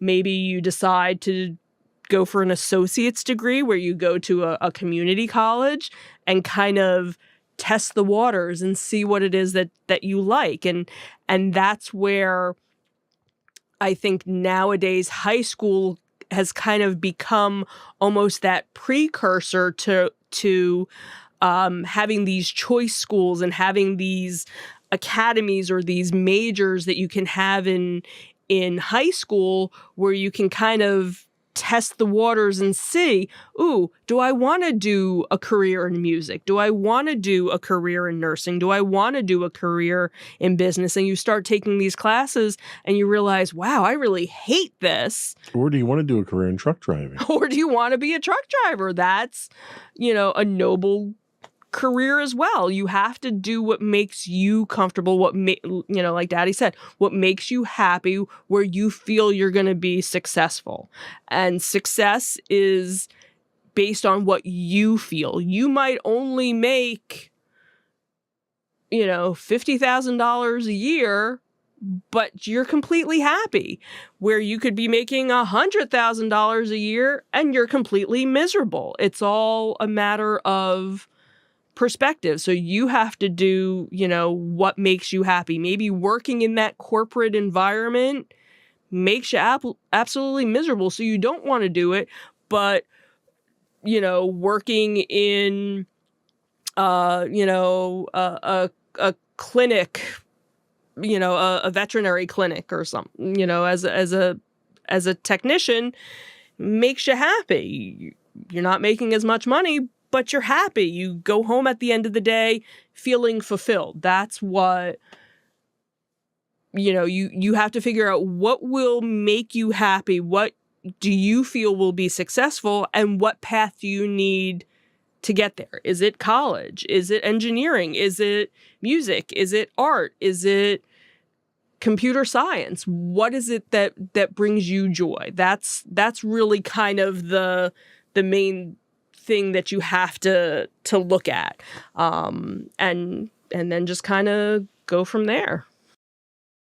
All right, I'm not going to ask you if college is right for me. We're not going to go down that path Yes, today. you are going to college whether you like it or not. No.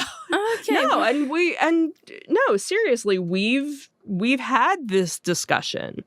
We had, kind of the precursor to this discussion when it came to National Honor Society.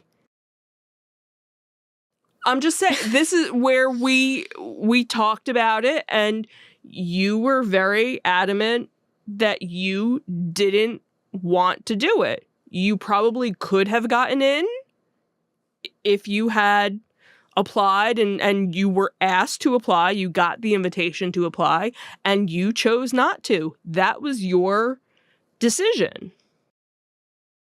We did negotiate at least 2 years of college. Right. Just for the record. Right. And we did say, and that's because we felt, because of where your grades are, we know you're going to get into a 4-year school.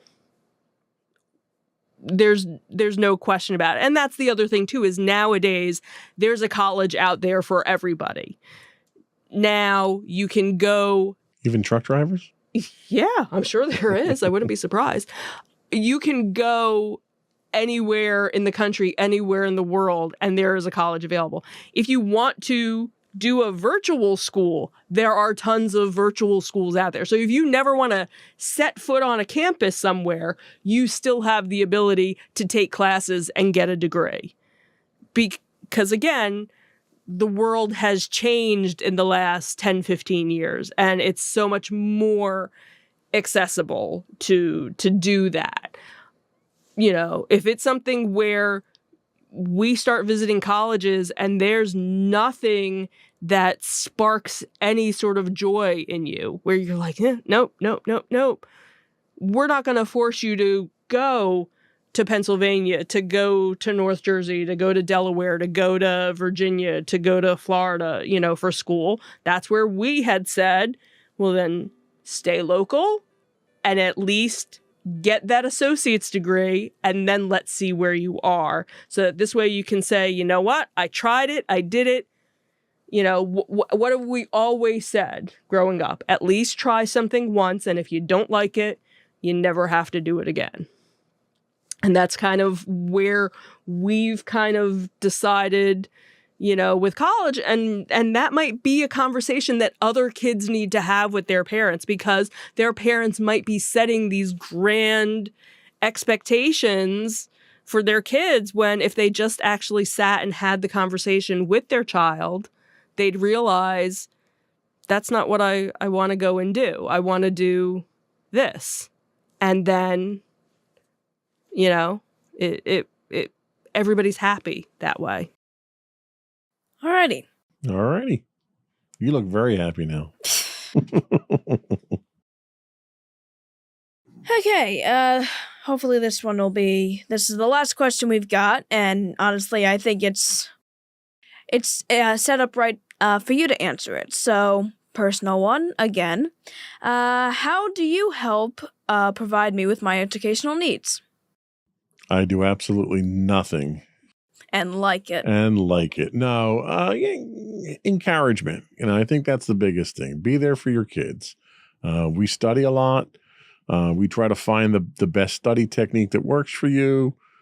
And we'll try one way. If you don't get the scores you want, we'll try a different way. And try to get you excited. I try to get you interested in things. I think when you're interested in the subjects that you have, and granted, the period in history that you're doing right now, it's very difficult to get interested in. You have to have some vested interest in it.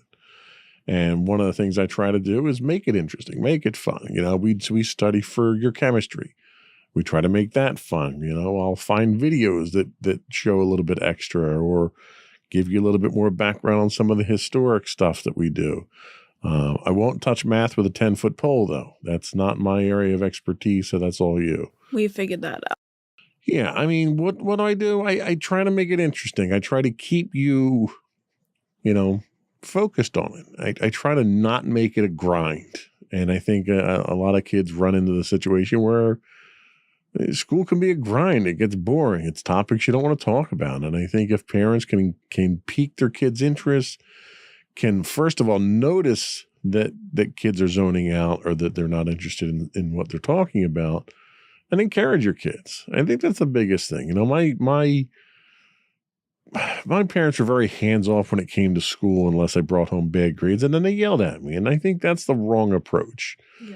Parents need to get involved with their kids before there's a need to yell at them. Because if there's a need to yell at your kids, it's probably because you haven't been involved with them. So get involved with them, encourage them, and try to make it a little bit more entertaining. That's all I got. All right, that's fair. That's all we had for today. So, did you want to do a quick break, and then we'll come back with closing remarks and You got it. Here we go.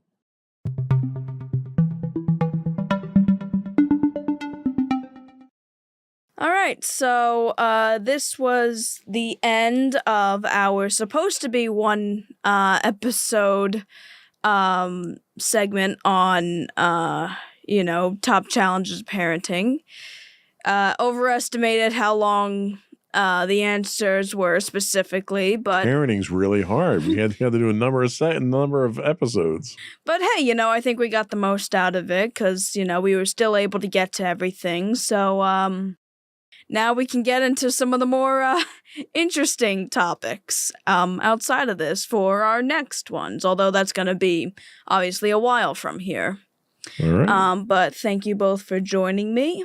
Thank you for having me too. No problem. Now that I know my 12 names. Yeah, that was fun. So, thank you for joining us. And before we go completely, I'd like to give us a bit of start our show plugs. So, when it comes to our subscriptions, you can find us on Apple Podcasts, Spotify, Google, Stitcher, iHeartRadio, TuneIn, and really anywhere you can get a podcast.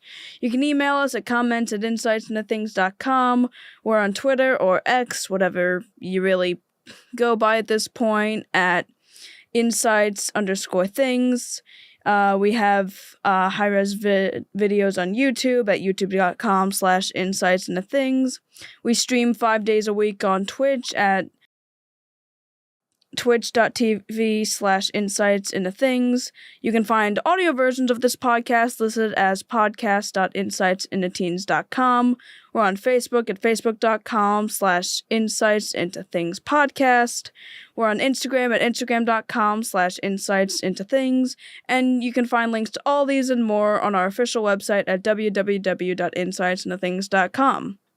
And that is it. That's it. Another one in the books. Bye, everyone. Bye. Bye.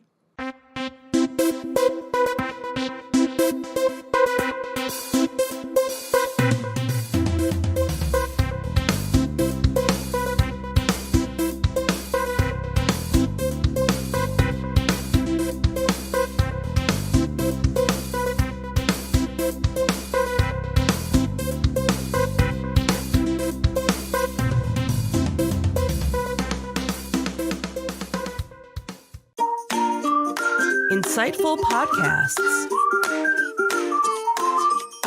by informative hosts.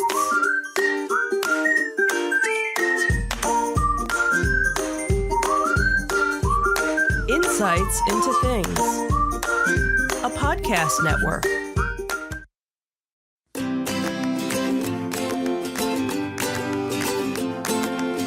Welcome to Insights into Teens, a podcast series exploring the issues and challenges of today's youth. Your hosts are Joseph and Madison Whalen, a father and daughter team making their way through the challenges of the teenage years.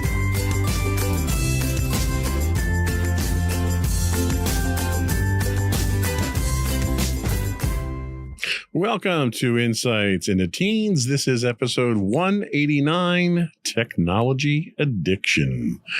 I'm your host, Joseph Whalen, and my creative and insightful co-host, Madison Whalen. Hi, everyone. How you doing today, Maddie? I'm doing all right. How about you? Doing as well as it can be with another 80-degree day out there. So Fair enough.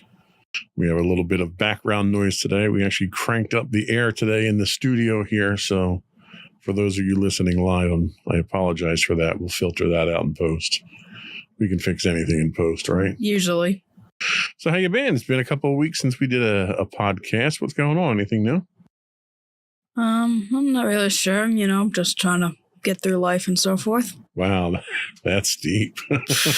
Okay, didn't mean it to be like that. I'm just Okay. going, I guess. So today we're going to talk about technology addiction, which I consider myself a subject matter expert on, just putting that out there to begin with. Mm-hmm. I've been addicted to technology for quite some time now. As you can see. Well, yeah. So technology addiction parallels drug addiction in terms of its impact on the brain.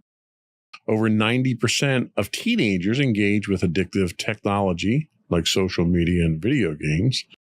And approximately 50% of teens acknowledge feeling addicted to smartphones. On today's episode of Insights into Teens, we'll talk about this serious issue and how to combat it. But before we do that, I want to take a moment to invite our listening audience to subscribe to the podcast. You can find audio versions of this podcast listed as Insights into Teens. You can find video and audio versions of this and all the network's podcasts listed as Insights into Things. And you can find us anywhere you can find a podcast: Apple, Spotify, Google, iHeartRadio, TuneIn, etc. I would also invite you to write in, give us your feedback. You can email us at comments@insightsintothings.com. You can find us on X, formerly Twitter, at insights_things. Or you can get links to all that and more on our official website at www.insightsintothings.com. Are we ready? Sure. Here we go.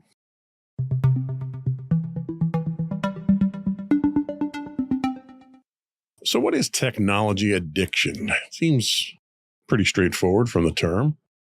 Numerous studies have established a parallel between tech dependencies and drug addiction, revealing comparable effects on the brain. Alarmingly, over 90% of teenagers are engaged with social media and video games, two prominent sources of addictive technology. Strikingly, around 50% of teens openly acknowledge being addicted to their smartphones, indicating a significant concern. Although not officially classified as a disorder in diagnostic manuals, tech addiction goes by various names such as internet addiction disorder, compulsive internet use, and eye disorder. But, as in the tech eye, not R. The letter I, not the Yeah. body Yeah. part I. Estimates suggest that nearly 38% of individuals in the United States and Europe might grapple with tech dependence. Research underscores that technology usage triggers brain pathways similarly to how significant substances affect drug addicts. Notably, activities like gaming and social media release endorphins and dopamine, driving cravings for more stimulation. The continuous overstimulation also induces a fight-or-flight response, disrupting biological and hormonal symptoms and potentially leading to mood and mental health disorders. In a pivotal move, the World Health Organization recognized gaming disorder as a mental health condition in 2018. The consequences of technology on mental health extend beyond addiction to encompass issues like teen depression and anxiety. Intriguingly, adults with a history of substance abuse are prone to technology addiction, highlighting a link between various forms of addictive behaviors. Research indicates that teenagers exhibiting internet addiction are more susceptible to substance abuse and eating disorders. This highlights the interconnectedness of different addictive behaviors and substances, emphasizing that the propensity for addiction transcends specific contexts. Safeguarding teenagers from the pitfalls of technology addiction requires a comprehensive approach that acknowledges its neurological underpinnings, mental health implications, and its potential to intersect with other forms of addiction.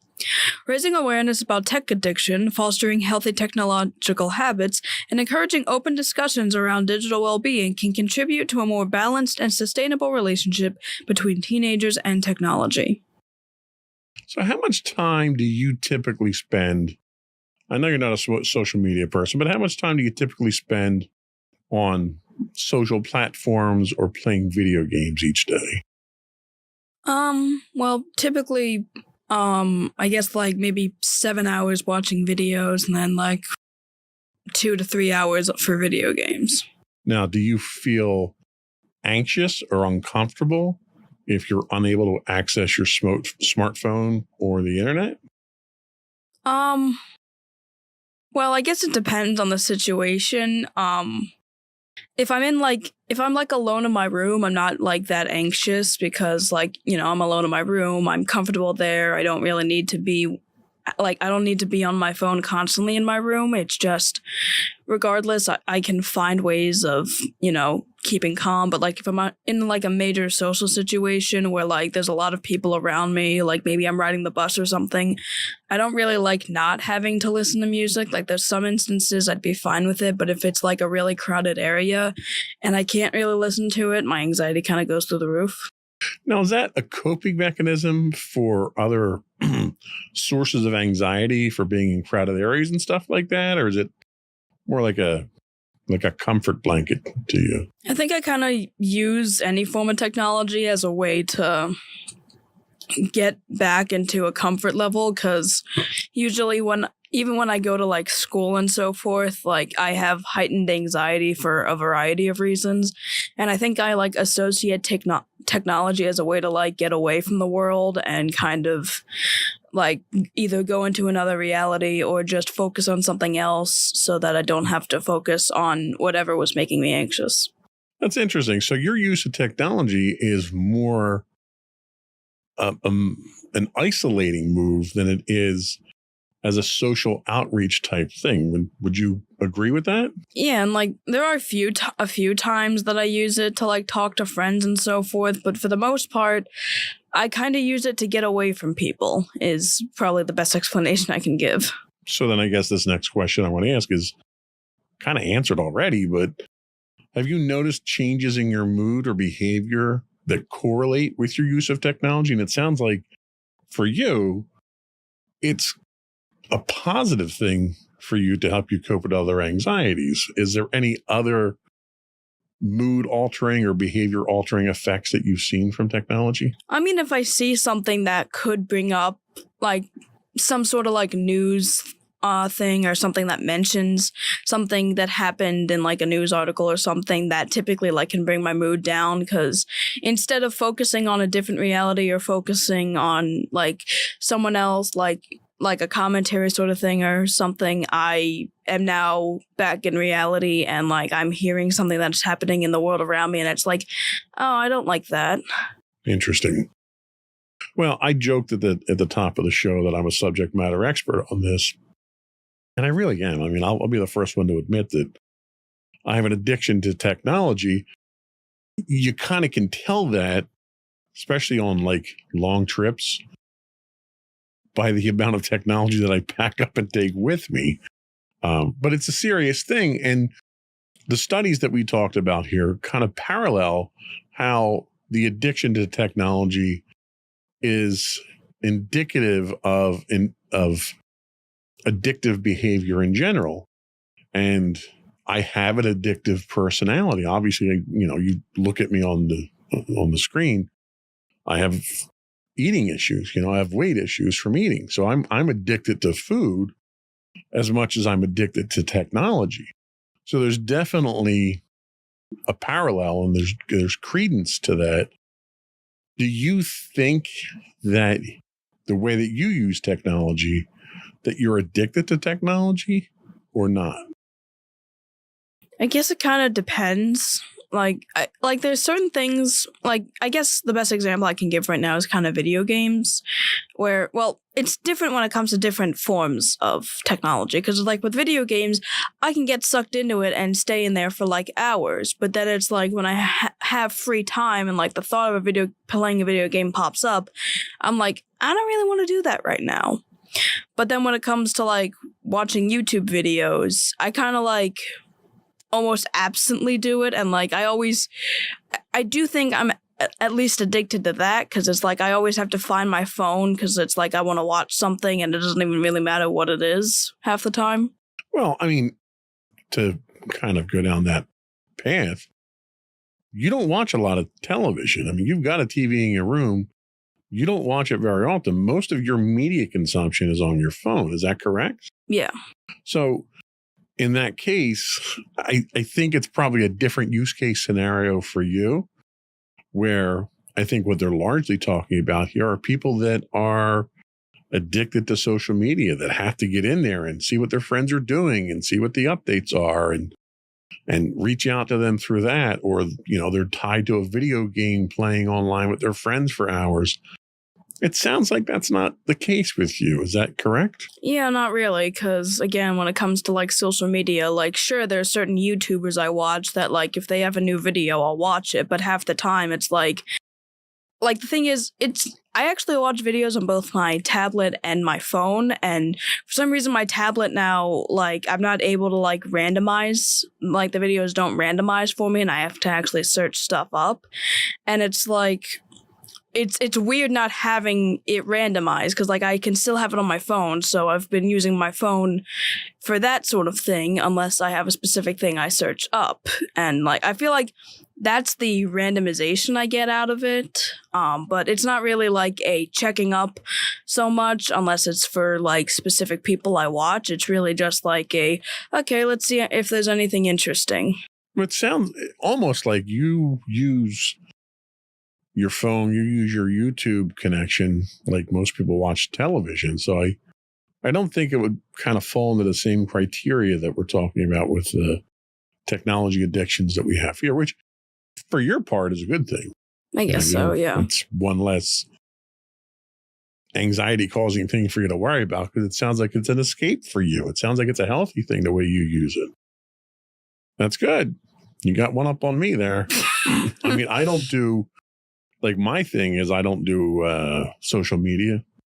Most of the time. For the most part, I'm on LinkedIn and stuff like that. I very rarely touch Twitter or X anymore. And I hate logging into Facebook. Occasionally somebody will share something with me, a picture or something, and I have to log in, but that's like once every 3 months for me. My use of technology is kind of like, I don't know, it's weird. It's like I wrap myself in it. like, I play games or I watch TV, or, I do all that stuff through media, or I do podcasts. I enjoy editing the podcasts and working on D&D adventures and, stuff like that. I enjoy doing the research, but I'm just as likely to curl up with, I'd say I'm just as likely to curl up with a book, but even the book's on technology too. So Yeah. I use a Kindle reader for my books, but I enjoy reading stuff like that. I enjoy reading about history and technology. And so I don't know, it's an addiction, but I don't think it's as detrimental to me as a substance abuse addiction would be, which I guess is good. Yeah. We're going to take a quick break, and then we'll come back and we'll talk about some of the complexities of technology withdrawal symptoms. We'll be right back.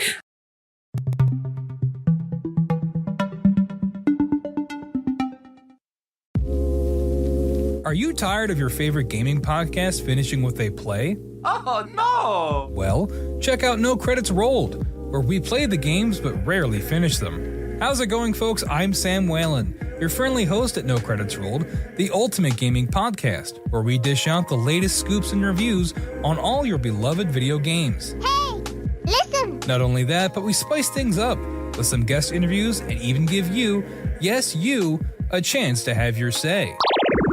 Tune in every other week for a fresh dose of No Credits Rolled, available on all major podcast platforms, and hit us up on social media at No Credits Rolled. So why wait? Let's dive into the gaming world together, where finishing games is optional, but the fun is guaranteed.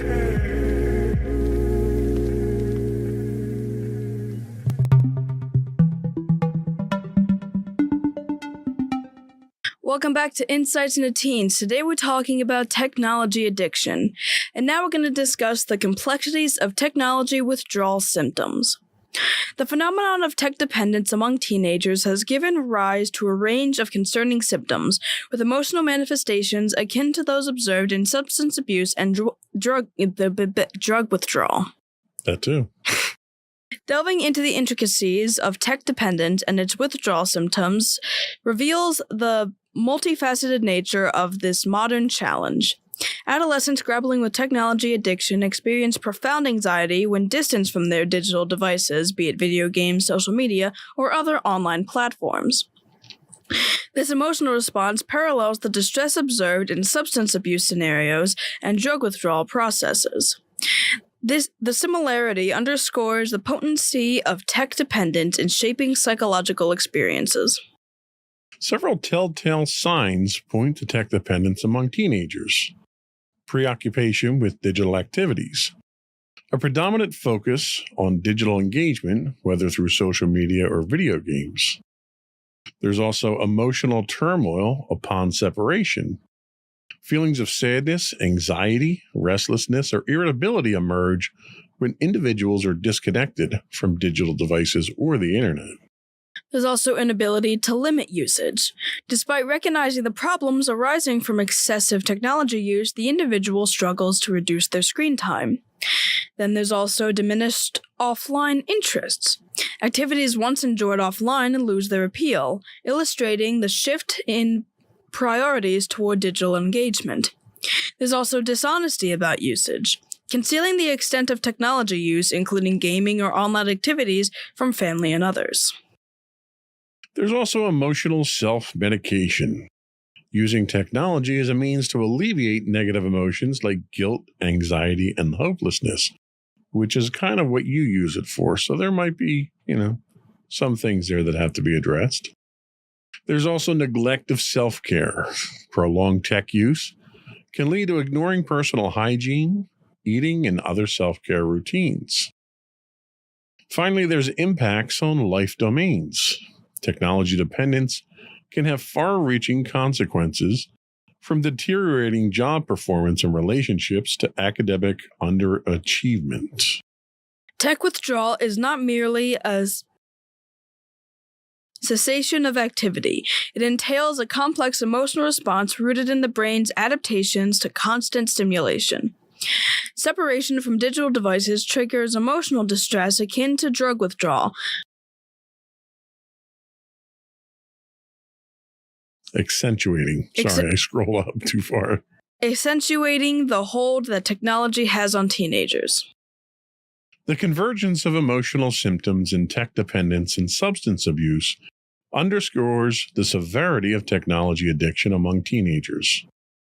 Recognizing these signs and understanding the psychological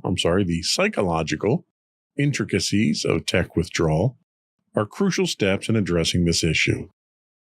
Establishing healthy tech habits, fostering digital well-being, and encouraging open conversations about the impact of technology on mental health are essential to mitigating the adverse effects of tech dependence on and fostering a balanced relationship between adolescents and their digital devices. So based on that, do you think that you use technology to escape having to deal with other anxiety-causing things in your life? Yeah, probably. So it might be keeping you from addressing those other things, but it's doing so in a way that's at least emotionally helpful to you, I assume. So that's not necessarily a bad thing. It's like when you have a headache, you take aspirin, right? You don't necessarily worry about root cause analysis when you have the headache. Yeah. So I think if anything, it might be a case of self-medicating with technology there. I find my technology addiction really hits hard in extreme but insignificant situations. Case in point, we could be in the house watching TV in the evening during the summertime. A storm blows through and we lose power. I almost go into panic mode when that happens. And it's not because I'm addicted to video games and I can't play games or I can't check my email. Technology is a comfort to me. And in the summertime, it's very much a direct comfort to me because of air conditioning, because I can't stand the heat. Yep. So if it's at like 9 o'clock at night and we lose power, I'm freaking out because I know I'm going to be up all night long because I can't sleep in the heat. Or here's another great example. So if the internet goes out, in our area, there's not a lot of competition. So we have Comcast.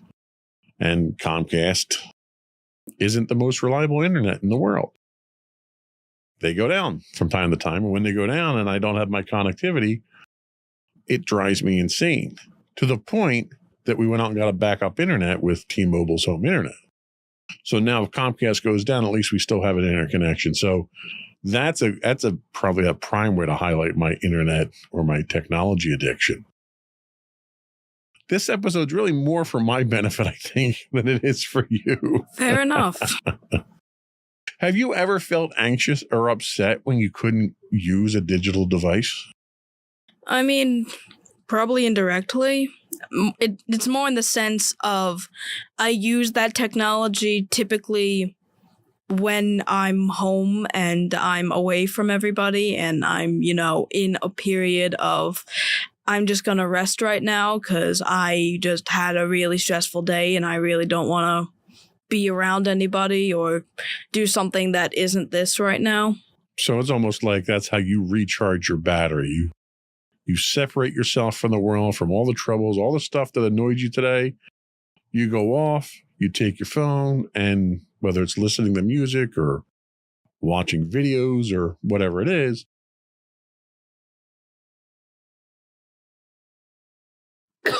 excuse me. Sounds like it's a form of meditation for you, is it not? Pretty much, yeah, that's what it is. Do you find that ultimately it helps you in the long run get through difficult times? I mean, yeah, it's like if I was like emotionally distressed during the day, I'm usually able to kind of get over it through that in a way that I wouldn't be able to if I wasn't allowed to step away from everything. Okay. Now, when things are really rough, I mean, there have been weeks that you've come home multiple days from school and you've been stressed out. When you think about your daily activities, have you noticed a shift in your interest away from offline activities that you once enjoyed because the technology gives you that comfort level where you may have done something around the house or something with mom and dad or something like that, and you just weren't up for that and you kind of needed that you space, and the technology wins out in situations like that? I don't really think it's entirely based on the technology, because I think it's just kind of a natural response at this point, because it's like,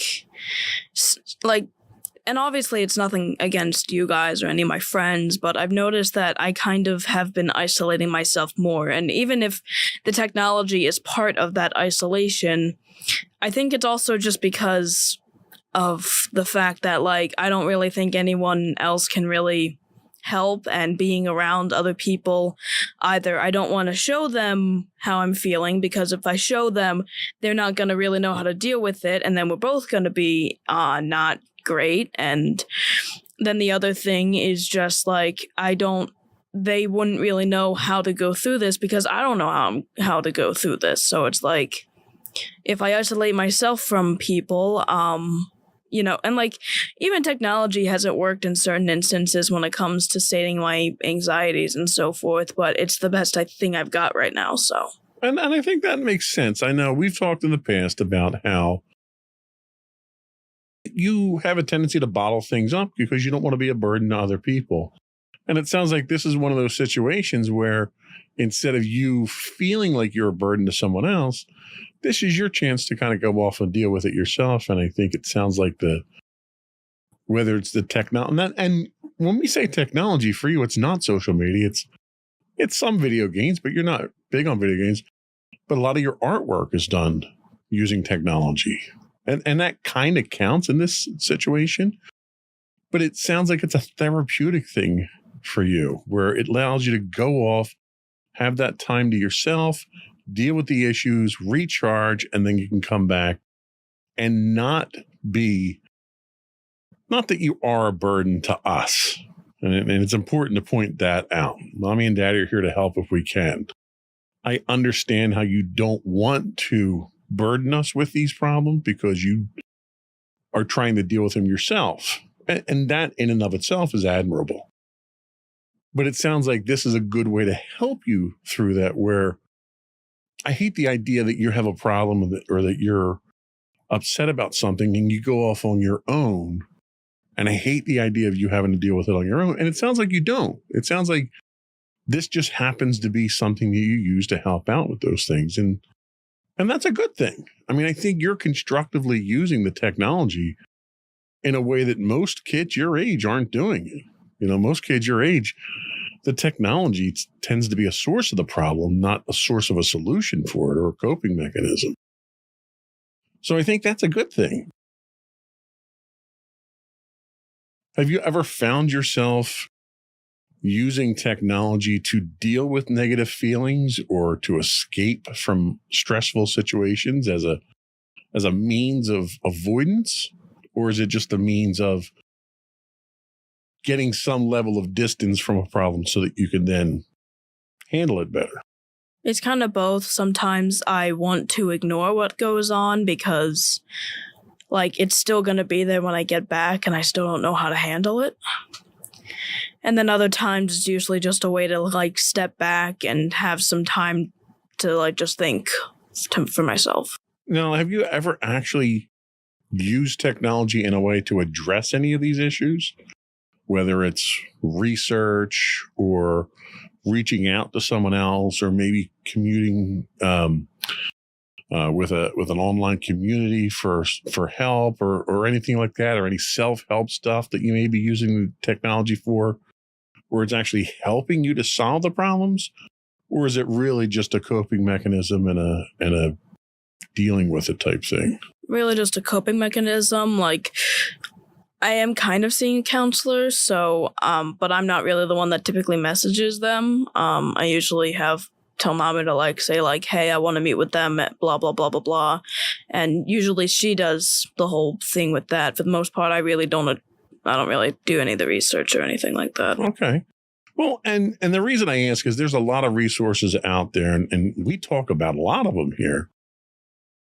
where when we go and do research for the shows, we find these resources online that, if nothing else, they might offer you some advice, some clarity.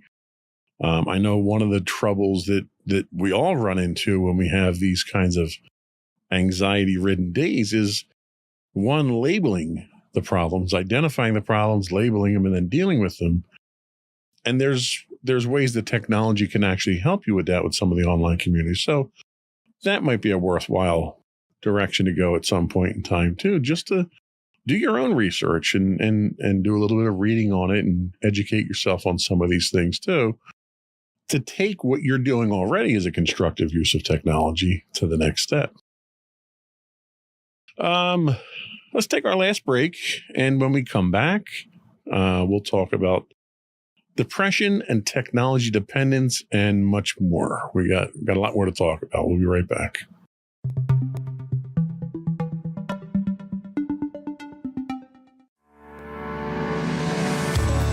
Insights into Entertainment, a podcast series taking a deeper look into entertainment and media.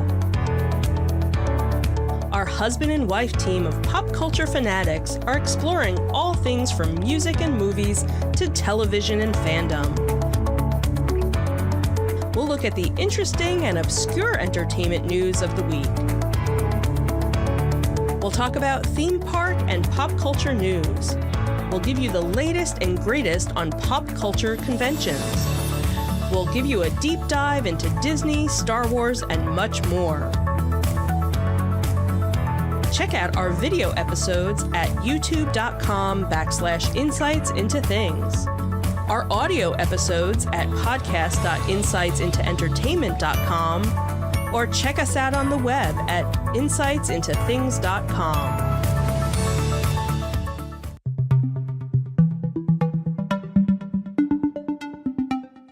Welcome back to Insights into Teens. Today we're talking about technology addiction, and now we're going to talk about depression and technology dependence. Existing research underscores a clear correlation between technology engagement and mental well-being, specifically concerning adolescents who partake in social media and video gaming. However,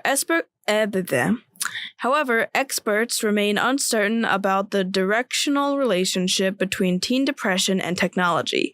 It's unclear whether excessive tech usage triggers depression or if heightened tech consumption is indicative of underlying depression. This complex interaction fosters a self-reinforcing style that contributes to the emergence of technology addiction. The book Glow Kids, How Screen Addiction is Hijacking Our Kids and How to Break the Trance discusses the concept of technology dependence. According to this perspective, addiction's essence lies not solely in the specific substance or behavior, but in a confluence of underlying factors, including genetics, psychology, environment, and neurobiology, which collectively make an individual susceptible to addiction.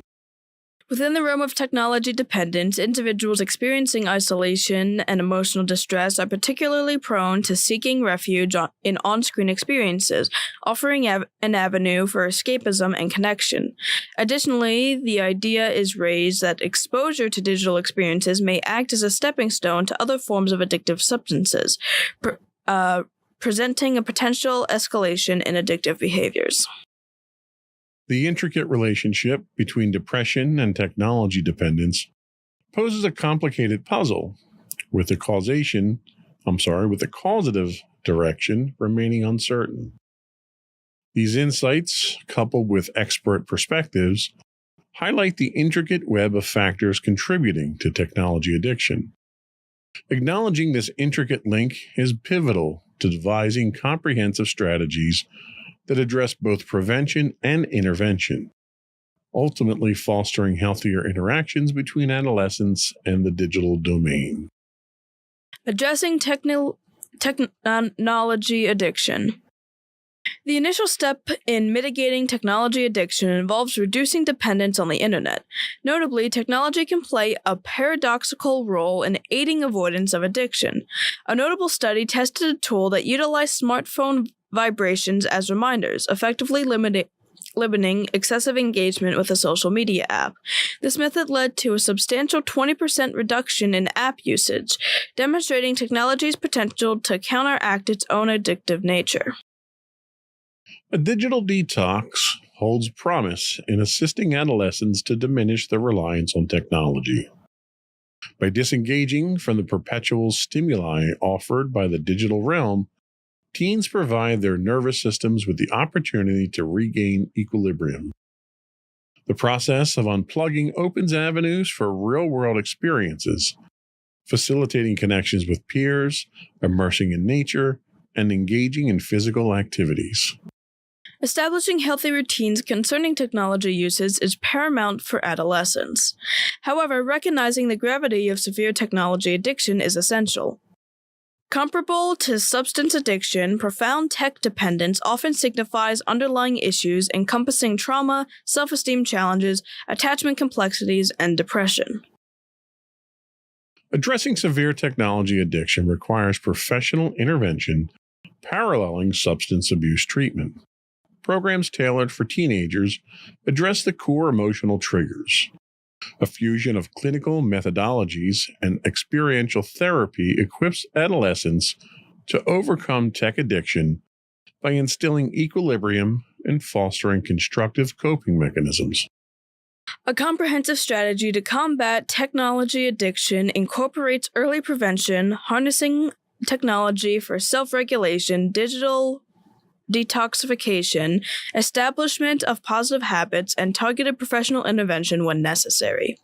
Recognizing technology addictions as a symptom of deeper emotional struggles empowers adolescents to confront underlying issues while forging a harmonious relationship with technology.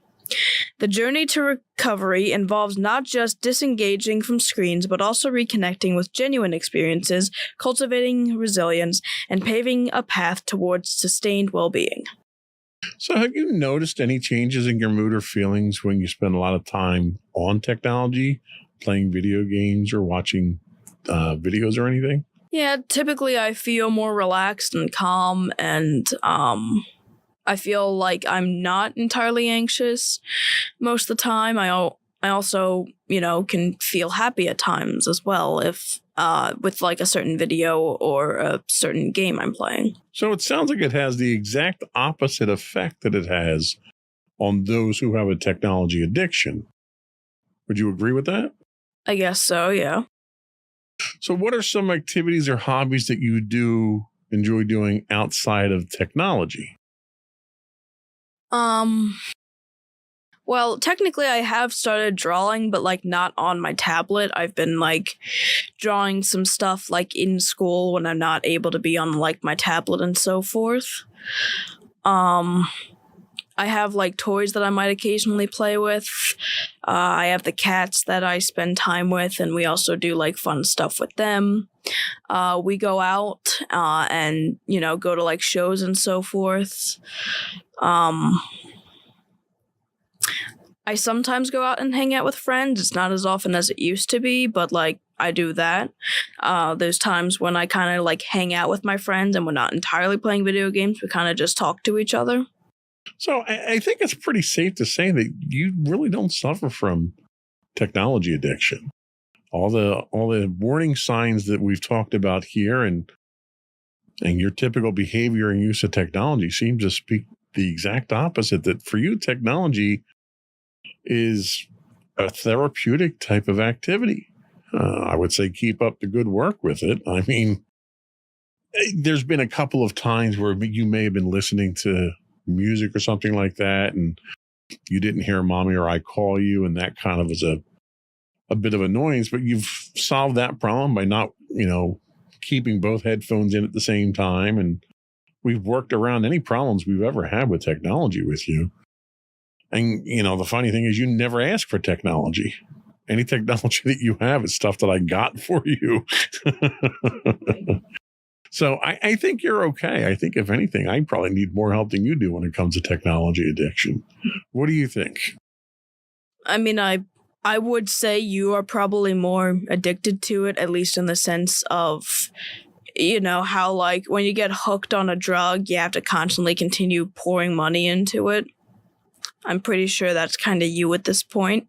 Well, that I think my problem is I tend to be a addictive personality in general. Mm-hmm. So usually anything that I get into, I usually go all in. Which, that was also how D&D worked at that point. Yeah. That was also how it worked when I was in marching band and you needed to get, stuff to film me. Yeah, when I used to play Star Wars miniatures, it was the same thing. It's like anything that I do. When I did the guild, the Star Wars guild for my online game, whenever I got invested in something, I'm fully invested in it. And technology is probably no different. If anything, technology is an enabler for me. Probably. So I'm a cautionary tale to the kids out there. Don't be like me. I think that was all we had today. Let's take our final quick break. We'll come back and we'll get your closing thoughts and finish up with the business of the podcast. We'll be right back.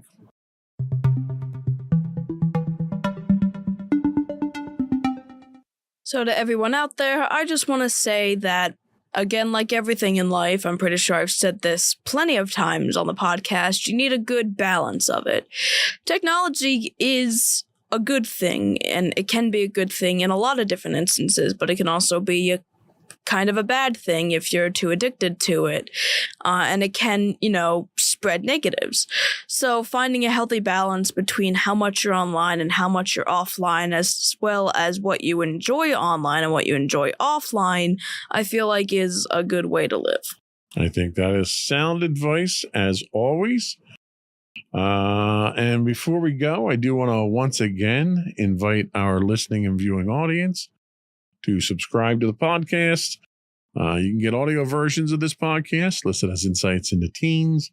Audio and video of all the network's podcasts can be found as Insights into Things. We're on Apple, Spotify, Google, iHeartRadio, TuneIn, etc. I would also invite you to give us some feedback. Email us at comments@insightsintothings.com. Hit us up on Twitter or X at insights_things. You can also find high-res versions of all of our videos on YouTube at youtube.com/insightsintothings. We do stream 5 days a week on Twitch at twitch.tv/insightsintothings. If you happen to be an Amazon Prime subscriber, you do get a free monthly Twitch Prime subscription. We'd appreciate it if you threw that our way. It helps us keep the lights on here.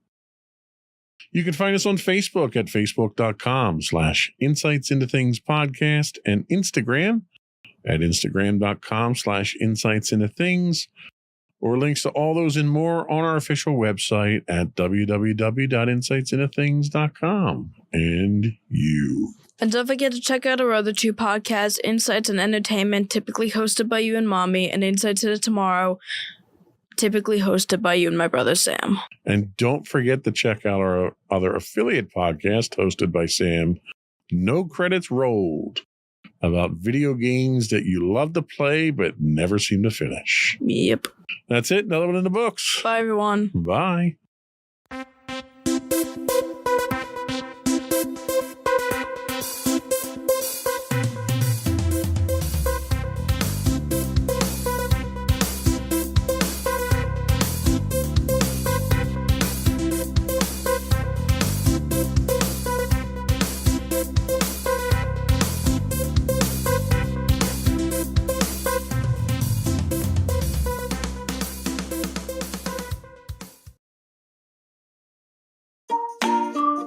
Insightful podcasts by informative hosts.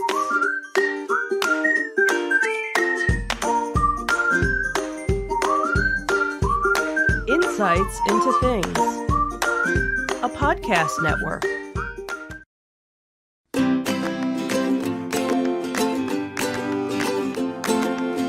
Welcome to Insights into Teens, a podcast series exploring the issues and challenges of today's youth.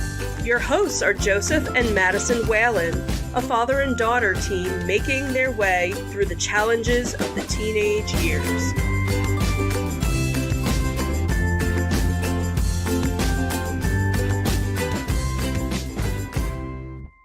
Welcome to Insights into Teens. This is episode 184, Helping Teens Avoid FOMO, or Fear of Missing Out. I'm your host, Joseph Whalen, and my active and involved co-host, Madison Whalen. Hi, everyone. Interesting adjectives for today. Are you active and involved or no? Probably not today, but you know. Not so much, huh? Well, I know you're not feeling so good today. How was the rest of the week so far for you, though? Not terrible, I guess. That's good, I guess. I mean, you know, just trying to get back into the swing of things after Thanksgiving break, so. Anything exciting? I know you missed a few quizzes today because of absent teachers. Yeah, we're going to be doing all that tomorrow, so fun. Right. So one exciting thing we did have to report today, we just got the first sample in here, a piece of original artwork that you did. That was, let me see the cup here. So this was original artwork that you did for Baldur's Gate, because we've been playing the game quite religiously now. Yep. And we just got some new, what are these, tumblers or mugs, or what are these things called? Well, they're not mugs. I'm assuming they're called tumblers. Tumblers? Maybe they're tumblers. Anyway, you too can own a custom Baldur's Gate piece of artwork from Madison. We can get you these tumblers for $20 each if you want those. Just write in and let us know. But it's got all the main characters, what your companion characters, it's got the pets, and it's got a nice little blank space there so you can even color in your own Tav, whatever your custom character is. Anyway, it was worthwhile. I think we had to plug it just because it was really cool, because I like it. Yeah. Anyway, enough of the sales pitch.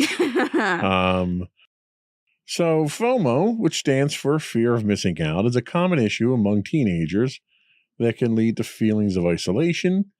It goes beyond the concern of missing a specific event and instead involves an ongoing fear of being excluded.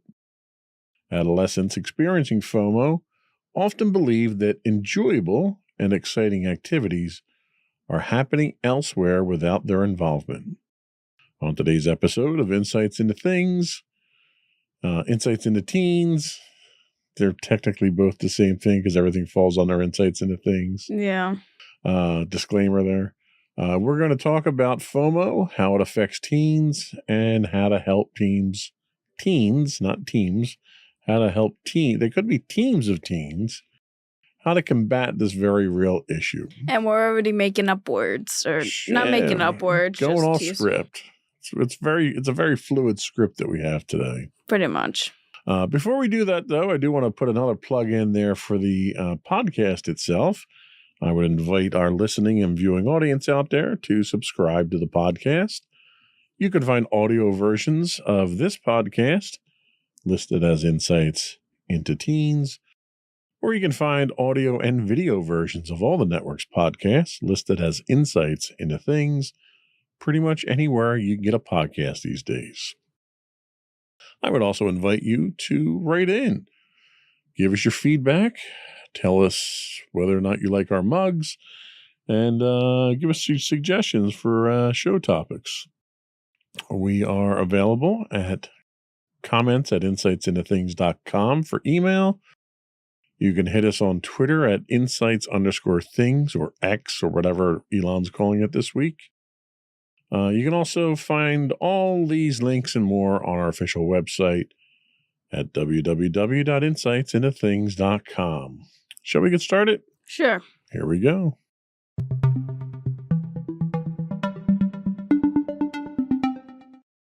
So our friends at Newport Academy once again enlighten us for today's topic. So fear of missing out is a term that encapsulates a prevalent psychological phenomenon in today's digital era, especially in the context of social media and smartphone usage. This concept, while addressing a long-existing human emotion, has gained significant relevance in contemporary society, as evidenced by its addition to the Oxford English Dictionary in 2013. This inclusion marks a recognition of how its growing impact in the modern, digitally connected world has had an effect on everyone. The emergence and I'm not even going to try that one. Proliferation of social media platforms have profoundly influenced how teenagers perceive and engage with their social environments. Platforms like Instagram, Facebook, Twitter, and Snapchat offer a continuous stream of updates and images from peers and acquaintances. These posts often depict the most enjoyable and exciting moments of people's lives, focusing heavily on positive and enviable experiences. This phenomenon leads to a distorted perception of reality among adolescents, who are regularly exposed to these highly curated and selective portrayals of others' lives. The constant exposure to idealized representations on social media can make teenagers feel that their own lives are comparatively dull or unfulfilling. The contrast between the exciting lives they perceive online and their own daily experiences can create a sense of dissatisfaction or longing. This is particularly impactful during adolescence, a time when social belonging and peer perception are highly emphasized.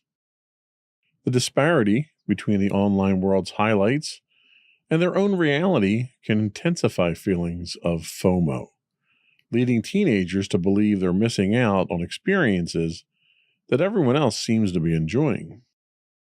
FOMO, therefore, is not just about the fear of missing out on events or experiences, but extends to a deeper concern about social belonging, self-esteem, and personal fulfillment in comparison to others.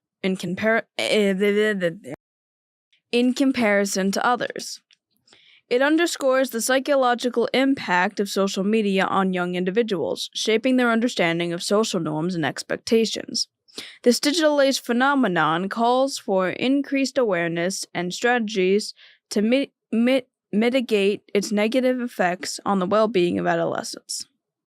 Fear of missing out is particularly acute among teenagers, who tend to be avid users of social media, except for you, of course. This demographic's engagement with platforms such as Facebook, Instagram, and Snapchat is not only frequent, but often takes on a compulsive quality. Studies have shown a correlation between high levels of FOMO and intense social media usage. Teens typically check their social media feeds as one of the first activities in the morning, the last before sleeping, and even during meals. This pattern suggests a deep-seated need to stay connected, driven by the fear of missing out on something important or exciting happening in their social circles. The impact of FOMO is not conferred. You should stretch before we have these things. Maybe that's what it is. Yeah. The impact of FOMO is not confined to digital interactions, but spills over into the physical world, influencing behavior and mental focus. Teenagers experiencing FOMO may find it difficult to concentrate on daily tasks, such as driving or attending classes. The constant pull to check social media updates can lead to distracted driving, a hazardous behavior that endangers not only the teen...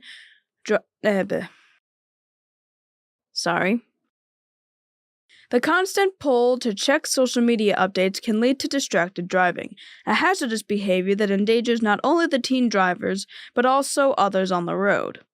In educational settings, the distraction can diminish their ability to engage with and absorb critical learning materials, impacting their academic performance. The pervasive nature of social media exacerbates FOMO, as these platforms are designed to showcase a polished, idealized version of life. Constant exposure to such portrayals can foster feelings of inadequacy and isolation among teens as they compare their everyday lives to the highlight reels of their peers. The comparison can create a sense of being left out or falling behind, which in turn can impact their self-esteem and overall emotional well-being.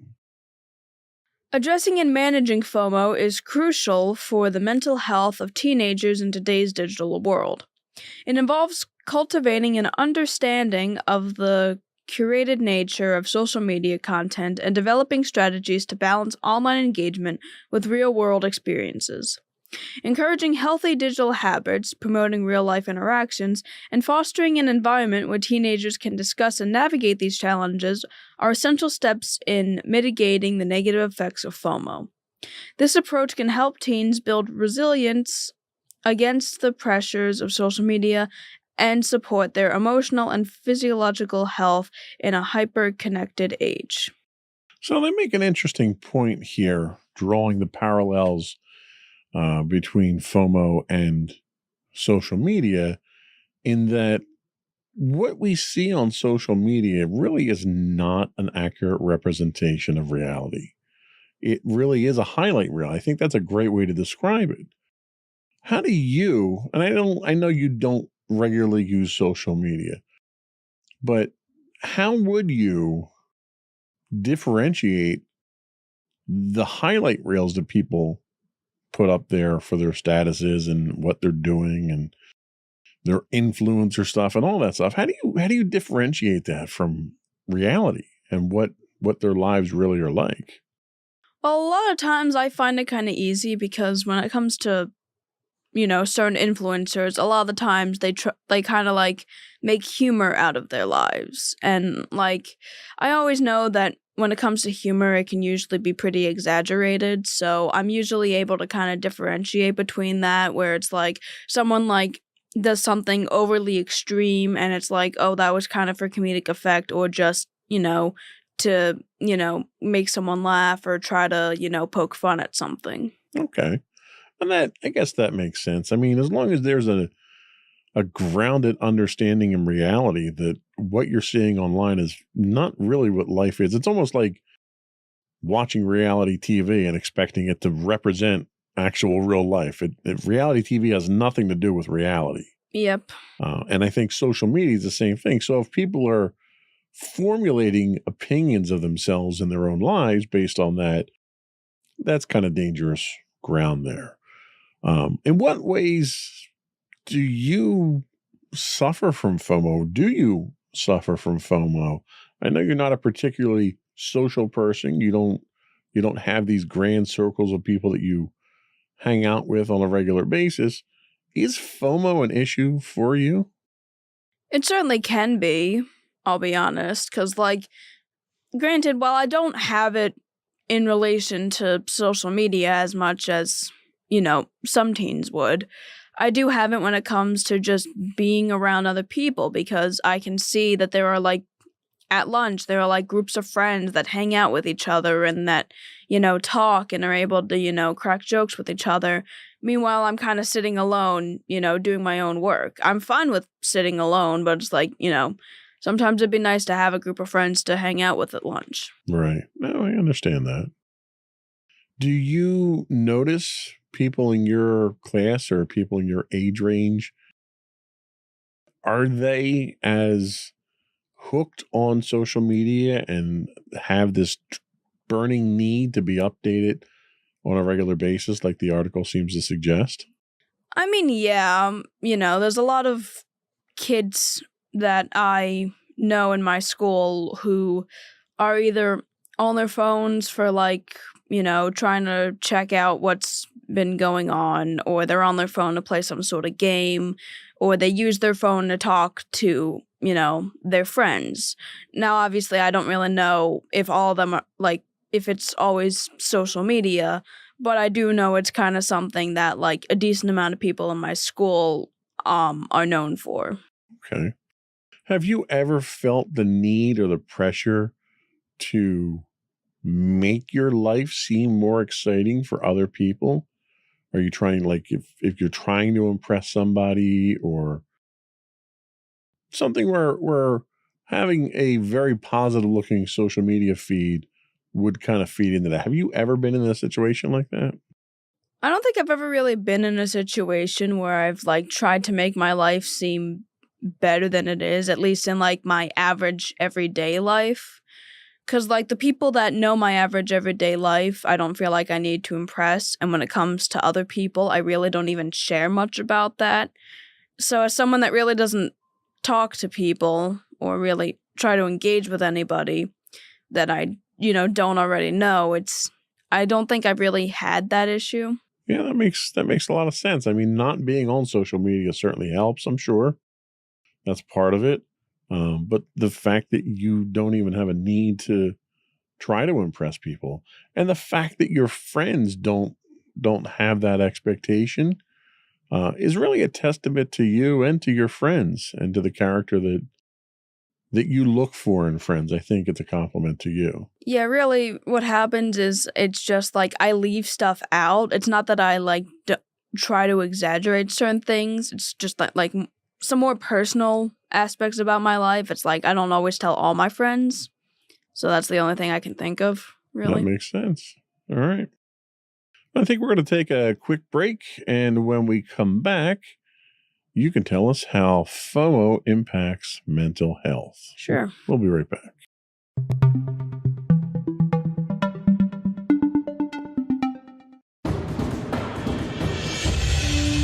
For over 7 years, the Second Sith Empire has been the premier community guild in the online game Star Wars: The Old Republic. With hundreds of friendly and helpful active members, a weekly schedule of nightly events, annual guild meet and greets, and an active community both on the web and on Discord. The Second Sith Empire is more than your typical gaming group. We're family. Join us on the Starforge server for nightly events such as operations, flashpoints, world boss hunts, Star Wars trivia, guild lottery, and much more. Visit us on the web today at www.thesecondsithempire.com.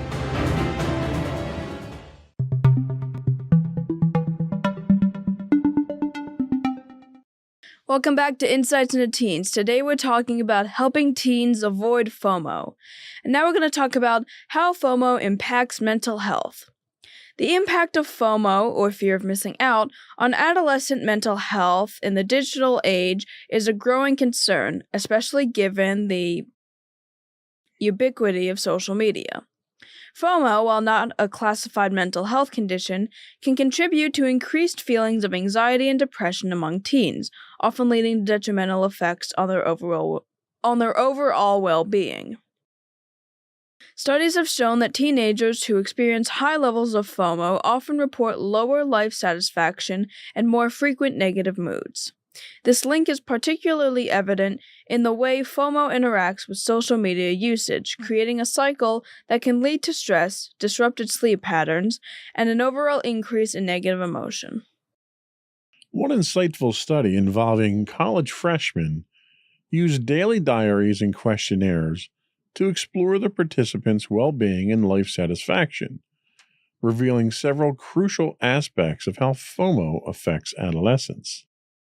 The timing and occurrence of FOMO were noted to vary throughout the day, with an increase later in the day and towards the end of the week.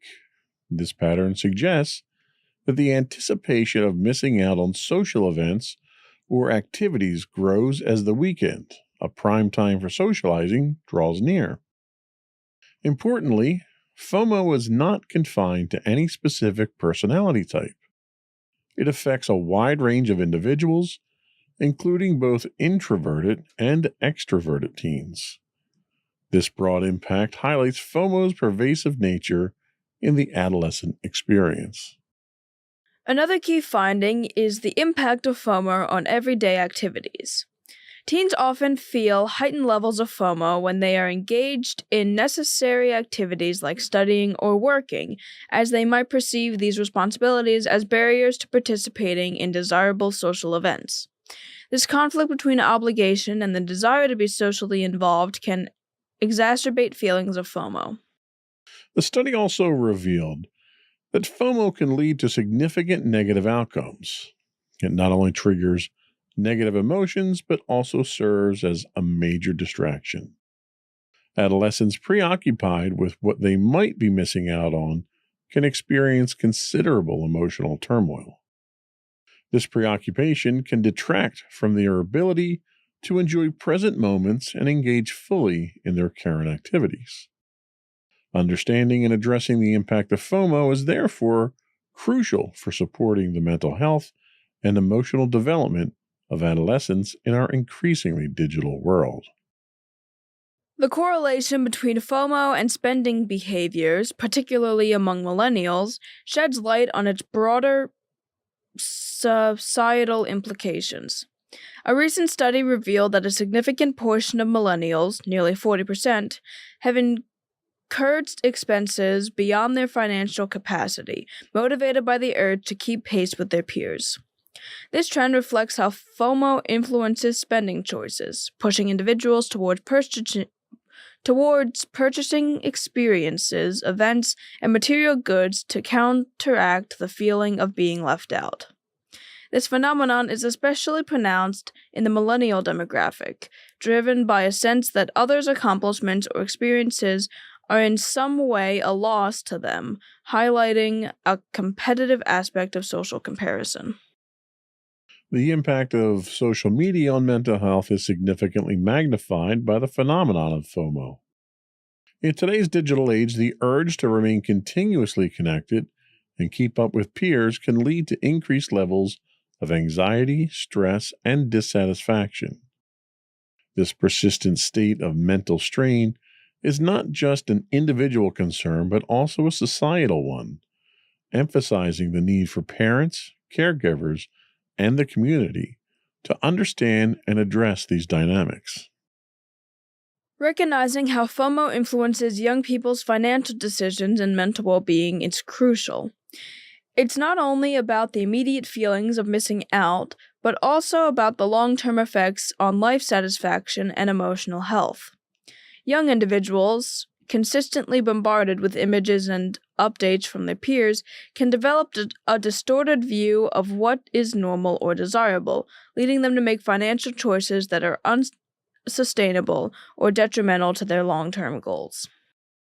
To counteract these effects, it's imperative to develop and implement effective strategies that encourage healthier social media habits.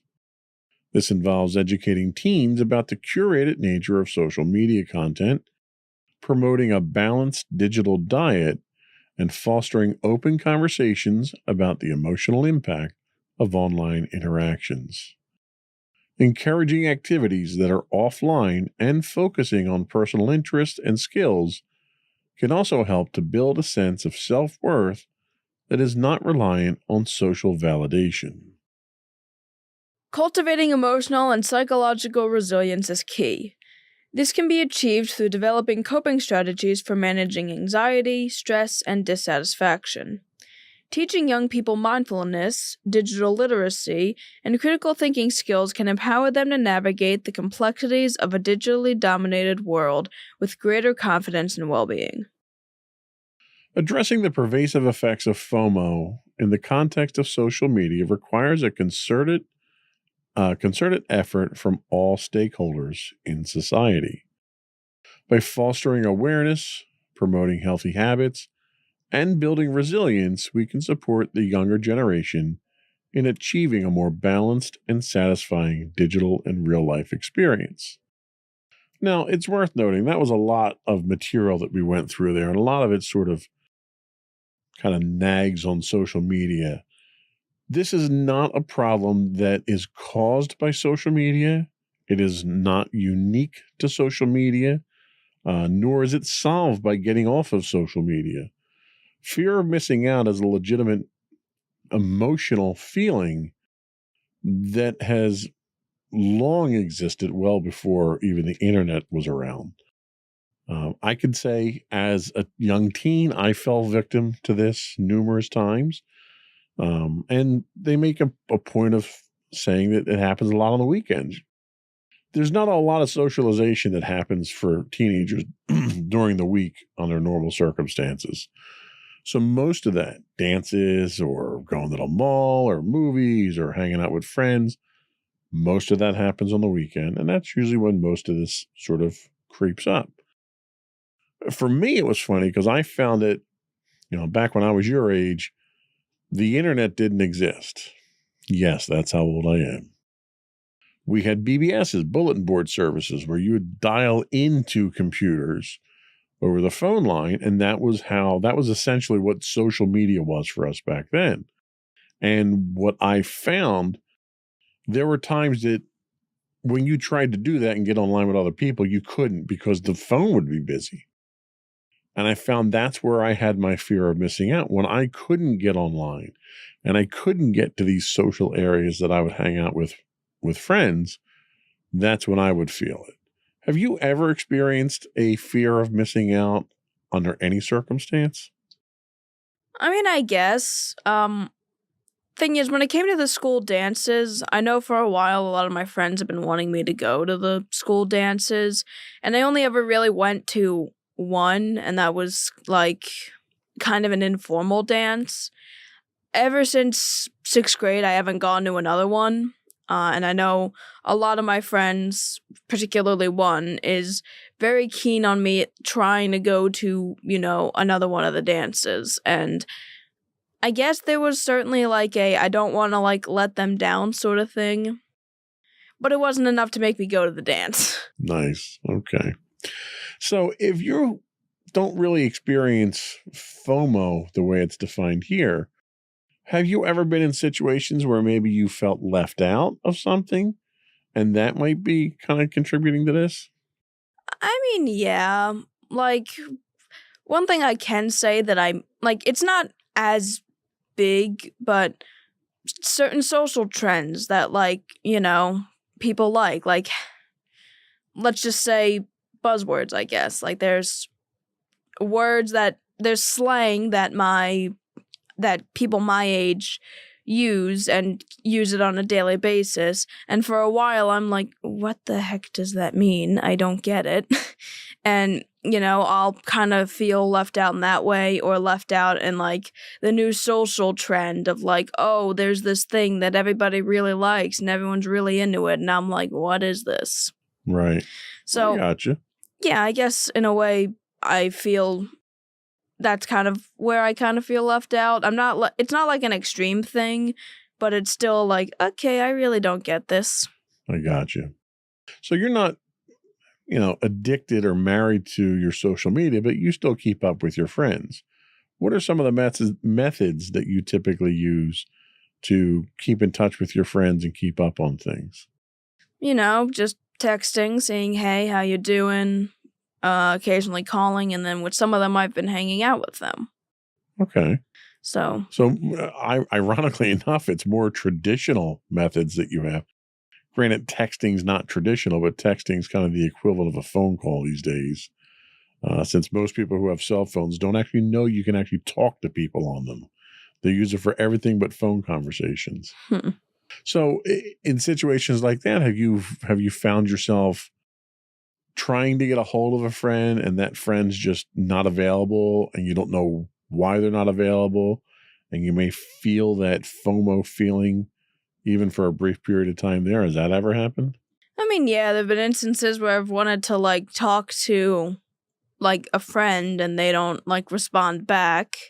Most of the time it's not like I'm scared I'm being left out. It's like, oh my God, what happened to them? Right. So it's a concern for them at that point. So anytime that sounds like, and I don't want to put words in your mouth, you can correct me if I'm wrong, but it sounds like anytime that you've had these feelings of perhaps being left out, it hasn't had a traumatic effect on you. Not really. Your self-esteem hasn't been affected by it. It's kind of like water off the back of a duck. You just sort of roll with it, it sounds like. Yeah, I ruin my own self-esteem. I don't You don't need any help with that. I don't need any help with that. Okay. Well, that's another podcast we're going to have to revisit, I think. Yeah. So we're going to take another break, and when we come back, we'll talk about how to overcome FOMO even if you don't have it.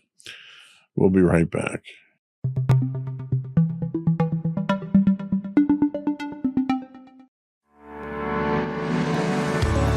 Insights into Entertainment, a podcast series taking a deeper look into entertainment and media. Our husband and wife team of pop culture fanatics are exploring all things from music and movies to television and fandom. we'll look at the interesting and obscure entertainment news of the week. We'll talk about theme park and pop culture news. We'll give you the latest and greatest on pop culture conventions. We'll give you a deep dive into Disney, Star Wars, and much more. Check out our video episodes at youtube.com/insightsintothings. Our audio episodes at podcast.insightsintoentertainment.com, or check us out on the web at insightsintothings.com.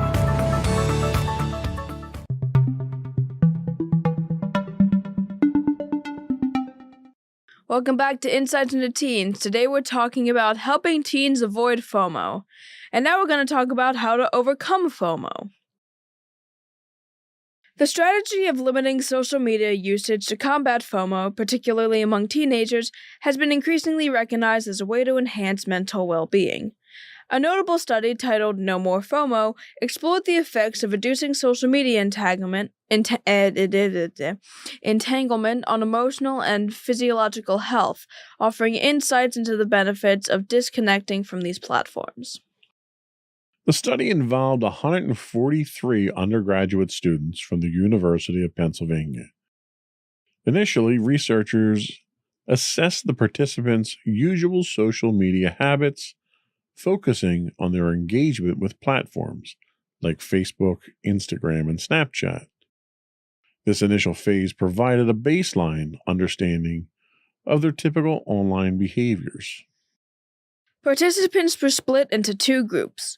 One group was instructed to limit their social media use to just 10 minutes per platform each day, while the other group continued their normal usage patterns. After 3 weeks, the results of the study were revealing. The group that altered to the 10-minute limit experienced a significant decrease in feelings of loneliness and depression compared to the control group. This finding suggests that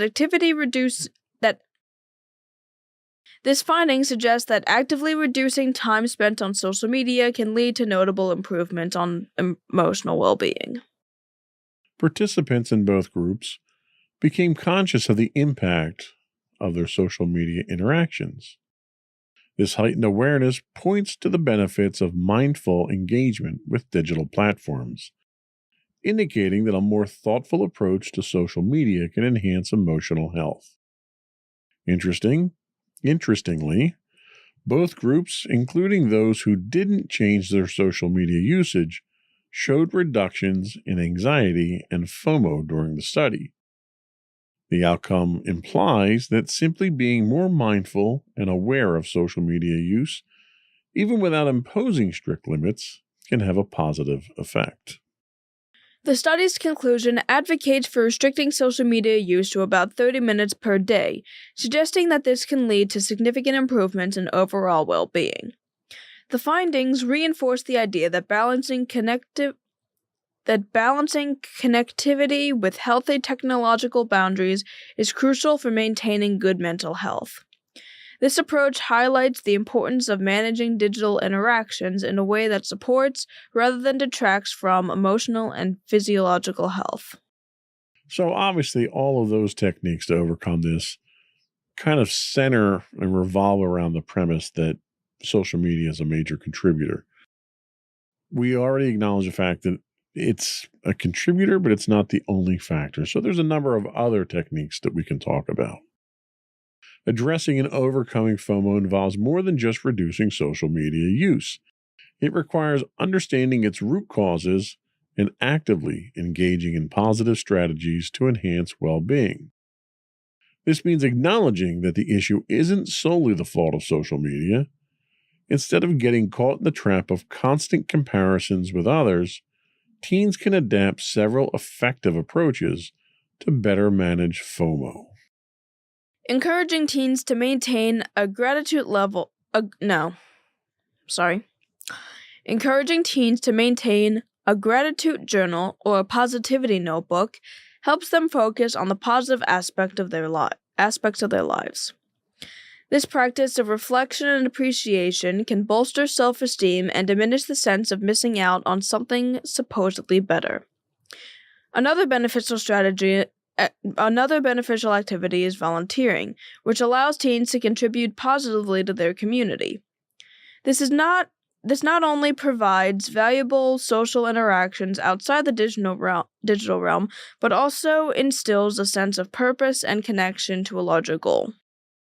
Spending time outdoors is another crucial strategy. You and I love to do that. Being in nature, away from technology, offers a respite for the nervous system and can mitigate the negative effects of FOMO. Physical activities and the calming influence of natural surroundings positively impact mental health. Building authentic connections with peers is also vital. Strong, understanding, and caring friendships can significantly reduce the emotional stress associated with FOMO. Pursuing passions, be it through creative activities or hobbies, is also instrumental in combating FOMO. Engaging in activities that teens are passionate about can enhance their self-esteem and provide a sense of achievement, counteracting the feelings of inadequacy often fueled by FOMO. Lastly, it's important to recognize when FOMO becomes overwhelming.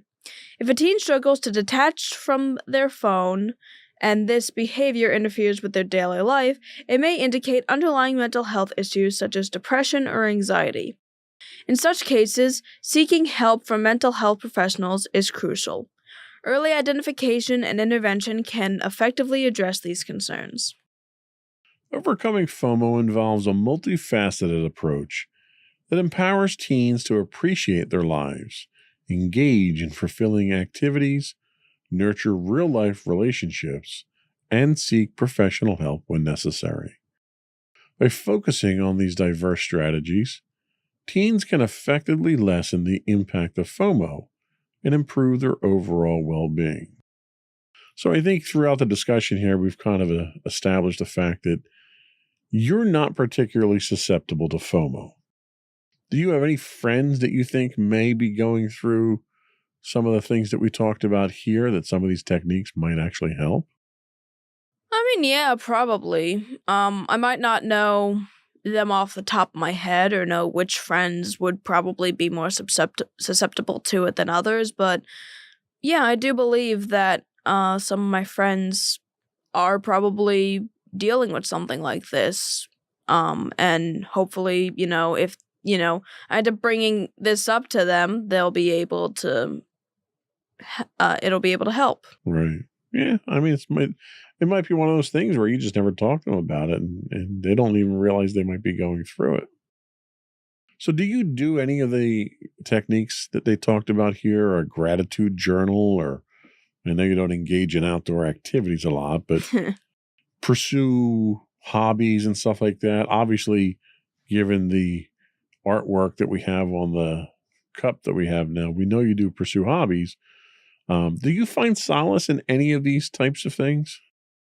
Well, keeping a gratitude journal, I don't really do that. I remember I tried doing something like that, and then it was just, I stopped.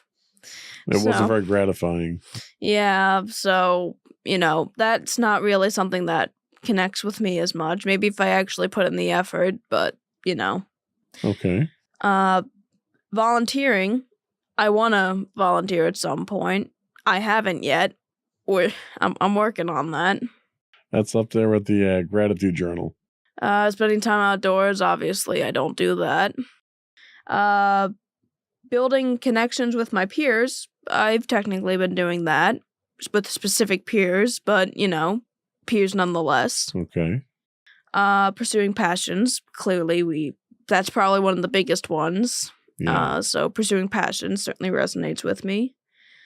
So yeah, I guess the last two are really... Okay, well, it's good to see that some of these things are activities that you engage in, because not only do they help with FOMO, they help with a number of other emotional management type things that we have to deal with on a regular basis. So in your experience, how important is it to have strong and real life connections with your friends? And what are some of your techniques for establishing and maintaining those? Oh, interesting that you're asking me that.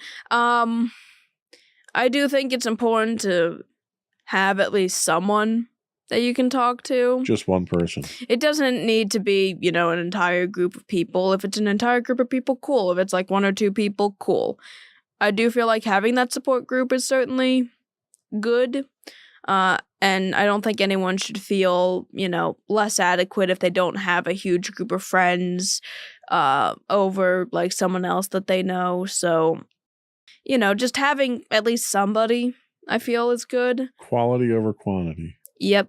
That makes sense. And for getting said friend and maintaining that relationship, I guess just be yourself and someone will probably come around and like you and enough to hang out with you. And in order to maintain that relationship, just keep up open communication and again, continue to be yourself. Don't, put on a mask for anybody. Don't pretend to be something you're not.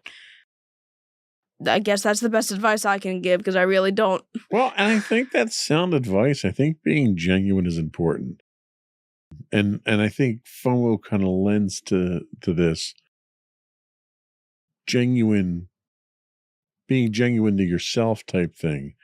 When people are more concerned about what other people think and they start acting and behaving and doing things for the benefit of others because they want to fit in, then they're really not being themselves. And there's only so long that you can keep up that facade, right? So if you make friends with someone on false pretense, you have to pretend to be that false person whenever you're around that other person. And I have to imagine that's just exhausting. Yeah. Right? And it's going to make you miserable. And then the other person's going to think you're disingenuous at that point in time. Yep.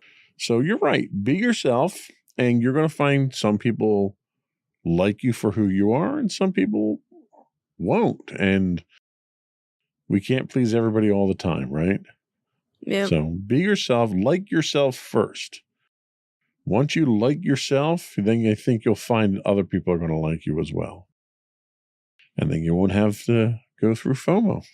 You'll be in that social circle. Yay. So I think that kind of wraps it up for us today. We're going to take a quick break, come back. We'll get your clothing thoughts. Yeah. What do you think of clothing today? No, we'll get your closing thoughts and then finish up with the business of the podcast. We'll be right back.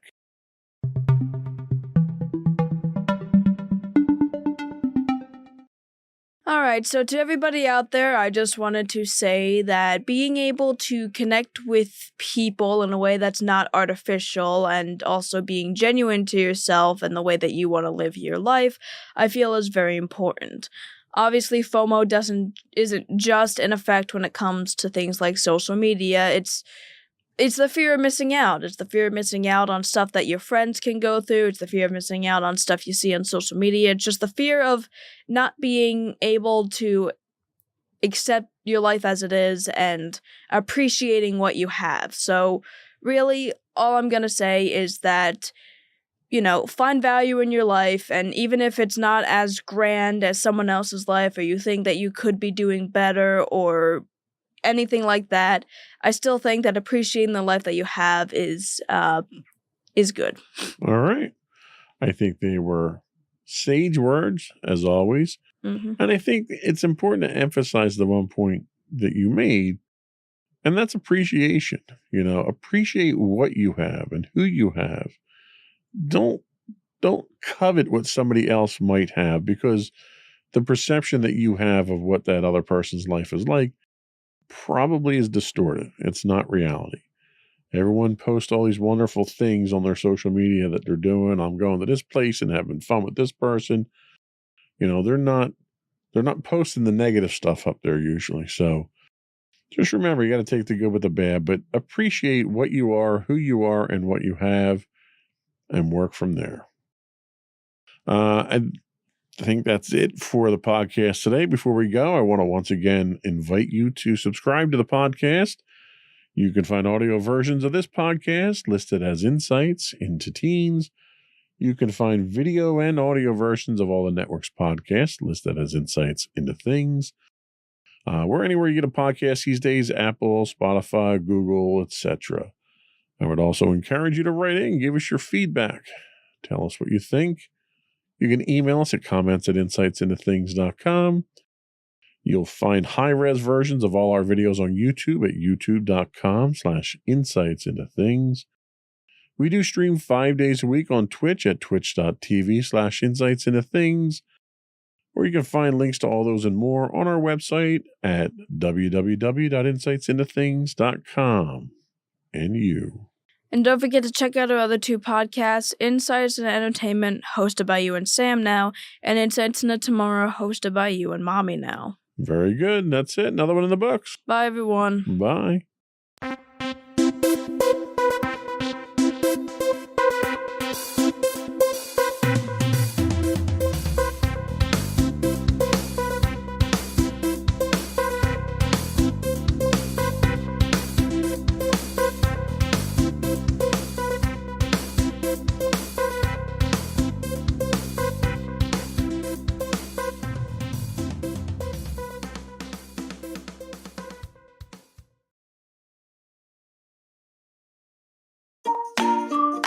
Insightful podcasts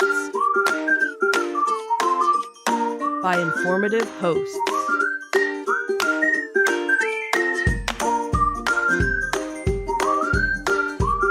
Insights into Things, a podcast network.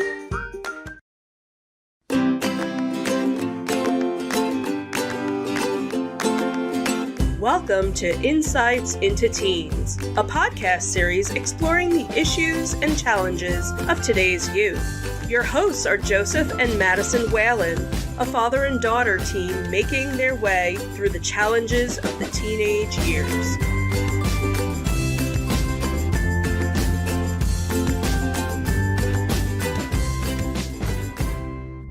Welcome to Insights into Teens. This is episode 177, Unconscious Bias. I'm your host, Joseph Whalen, and my objective and open-minded co-host, Madison Whalen. Hi, everyone. How you doing today, Maddie? I'm doing all right. How about you? I'm doing quite all right. Anything exciting going on with you before we get into the topic of the day? Well, Mommy's been off all week, so we've been doing some stuff together. That's nice. What'd you guys do today? We went to the shore. Nice. Did you get to see any of the planes from the air show? I know they're doing the AC air show today. No, but we saw plenty of advertisements. Oh, well, that's good. Didn't get ad blocker on the beach. You know, I think that's like a separate subscription or something. So. Right. Nice. So today we're going to talk about unconscious bias and the impact it has on all of us. You'll be introduced to some common types of biases that have a large impact in our lives. We'll also talk about how to notice the effects of bias in your schools and in your communities.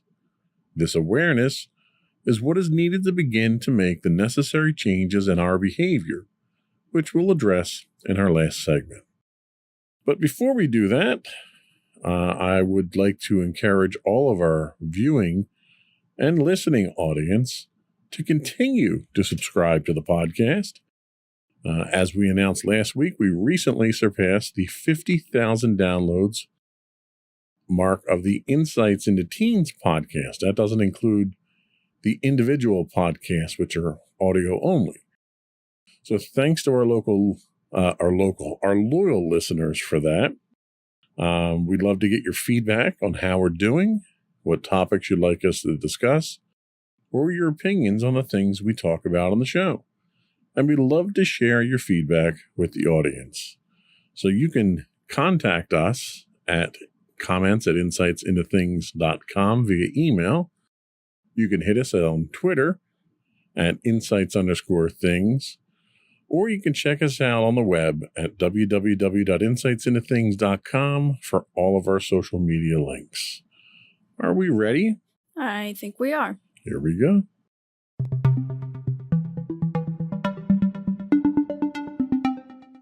So what is unconscious bias? Unconscious bias refers to the attitudes or stereotypes that affect our views, our actions, and our decision-making ability. Scientific research in this area demonstrates how unconscious bias is automatically activated and affects how we think day to day. It also impacts hiring and evaluation processes and contributes to the lack of workforce diversity, and even how we treat others on a personal level.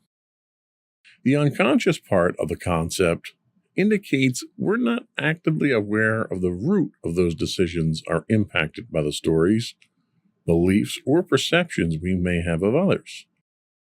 Bias implies that we are skewed in some way in our decision making. But unconscious biases are, in fact, not a judgment. Everyone is biased. Each of us holds a set of perspectives that help us navigate a complex world efficiently. Our goal is to bring awareness to the subject that is misunderstood and, in some cases, unnecessarily overcomplicated. We're going to attempt to simplify unconscious bias today. And our hope is that you'll have a better understanding of the concept and some tools for how to think and behave differently. So what's the impact of bias? Is a small amount of bias really going to dramatically affect your life? The short answer is yes, and the long answer is still yes. Researchers created a computer simulation that showed a 1% bias in favor of promoting men in the workplace. You might think that beginning with the same number of men and women in entry-level positions and applying a 1% bias in promotion wouldn't change the expected 50-50 outcome. In fact, applying a 1% bias in favor of men at every 6-month review for 10 years led to 65% of the most senior positions in the company being held by men.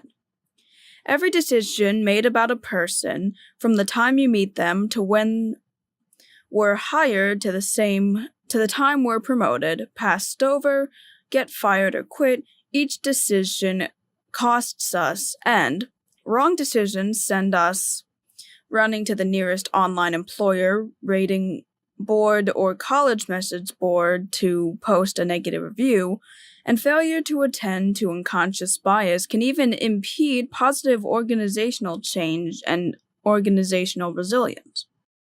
The study dealt with bias in the workplace, obviously, and while the initial research simulation was only run at 1%, when you add additional factors to the equation, things get worse. By adding in the bias that occurs when the job description is written, recruiting begins, interviews take place, hiring decisions are made, and then promotions are considered, you can see how the situation compounds. A small amount of bias has a large impact on our lives. The effects are dramatic and exponential. And as we continue to shine a light on unconscious bias, we need to also keep in mind that people are increasingly making decisions about the schools they attend, professions they enter, and job offers based on the institution's reputation diversity issues. As candidates, we have choices. In order to remain competitive, colleges and businesses will need to address each aspect of the process from start to finish. So this kind of became more of an issue recently with a recent ruling from the Supreme Court that we talked about already, in which they shot down the idea of affirmative action that was designed to combat discrimination and bias based on race. What they're talking about with unconscious bias here is something that clearly the court didn't take into account, because the whimsical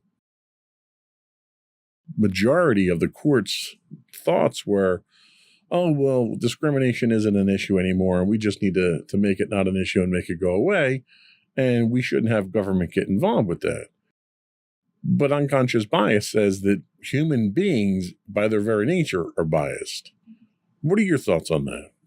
I would honestly, agree with the science, obviously. I feel like everybody is biased, depending on, how you were raised, where you grew up, and really what you feel is what you learned was okay and not okay. I'll fully admit I'm a biased person when it comes to my own beliefs, and I can find it difficult to relate to people that don't necessarily share my experiences or have different perspectives. And I'm not saying that we can't, talk to each other, even if we have, different beliefs and so forth. It's just, it's somewhat difficult when you kind of have a bias against somebody and you kind of have your own perceptions and stereotypes of them in a more unconscious way rather than more or less trying to have it purposefully. And it's funny because the study almost seems to suggest that conscious bias that we're aware of is better than unconscious bias. Because when you're not aware that you're biased about something, you really can't do anything about it. Yeah. And that unconscious bias may be something that's enforced from childhood. Maybe it's bias that your parents instilled on you. It could be cultural, it could be religious, it could be any number of things that has just been ingrained in you that you don't realize you have a bias against someone for something. Yeah, and I feel like especially when it comes to unconscious bias versus conscious bias, it's a lot harder to kind of change your ways or even like move past that bias when you don't know that you have it. I think that's kind of an obvious statement, but when you're conscious of a bias you have, you can obviously, that's like basically the first step, and you can take steps to eventually overcome that bias. But when you have an unconscious bias to something, it's much harder to actually realize that you had a bias, whether it was something you had through childhood or something that was just ingrained in your mind for however long you really knew. So I certainly would agree with the fact that conscious bias is probably it's probably easier to have, or it's better to have conscious bias. That way you have it and you can improve from it, rather than unconscious bias when you never actually realize it. And I think the other important takeaway here is to understand that bias is natural. Mm-hmm. It's, to a certain extent, it is an instinctive survival trait that humans have had since, we were living in caves. It's that bias, that things that we perceive as being a threat to us or not being advantageous to us for our survival or, for our procreation, for our continued existence, we develop a bias against those things. So we try to weed those types of things out of the group mentality that we're in. Yeah. So it's not unusual to be biased. It's what you do with that bias and whether or not you allow that bias to result in injustices. What were you going to say? I was going to say that not all biases, at least in that case, are necessarily bad. Like, yes, you can have biases related to your own survival. It's almost like with fear. I think that fear and bias can are kind of intertwined in some way, where it's like you kind of have a fear on something based on a bias you have with it. And some biases, it's okay to have some of them, because it's like, you feel yes, you can feel threatened by certain things. Obviously, some are certainly a bit more extreme to where you should probably kind of reevaluate it when you can.